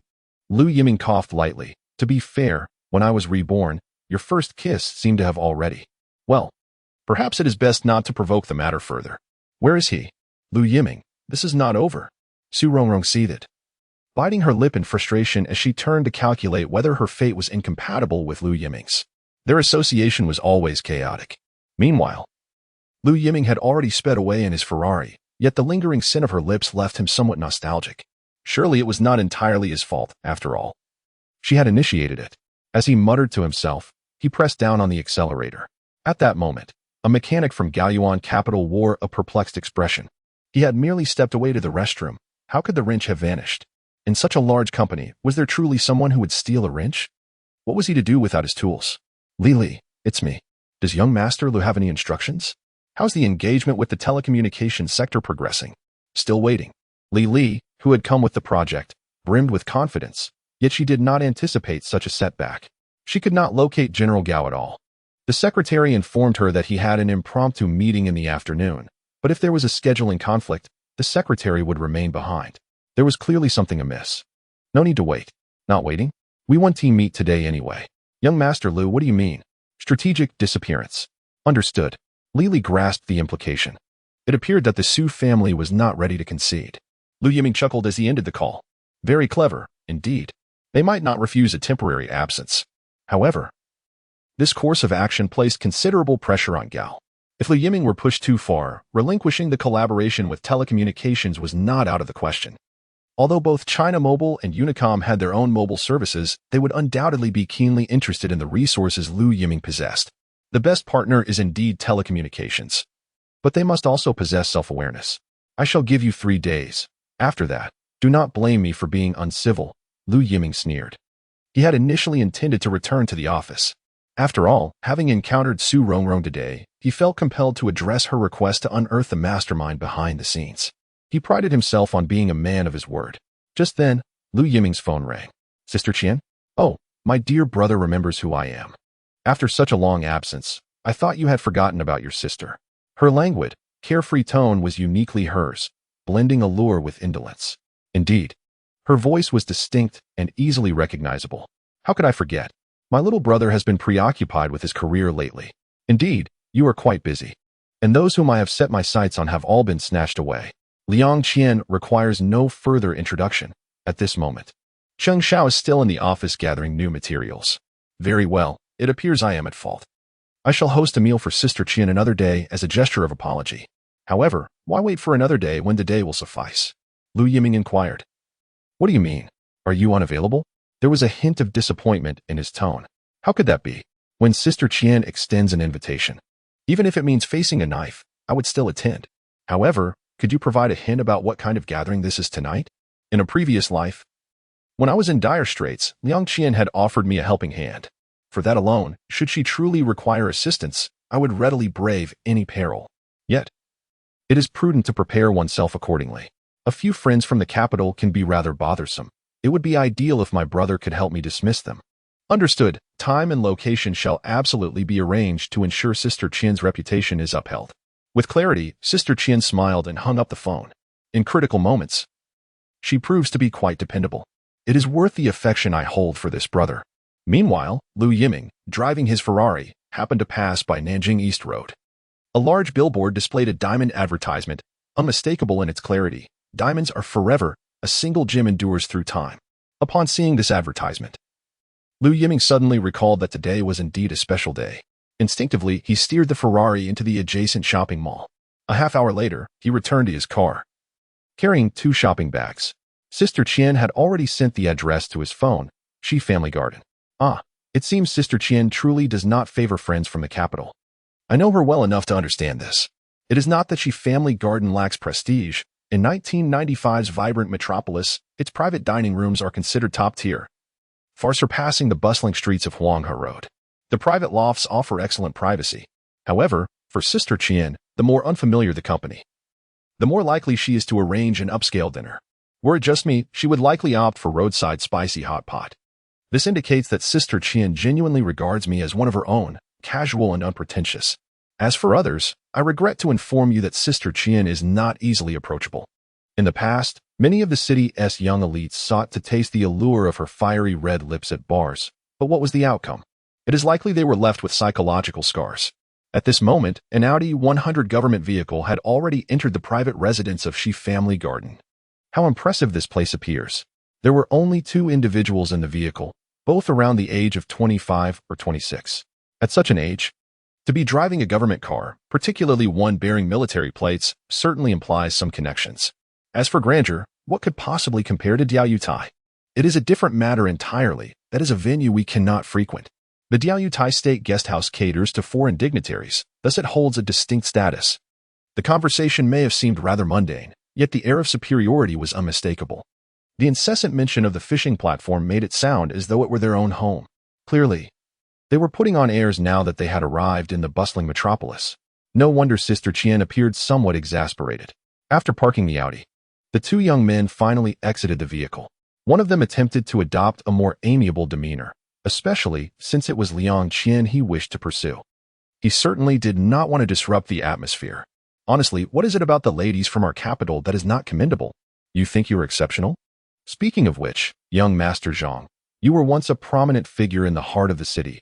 How curious that you now find yourself chasing after someone in Shanghai. If this were to reach Lu Yiming's ears, he would likely laugh for half the day, as if these 2 gentlemen were merely here to perform a comedic monologue. Chapter 66. The dandy crashes the scene. Liang Qian, long time no see. He opened his arms, yearning for an embrace. Unfortunately, Liang Qian, seated in the host's position, showed no intention of rising, merely offering a cold smile. Young Master Zhang, feeling awkward, forced a smile and lowered his arms. Ah, Liang Qian. Has it been 2 years already? The companion beside him, seemingly more composed, greeted her with a smile. We haven't crossed paths since you joined the army. Well, we've all been busy with our own pursuits, unlike you, who is already a big boss now. Indeed, it seems Liang Qian has a discerning eye. When will you take us to your bar for a visit? It would be quite an eye-opener. There will be opportunities, Liang Qian replied, her tone transparently dismissive as she glanced at her watch. Stinky little brother, you promised to come and support me. What time do you think it is? You dare leave your sister here alone? You will regret that later. Time is getting late. Shall we begin? The 2 took their seats, and the cold dishes were already served. A bottle of flying mitai was a generous gesture. Let us wait a moment. There are more guests. More guests? What do you mean? Am I not allowed to bring a friend? That is not what I meant. It's just a bit unexpected. I originally thought it would be a small gathering. Young Master Zhang quickly clarified in response to Liang Qian's retort. As for who the guests were, that was not his primary concern. His sole desire was to have a moment alone with Liang Qian. Even his companion felt superfluous. Just then, the door to the private room swung open, and Lu Yiming entered with a beaming smile. Sorry for being late. Upon seeing Lu Yiming, young Master Zhang instinctively furrowed his brow. A man? What is his relationship with Liang Qian? Everyone in their circle knew of Zhang's interest in Liang Qian. Had it not been for Liang Qian's sudden departure abroad years ago, he might have already confessed his feelings. His purpose for coming today was to seek an opportunity. Yet, here came an unexpected guest. But wait, he had inquired and confirmed that Liang Qian was currently single. Ah, you finally arrived. Liang Qian, who had been sitting motionless at the head of the table, immediately stood to greet him. Not only that, but she also looped her arm around Lu Yiming's, seemingly unbothered by her own stature as she leaned against him. In this scene, Mr. Zhang's eyes instantly filled with blood. What does this mean? Who is this man? Daring to steal the daughter he has set his sights on? Is he tired of living? Meanwhile, Mr. Zhang's friend also wore a grim expression. His brother had been slapped in the face, and he felt the shame along with him. Stinky brother, allow me to introduce you. This is Zhang Bing. And this is Hai Yang, friends from the same circle. My brother, Lu Yiming. Brother. At this moment, Mr. Zhang's hope reignited. If he was indeed a brother, it should be acceptable, indicating a close sibling bond. But wait, when did Liang Qian have a brother? Not a biological one. Mr. Zhang remarked, while Haiyang quipped. Has she been teased? Cheng Xiao, you're using me as a shield right from the start? Lu Yiming smiled and leaned closer to whisper in Cheng Xiao's ear. A little help in times of need. Besides, you promised me at the outset. I didn't expect it to be so thrilling right away. Look at that guy's eyes. He seems eager to devour me. Don't worry, there's no significant background. They are merely children of bureau-level officials, not capable of stirring up much trouble. Thus, Liang Qian had directly laid bare Lu Yiming's credentials. The children of bureau-level officials were indeed not something to be overly concerned about. What are you two whispering about? As soon as Lu Yiming arrived, Liang Qian focused entirely on chatting with this pretty boy, leaving Mr. Zhang to the side. Even a man would find that intolerable. Lu Yiming responded, pretty boy? Is that a compliment for myself? Liang Qian, this is rather uninteresting. It's rare for me and Zhang Ge to come together. Yet you choose to chat with your brother instead, which is hardly the way to entertain guests. Haiyang was even more displeased. Even though he and his brother were significant figures in the capital, they felt belittled upon arriving in the metropolis. Who can stand this? Apologies. I haven't seen Cheng Xiao in a long time, so I chatted a bit longer. Liang Qian was about to speak when Lu Yiming directly interjected. As he spoke, he withdrew his hand from Liang Qian's embrace. What do you mean, stinky brother? Not following the rules. Liang Qian attempted to remedy the situation. But Lu Yiming was more audacious, wrapping his arm around Liang Qian's slender waist. Lovely, my stinky brother is not in vain. He comes through at a critical moment. Liang Qian noticed from the corner of her eye that Mr. Zhang's face had turned pale with anger. As for Haiyang, he abruptly stood up, glaring at Lu Yiming. This pretty boy must be here to cause trouble. Hey, why stand up? We are all friends. There is no need for such formality. Sit down and prepare to eat. Liang Qian played the fool adeptly, rendering Haiyang speechless with frustration. Lu Yiming secretly gave a thumbs up. Stinky brother, why did you arrive so late? Making the guests wait for so long? Apologies, I stopped to buy a gift on the way. For me? Of course, only Cheng Xiao deserves it. Saying this, Lu Yiming took out a long box from his pocket, wrapped in velvet, clearly a luxurious item. Such a box typically contained jewelry. Under Liang Qian's expectant gaze, Lu Yiming opened the long box, revealing a dazzling diamond necklace. Hiss. At this moment, even Haiyang could not help but draw a sharp breath. It was not that he had never encountered grandeur before, but this diamond was rather substantial. Initially, he had contemplated purchasing an even larger one. Regrettably, only a 3-carat gem was available. Sister Qian, I hope you do not find it lacking. How could I? As long as it is a gift from my younger brother, I shall cherish it. Indeed, it is a delightful surprise. One must admit, this troublesome younger brother truly knows how to make an impression. The moment the diamond necklace was revealed, it instantly overshadowed Zhang Bing. Despite both being offspring of officials, the salary of a bureau-level cadre is hardly impressive. The value of this necklace must not be less than 100,000. In this era, 100,000 is no trifling sum. Certainly, for Zhang Bing, 100,000 is within his means, yet the audacity to purchase a necklace as a gift eludes him. While he had prepared a present of his own, intended to be unveiled at an opportune moment, Lu Yiming's extravagant display rendered his modest offering almost laughable. One can only imagine the expression on young Master Zhang's face. Feeling akin to a fool. Thankfully, he had refrained from acting impulsively. Otherwise, he would have been even more embarrassed. Shall I assist you in putting it on? Of course. These two seemed oblivious to their surroundings, their affection palpable. Ahem, remember to reimburse me. Shall I offer my heart in return? Never mind, cash is far more substantial. The banter had become rather tiresome for Zhang Bing, who perceived this exchange as little more than flirtation, rendering his presence superfluous. Chapter 67. Playing the dandy? Just hold back a bit. Oh, my apologies, ladies. I'm accustomed to jesting with Sister Qian. Upon turning around, Lu Yiming noted that Zhang Bing's countenance was as dark as that of a judge. Should he return to the film set for auditions, he likely wouldn't need to apply any makeup. Lu Yiming, embodying the role of a dandy, required no act. He merely needed to temper his enthusiasm. Do not be modest. Sister Qian rarely treats us. She seldom hosts me with fine food and drink. This time, let us credit the two of you. With that, he began to serve himself, dominating the conversation. Your words suggest I've treated you poorly in the past. Indeed, Sister Qian was quite the dramatist. The slight resentment in her gaze was vividly expressive. Buddy, that is a bit much. What do you mean? Haiyang could hardly contain himself and slammed his chopsticks down with force. Hey, Sister Qian, your friend has quite the temper. You scoundrel. Do you not inquire about who you are dealing with? In the capital, I am a man of my word. When did it become your turn to act so boldly before me? In the capital, the ruffians often resorted to brawls at the slightest provocation. Hai Yang, what do you mean? Are you disrespecting me? Yang Qian, I consider Zhang Bing and myself as friends. Are you really bringing this brat to provoke us? Upon facing Liang Qian, Hai Yang's fiery temperament subdued somewhat, revealing his evident respect for her. What have I done to you? I've treated you to fine food and drink. Introduced my friends to you. What have I done wrong? My friend has not been disrespectful, so why should you bully him? No, Cheng Xiao. Our bond is one of revolutionary friendship. How could you assist this pretty boy? The term pretty boy made Liang Qian chuckle with exasperation. It seemed Hai Yang lacked any discernment. It was all in vain. Hey, this marks the second time I've been called a pretty boy. What can I say? It's the title bestowed upon me. Cheng Xiao. Why not take me in and experience the joys of being a pretty boy yourself? With a snicker, Liang Qian initially thought Lu Yiming would hold back, and she intended to intervene to keep matters from escalating. However, she underestimated Lu Yiming's audacity. Was he seriously seeking her support? All right then, how about 200,000 a month? Is that sufficient? He retorted, somewhat begrudgingly. Lu Yiming, having conducted multi-million-dollar deals, deemed that amount rather paltry. Yet, in that moment, he noticed the sincerity in Liang Qian's eyes, which took him aback. Now, let's not blur the lines. I'm merely assisting without any fee. Unexpectedly, Liang Qian was bolder, her right hand resting on Lu Yiming's thigh. In this position, she could launch an offensive at any moment. Pretty boy, don't get too proud. Prove your worth outside. This prompted Hai Yang to leap to his feet, ready to confront Lu Yiming. Enough.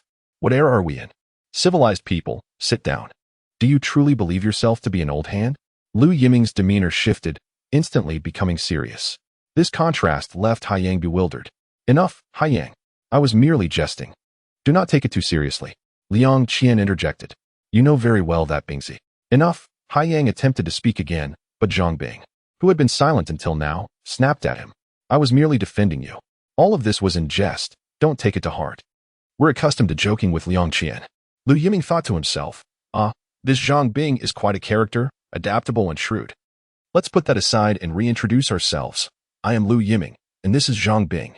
As for Hai Yang, he slumped back into his seat, sulking. Let us eat then, he said. The theatrics had gone on long enough. Even Zhang Bing, despite his thick skin, felt a tinge of embarrassment and hesitated to broach the subject again. Liang Qian's obvious demeanor made it clear to anyone with half a brain. Once the meal commenced, the atmosphere lightened considerably.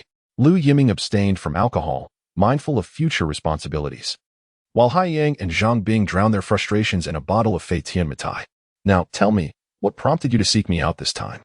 If Zhang Bing was genuinely here to express his feelings, Liang Qian would never believe it. They were not at that stage yet. How else could it be? If one can't survive in the 4-9 city, it's only natural to seek refuge elsewhere, Hai Yang bluntly stated, noticing Zhang Bing's reluctance to speak. Certainly. To claim that one cannot make ends meet may be somewhat modest. For being a scion of an official family, securing a livelihood is hardly a daunting task. After graduating years ago, Liang Qian pursued further studies abroad, while Zhang Bing entered the bureaucratic apparatus and Hai Yang joined the military. Initially, there were pathways laid out within the military for Hai Yang. Had he merely gone with the flow, he would have eventually secured a respectable position. However, unable to endure the pressure, he found himself in a conflict with someone influential just before his evaluation, resulting in mutual detriment. With the prospect of ascending the ranks now extinguished, in a fit of frustration, Hai Yang chose to retire from service. Upon returning to the 4-9 city, he sought out Zhang Bing. Zhang Bing, too, found little fulfillment in his bureaucratic role, as the monotony of a 9-to-5 schedule, filled with tea drinking and newspaper reading, was far from the life he had envisioned.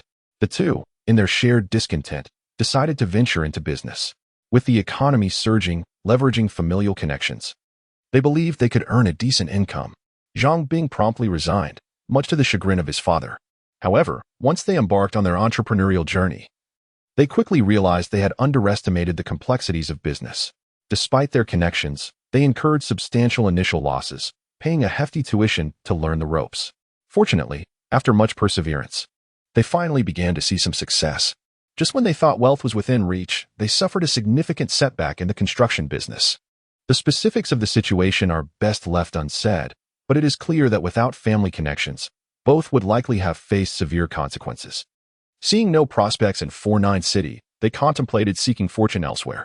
Over the past 2 years in business, they had managed to save a modest sum, nearing 1 million. Thus, upon hearing of Liang Qian thriving in the bustling metropolis, and given Zhang Bing's lingering affection for her, they purchased 2 train tickets straight to the city. Little did they anticipate the ensuing complications. Had I known earlier, as old classmates, I would have certainly extended my assistance. Liang Qian is always willing to help a friend in need. As for Lu Yiming, he would simply indulge as usual. Chapter 68, From Arrogance to Deference. So, you mean to say that your entire fortune amounts to merely 1 million? Indeed, in this era, 1 million is no trifling sum. Yet, to suggest that such an amount could stir significant waves in the metropolis is rather unrealistic. The notion that the city is paved with gold is a tale suited only for children. We are all adults here, so let us be pragmatic. If difficulties arise, let us act as though we never crossed paths. Ha Yang, unwilling to place Liang Qian in a difficult position, still harbored feelings for her. That is not the point. Liang Qian indeed runs a bar and has earned a considerable sum. However, when it comes to investment opportunities, she lacks substantial avenues. The idea of withdrawing 1 million to open another bar seems impractical, setting aside the challenge of securing a prime location for such an amount. The costs for upscale decor and beverages are considerable. Moreover, when embarking on a business venture, one should not expect to recoup funds within the initial 3 months. It necessitates a continuous influx of investment. Liang Qian, having traversed this path herself, comprehends the arduous nature of entrepreneurship. Furthermore, she acknowledges her own lack of aptitude for business. Merely replicating foreign models within the domestic landscape, coupled with her substantial reserve of idle capital, she has managed to thrive. Dear brother, cease your incessant thoughts of indulgence and join me in brainstorming solutions. Speaking of business, is there not a ready example in our midst? What business do you have to interject? Indeed, Lu Yiming has truly embraced his role, mistakenly perceiving himself as a dandy. He refrains from speaking when it is not his place to do so. Ah, so you've taken to charming your sister, have you? Liang Qian remarked. If it truly proves insurmountable, let it be. What wisdom can a dandy possess? Hai Yang, still seething, could not conceal his disdain for Lu Yiming. You heard it. Even if I wished to assist, they would not accept such a favor. What is the point? Hai Yang, silence yourself. Liang Qian shot him a glare, leaving him feeling utterly stifled. To be candid, had he not found himself utterly devoid of options, he would never have stooped to solicit Liang Qian's aid. Do you know who he is? Who could he possibly be? Hai Yang scoffed. Pfft, the Lu Group. Do you not recognize the esteemed heir of the illustrious Lu family? If you are unaware of the Lu Group, perhaps you ought not to engage in business in the Magic City. You cannot afford such disgrace. Sister Qian, you were rather unkind to reveal my background so readily, he lamented. Here I am, attempting to assist, only to find myself sold out. How ungracious. All right, dear brother. They were indeed in the wrong. Truth be told, as long as it does not pertain to that matter, I cannot stand idly by. Lu Yiming remarked. You have taken upon yourself the role of the Good Samaritan. Alas, who could blame you when Sister Qian has shown you kindness? At that moment, Hai Yang and Zhang Bing shared a glance, both internally lamenting their ignorance. They had initially perceived Lu Yiming as a mere dandy, only to discover he was the scion of the Lu Group. The Lu Group was indeed well known, the largest private enterprise in the Magic City, and even in the capital. It had garnered a significant reputation. Rumor had it that there were powerful benefactors backing the Lu Group, whose identity remained shrouded in mystery, certainly not someone they could compete with. Hai Yang and Zhang Bing exchanged a knowing look, realizing they had truly embarrassed themselves. However, an opportunity lay before them. Failure to seize it would result in regret solely for themselves. Hai Yang felt an urge to slap himself for his earlier impulsiveness, having boasted of his prowess. The strength of Lu Yiming in the Magic City rendered any competition from him inconsequential. At that moment, Hai Yang gritted his teeth, stomping his foot with disregard for his pride. Standing abruptly, startling Liang Qian. No, I cannot presume to be a young master. In truth, being a dandy has its merits. His words rendered Hai Yang momentarily speechless. Lu Yiming, it seems, harbored a rather vengeful spirit, believing in settling scores without delay. Let us draw the line here. One must know when to show mercy. At this, Qian Jie tugged at Lu Yiming's sleeve, reminding him that they were, after all, friends, and had laid their cards on the table. All right, Sister Qian, your words are law. However, in our vibrant metropolis, we do not adhere to the traditions of calling one another young master. Simply address me by my name. Or if you wish to show a modicum of respect, you may refer to me as General Lu. Out of consideration for you, Sister Qian, I, Lu Yiming, shall reluctantly oblige. Very well, General Lu. Earlier, my companion and I failed to recognize your stature. Please do not hold it against us. Indeed. We never anticipated that Liang Qian would introduce us to a true master. It was our oversight, and we take full responsibility for our folly. Noticing that Hai Yang had risen, Zhang Bing could not remain seated and promptly lifted his own glass. Each held 2 liang of liquor. This toast serves as our apology to you, General Lu. With that, they downed their drinks in one go. I must say, the men from the 49 city are indeed generous. All right, let us take our seats. Since you are a friend of Sister Qian, you are thus a friend of Lu Yiming. At this moment, Lu Yiming adopted a more serious demeanor, shedding his earlier frivolity. He had finally returned to a semblance of normalcy. Lu Yiming remarked, indeed, performing can be quite exhausting. Liang Qian interjected, oh come on. How does it feel to be so thoroughly entertained? 1 million, you say? Not too much, not too little. Do not aspire to grand ventures. Those are beyond your reach. Instead, set a modest goal. Earn 100 million within 5 years. Liang Qian nearly spat out her water upon hearing this. How audacious. Setting a small target of earning 100 million in 5 years? This was the most boastful statement she had ever heard. Lu Yiming.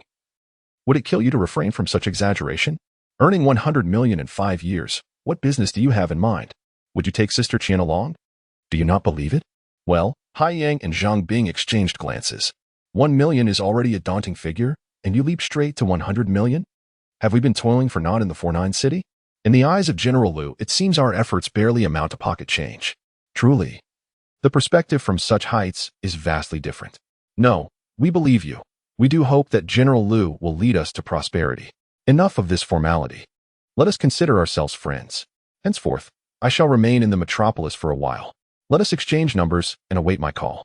Lu Yiming exuded confidence, taking on a commanding presence. After bidding farewell to the 2 gentlemen, he returned to his playful demeanor. Sister Qian, were you satisfied with your performance today? Not bad. Deserving of praise. How about I reward you with a kiss? Please, that would be taking advantage. Ah, so you are one to take liberties, huh? Sister Qian is not someone to be trifled with. It is your fortune that she has taken notice of you.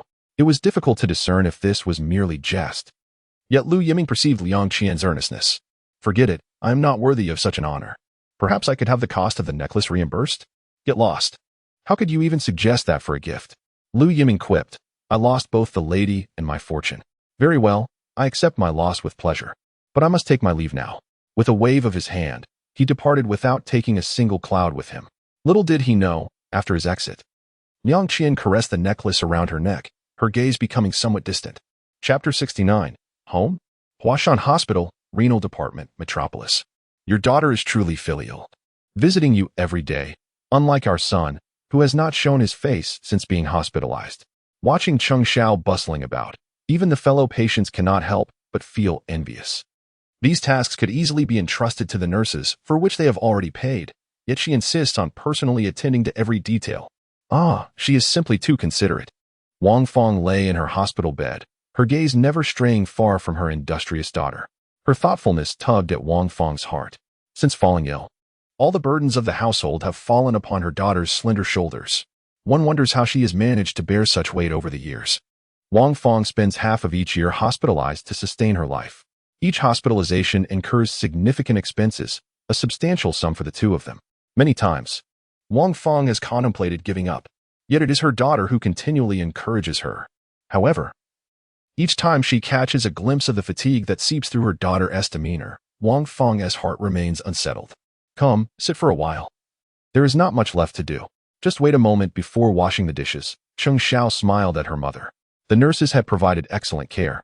But no matter how proficient they are, they cannot compare to a daughter's devotion. Once everything was finally in order, Cheng Xiao settled beside her mother's bed. Are you tired from work? It's fine, Mom. You needn't worry. A good job is hard to come by. I've heard the competition is fierce.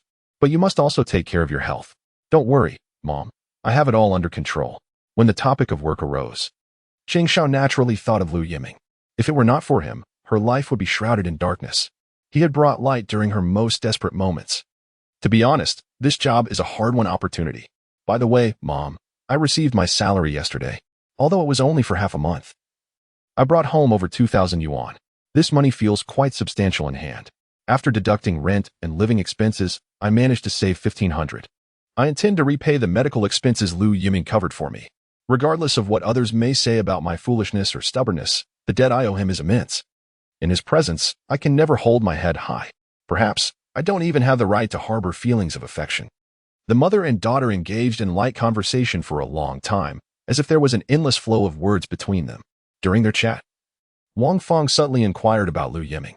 She felt uneasy. After all, her daughter was exceedingly beautiful. Wang Feng feared that her illness might compel her daughter to. It was not that Wang Feng was overly concerned. It is simply the reality of society, which often values wealth over virtue. The burden of her illness weighed heavily on Wang Feng's heart. Ultimately, after Cheng Xiao's repeated reassurances and comforting words, Wang Feng managed to quell her worries. One can only say that this time, they have truly encountered a kind-hearted person. Lu Yiming, so I've received yet another Good Samaritan card? Go home.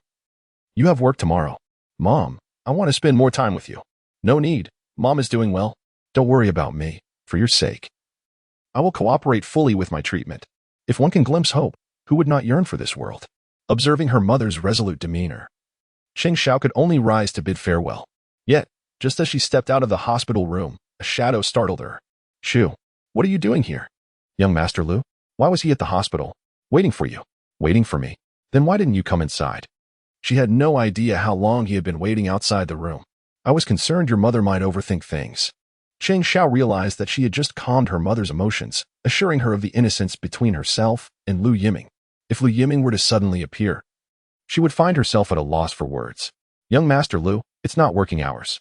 Do you have something to discuss with me? Follow me. Lu Yiming did not address her question, but instead turned and walked toward the hospital exit, shrouded in mystery. Cheng Xiao instinctively followed in his footsteps, walking out of the hospital in tandem. This scene aptly illustrated her deep-seated trust in Lu Yiming. Indeed, after enduring numerous unforeseen events, Cheng Xiao had complete faith in him. In her heart, Lu Yiming was unlike any other man. He harbored no desire for conquest or possession. He was a man worthy of her trust. Although their time together had been brief, this level of trust was unprecedented for her. A month ago, she could never have imagined that she would find herself walking alone with a man at night. Get in the car. Huh? I'll take you somewhere. With the engine revved, they departed the hospital in a Ferrari. Lu Yiming, it's quite late. I know. I have work tomorrow. Being late doesn't count as absenteeism. That's different. I don't want any special treatment. You must be tired. What? We'll arrive shortly. After about 10 minutes. The Ferrari halted at the entrance of a residential complex. What is this? Your new home. Young Master Lu, please don't joke like this. Call me by my name. I'm sorry, but I need to go home. This is home. His domineering tone left no room for Cheng Xiao's contemplation. Get out. Reluctantly.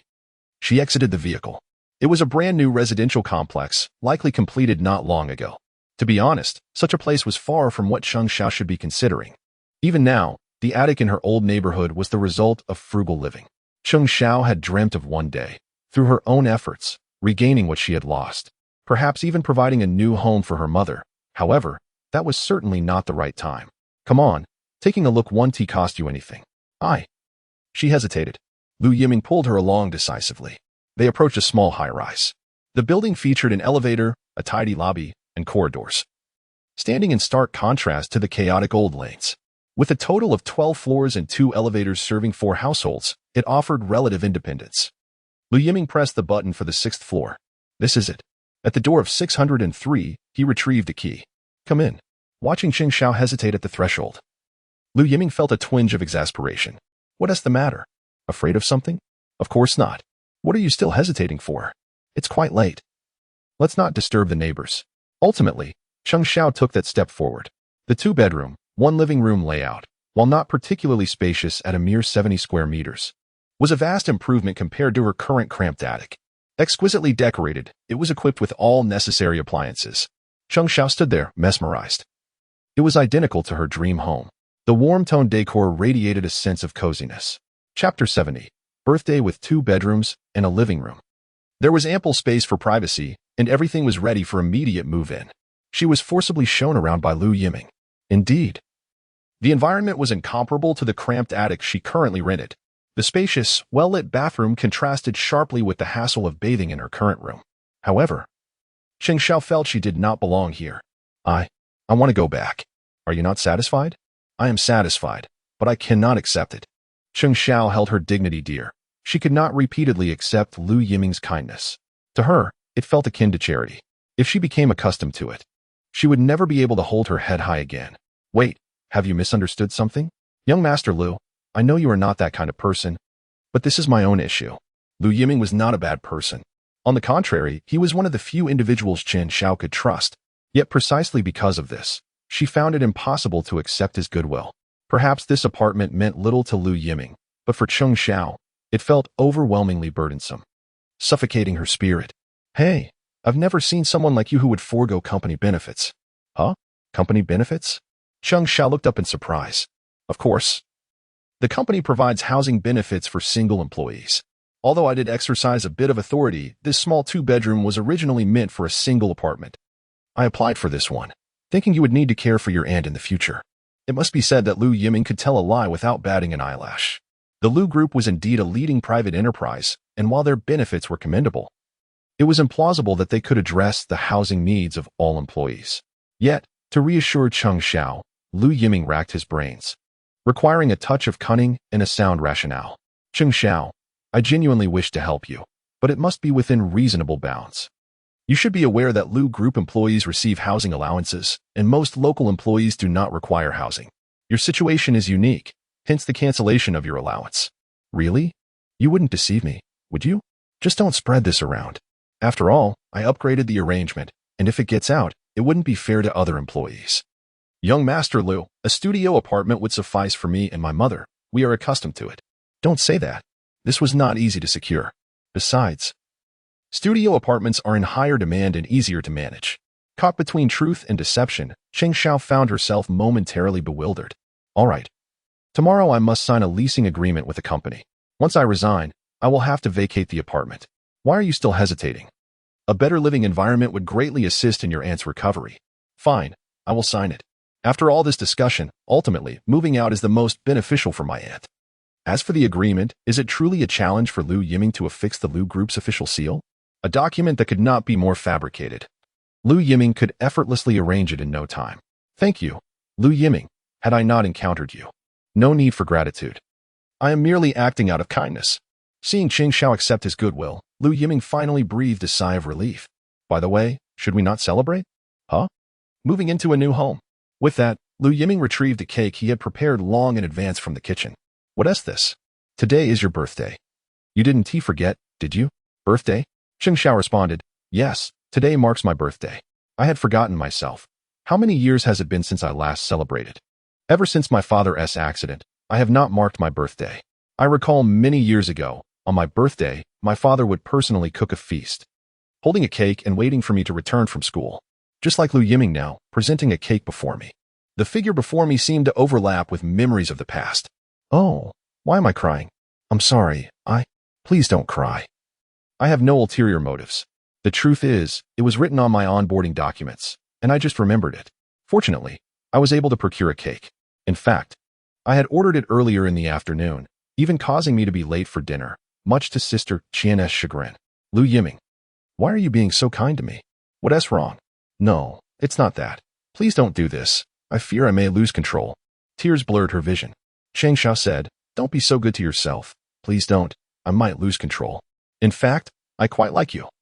Though not in that way. More like a brother's affection for a sister.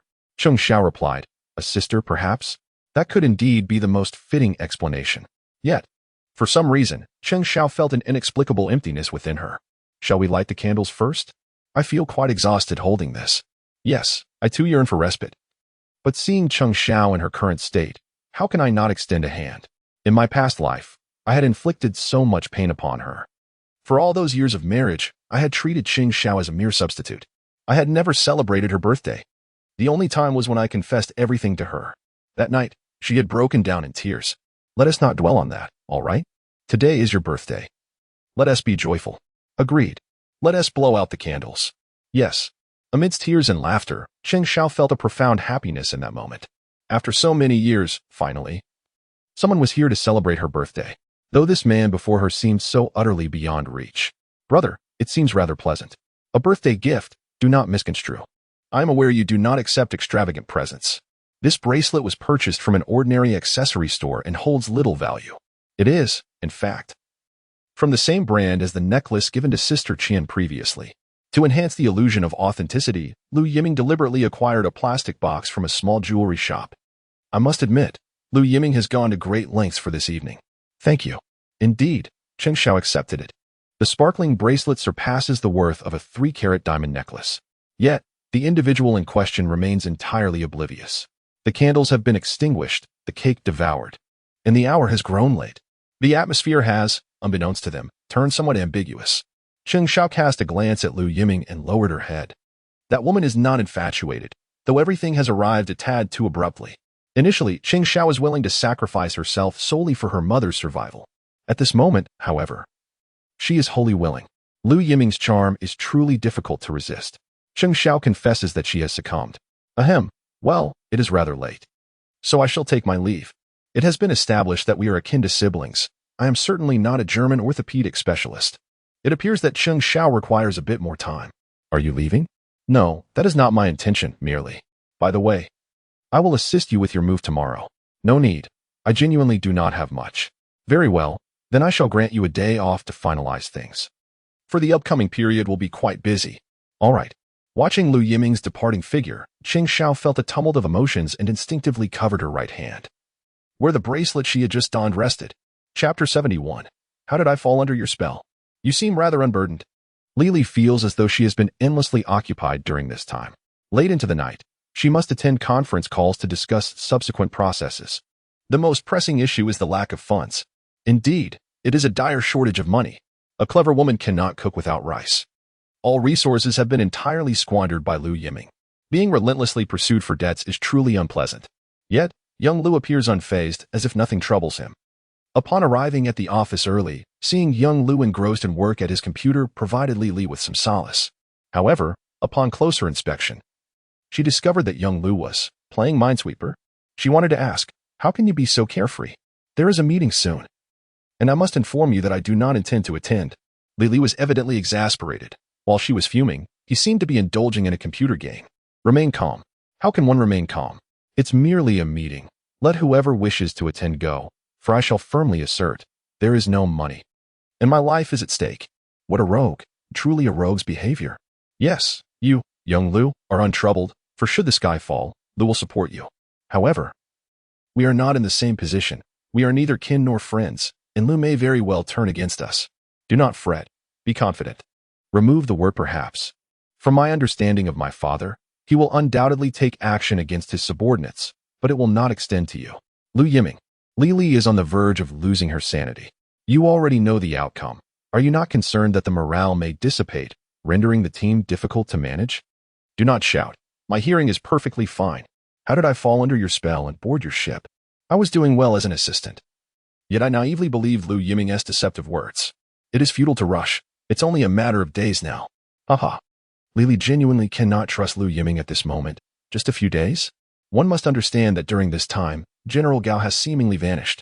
I have exhausted all means, yet I remain unaware of where he has hidden himself. Today, you need not do anything. Let our people visit the headquarters of China Mobile and China Unicom. Just a visit? Of course, enjoying a cup of coffee is permissible, and the company will reimburse it. Li, can you provide a definitive answer?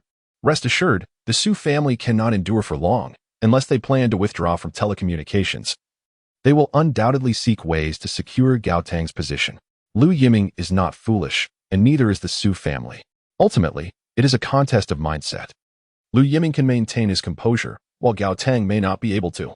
If this matter comes to light, Gao Tang will crumble under the pressure. Very well. I shall trust you once more. By the way, where is Cheng Xiao? I will bring her along shortly. I fear that may not be possible. She is moving. Moving? At a time like this? The urgency is palpable. I consented to it. Lu Yiming, you truly are. Lily pointed at Lu Yiming, struggling to find words. Enough. Do not grind your teeth. He is merely a wayward son, as has been stated before. Lu Yiming shrugged, indifferent to the situation. However, he has clearly misjudged Cheng Xiao. In the past life, Cheng Xiao resembled a delicate porcelain doll, hidden away by Lu Yiming. She merely accompanied him to significant events. Yet, this was not the life Cheng Xiao desired. What she truly yearned for was to showcase her inherent value. In her previous life, Lu Yiming stifled her talents. In this life, now that Lu Yiming has granted her an opportunity, how could Cheng Xiao confine herself within the comfortable environment he has constructed? If you treat me as a national talent, I shall repay you 100-fold. With her gentle exterior and firm resolve, Cheng Xiao vowed to achieve success. Thus, as soon as Li exited Lu Yiming's office, she encountered Cheng Xiao, who hurriedly approached with a stack of materials. Did not young Master Lu grant you leave? Li, here are the materials I prepared. This is for China Mobile, and this is for China Unicom. Given the current situation, the likelihood of collaborating with China Unicom appears greater. Upon seeing Li, Cheng Xiao promptly handed over her organized documents. You still have not addressed my question. Li, the colleagues in the department are all busy, and I.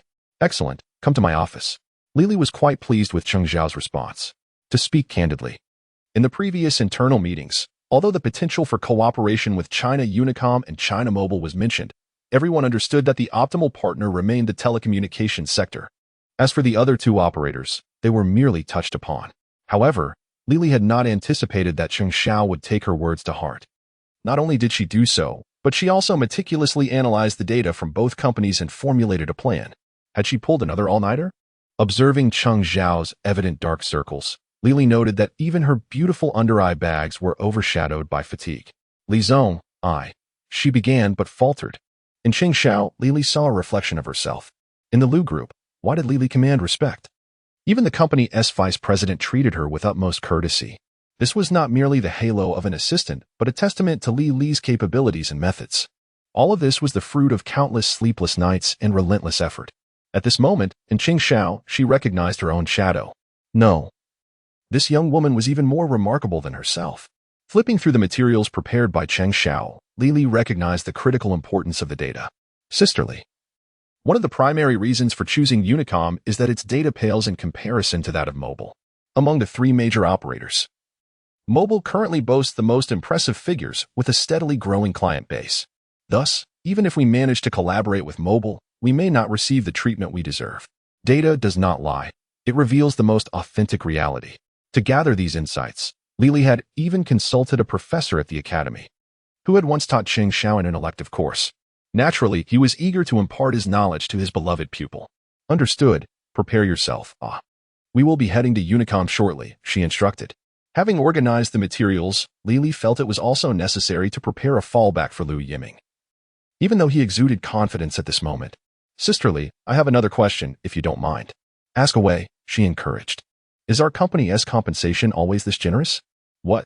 Providing single apartments for employees? What are you thinking? The company is currently in a developmental phase. Single apartments are out of the question. Li's instinctive response left Cheng Xiao momentarily stunned. Had Lu Yiming been deceiving himself last night? Had he desperately sought to circumvent his own fragile pride? What's wrong? Nothing. I was just asking casually. All right then, make yourself a cup of coffee.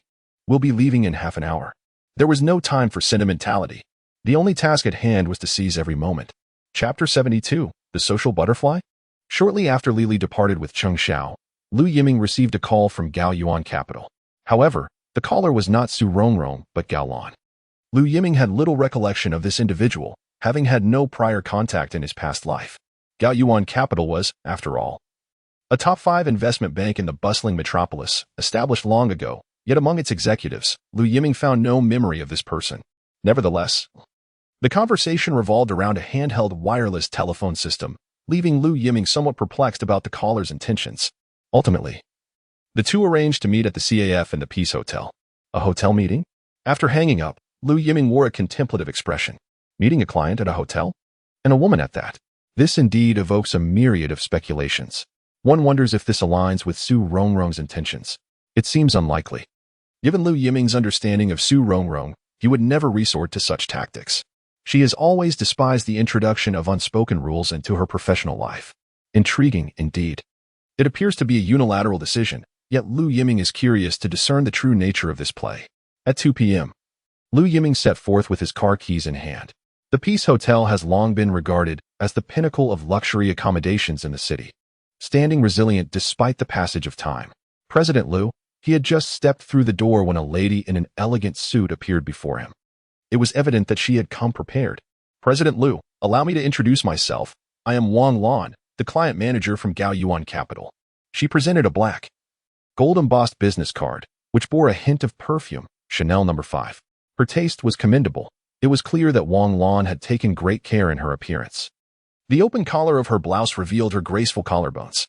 As she approached Lu Yiming, she slightly bowed, allowing a glimpse through the neckline, a fluid movement that showcased the unique allure of a mature woman. Such a seasoned display.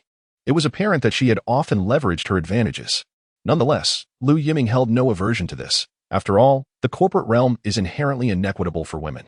Those who remain restrained often find themselves stagnant, while those who embrace their femininity may yet achieve success.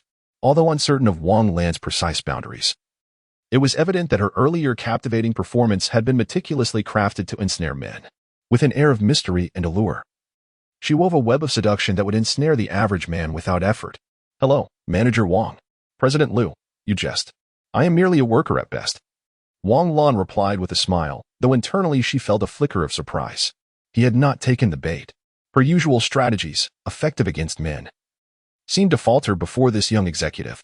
Given Lu Yiming's relatively nascent career, he should be in the throes of idealistic fantasies about women. With her charm and careful preparations, she had anticipated that winning over Lu Yiming would be effortless. Yet, here he stood, composed and unyielding. How perplexing. Wang Lan had witnessed the earlier negotiations between Lu Yiming and Su Rongrong at Gaoyuan Capital. He had been rather flirtatious, almost provoking Su Rongrong to the brink of irritation. Admittedly, she may not possess Su Rongrong's striking beauty, but she too had her own advantages. Particularly, her well-experienced physique had proven irresistible to many men. Wang Lan could hardly believe that Lu Yiming would remain indifferent to her. "Mr. Lu, I sincerely apologize for taking up your valuable time. I have long admired you." As she handed over her business card, Wang Lan deliberately brushed her pinky against the palm of Lu Yiming's hand. Such an overt suggestion. Could Lu Yiming truly be oblivious? "Mr. Wang, you jest. During my last visit, I unfortunately missed the opportunity to meet you. I was leading a project team and regrettably missed our encounter. Hence, I have taken the liberty to invite you out today." While speaking, Wang Lan subtly tossed her hair, allowing her fragrance to waft through the air. Chanel No. 5, reputed as a siren for men. "Now that I am here, let us not beat around the bush. Mr. Lu, you seem rather eager. Please, I have prepared a delightful selection of desserts for you." Every gesture of Wang Lan exuded feminine grace, elevating her insinuations to an art form. The afternoon tea at the Peace Hotel featured exquisite pastries from around the globe, with the English set being particularly esteemed. "Mr. Lu, their Earl Grey tea is quite exceptional. I wasn't sure what you preferred, so I took the liberty of deciding for you." Wang Lan placed Lu Yiming at the forefront of her thoughts, a strategy well suited to stroke a man's ego, thus fostering a sense of affection within him. After pouring another cup of tea for Lu Yiming, Wang Lan gracefully settled onto the sofa opposite him, crossing her legs. Though clad in a professional skirt ill-suited for such a posture, she chose to do so nonetheless. The sheer stockings encased her fair, long legs, and her pose sparked the curiosity of any man. Indeed, from their first meeting to this moment, Wang Lan's every action was meticulously calculated. If Lu Yiming were a novice, he would likely struggle to articulate his thoughts now. Unfortunately for Wang Lan, she had miscalculated this time. In his previous life, Lu Yiming stood atop the pyramid. Having witnessed countless spectacles, not only Wang Lan, but even more captivating socialites had sought his attention. Lu Yiming was acutely aware of her intentions. Should he become entangled, it would be akin to damp hands clutching flour, impossible to shake off. Moreover, Wang Lan lacked the qualifications to captivate him. "Mr. Wang, I have little interest in things that have been used by others." As these words escaped his lips, the smile Wang Lan had maintained instantly faltered. What did this imply? Did he disdain her as secondhand? Wang Lan thought, how absurd. Were it not for the sense of urgency I feel at the company, I wouldn't bother employing such tactics on a mere inexperienced youth. "Mr. Lu, I must admit, I find your words somewhat difficult to comprehend." She steeled herself, determined to endure. For the sake of the contract, Wang Lan was no fool. She understood the potential of the portable wireless telephone system. It was this substantial contract that truly piqued her interest. Moreover, the prospect of undermining Su Rongrong only added to her eagerness. Chapter 73, The Harsh Reality Indeed. Wang Lan is not foolish. Otherwise, she would not recognize the substantial returns of the handheld wireless telephone system. However, it is evident that Wang Lan has employed misguided tactics. Or perhaps she has simply chosen the wrong adversary. At her age, attaining the position of project manager at Gao Yuan Capital is a clear testament to her resourcefulness and ambition. Regrettably, her jealousy has rendered her exceedingly hostile towards the newly appointed Su Rongrong. A critical miscalculation on Wang Lan's part is her desire to compete with Su Rongrong. Who is Su Rongrong? She is the legitimate daughter of the Su family. What does this entail? The financial backers of Gao Yuan Capital are none other than the Su family, who have strategically placed Su Rongrong in the heart of the metropolis. Acting rashly without fully understanding Su Rongrong's background would inevitably lead to disastrous consequences. It is futile to assume that Wang Lan could secure the contract for the handheld wireless telephone system from Lu Yiming. Even if she were to obtain it, it would hardly serve as leverage for her advancement. Rather, it would precipitate her departure. Yet, Wang Lan possesses her own compelling reasons to compete. Quite simply, the departure of the investment department director at Gao Yuan Capital has left a coveted position vacant, one that Wang Lan is determined to claim. Prior to Su Rongrong's arrival, Wang Lan faced no rivals within Gao Yuan Capital, whether in terms of resources or personal accomplishments. Her ascension to the director's role seemed an inevitable outcome. Wang Lan was acutely aware that, as long as the upper management reached a consensus, that position would be hers. However, Su Rongrong's unexpected arrival has instilled in Wang Lan an unprecedented sense of pressure. The candidate who was supposed to be confirmed last week has been postponed indefinitely, and rumors swirl throughout the company. Everyone is whispering that this directorial role has been tailored specifically for Su Rongrong. Initially, Wang Lan dismissed these claims. What if there were influential figures backing her? Competence should always reign supreme. Yet, after probing the sentiments of some senior executives, Wang Lan's confidence began to waver. Those who once supported her now exhibited ambiguous stances, no longer offering their unwavering backing. Even if she were to ascend, they would still be beneficiaries. Yet they hesitated to express their opinions. All of this turmoil was instigated by Su Rongrong. Why should this be so? Wang Lan felt indignant. Clearly, she is the most suitable candidate. Is it possible that effort is ultimately overshadowed by connections? Thus, Wang Lan set her sights on the handheld wireless telephone system. She understood that following Su Rongrong's arrival, this was the sole project available. If she could wrest it from Su Rongrong, it would not only serve as a formidable warning but also illuminate a crucial truth to the upper management. Gao Yuan Capital cannot thrive without her. What others cannot accomplish, Wang Lan can achieve. Even if this endeavor demands a certain sacrifice, she is prepared to pay the price. What fuels Wang Lan is her ambition. President Lu jested. But I have come with sincerity. Thus, even in the face of Lu Yiming's mockery, Wang Lan's resolve remains unshaken. Oh, then I shall grant you an opportunity. Lu Yiming had not anticipated that, under such circumstances, Wang Lan could still strive to maintain her smile, albeit a rather rigid one. Intriguingly, the woman before him possessed a certain charm. In Wang Lan's gaze, Lu Yiming discerned ambition, an unyielding ambition. Mr. Lu, with an investment of 40 million. I can increase it by an additional 10 million for a 45% stake. This would truly be a win-win situation for us. Wang Lan's offer was undoubtedly more pragmatic than Su Rongrong's, yet it still fell short of Lu Yiming's standards. Both Su Rongrong and Wang Lan had high hopes for the handheld wireless telephone system, but regrettably, their courage was insufficient and their market positioning remained imprecise. The handheld wireless telephone system was a transformative force in reshaping the domestic communication landscape, rather than merely a competitor of the era. This insight, apart from Lu Yiming, was likely beyond anyone else's grasp. Not enough, he replied. Mr. Lu, the handheld wireless telephone system is still under your command, and you have secured ample funding, yielding such substantial returns in a short span. I believe both your father and the senior executives of the Lu Group would be quite pleased with this outcome. Wouldn't they? Such an achievement was indeed remarkable, yet Wang Lan could not comprehend what Lu Yiming was persisting for. I understand what you are saying, however. You and I share one commonality. What is it? Ambition, Mr. Wang. I see ambition in you, and likewise, I possess ambition that far surpasses yours. A sharp intake of breath escaped Wang Lan at Lu Yiming's words, sensing an invasive presence. At that moment, she felt an aggression emanating from him, not of a male towards a female, but an aggression directed towards all things. 30 million for 30%. Impossible, Mr. Lu. That cannot be agreed upon, not only by me, but even the board would never consent. Wang Lan was acutely aware of the board's limits. Even Su Rongrong could not alter that reality. She had confidence in her ability to entice Lu Yiming out. Owing to her potential to provide an additional 10 million, this was a result of her own connections. Yet now, it appeared she had misjudged the situation. Lu Yiming required neither excessive funding to enter the market nor the stake she could offer. It seems you cannot meet my demands, Lu Yiming shrugged. Wang Lan indeed had ambition, but regrettably, her ambition did not align with her current capabilities. Mr. Lu, please reconsider. Wang Lan, 10 million holds no allure for me. And you seem to have forgotten the most crucial point. What is it?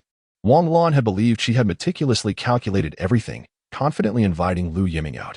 Yet now, it became evident that she had been overly optimistic. Nonetheless, she could not fathom where her miscalculation lay.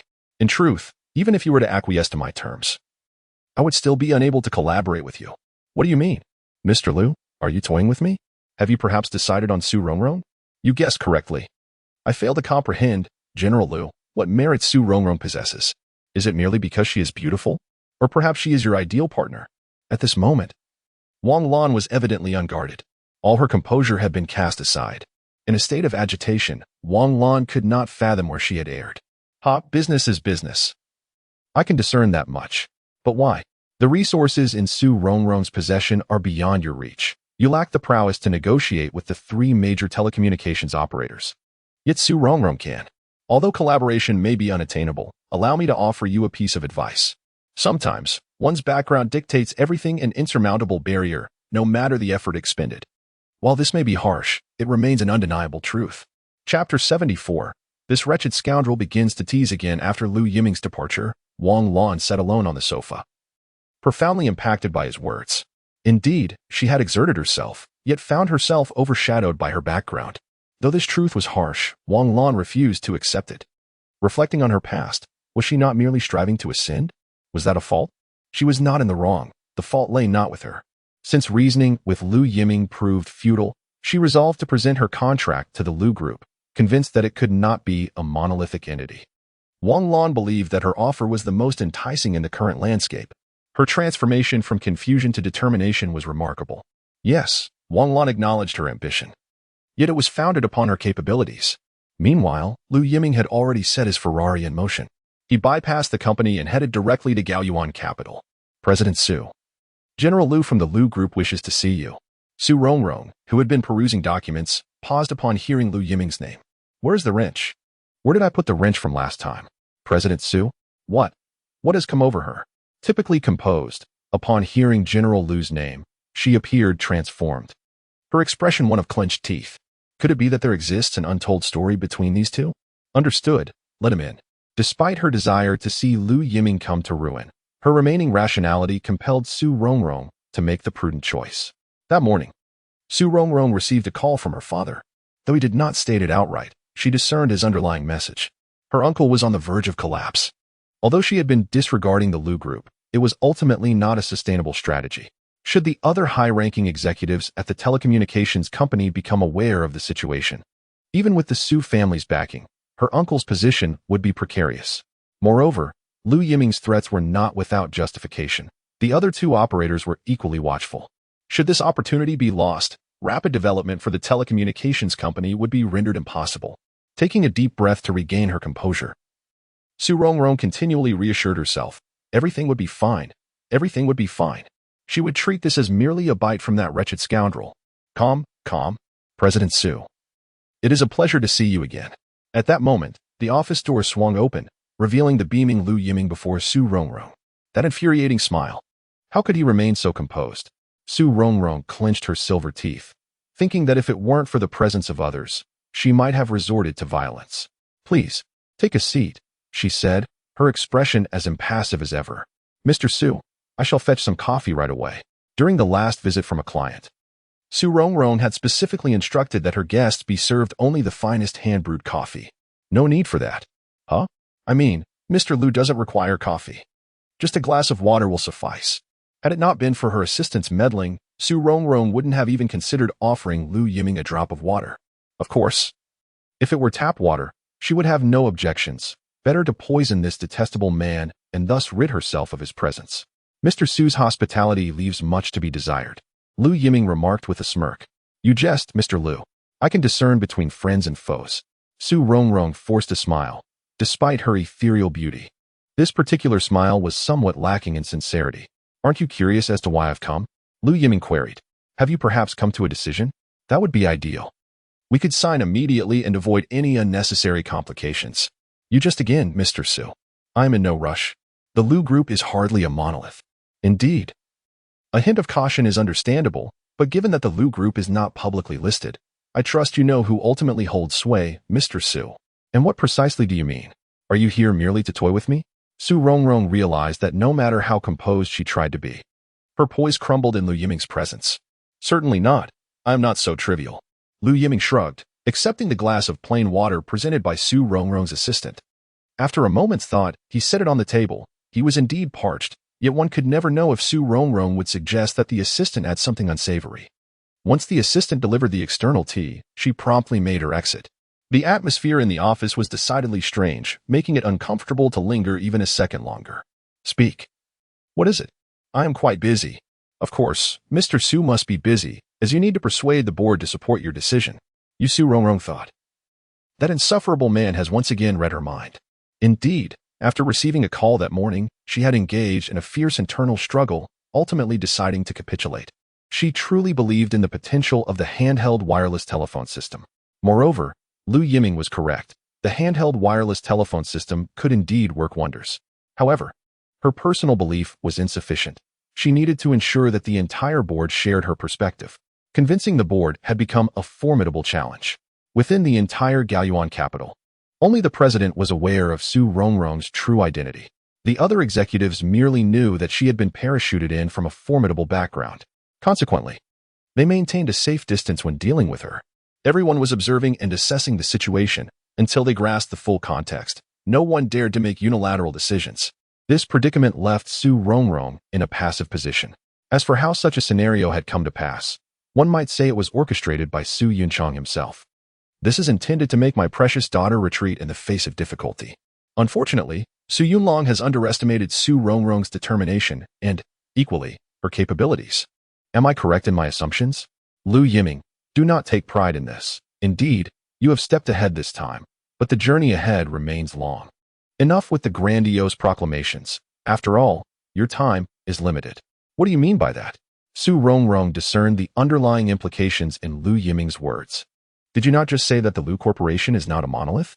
I can return that statement to you unchanged. As she spoke, Lu Yiming took out his phone. What is this? Is that Wang Lan's voice? Although the conversation was not entirely clear, Su Rongrong immediately recognized the identity of the speaker. She has visited you? Su Rongrong's expression darkened.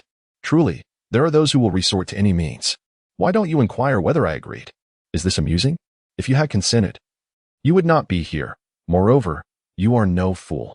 Given the choice between an extra 10 million and a smooth path, you would naturally choose me. Clever. I would certainly choose you. Yet, at that moment, Lu Yiming's gaze was so fervent that Su Rongrong felt compelled to avert her eyes. What do you mean? Engaging in a game of words again. This wretched man spares no opportunity. Chapter 75. Is that wretched fellow hexing himself? Mr. Su, your decision. To be frank, Lu Yiming was indeed as Su Rongrong had analyzed, caught between adversaries. Why endure repeated patience? It was all for Su Rongrong. This led to Li Li's misunderstanding. There were clearly better choices available. Love the throne, not the beauty? You should know that your demands will be difficult for the board to accommodate. You should also be aware that this is a significant test for you. Huff. Su Rongrong took a deep breath. Give me 10 minutes. Delighted to oblige. Seeing that Su Rongrong had finally made up her mind, Lu Yiming settled into a comfortable position on the sofa. Wait, is there something else? Su Rongrong had picked up the organized data before preparing to leave when Lu Yiming called out to her. Could you pour me a cup of coffee? Understood. This wretched man is truly insatiable. After instructing her assistant, Su Rongrong made her way to the president's office. Along the way, countless pairs of eyes were on her. It seems Lu Yiming was right. For her, this was indeed a significant test. Mr. Zhang, I have arrived. Upon seeing Su Rongrong enter his office, Mr. Zhang seemed to display a hint of a smile, as if he had been awaiting her arrival. It appears Mr. Zhang is aware of my intentions. I made a wager with your father. Who won? From the looks of it, it seems I have emerged victorious. Mr. Zhang was in high spirits. Having managed to win against the Su family patriarch was indeed a rare experience. Of course, the patriarch's concern led to confusion, as he had contemplated too many possibilities. Sometimes, the answers are straightforward, requiring no convoluted reasoning. I hope Mr. Zhang will take a look at this data as well. No, exchanging 30 million for 30% is advantageous. Does Mr. Zhang know? As it turns out, he is well aware, just as Lu Yiming stated, this is a significant test of one's capabilities. Indeed. When did you first suspect? It was during your initial expedition to Zairihua that you had already surmised it. As expected, the foresight of these magnates is truly remarkable. Mr. Zhang, there is another issue, Ms. Wang. She is merely being overly clever. Wang Lan has had an exceptionally smooth journey these past few years. A stumble this time would be beneficial for her. Upon mentioning Wang Lan, Mr. Zhang's expression darkened considerably. Wang Lan wishes to prove herself, and Mr. Zhang is certainly cognizant of that. However, there is one line that must not be crossed, undermining the company. While Wang Lan possesses talent, and her ability to persuade Lu Yiming is commendable, the additional 10 million raises questions. The fixed distribution of profits for Gaoyuan capital equates to relinquishing their established interests, which is unacceptable to Mr. Zhang. Understood. Su Rongrong nodded, handing the documents to Mr. Zhang. He perused them briefly and promptly affixed his signature. Xiao Su, you resemble your father quite a bit. No, you currently surpass him in capability. Thank you. Su Rongrong merely smiled faintly at Mr. Zhang's praise. The starting point differs. The future is still long. Her steps back to the office appeared considerably lighter. The weight on her mind could finally be set aside. After watching Su Rongrong depart the office, Mr. Zhang's face remained grim as he dialed Wang Lan's number. At that moment, Wang Lan had just approached the vice president of the Lu Group. The other party was genuinely intrigued by the collaboration. Just as Wang Lan was on the verge of convincing them, she received a call from Mr. Zhang, causing her expression to shift noticeably. After apologizing to the other party, she hurried back to the company. During this interval, her demeanor was quite dismal. She had invested everything, and what was the outcome? Damn it, why should this be? Meanwhile, in Su Rongrong's office, she had initially intended to share the good news with that rascal, but had he fallen asleep? This rascal had the audacity to doze off on her sofa? Su Rongrong's assistant, standing nearby, couldn't he help but chuckle at the absurdity. Ms. Su, I was just about to bring in coffee, but Mr. Lu has already left, and draft a contract based on this, collaborating with the legal department. Understood. Su Rongrong was puzzled. She had been quite irked with Lu Yiming. Yet at this moment, she instinctively softened her demeanor. It was apparent that Lu Yiming was genuinely exhausted. Indeed, Lily had merely seen Lu Yiming playing Minesweeper that morning. However, Lily overlooked the fact that, despite usually being the first to arrive at the office, Lu Yiming had arrived even earlier. In reality, Lu Yiming had stayed up the entire night. Though he was eager to collaborate with Su Rongrong in business, various unforeseen circumstances could arise. Lu Yiming had to ensure he had a contingency plan. Thus, he had prepared thoroughly throughout the night. No one could afford to treat work lightly, not even Lu Yiming. Lu Yiming's demand for coffee was not merely a pursuit of elevation, but rather a genuine craving for the invigorating effects of caffeine. However, before the coffee could arrive, Lu Yiming succumbed to a deep slumber. One could blame the exquisite comfort of Su Rongrong's office sofa for this unexpected drowsiness. How utterly ungrateful. Drafting a contract takes at least an hour. Perhaps it was a moment of weakness on her part. Instead of rousing Lu Yiming from his slumber, Su Rongrong chose to remove her shawl. An elegant woman always possesses a shawl at her disposal, and Su Rongrong was no exception. Wait, what am I doing? It was only when she draped the shawl over Lu Yiming that she snapped back to reality. Surely, she must have been feverish. For why else would she concern herself with whether this scoundrel might catch a chill? This scoundrel had been nothing but a tease towards her. What she ought to do was lower the air conditioning to its coldest setting, ensuring that he would be thoroughly chilled. To remove the shawl? But if she were to wake him, how could she possibly justify her actions? Ultimately, he was still her business partner, even if she wished for him to freeze. It would have to wait until after the contract was signed. Su Rongrong was merely engaging in self-reproach. Sitting in her executive chair, she found herself gazing blankly at Lu Yiming's peaceful visage. Strangely enough, he was rather pleasant to behold in sleep. It was hard to find many men more. Wait, surely she was ill, as her thoughts had begun to wander.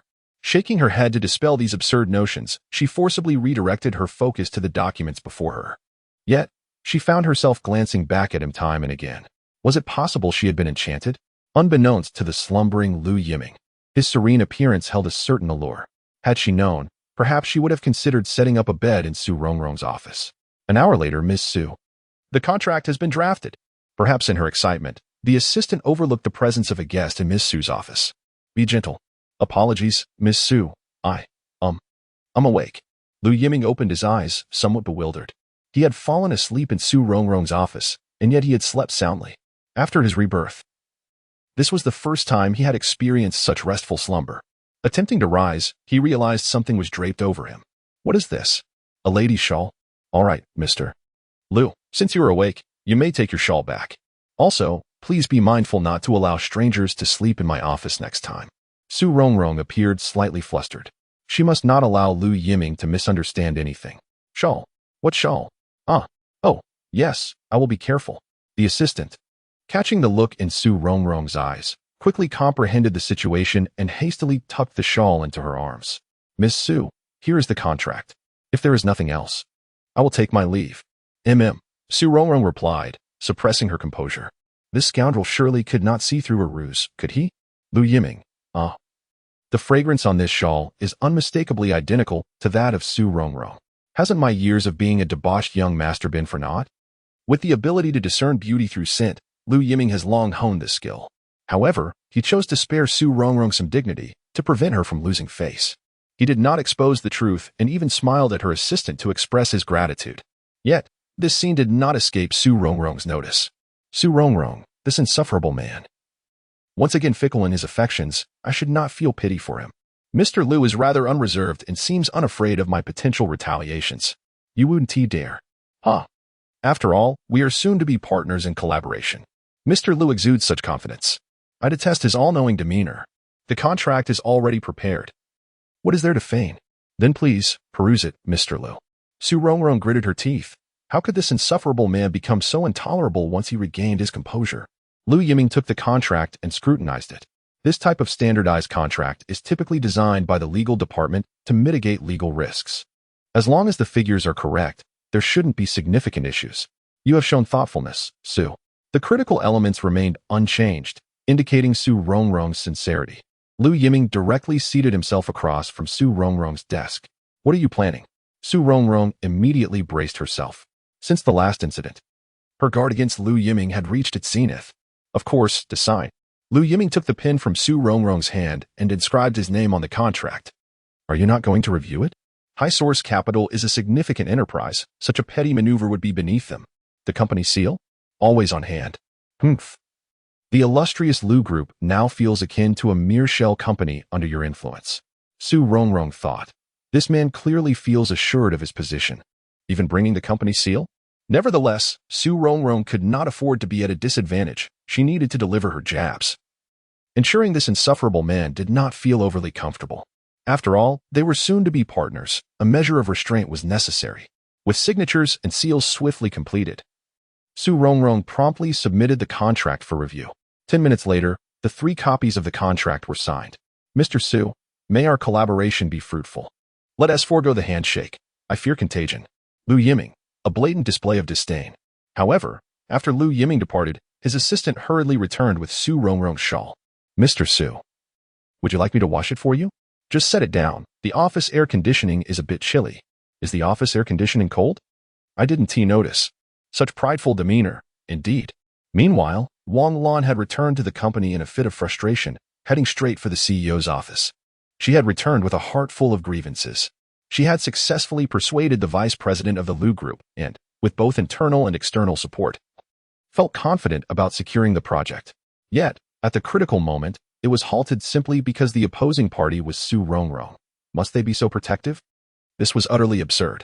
Mr. Wang, Mr. Zhang is awaiting a conference call. The assistant to the president attempted to intervene, but a fierce glare from Wang Lan compelled the assistant to retreat. The assistant lamented, Wang is truly intimidating. Her commanding presence undoubtedly signified that she had come to demand accountability. Wang Lan boldly entered President Zhang's office. President Zhang, I expect a satisfactory explanation. What explanation do you seek? The contract has already been signed. President Zhang, the contract for the handheld wireless telephone system could have secured a greater stake for the company. At this moment, Wang Lan remained resolute. believing her actions were solely for the benefit of the company. Yet, she felt betrayed by it. Let us converse once you have composed yourself. President Zhang's expression darkened further. It seemed that Su Rongrong's sudden arrival had placed immense pressure on Wang Lan, causing her to lose her composure. What is this place? The president's office. The confrontation had escalated to the president's domain, and the staff outside were eavesdropping on the unfolding drama. President Zhang, I am perfectly composed. I had a clear opportunity to secure a 40 stake. Yet I failed to understand why Su Rongrong was chosen instead. Are you instructing me on how to conduct my duties? I demand fairness. Wang Lan, are you a child? After all these years of struggle, when have you ever witnessed fairness? Furthermore, this is a company project. Do you truly believe that leveraging your connections to bring in a 10 million investment is remarkable? 10 million for a 10 stake is a profitable deal. To suppress Su Rongrong, have you considered the implications for the company? Should everyone act as you do, what would become of corporate regulations? President Zhang, these are the very principles you taught me. Things are different now. Is it solely because of Su Rongrong? You. Fine, I resign. Without hesitation, Wang Lan slammed her prepared contract onto President Zhang's desk. She refused to accept this injustice. Outside, everyone was astonished. To resign from a $1 million salary job without a second thought was unprecedented. When Su Rongrong arrived, she found Wang Lan had already departed, leaving President Zhang to stew in his frustration. I will go and talk to her. Only she can untangle this mess. The issue stemmed from her, and only Su Rongrong could elucidate the complexities involved. There's no need. She is merely confused at the moment. I understand Wang Lan. Once she comes to her senses, all will be well. President Zhang waved his hand dismissively. Although he had indeed been provoked by Wang Lan today, he recognized her as a formidable asset to Gaoyuan capital. He understood the principle of balance in the scales. Chapter 77. Underhanded tactics. President Zhang comprehended Wang Lan. Everything would be resolved once she regained her clarity. However, he had not anticipated that the irate Wang Lan would encounter him in the parking lot. Whom is President Wang so furious with? It's him. CEO Lu is truly cunning. Wang Lan scoffed coldly, realizing that after her recent confrontation with Lu Yiming, he had promptly signed a contract with Su Rongrong. Lu Yiming sold himself without the slightest hesitation. How dare he now appear before me with such audacity, utilizing me to exert pressure on Su Rongrong? This young Lu truly understands the intricacies of human nature. The contrast between President Wang now and before is remarkable. Is President Lu here to mock me? Wang Lan could hardly restrain her urge to scratch that handsome face. How can one person evoke such frustration? On the contrary, he merely wishes to invite President Wang for a drink. What does this mean?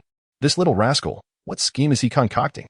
Having already resigned myself to being a stepping stone for Lu Yiming, is he now here to gloat? President Lu, I believe there is little of substance for us to discuss. Is President Wang afraid? Huh. Wang Lan rolled her eyes and promptly opened the car door. Afraid? The word fear does not exist in my vocabulary. Indeed, the tactic of provocation proves to be the most effective. Lu Yiming revved the engine of his Ferrari and drove straight out of Gaoyuan capital. Half an hour later, at the Peace Hotel, gazing upon this familiar place, Wang Lan ground her teeth in frustration. How dare you, Lu Yiming, bring yourself to the hotel? It seems that all men possess a certain depravity. Just this afternoon, he had rejected my advances, and now his true nature reveals itself. What do you mean, Lu Yiming? If he dares to tease me even once, I would not hesitate to turn him into a swollen mess. Does he truly think of himself as an innocent girl navigating the world? Dining at the Peace Hotel's Western restaurant is quite pleasant, President Wang, but let us not underestimate the intentions of a gentleman. I sincerely hope this is the case. As Wang Lan stepped out of the car, her expression was somewhat disconcerting. The welcoming staff at the entrance were taken aback. Was this young lady perhaps being held against her will? Should I intervene and call the police?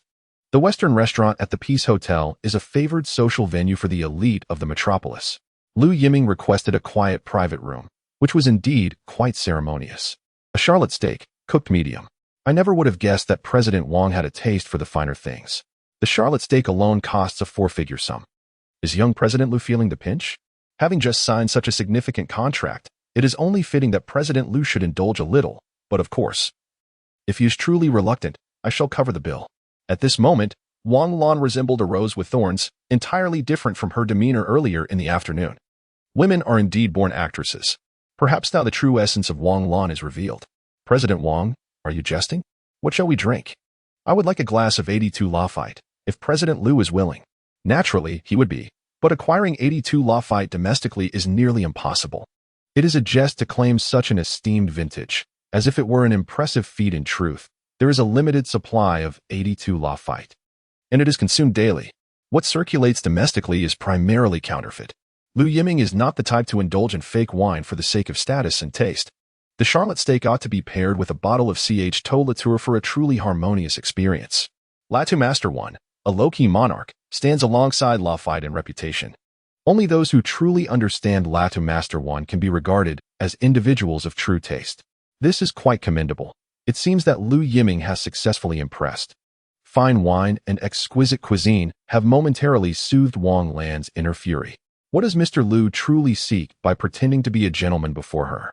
Wang Lan insists she is not disheartened. Earlier in the afternoon, Mr. Lu had subtly mocked her, referring to her as second-hand goods. What is wrong with being second-hand? At 30, is it unusual for a woman to have a man? Wang Lan is the kind of woman who revels in life as pleasures. Why should a woman be merely an appendage to a man? In this era, independent women can thrive exceptionally well, engaging in a passionate romance, and when love fades, simply bidding farewell. Lu Yiming's mindset appears surprisingly conservative, as if he cannot see the broader picture. Join the Lu Corporation. Wang Lan finds herself momentarily flustered. One statement from Lu Yiming has unraveled her composure. What nonsense is this about joining the Lu Group? Is he attempting to undermine her? Wang Lan has envisioned countless scenarios, but this was certainly not one of them. Although Latu Master may first not match the exorbitance of Lafite, it remains a rare and exquisite wine that should not be squandered. Lu Yiming indeed speaks with surprising candor, though Wang Lan's expression suggests otherwise. If her instincts serve her correctly, it seems Wang is on the verge of a fallout with Gao Yuan Capital. Are you scheming against me? Wang Lan's words reveal her genuine emotions. Remarkably, Lu Yiming's eloquence is rather pleasant to the ear. How could you possibly know I would clash with President Zhang? Because you are ambitious. As I have stated, you and I share the same fervor. Individuals of our ilk would never willingly submit to others. Thus, you believe I cannot surpass Su Rongrong? If I were in your position, I would refrain from posing such a ludicrous question. Lu Yiming never anticipated that a woman's jealousy could be so formidable. Is she truly fixated on this point? Mr. Lu, can I interpret your invitation as paving the way for Su Rongrong, clearing obstacles from her path? If Wang Lan remains at Gao Yuan Capital, she will undoubtedly become a hindrance to Su Rongrong. Moreover, the relationship between Lu Yiming and Su Rongrong is inherently complex. Wang Lan is not blind.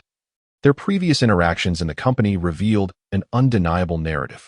In this moment, Wang Lan naturally assumes that Lu Yiming's actions are motivated by Su Rongrong. Oh, Su Rongrong truly enjoys a charmed life, surrounded by so many admirers. Why should this be? Merely because she is young and beautiful? Wang Lan finds this utterly unacceptable. Does President Wang lack confidence in herself? Or has she already resigned herself to believing she cannot measure up to Su Rongrong? Nonsense. Lu Yiming's sharp tongue has managed to provoke Wang Lan to eloquence, a feat worthy of pride.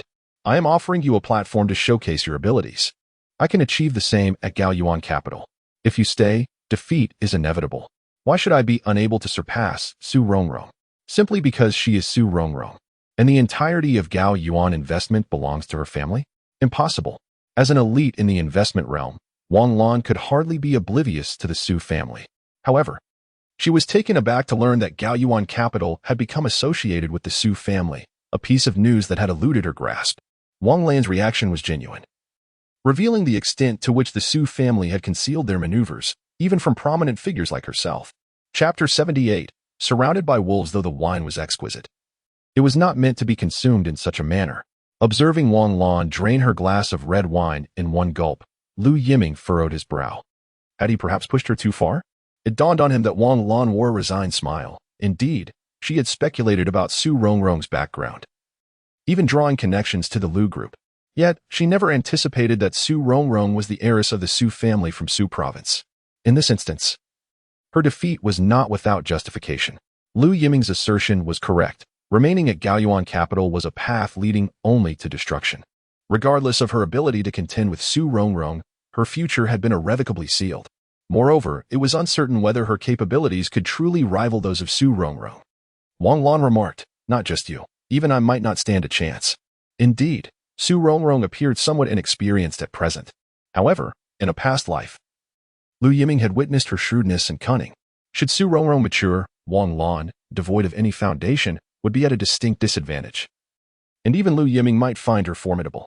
Did not expect President Lu to hold her in such high regard. Merely being pragmatic.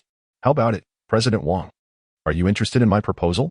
President Lu, the investment department of the Lu Group is your domain. My joining would hardly serve your interests. As Lu Yiming had just noted, Wang Lan harbored considerable ambition.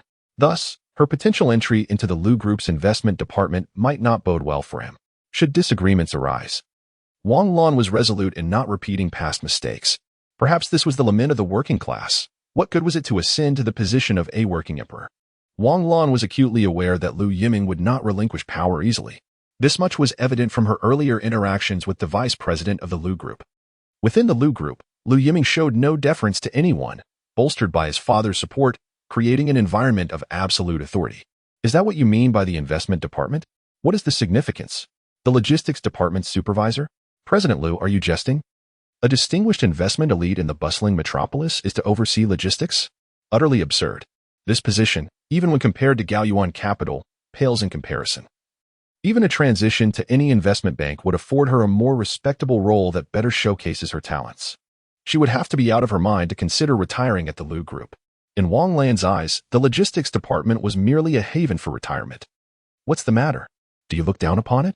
Thank you for your invitation, President Lu, but I fear this is not suitable for me.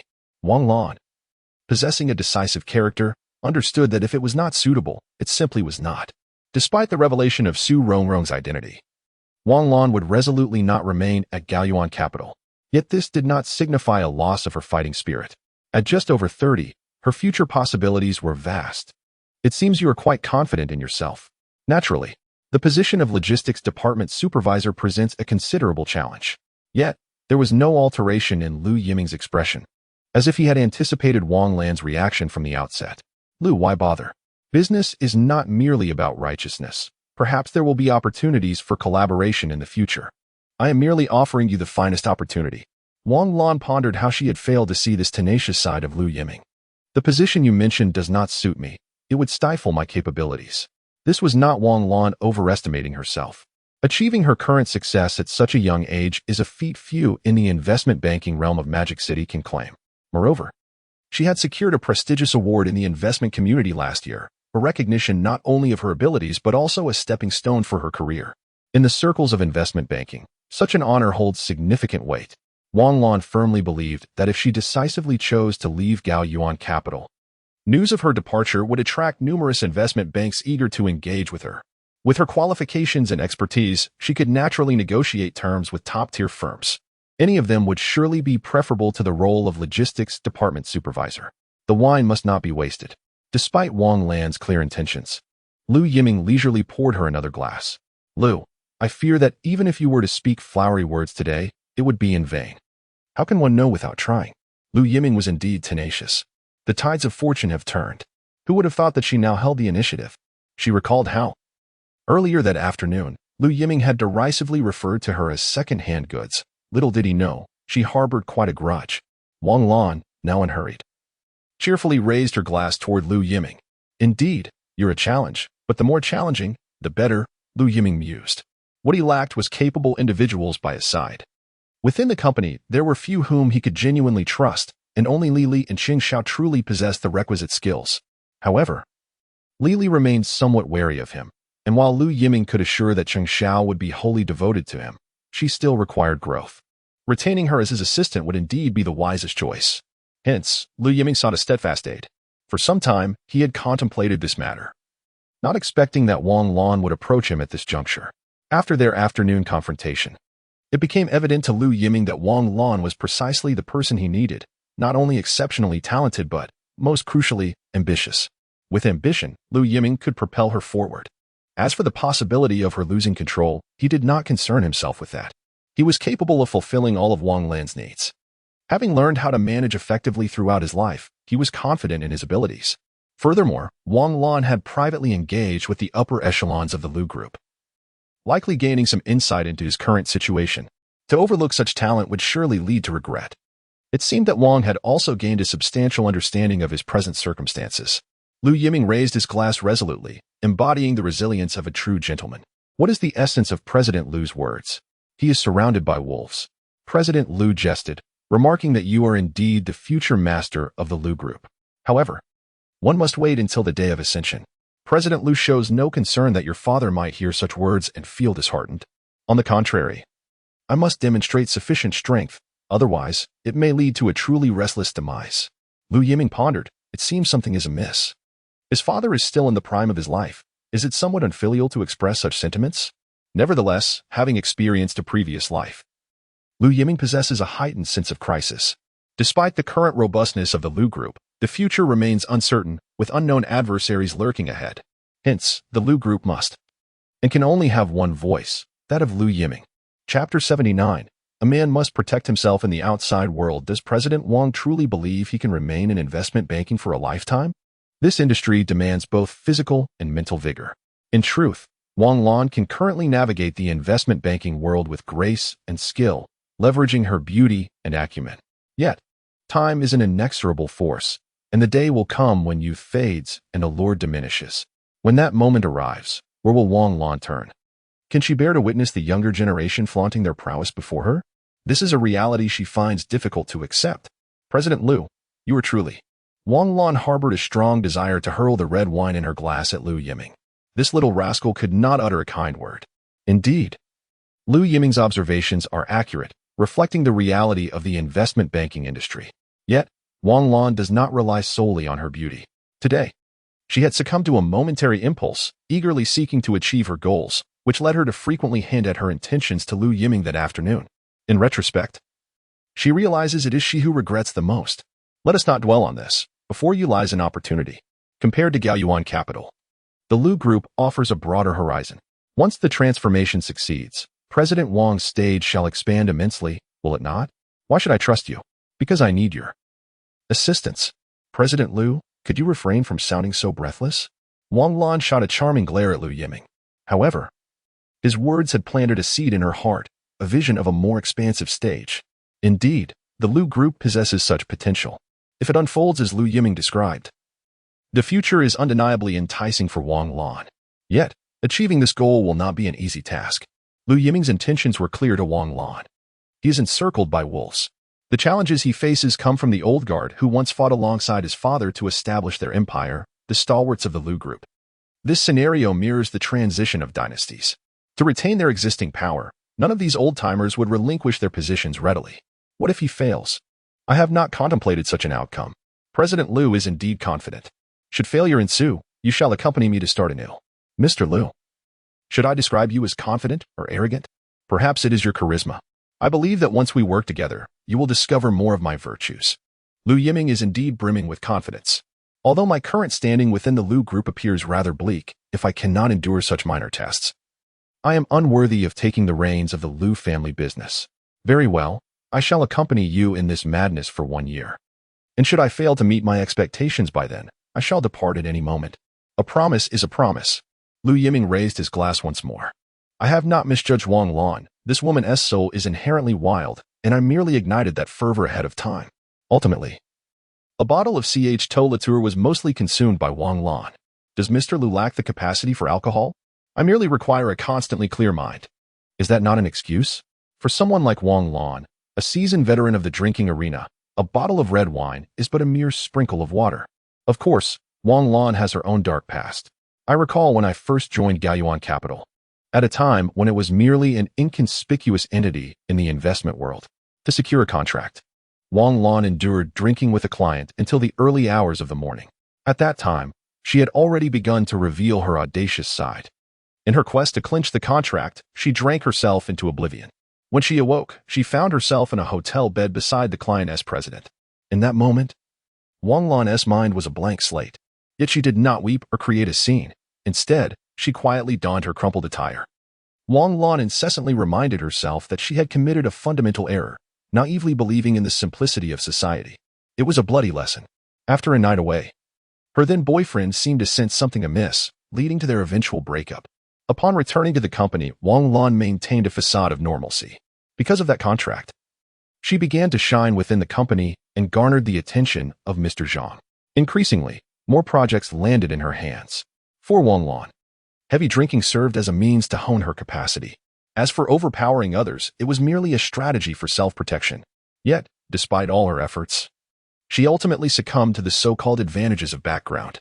Had it not been for Lu Yiming's revelations, she might have continued her foolish struggle, ultimately fading into obscurity under the scornful gazes of others. For this, Wang Lan is profoundly grateful to Lu Yiming. At least he helped her see the truth. However, overcoming her psychological barriers is not as simple as mere words. Today, Wang Lan suddenly yearns to indulge in intoxication. It has been long since she last tasted the experience of drunkenness. One last indulgence? A justification for her years of labor. Mr. Lu, this wine lacks a certain vigor. Feel free. Then I shall not hold back. There is no need for an excuse to indulge in drinking. Naturally, it cannot be Ch Latour. Given Wang Lan's capacity, she is determined to drink until Lu Yiming is bankrupt. 1 hour, 2 hours. At this moment, the waitstaff at the Western restaurant stood in stunned silence. How many times had they served her drinks? A row of various bottles lay at her feet.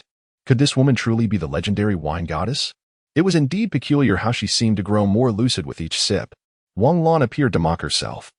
With each glass she consumed, she remained unwaveringly sober. It was true, it was her own fault. Had it been anyone else, she would have been inebriated long ago. Her playful grievance was undoubtedly directed at the person before her. How vexatious. She had yearned for a night of revelry. No, I shall not drink any more. As Wang Lan unsteadily rose, she stumbled sideways after just a few steps. Had it not been for Lu Yiming's timely support from behind, she would have certainly embarrassed herself. Indeed, she was quite intoxicated. Lu Yiming shook his head in exasperation, grateful for his foresight in choosing this hotel. It was undoubtedly a wise decision. Buddy, do you think that woman was being deliberate? Who knows? Perhaps the wealthy lady has taken a liking to the pretty boy. It's all a scheme. Ah, the world is vast and full of wonders. Today has certainly broadened my horizons. As Lu Yiming assisted Wang Lan in departing, a few waitstaff gathered to gossip quietly. They were all perceptive individuals. The man had not urged her to drink at all. It was the woman who kept pouring drinks for herself. Was she merely seeking an excuse for drunken escapades? Today's women are truly formidable. Men must be vigilant when out and about, especially with a patron as striking as that one, who rivaled the hottest young stars. It seemed she could not escape the clutches of the affluent tonight. Chapter 80. New Opportunities and Challenges in the Suite of the Peace Hotel.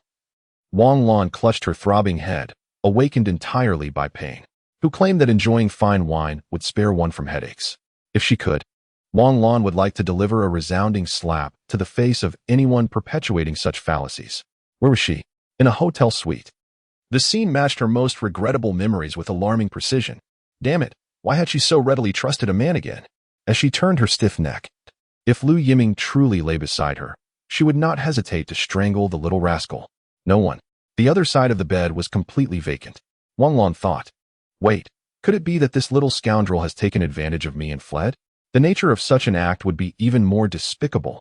Tossing aside the covers, she discovered that her dress from the previous night was indeed missing, replaced by a hotel robe. Scoundrel! Just as she was about to inquire, did you insult me? A voice echoed in the darkness, startling Wang Lan. Ah, President Wang, you nearly scared me to death. What are you doing here?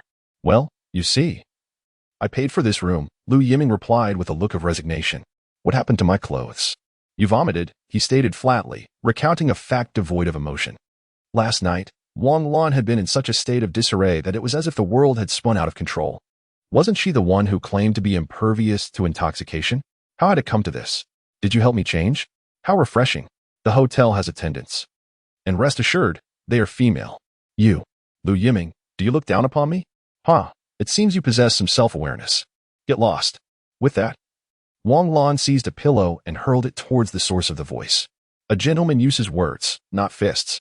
If you have the guts, come over and see if I will speak. She gritted her teeth in frustration. In Lu Yiming's tone, she detected blatant disdain. I possess both elegance and beauty, being renowned as the queen of the investment realm in the magical city. How dare you disregard me?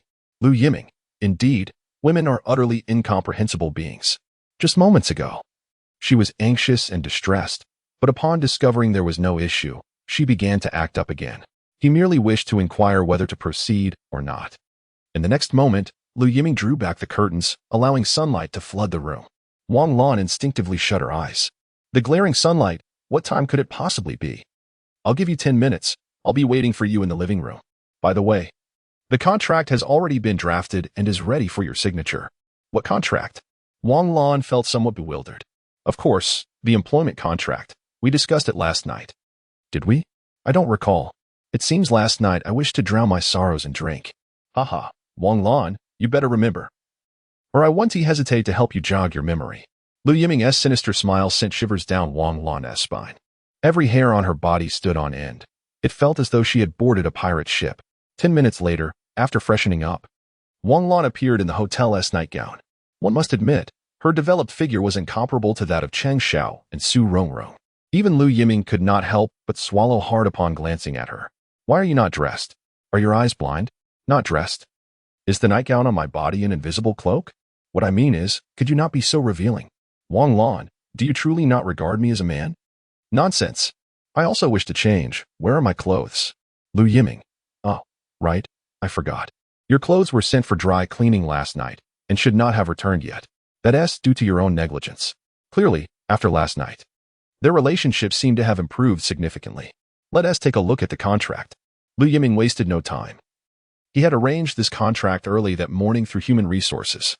Logically, the logistics supervisor qualifies as a mid-level executive, necessitating discussions and meetings. However, Lu Yiming's autocratic nature left no opportunity for the HR manager, who did not wish to offend the future heir over a single candidate. Thus, the HR manager complied and prepared the contract. A salary of 200,000. Wang Lan scrutinized her pay with a look of disdain. Upon closer inspection, it was indeed 160,000, amounting to 250,000 after bonuses. Lu Yiming, do you consider me worth merely 250,000? Wang Lan's face flushed with anger. After all, she was among the first batch of million-dollar wage earners in the magical city. How dare you offer me only a quarter of my worth? You, Lu Yiming, are nothing but a grand deceiver. As for the rest, I shall personally supplement you. Lu Yiming is aware that this is somewhat excessive. Nevertheless, the compensation for the logistics supervisor at the Lu Corporation is indeed as such. One cannot alter the company's salary structure solely for the sake of Wang Lan. Should that be the case, it would likely invite far greater troubles. The senior members of the company would eagerly seize upon any weaknesses. This is somewhat acceptable, but we ought to formalize it in writing. Do you truly not trust me?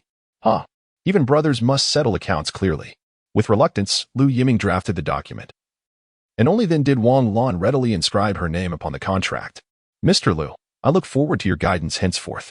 Guidance is hardly what I can offer. I shall give you 2 days to complete your onboarding procedures and report to your position, as I have matters for you to attend to. Wang Lan remarked. Is it so soon to assume the role? It seems there is not a moment to catch my breath. I have only just embraced this transformation in identity. Must I be so eager? At least grant me some time to adapt.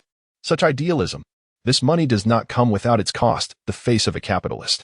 Adaptation will suffice.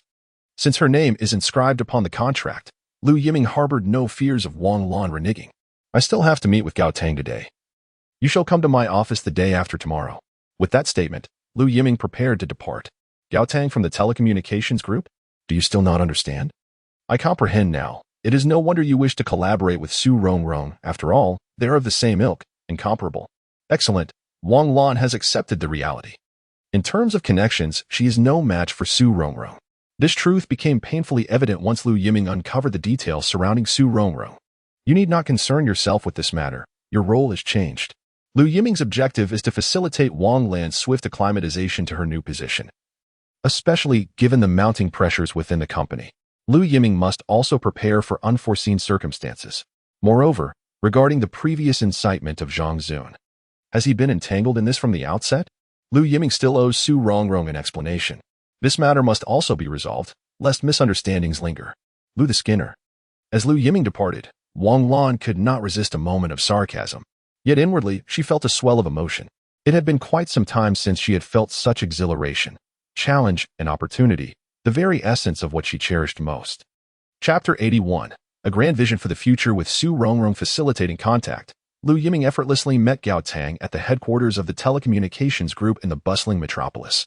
Young Master Lu, I have been excessively occupied of late. I intended to arrange a meeting these past few days. I never anticipated your choice to collaborate with Rongrong. What a stroke of fate. Gao Tang beamed, his demeanor genuinely sincere. As for what Gao Tang has been preoccupied with, only he truly knows. You jest, Mr. Gao. Good things are often fraught with challenges. Understanding without stating. Preserving face for both parties is a fundamental principle in the realm of business. As a seasoned veteran in the field, Lu Yiming naturally maintained his composure, unflinching and steady. To speak candidly, when they first met, Li was apprehensive that Lu Yiming, in his youthful exuberance, might inadvertently create a scene, compelling her to smooth things over. However, observing the shameless mutual flattery between the two individuals now, she found them to be even more brazen than herself. In stark contrast, Su Rongrong lacked such audacity. As someone privy to the underlying circumstances, her expression often betrayed a hint of discomfort. If it weren't for her uncle's efforts on her behalf, he wouldn't have been so elusive these past few days. Fortunately, she had successfully secured a 30% stake, which offered her a semblance of peace. Once the three parties settled in the conference room, Li presented the compiled introduction to each individual. Mr. Lu Rongrong has been extolling the future of the handheld wireless telephone system, and I have been quite curious about what cutting-edge technology could warrant such dedication from you.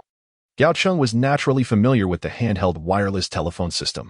However, decisions regarding the telecom group were not solely within his purview. The endorsement of other senior executives was essential, and persuading them was a task for Lu Yiming. Rather than a negotiation, today felt more like an initial examination. Gao might have misunderstood. The handheld wireless telephone system was not a pinnacle of advanced technology. Compared to the mainstream research of the 2G era, the handheld wireless telephone system seems to be regressing in history. Upon hearing this, not only did Gao Cheng's expression shift, but even Su Rongrong appeared slightly taken aback. Such blunt honesty was rare. This statement could easily sow seeds of doubt among the telecom executives. It was crucial to remember that the telecom's progress was already lagging behind the other two operators. A misstep in this strategic positioning could spell doom for the future of the telecom. Mr. Lu, are you fully aware of what you are articulating? Gao Cheng furrowed his brow, his displeasure evident. It was clear that Lu Yiming was still too young. The senior executives of the telecom, including Gao himself, were not seeking such remarks. Please remain calm, Mr. Gao. I am merely presenting the future before you, and you will have ample time to contemplate and inquire once I have concluded my exposition. Lu Yiming faced Gao Cheng with a demeanor that was neither subservient nor arrogant. Such an aura was not typically possessed by a youth in his 20s. Gao Cheng found this intriguing. Within the telecom, those department managers in their 40s and 50s would tremble in his presence, let alone speak with such conviction or raise their voices. In this discussion, to put it bluntly, he held the fate of the Lu group in his hands as the primary party. Yet, Lu Yiming maintained his composure in front of him. Very well. I shall attentively listen to your analysis, Mr. Lu. The handheld wireless telephone system transforms the final segment of a fixed line from a cable connection to a wireless communication method, encompassing components such as terminal equipment, air traffic controllers, base station controllers, and mobile phones. In essence, it is capable of executing all functions available on a fixed-line network. That is rather vague, Mr. Lu. What specific functionalities does this entail? Call transfer, three-way calling, voicemail. Is that all? Naturally, it is not so simplistic. The handheld wireless telephone system possesses several functionalities akin to mobile phones, such as roaming beyond designated areas, wireless internet access, location-based alerts, and a plethora of additional services. Frankly speaking, if these are the only features, I find it quite challenging to discern its competitive edge. Mr. Gao, the paramount characteristic of the handheld wireless telephone system lies in its ability to combine the economical rates of fixed-line telephony with the multifaceted capabilities of mobile communication.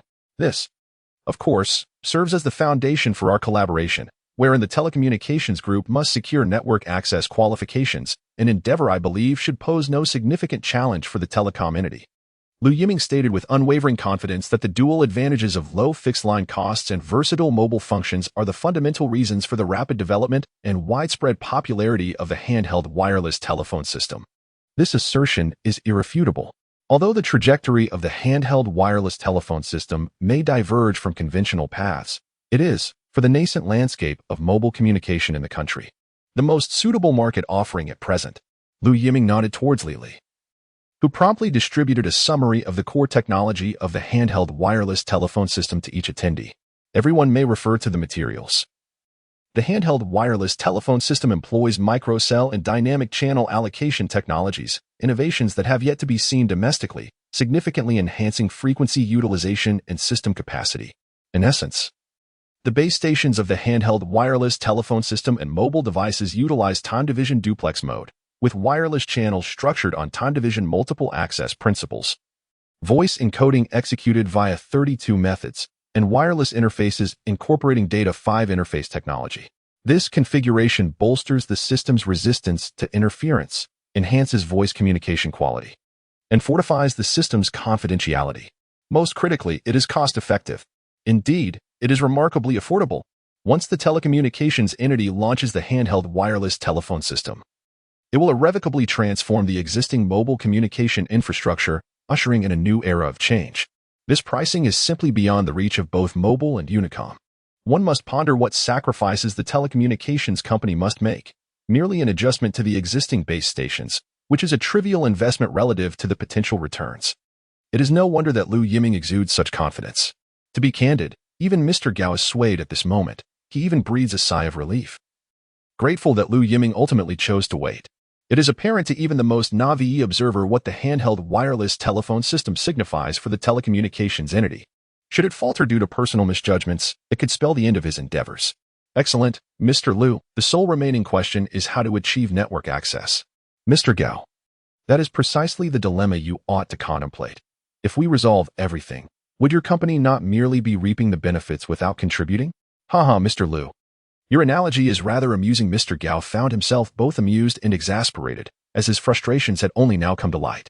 The crux of the matter is that having glimpsed the promising future of the handheld wireless telephone system, Mr. Gao must exercise restraint. Indeed, the future of this young Mr. Lu is boundless. Chapter 82. Layout. Little Lu, are you truly at ease with the telecommunications company? After departing from the headquarters, Lily could no longer contain her curiosity and posed her lingering question. From the outset, neither the telecommunications sector nor Gaochang had left her with a favorable impression. Were it not for Lu Yiming's urgent intervention this morning, Lily might have found herself accompanying Cheng Xiao to the offices of the other two operators. I know what you are about to say, Lu Yiming shrugged. It's merely the old adage of loving beauty over power. In Li's heart, she feared that she had succumbed to infatuation, thus willingly awaiting Su Rongrong to finalize the contract. I do not share that sentiment, she countered. Yet you do, he replied. All right, perhaps I do, Lu Yiming acknowledged with an air of candor.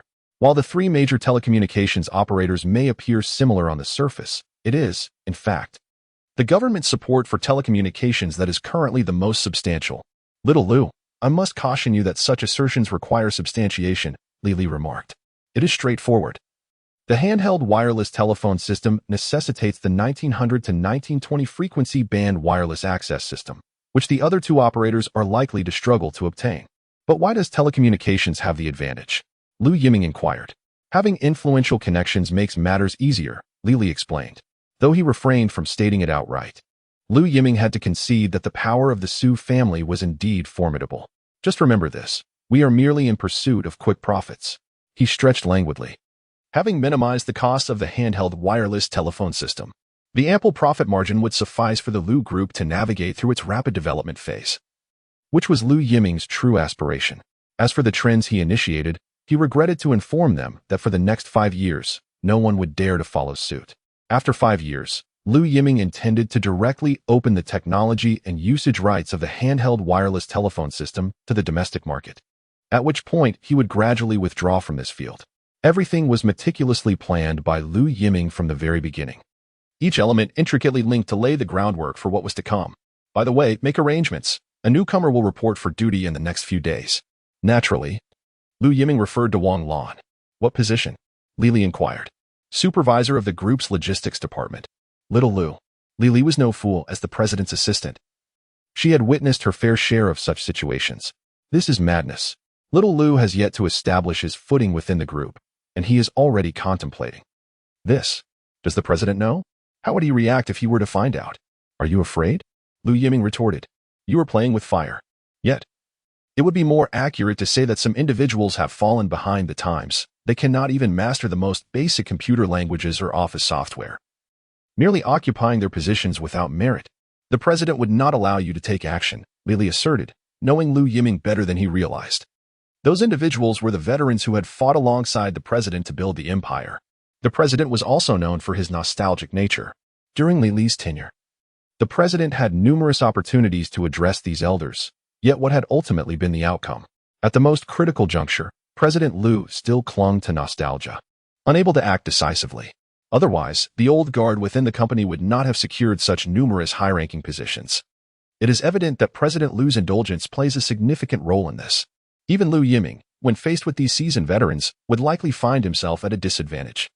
Li Li does not concur with Lu Yiming's intention to confront these elders. Such an action would inflict a tremendous blow to Lu Yiming's reputation once he engages. Regardless of the outcome, it would invariably result in a lose-lose situation for him. Suppressing long-serving officials is no trifling matter in any enterprise. For the young president, the most prudent course of action would be to persuade President Lu. Only he possesses the stature to quell any dissenting voices. Throughout history, has it not always been the case? Do you believe my father could act with such ruthlessness? The outcome is all too clear. If it were possible, I would not need to intervene. Lu Yiming is acutely aware of the stakes involved. Of course, if these old-timers understood their limits, he would not hesitate to retain them. However, the crux of the issue lies in the fact that they have already taken action against him. This is what Lu Yiming finds utterly intolerable. Not only is there obstruction within the company, but they also dare to incite rebellion against him. The matter concerning Su Rongrong grows increasingly troubling for Lu Yiming. In his previous life, he acquiesced to their wishes, ultimately leading to the downfall of the Lu group. Yet, what of those high-ranking officials? One by one, they betrayed the company's interests, profiting handsomely while the Lu group floundered. In the end, his father succumbed to exhaustion. Lu Yiming could not halt their plundering of the group. Since they have already turned against him, it is reasonable to conclude that this will not be a solitary incident. Rather than perpetually guarding against thieves, it is far wiser to eradicate the problem entirely. Young President Lu, you must contemplate this carefully. The time for confrontation has not yet arrived. It is an inevitable outcome. And since my father cannot bear to act, I shall take it upon myself as his son. Pursuing victory is where Lu Yiming truly excels. Meanwhile, at High Source Capital, a rejuvenated Wang Lan reemerges. In stark contrast to yesterday's disarray, today she presents a completely transformed demeanor. How remarkable is President Wang's ability to self-regulate. After such chaos yesterday, she appears unfazed today. It is no wonder she has attained her current position. Perhaps President Wang feels a sense of resignation. It was meant to be her role show. You dare utter such words? The senior executives at High Source Capital collectively fall silent, clearly sensing something amiss. As a grassroots employee of the company, one must never carelessly voice opinions. To do so would result in utter ruin. If one lacks such basic understanding, they should not be mingling in the investment sphere. I knew you would swiftly recalibrate your mindset. Rest assured, opportunities abound for you. Upon encountering Wang Lan, General Manager Zhang's face already bore a victorious smile. Wang Lan is a clever individual, and intelligent people naturally make the right choices. High Source Capital and Wang Lan exist in a symbiotic relationship, mutually enhancing one another. Wang Lan certainly would not choose to leave during such a pivotal moment for Gao Yuan Capital's flourishing. This exemplifies Mr. Zhang's confidence. However, this time Mr. Zhang has clearly miscalculated. I regret to inform you, Mr. Zhang, that I am here to submit my resignation. What does that mean? Is it not clear? I have had enough. Wang Lan felt an unprecedented sense of liberation. Mr. Zhang only knows how to paint grand illusions for himself. Very well.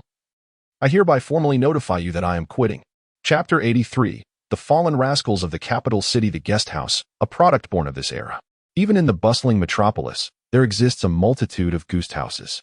Today's Luan district, once the French concession, boasts serene streets lined with sycamore trees. Elegance is a legacy. Inside a guest house in Luan district, we have been waiting for a week now. Do you think that fellow is toying with us? I doubt it. Liang Qian's reputation must hold some weight. Nevertheless, Zhang Bing appears to lack confidence. Though he still possesses over 1 million. He and Haiyang are cautious in their expenditures. The metropolis seems to operate with its own currency measure. 1 million may seem substantial. Yet when one is free to spend, it dissipates quickly. High-end hotels are out of the question. Although the guest house may lack in quality, the two were drawn to its modest price of 50 yuan per night. If all else fails, we could head north. I have 2 comrades in the northeast who are thriving in their endeavors. Well, what do? You know full well, to put it bluntly. They are always at risk of being apprehended, and if that happens, we would bring ruin upon our families for a lifetime. The capital city is no longer a viable option. If anything else were to happen, how would we explain it to our families? Both of our elders have lived honorably. They cannot end up being undermined by their own descendants. I am not suggesting we pursue this for long. Bingzi, that line of work brings quick money, and we could make a few successful ventures before retreating. To be honest, Haiyang was genuinely tempted. The last time he visited, his two comrades were flaunting their luxurious fur coats, living extravagantly. They paraded their ostentatious gold chains and mobile phones, with only a cigar missing from their lips. Back in the military, he used to follow in their footsteps, never anticipating that fortunes would shift so dramatically over a decade. Fortunately, these two comrades remembered their roots and expressed a desire to bring him into their fold. Haiyang was indeed stirred. However, at that time, their business in the capital was still decent, and they had yet to suffer a financial failure. Men, after all, are proud creatures and naturally reluctant to admit to their shortcomings. Thus, Haiyang tactfully declined their offer. Now, seeing no other options, he decided to embrace the inevitable. Haiyang, do you think doing business with the Russians is so simple? Not to mention that many big players back then went bankrupt due to exchange rate collapses, ending up in massive debt. Perhaps we should just lay low. I have not run out of ideas yet. Haiyang sighed. Indeed, the unexpected downfall of the Russians has led to a currency crisis. In those years, the solitary runners earned a considerable sum of rubles, which have now become mere scraps of paper in their hands. These fellows are indeed pitiable. And do you genuinely believe that the old Russians are benevolent? If one were to venture into their territory, could one escape being bullied? Fear not, let us act, for we have not shied away from battles in the past.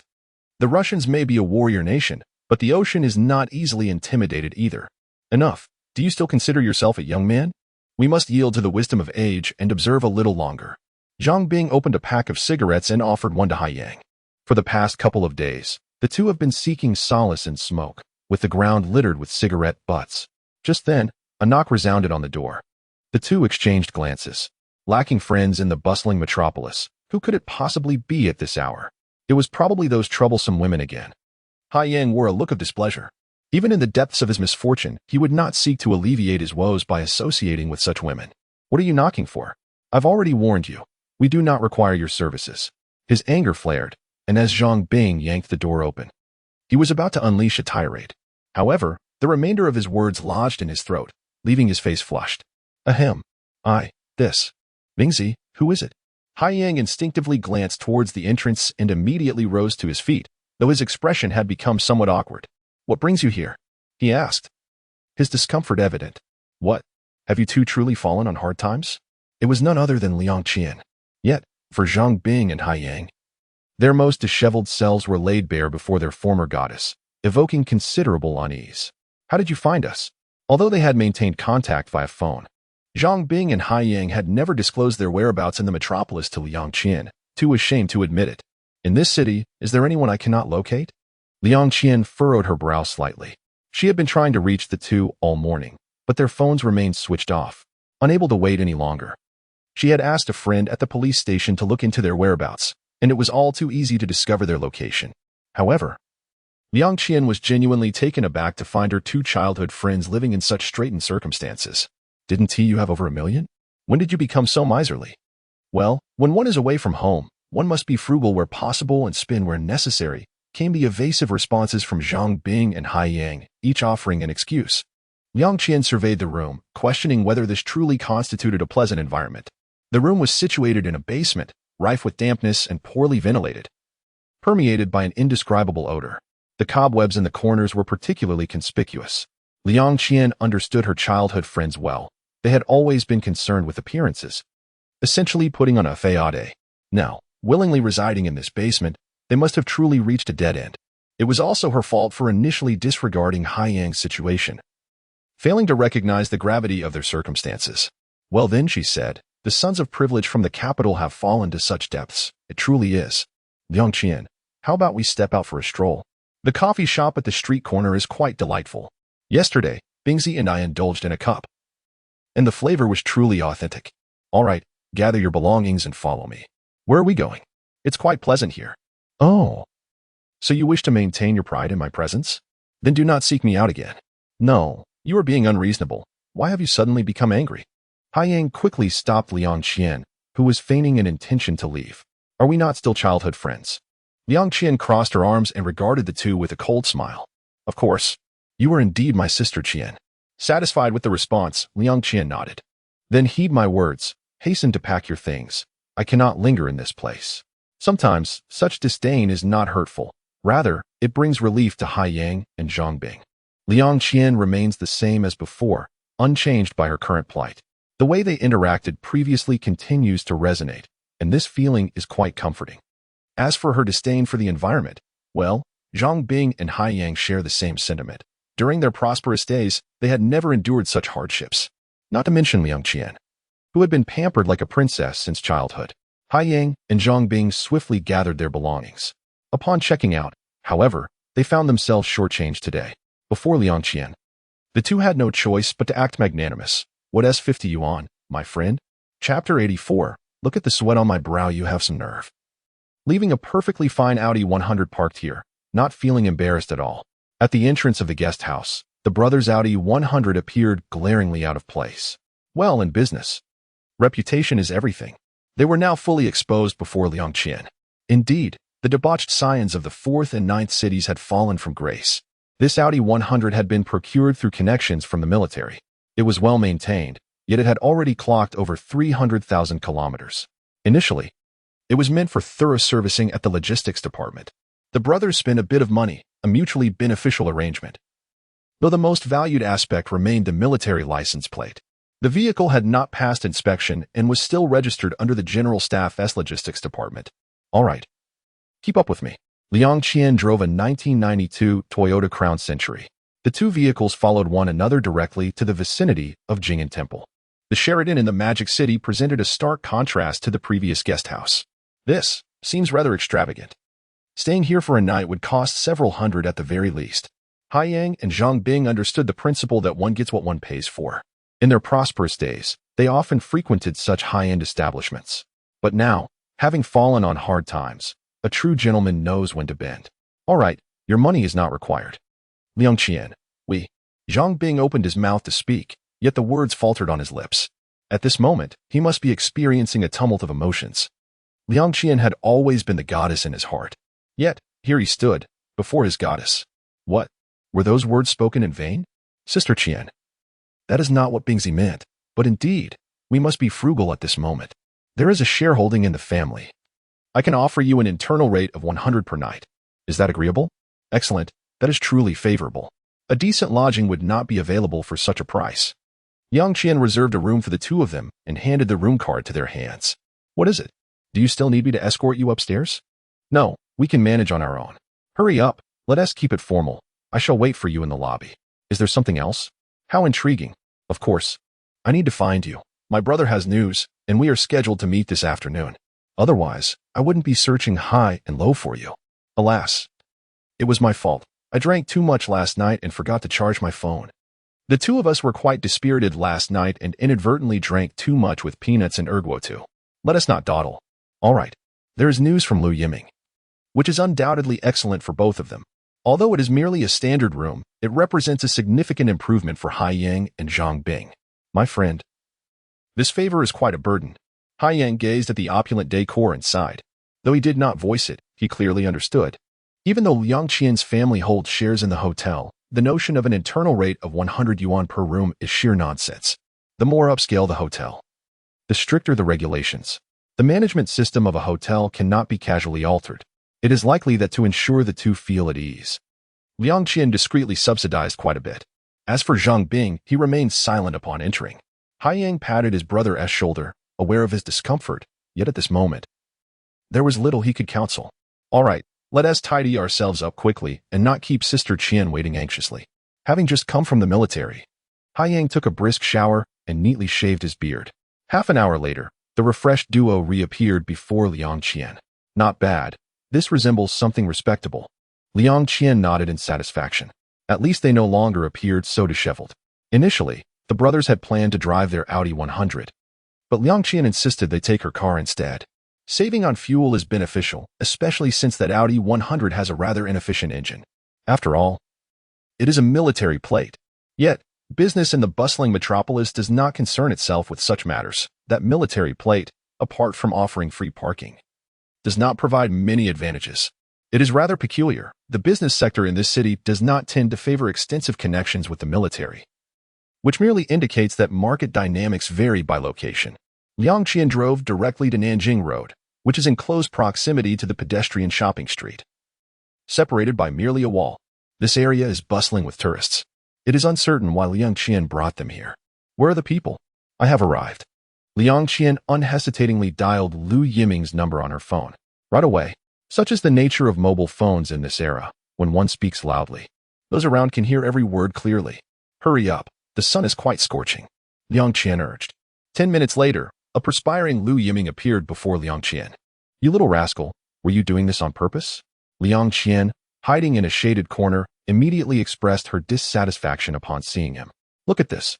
To her surprise, Lu Yiming leaned his face closer to hers. What are you doing? Liang Qian instinctively recoiled. This mischievous younger brother was pulling off a surprise attack. Truth be told, Liang Qian felt a surge of joy at Lu Yiming's sudden intimacy. However, with so many people bustling around, she felt the need to maintain a semblance of propriety. After all, she had no intention of involving Lu Yiming in any theatrics today. She had already clarified her relationship with Zhang Bing, emphasizing their purely platonic friendship. Unfortunately, her backward lean was too pronounced, and she lost her balance, nearly toppling over. Thankfully, Lu Yiming reacted swiftly, catching her before disaster struck. What on earth are you doing? The sudden embrace rendered Liang Qian somewhat bashful. Had she just been teased by Lu Yiming? This little brother was intentionally putting her in an awkward position. Enough of this nonsense. I just wanted you to see my forehead. Lu Yiming sighed in exasperation. Do you see this? I'm drenched in sweat. I parked the car and rushed over, yet you still have the audacity to blame me? Liang Qian retorted. Besides, didn't we agree to meet at 2 p.m.? It's only 1:50. Lu Yiming displayed his watch, confirming that there were indeed 10 minutes until their scheduled time. Humph, Liang Qian huffed, pushing him away. Everyone's here. Let us get down to business. Her actions were merely a means to regain her composure, as the previous moment had been rather awkward. Observing this scene, Zhang Bing could only sigh deeply. Even a fool could see that Liang Qian harbored feelings for young Lu, yet it appeared that he remained oblivious. Did he really think Liang Qian was merely a caring older sister? The goddess had intentions, while the king remained indifferent. To claim he felt no jealousy would be disingenuous. Alas, he lacked the fortune to pursue it. Chapter 85. A tremendous business opportunity. Lu Yiming instructed Liang Qian to lead the two men to Nanjing Road. Yet he revealed nothing regarding their purpose. Both men were curious, as was Liang Qian. Gentlemen, what do you think of Nanjing Road? The bustling thoroughfare was alive with activity. Unable to decipher Lu Yiming's intentions, she could only speak candidly. It's lively enough. This is the place. Here, the two exchanged glances with Zhang Bing, realizing that aside from shops, there was nothing else around. Wait a moment. Are we talking about retail? Surely, young Lu, you can't be suggesting we enter the retail industry? Hai Yang and Zhang Bing were not foolish. On the contrary, they often dabbled in opportunistic ventures. Yet, their cleverness, filled with thoughts of shortcuts and quick riches, had led them to their current predicament. I've calculated it. The foot traffic here is substantial. However, young Lu, while the location is promising, unless we have tangible goods to offer, open a store? This is something the two had never anticipated. Moreover, is it not a bit too late to venture into retail at this juncture? Of course, it is a truly unique item. Can this troublesome younger brother speak properly? He is being so secretive. Liang Qian wore a dissatisfied expression. This troublesome younger brother was still trying to play tricks on her. No, I certainly am not. Just take a look at this. Lu Yiming mysteriously revealed a petite mobile phone. The trio's attention was irresistibly drawn to the device before them. A new model? Indeed, it was unfamiliar to them. In this era, the affluent no longer rely on bulky mobile phones. Several major brands have already introduced more convenient devices. Much like Lu Yiming's Nokia 1011, the world's first mobile phone, its advent signaled the impending obsolescence of analog devices. Yet, even the Nokia 1011, when viewed through the lens of 20 years hence, appeared cumbersome, akin to a brick. This starkly contrasted with the lightweight device now in Lu Yiming's possession. Liang Qian instinctively took the phone from Lu Yiming's hands. Remarkably, it felt light and was aesthetically pleasing. What do you think? Quite attractive, isn't it? I am tempted to switch to one myself, she remarked, growing increasingly fond of it. For a fashion-conscious woman like Liang Qian, carrying a phone resembling a brick in her bag would indeed pose numerous inconveniences. Yet, being without a mobile phone was equally impractical. Young Master Lu, you possess the exclusive rights to it. Ocean's mind was indeed quick, immediately contemplating a potential opportunity. If exclusive rights were involved, this could indeed prove to be a lucrative venture. If it were truly exclusive, the profits could be substantial. However, even in such a scenario, the glory would likely last only a month or two. Zhang Bing appeared more pragmatic. He had already suffered considerable losses in the past 2 years and was naturally more cautious in his thoughts. Indeed, if the market were to suddenly unveil such a compact mobile phone, it would undoubtedly attract considerable interest. However, the competition in the mobile industry has become fiercely intense, with manufacturers employing every possible tactic to capture the Chinese market. A newly launched phone would be imitated and surpassed by competitors within 2 months. While a profit could be made in those 2 months, what happens thereafter? Is it worth acquiring a shop for the sake of one mobile phone? You must understand. This is Nanjing Road, just a wall away from the pedestrian street. A 40 square meter store commands a monthly rent of 100,000. Moreover, rent is paid quarterly, alongside renovation expenses. The initial investment would amount to approximately 500,000, which is essentially half of their total assets. Moreover, for the majority of the populace, mobile phones remain a luxury. With prices often exceeding 10,000, how many ordinary people can afford them? Certainly, some manufacturers have recognized this and begun to offer more reasonably priced mobile products. However, due to technological constraints, for most, they remain out of reach. Although the precise price of the mobile phone in Lu Yiming's hands is unknown, it is reasonable to assume it is not inexpensive. The extent to which one can sell remains an enigma, and more critically, the profits must be returned to the manufacturer. With this in mind, Zhang Bing harbors a rather bleak outlook for the future of this mobile phone. Both he and Hai Yang continue to cling to their outdated digital simulators, reluctant to make a change. It is likely that the majority share this mindset. Indeed, while Lu Yiming's phone is commendable, a product of such nature may struggle. Liang Qian has also come to this realization. Furthermore, the Lu Group is not entrenched in the mobile communications sector. Originally, Liang Qian had intended for these two brothers to collaborate with Lu Yiming on some engineering projects, considering it their forte. After all, the Lu Group had formally ventured into the real estate industry. Their wealth of experience could have been beneficial to Lu Yiming. However, it was unexpected that Lu Yiming. What if there were numerous styles at a reduced cost? Reduced? By how much?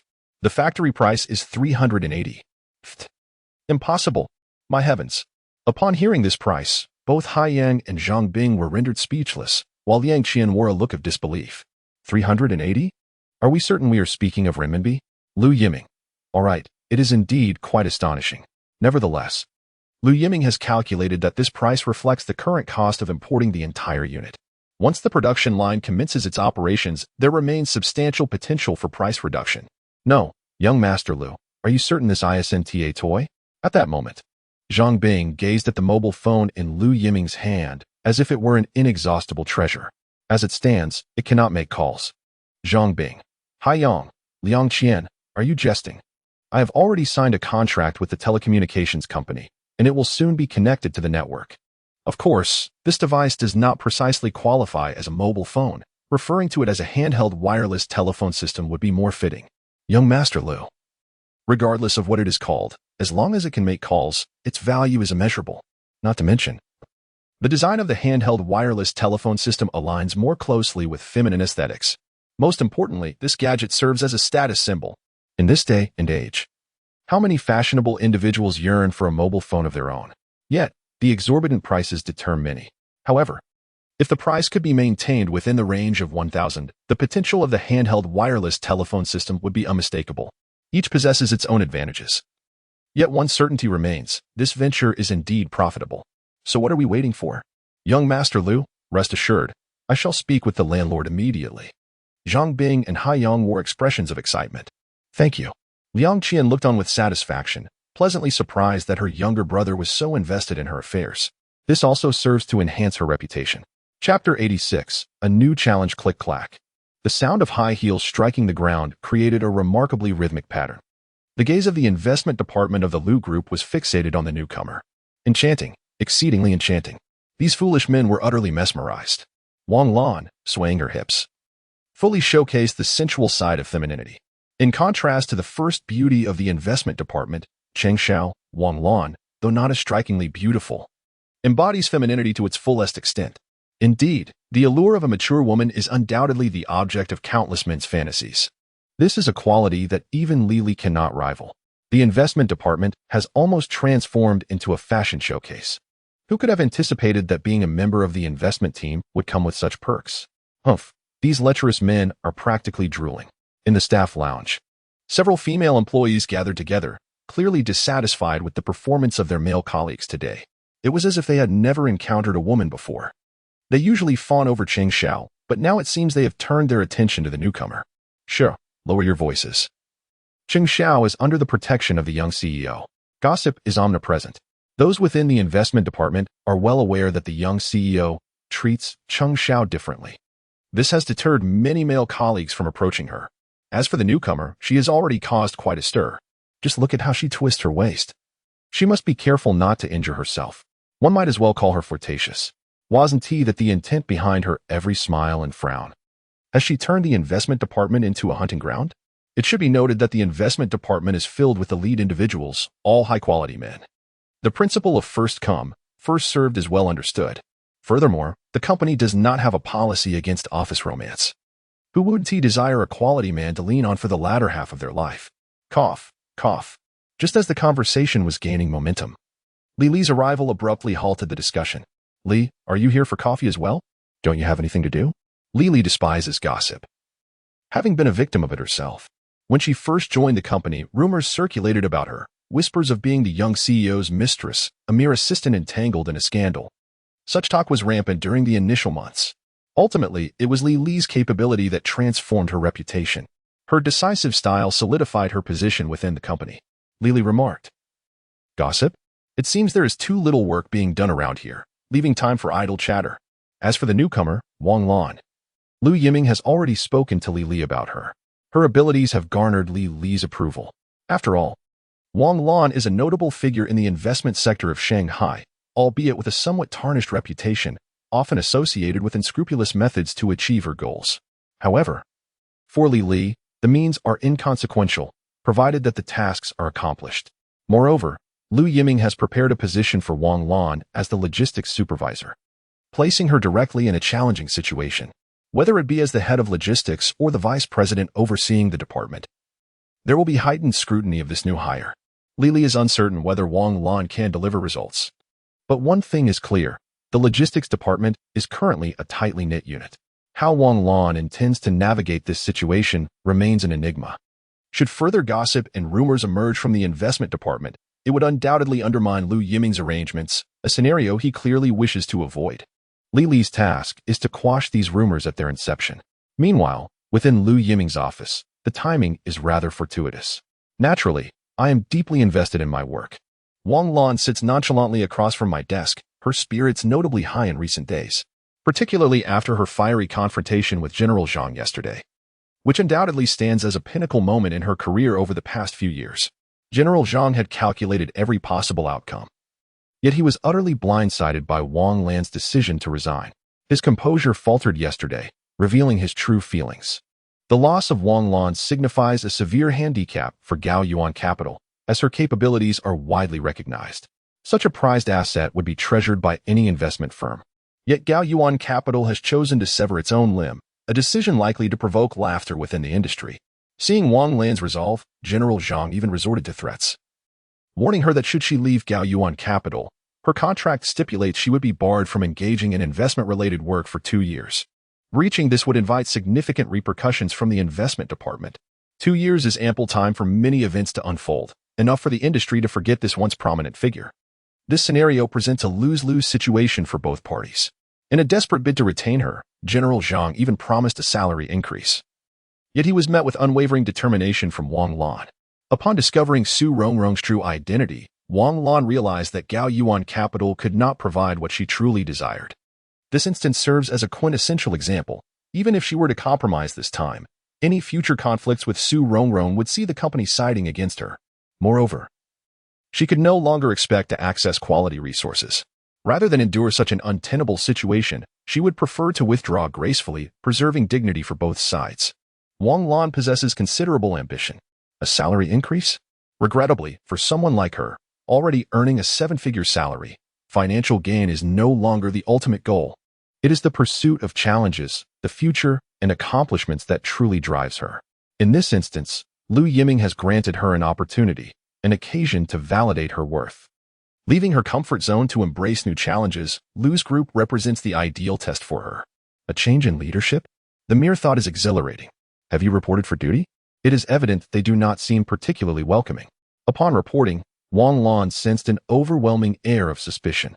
Clearly, they have already uncovered some underlying truths. It appears that initiating her work will not be a straightforward endeavor. If it were simple, I would not have recruited you in the first place. I appreciate your candor. Do not become complacent. Should you falter, I shall not afford you further opportunities. Ruthlessness is the name of the game. Thus, she must prove her capabilities. Grant me a month, she said. Very well. What Lu Yiming admires most about Wang Lan is her indomitable spirit. A month has passed, and to speak candidly, Wang Lan's situation is rather precarious. For Lu Yiming, if a breakthrough can be achieved within this month, this deal would prove exceptionally lucrative. Mark my words. No matter where I go, I shall shine. Let us wait and see. On the first day of work, the newly appointed head of logistics at Lu Group made her identity clear to everyone.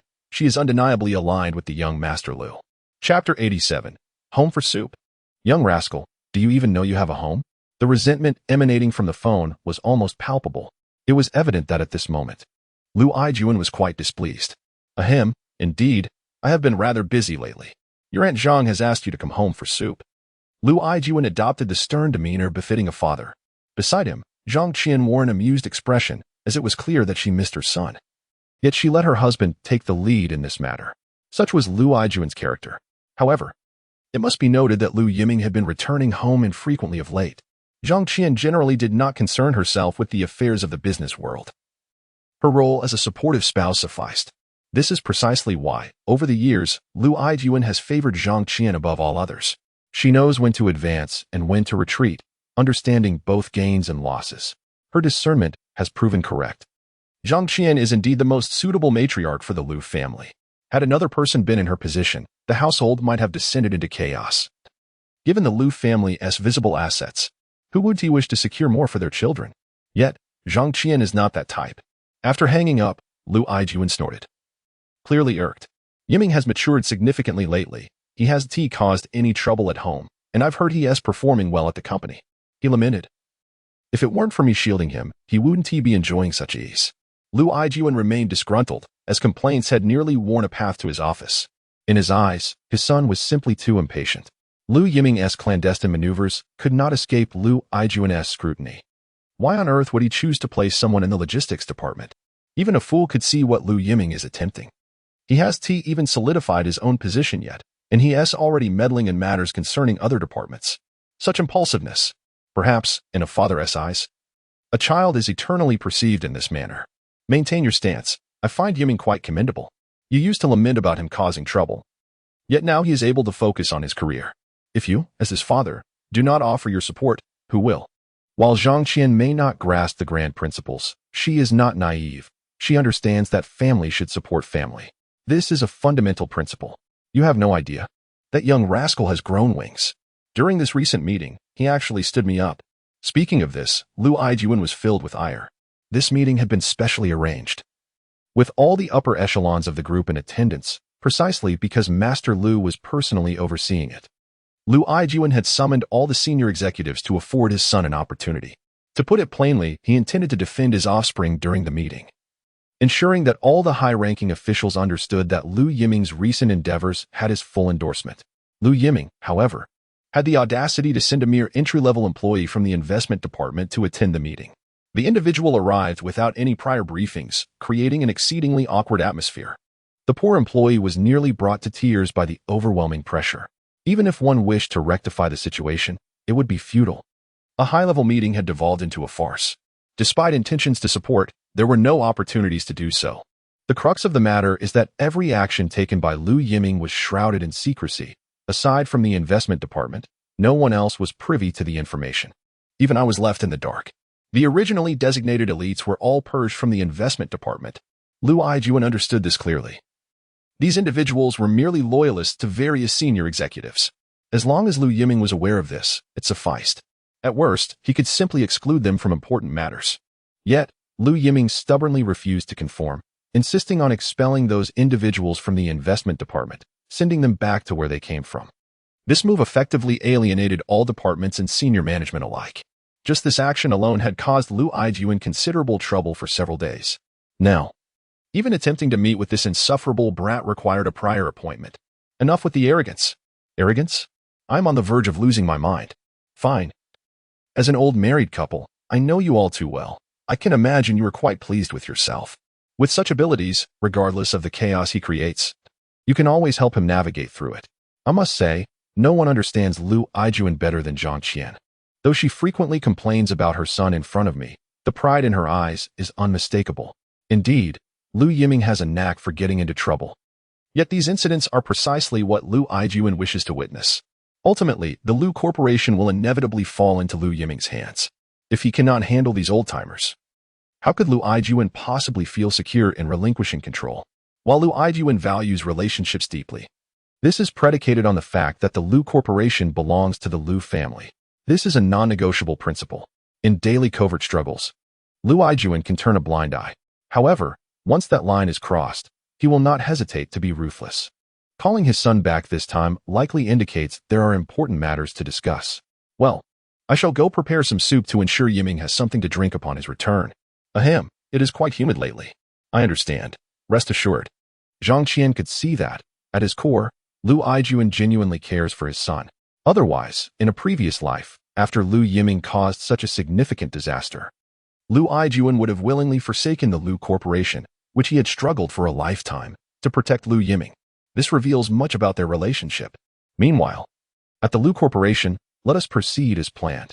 Li, you are responsible for closely monitoring the telecommunications sector. We need to expedite our progress. The moment we receive approval, we must prepare for a promotional offensive. Understood. Li nodded. To be honest, Lu Yiming had arranged this aspect remarkably well. Even I had nothing to add. Cheng Xiao, please liaise with the company's public relations department. What I require is to promote the handheld wireless telephone system comprehensively, ensuring that every household is informed. Understood, but what about the budget? Do not worry about the budgetary constraints. I understand. I will discuss several alternative plans. Additionally, the public relations department does not belong to us, so do not allow them to mislead you. Very well. To be honest, Lu Yiming is quite fatigued. After all, there are significant issues within the company. Intrigues and rivalries will hinder Lu Yiming's established objectives, and he will not permit that to occur. Coincidentally, his father is looking for him. Even if his father does not speak up, Lu Yiming is contemplating whether it is time for a serious conversation with him. All right. Should anything arise, regardless of the time, contact me. My phone is on 24/7. We are at a critical juncture now. This is Lu Yiming's first battle since taking over the investment department, and it is imperative to make a significant impact. After giving his instructions, Lu Yiming felt reassured enough to leave the company. Meanwhile, the investment department remained brightly lit, enduring yet another sleepless night. Chapter 88. Pursuing Stars? What is happening in the logistics department? The first words upon seeing Lu Yiming were laced with reproach. It is no wonder that their past relationship had been quite unpleasant. Despite harboring genuine feelings for one another and a willingness to sacrifice everything, they were reluctant to express it openly. There are problems in the logistics department. If there are issues, you should communicate them directly to me. My son is truly impressive. In such a short time, he has reached into other departments. Can you truly take action? Lu Yiming found himself momentarily speechless. After all, these were old associates who had followed him for many years. Even if problems were uncovered, could he truly take decisive action? Until Lu Yiming was cornered, it seemed Lu Yiming would choose to remain an observer. You will not find support from me. Quite well. Lu Yiming thought. What kind of response is this?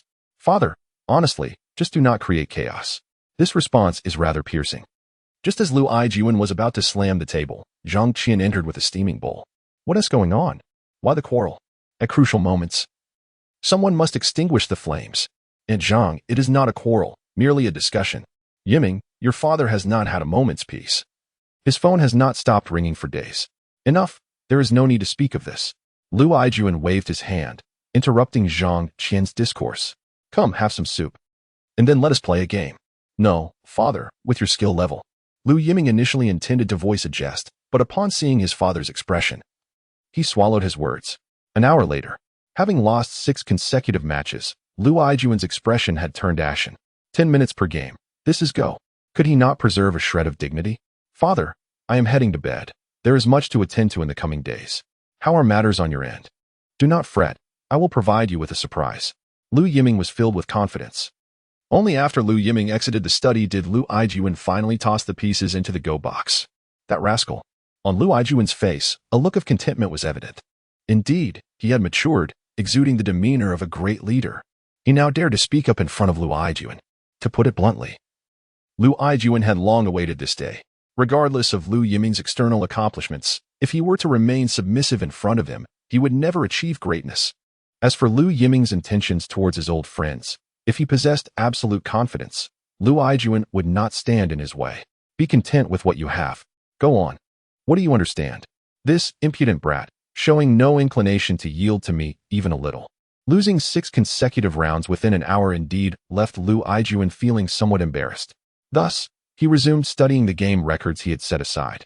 Regarding the progress of the handheld wireless telephone system, since the collaboration agreement with the telecommunications company was established, the project's advancement had been promising.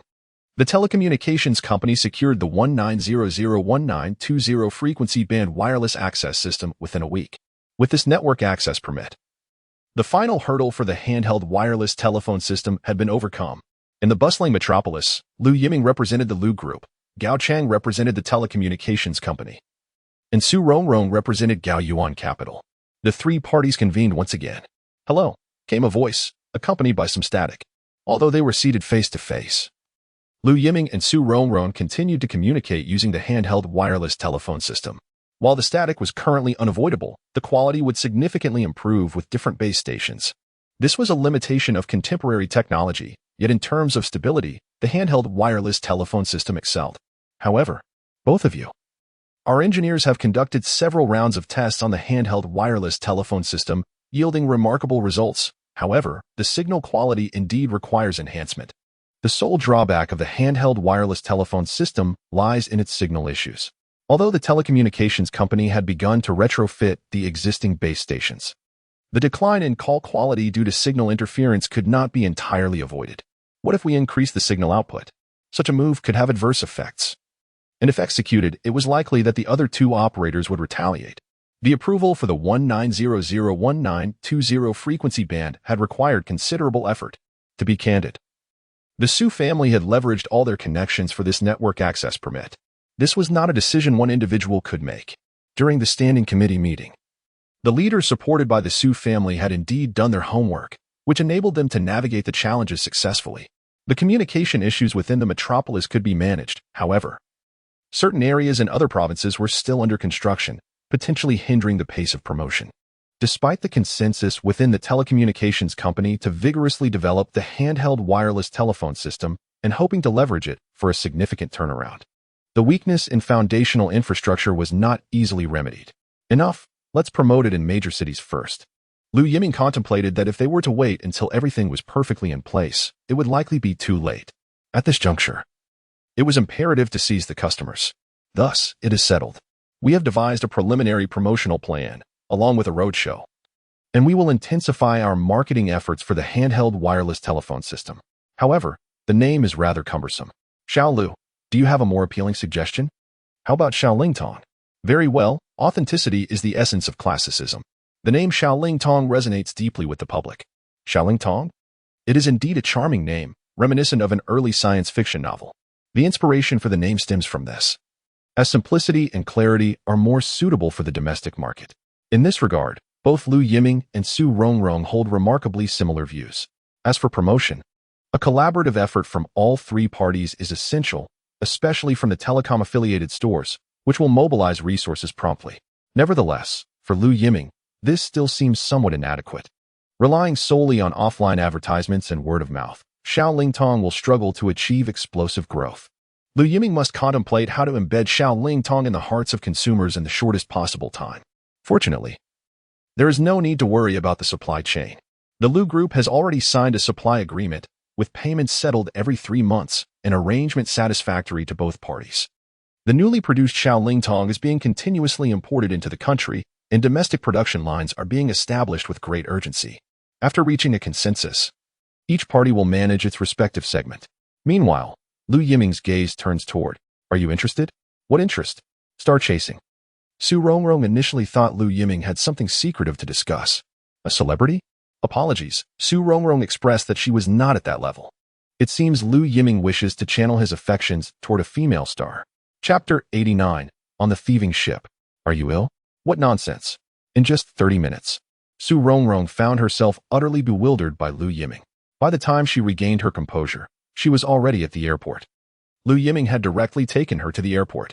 This indeed felt like boarding a thieving ship. Su Rongrong wanted to inquire what exactly Lu Yiming intended to do.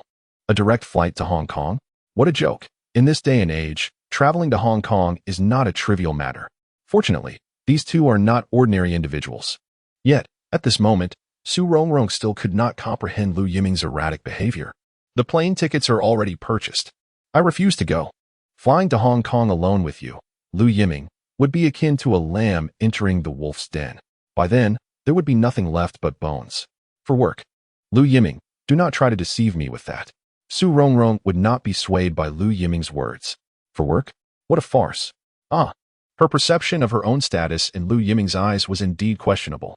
You wish for Shaoling Tong to become an instant sensation, don't you?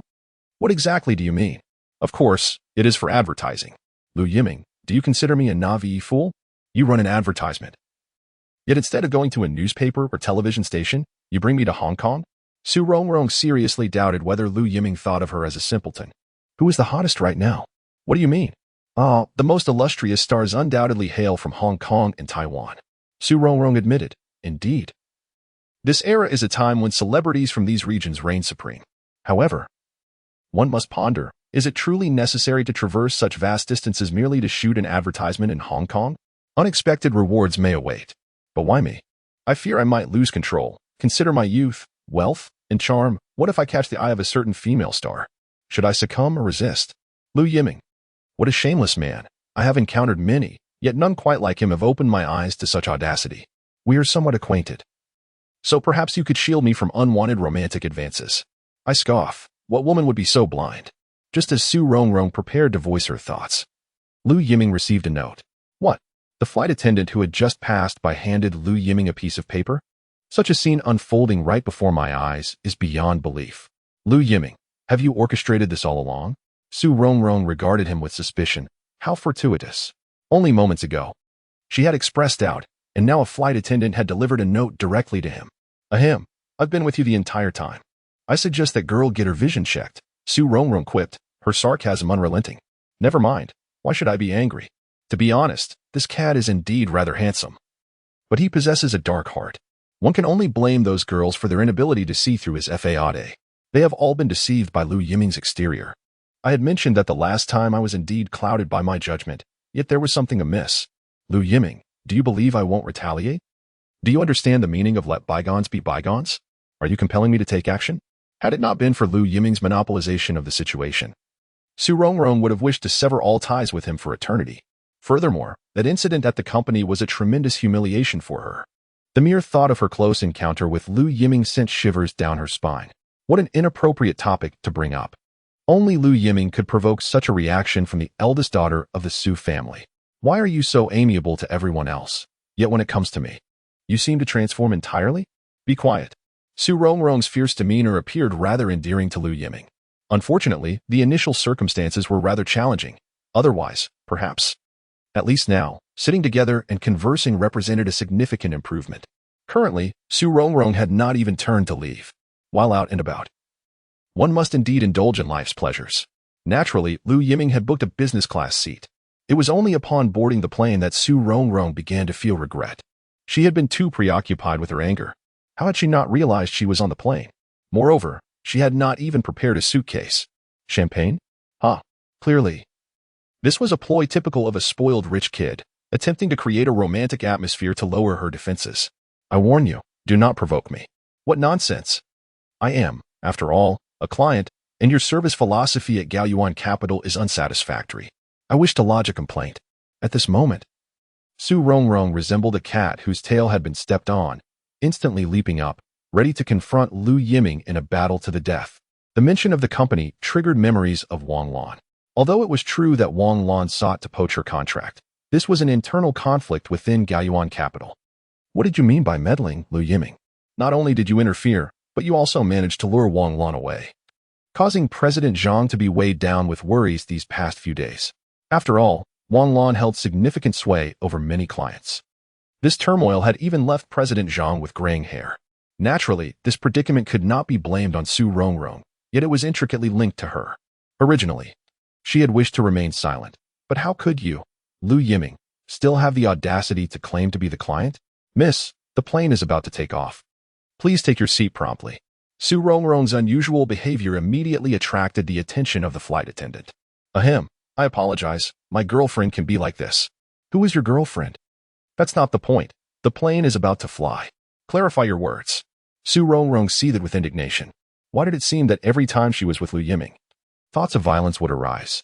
Madam, the business class passengers were all watching, leaving Su Rongrong no choice but to suppress her anger and sit down with an icy demeanor. As for Lu Yiming, he continued to apologize, but to Su Rongrong, it felt like he was merely taking advantage of her verbally. You are quite accustomed to calling me your girlfriend. Until the plane took off, Su Rongrong's expression remained frosty. Throughout the journey, she uttered not a single word. Lu Yiming, likely aware that he had angered her, finally fell silent, realizing that any further provocation might lead to mutual destruction. Meanwhile, at Hong Kong wireless television, an email arrived from the Lu Group in Shanghai, expressing interest in discussing advertising opportunities. This was indeed a first. Although 1997 was approaching and the upper management at Wireless sought to foster closer ties with the mainland, significant disparities remained between the two parties. This resulted in minimal interaction with mainland enterprises. Some senior executives at Wireless still held a stereotypical view of the mainland as a backward and impoverished region. An invitation from the mainland? It seemed to have garnered insufficient attention. Consequently, Wireless casually dispatched a staff member to receive them, and even failed to prepare a vehicle for their transport. Chapter 90. According to the script, only one room remains. Welcome, Mr. Lu. The tiny letters embarrassed Lu Yiming. Beside him, Su Rongrong nearly choked with laughter, as if she had finally vented her frustrations. So this was how Hong Kong welcomed its guests? It seemed he had made it very clear to Cheng Xiao that he was the financial backer. Was this truly how they welcomed their benefactor? I am Lu Yiming. Oh, hello, Mr. Lu. Do you speak Mandarin? Stewed chicken? Lu Yiming felt utterly disregarded. Not a single vehicle had been dispatched by the television network, let alone accommodation arrangements. After diligent communication, the staff intended to place the two in the Wanzai Regal Hotel. The name sounded promising, yet upon arrival, it proved to be less inviting than a domestic guest house. Lu Yiming, Sister Su, this place is quite close to Victoria Harbor. At that moment, the staff appeared quite embarrassed. However, there was little they could do. The higher-ups had not allocated any reimbursement funds, and the budget for hospitality was exceedingly meager. Very well, I shall seek alternative lodgings. Su Rongrong would never compromise her comfort, especially considering the clientele streaming in and out, either emaciated or portly. None exuded an air of respectability. Moreover, in contemporary Hong Kong, triads thrived and capital ran rampant. For the governor, after 97, he had little concern for the matter. Beyond the extensive plundering of residual value, the dire state of Hong Kong bore no consequence to him. With a major capital reshuffle underway and certain forces in dominance, the safety of present-day Hong Kong could hardly be guaranteed. Who knew what might transpire in such an establishment? Mr. Lu, Miss Su, should you wish to change locations, you may need to cover the associated costs yourselves. It is prudent to inform you in advance. Initially, it was assumed the two were merely dissatisfied with the poor conditions and sought a more hygienic lodging. However, they opted directly for the Peninsula Hotel. The staff member responsible for their reception had never set foot in such a prestigious venue. The Peninsula Hotel is the oldest existing hotel in Hong Kong.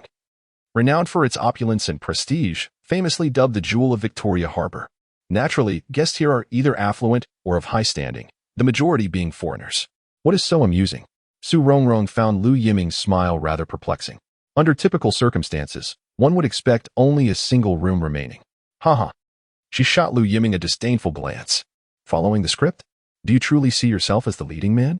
Only one room left? The Peninsula Hotel is famously abundant in accommodations. Unless, regrettably, dear guests, the hotel is currently engaged in high-profile receptions, and we have but one deluxe room remaining. Su Rongrong, Mr. Lu. Lu Yiming. When did my mouth ever possess such charm? What about the suite? Su Rongrong remained undeterred. What of the suite? None are available. The presidential suite. Su Rongrong's frustration was palpable. That is indeed available, but the price. The presidential suite at the Peninsula Hotel commands a staggering rate of $28,888 per night, a sum deemed exorbitant in these times. Swipe the card. The only black gold card in the country, while not as unrestricted as the Centurion, still boasted a limit of 10 million, an unparalleled ceiling. As the heiress of the Su family, such a card was hardly a burden for Su Rongrong. On ordinary days, Su Rongrong maintains a commendable level of modesty. Over the course of her 4 years at university, her residence in the dormitory clearly reflects that she is not one to indulge in luxury. However, this time, in an effort to delineate herself from Lu Yiming, the presidential suite is indeed justified. Lu Yiming remarked, "Isn't this a bit extravagant?" The irony lies in the fact that he does not even possess a black gold card. As the heir of the Lu group, he certainly has the credentials. Yet Lu Yijuan would never vouch for him, adhering to the philosophy that his son should be raised in a state of modesty. Lu Yiming's expenditures have been stringently regulated from a young age. The receptionist immediately and respectfully accepted the black gold card. "Miss, you are undoubtedly a genuine heiress. It is true that guests at the Peninsula Hotel are either affluent or esteemed, yet those who can afford to stay in the presidential suite are exceedingly few. Miss, how many days would you like to book?" This question stumped Su Rongrong, who could only turn to Lu Yiming for an answer. "If all goes smoothly, about a week." A week. That amounts to nearly 200,000, yet Su Rongrong did not flinch. "Miss Su, your friend's luxurious standard room will be complimentary." "No need. He is not my friend, nor does he lack funds." "Oh, come now, when out and about, one should save where possible and spend where necessary," Lu Yiming asserted. "Do I really need to maintain appearances in front of Su Rongrong?" "Not at all. Isn't saving money a good thing? A luxurious standard room costs at least 1,000 a night. Why waste money on that?" Su Rongrong thought to herself. Indeed, Lu Yiming exemplifies shamelessness. Meanwhile, the staff from wireless television stood in utter disbelief. This is the true embodiment of a magnate. It turns out that the wealthy spend money in this manner. In this era, a top-tier artist from wireless television earns merely over 10,000 for a single episode. And that is for the most celebrated actors. For seasoned performers, the pay typically ranges from several hundred to 1,000, with only the golden supporting roles earning more. Working a day as a background actor nets one 100 yuan and 2 meals. Even so, that level of remuneration is enviable among background performers. Yet, when compared to these two, this ethereal lady before them, it is a stark contrast. Miss Su, with her striking beauty, surpasses even the most glamorous leading ladies. Who would have imagined she also possesses such wealth? Wait, I must inform my superior immediately. The higher-ups have completely misjudged the situation. At this moment, the professional concierge of the Peninsula Hotel stood ready behind Su Rongrong. "Esteemed guest, your private elevator is prepared. The hotel has graciously included exclusive services for tonight. May I inquire about your dinner preferences? We shall spare no effort to accommodate you." Such is the treatment bestowed upon her. As for Lu Yiming, a cool breeze swept by, leaving him unnoticed. "It seems I am the true protagonist here." Holding the complimentary room key with a bemused expression, he declared. "Inform your boss that we are here to discuss a collaboration, and we shall remain at the hotel. Time waits for no one." "Understood, Mr. Lu. Rest assured. I shall relay your message. It appears this attendant has become quite fluent. Wasn't it said they could not speak Mandarin? The current discourse is quite commendable." Chapter 91. Product Placement. Are you certain it is the Peninsula Hotel or the Presidential Suite? The esteemed boss of the wireless conglomerate, Zhuangxing, wore an expression of astonishment. "Indeed, I witnessed it with my own eyes." The staff were abuzz with excitement. Could one blame them? Never in their wildest dreams did they envision a day when they could engage directly with the great magnate. The news was relayed up the chain until it finally captured the attention of the boss. To stand before such a figure filled them with exhilaration. How absurd. How could this group fail to properly receive such an important guest? What manner of individuals are they?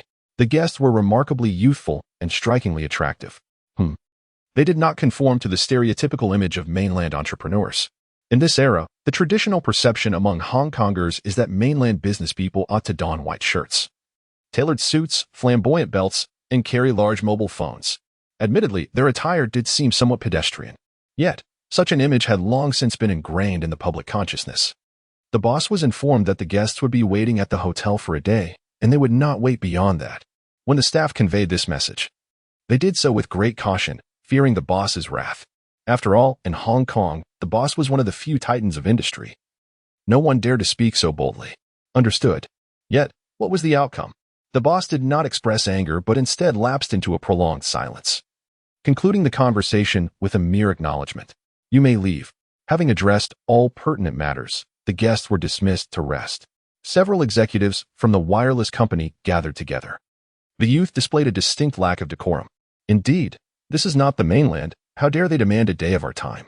If they wish to seek us out, let them do so without our participation. Calm yourselves, everyone. Perhaps they genuinely possess some significance. The youth, oblivious to the world around them, could they truly hold any weight? The impending return of 97 is near.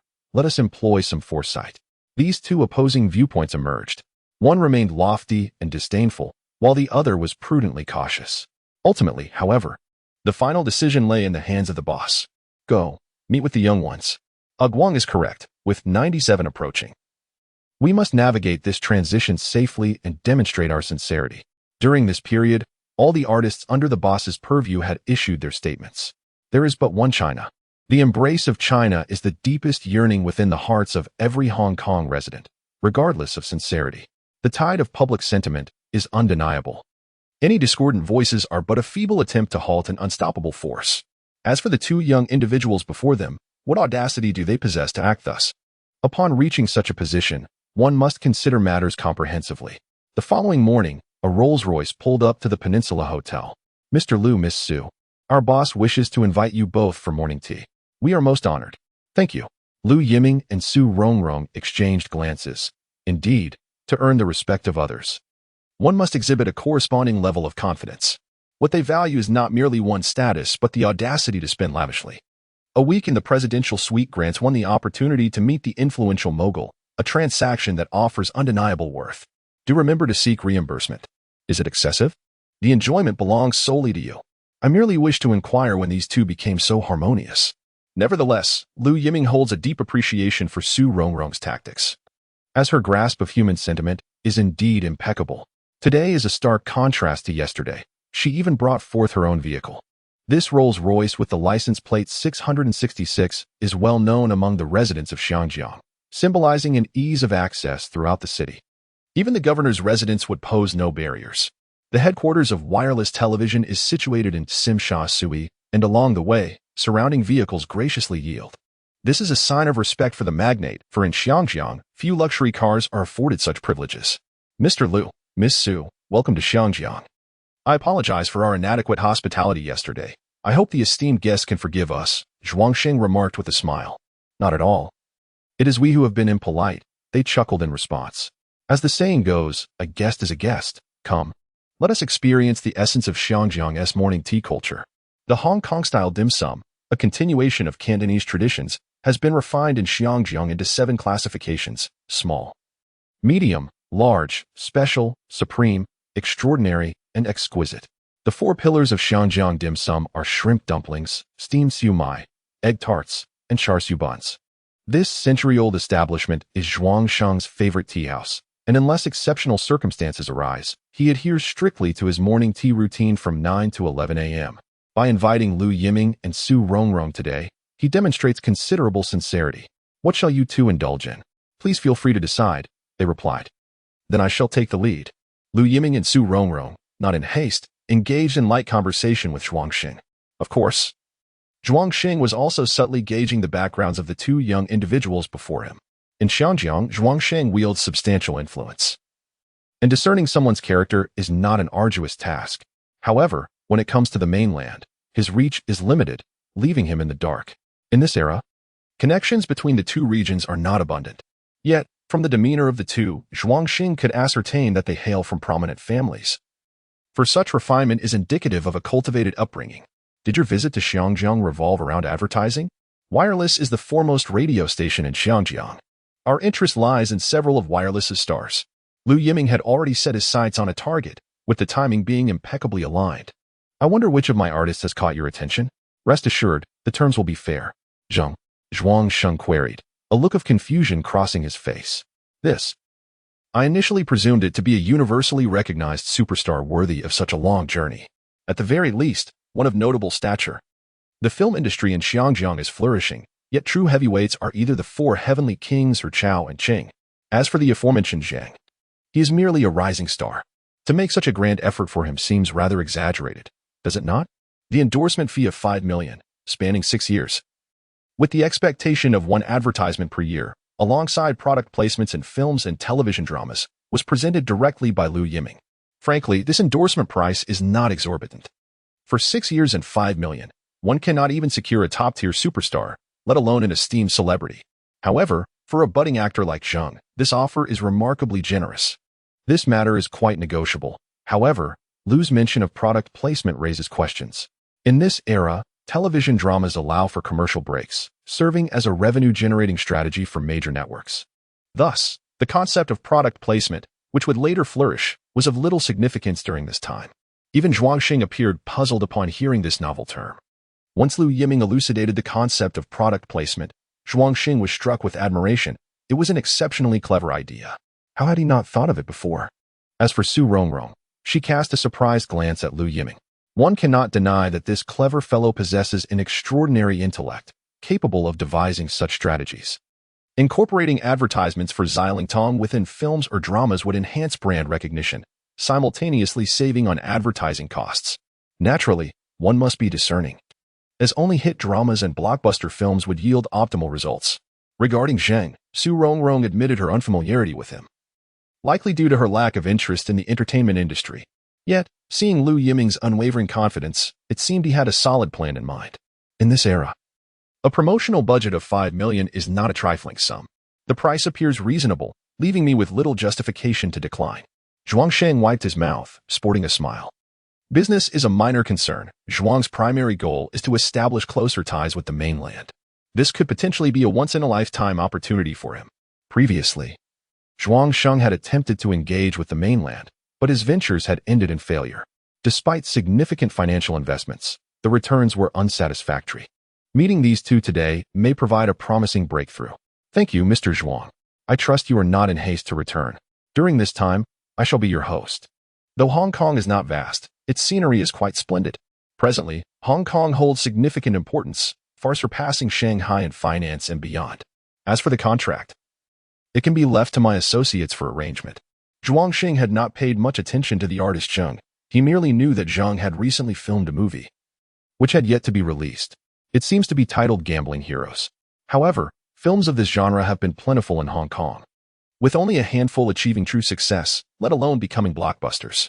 It remains uncertain where this young man derives his confidence. Lu, are there any promising investment projects in the mainland recently? Zhuangxing had posed the right question, as Miss Su is a leading figure in the investment sector.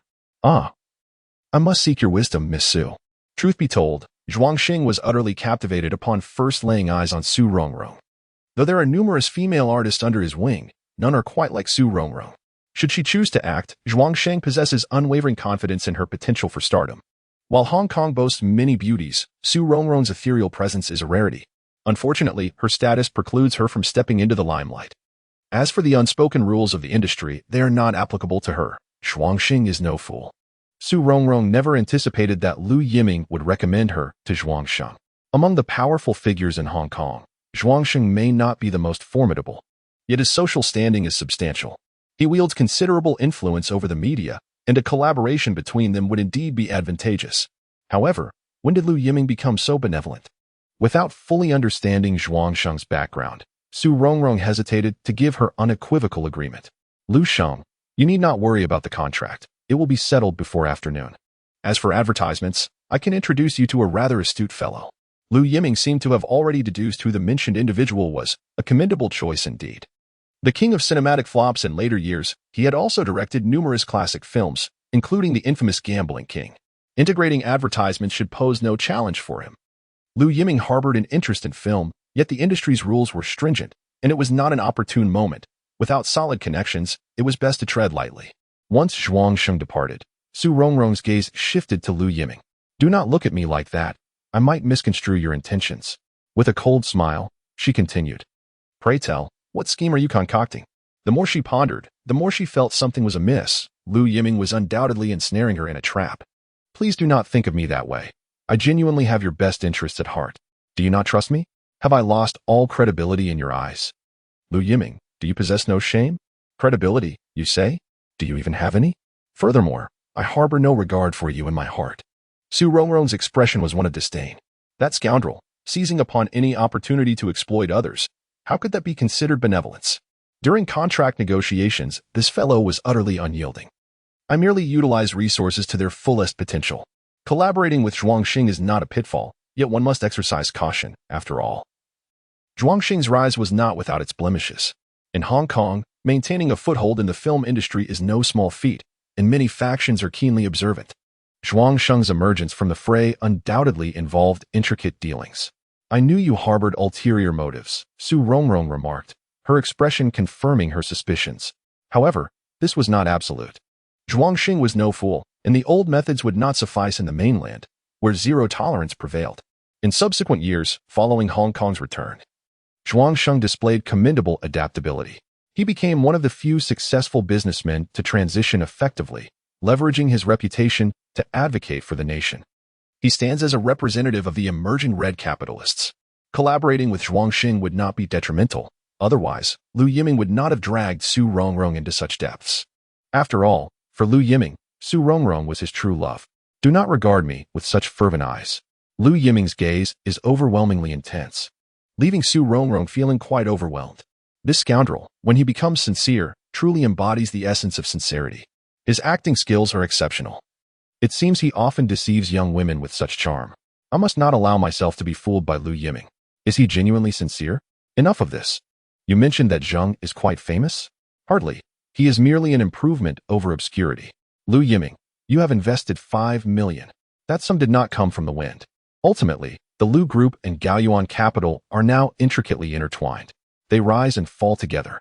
This is precisely why, despite her reluctance to associate with Lu Yiming, Su Rongrong still dares to venture to Hong Kong. She must ensure that every investment is judiciously allocated. Do not be so agitated. Just because one is not famous now does not imply they will not shine brilliantly in the future. Yet, what we lack most at present is time. Do not doubt my foresight. Very well, I shall wait and see. Su Rongrong thought. This scoundrel, where does he find his confidence? However, Lu Yiming's recent behavior has reshaped Su Rongrong's perception of young rascals. She suddenly realizes that she truly cannot see through Lu Yiming, this increasingly enigmatic scoundrel.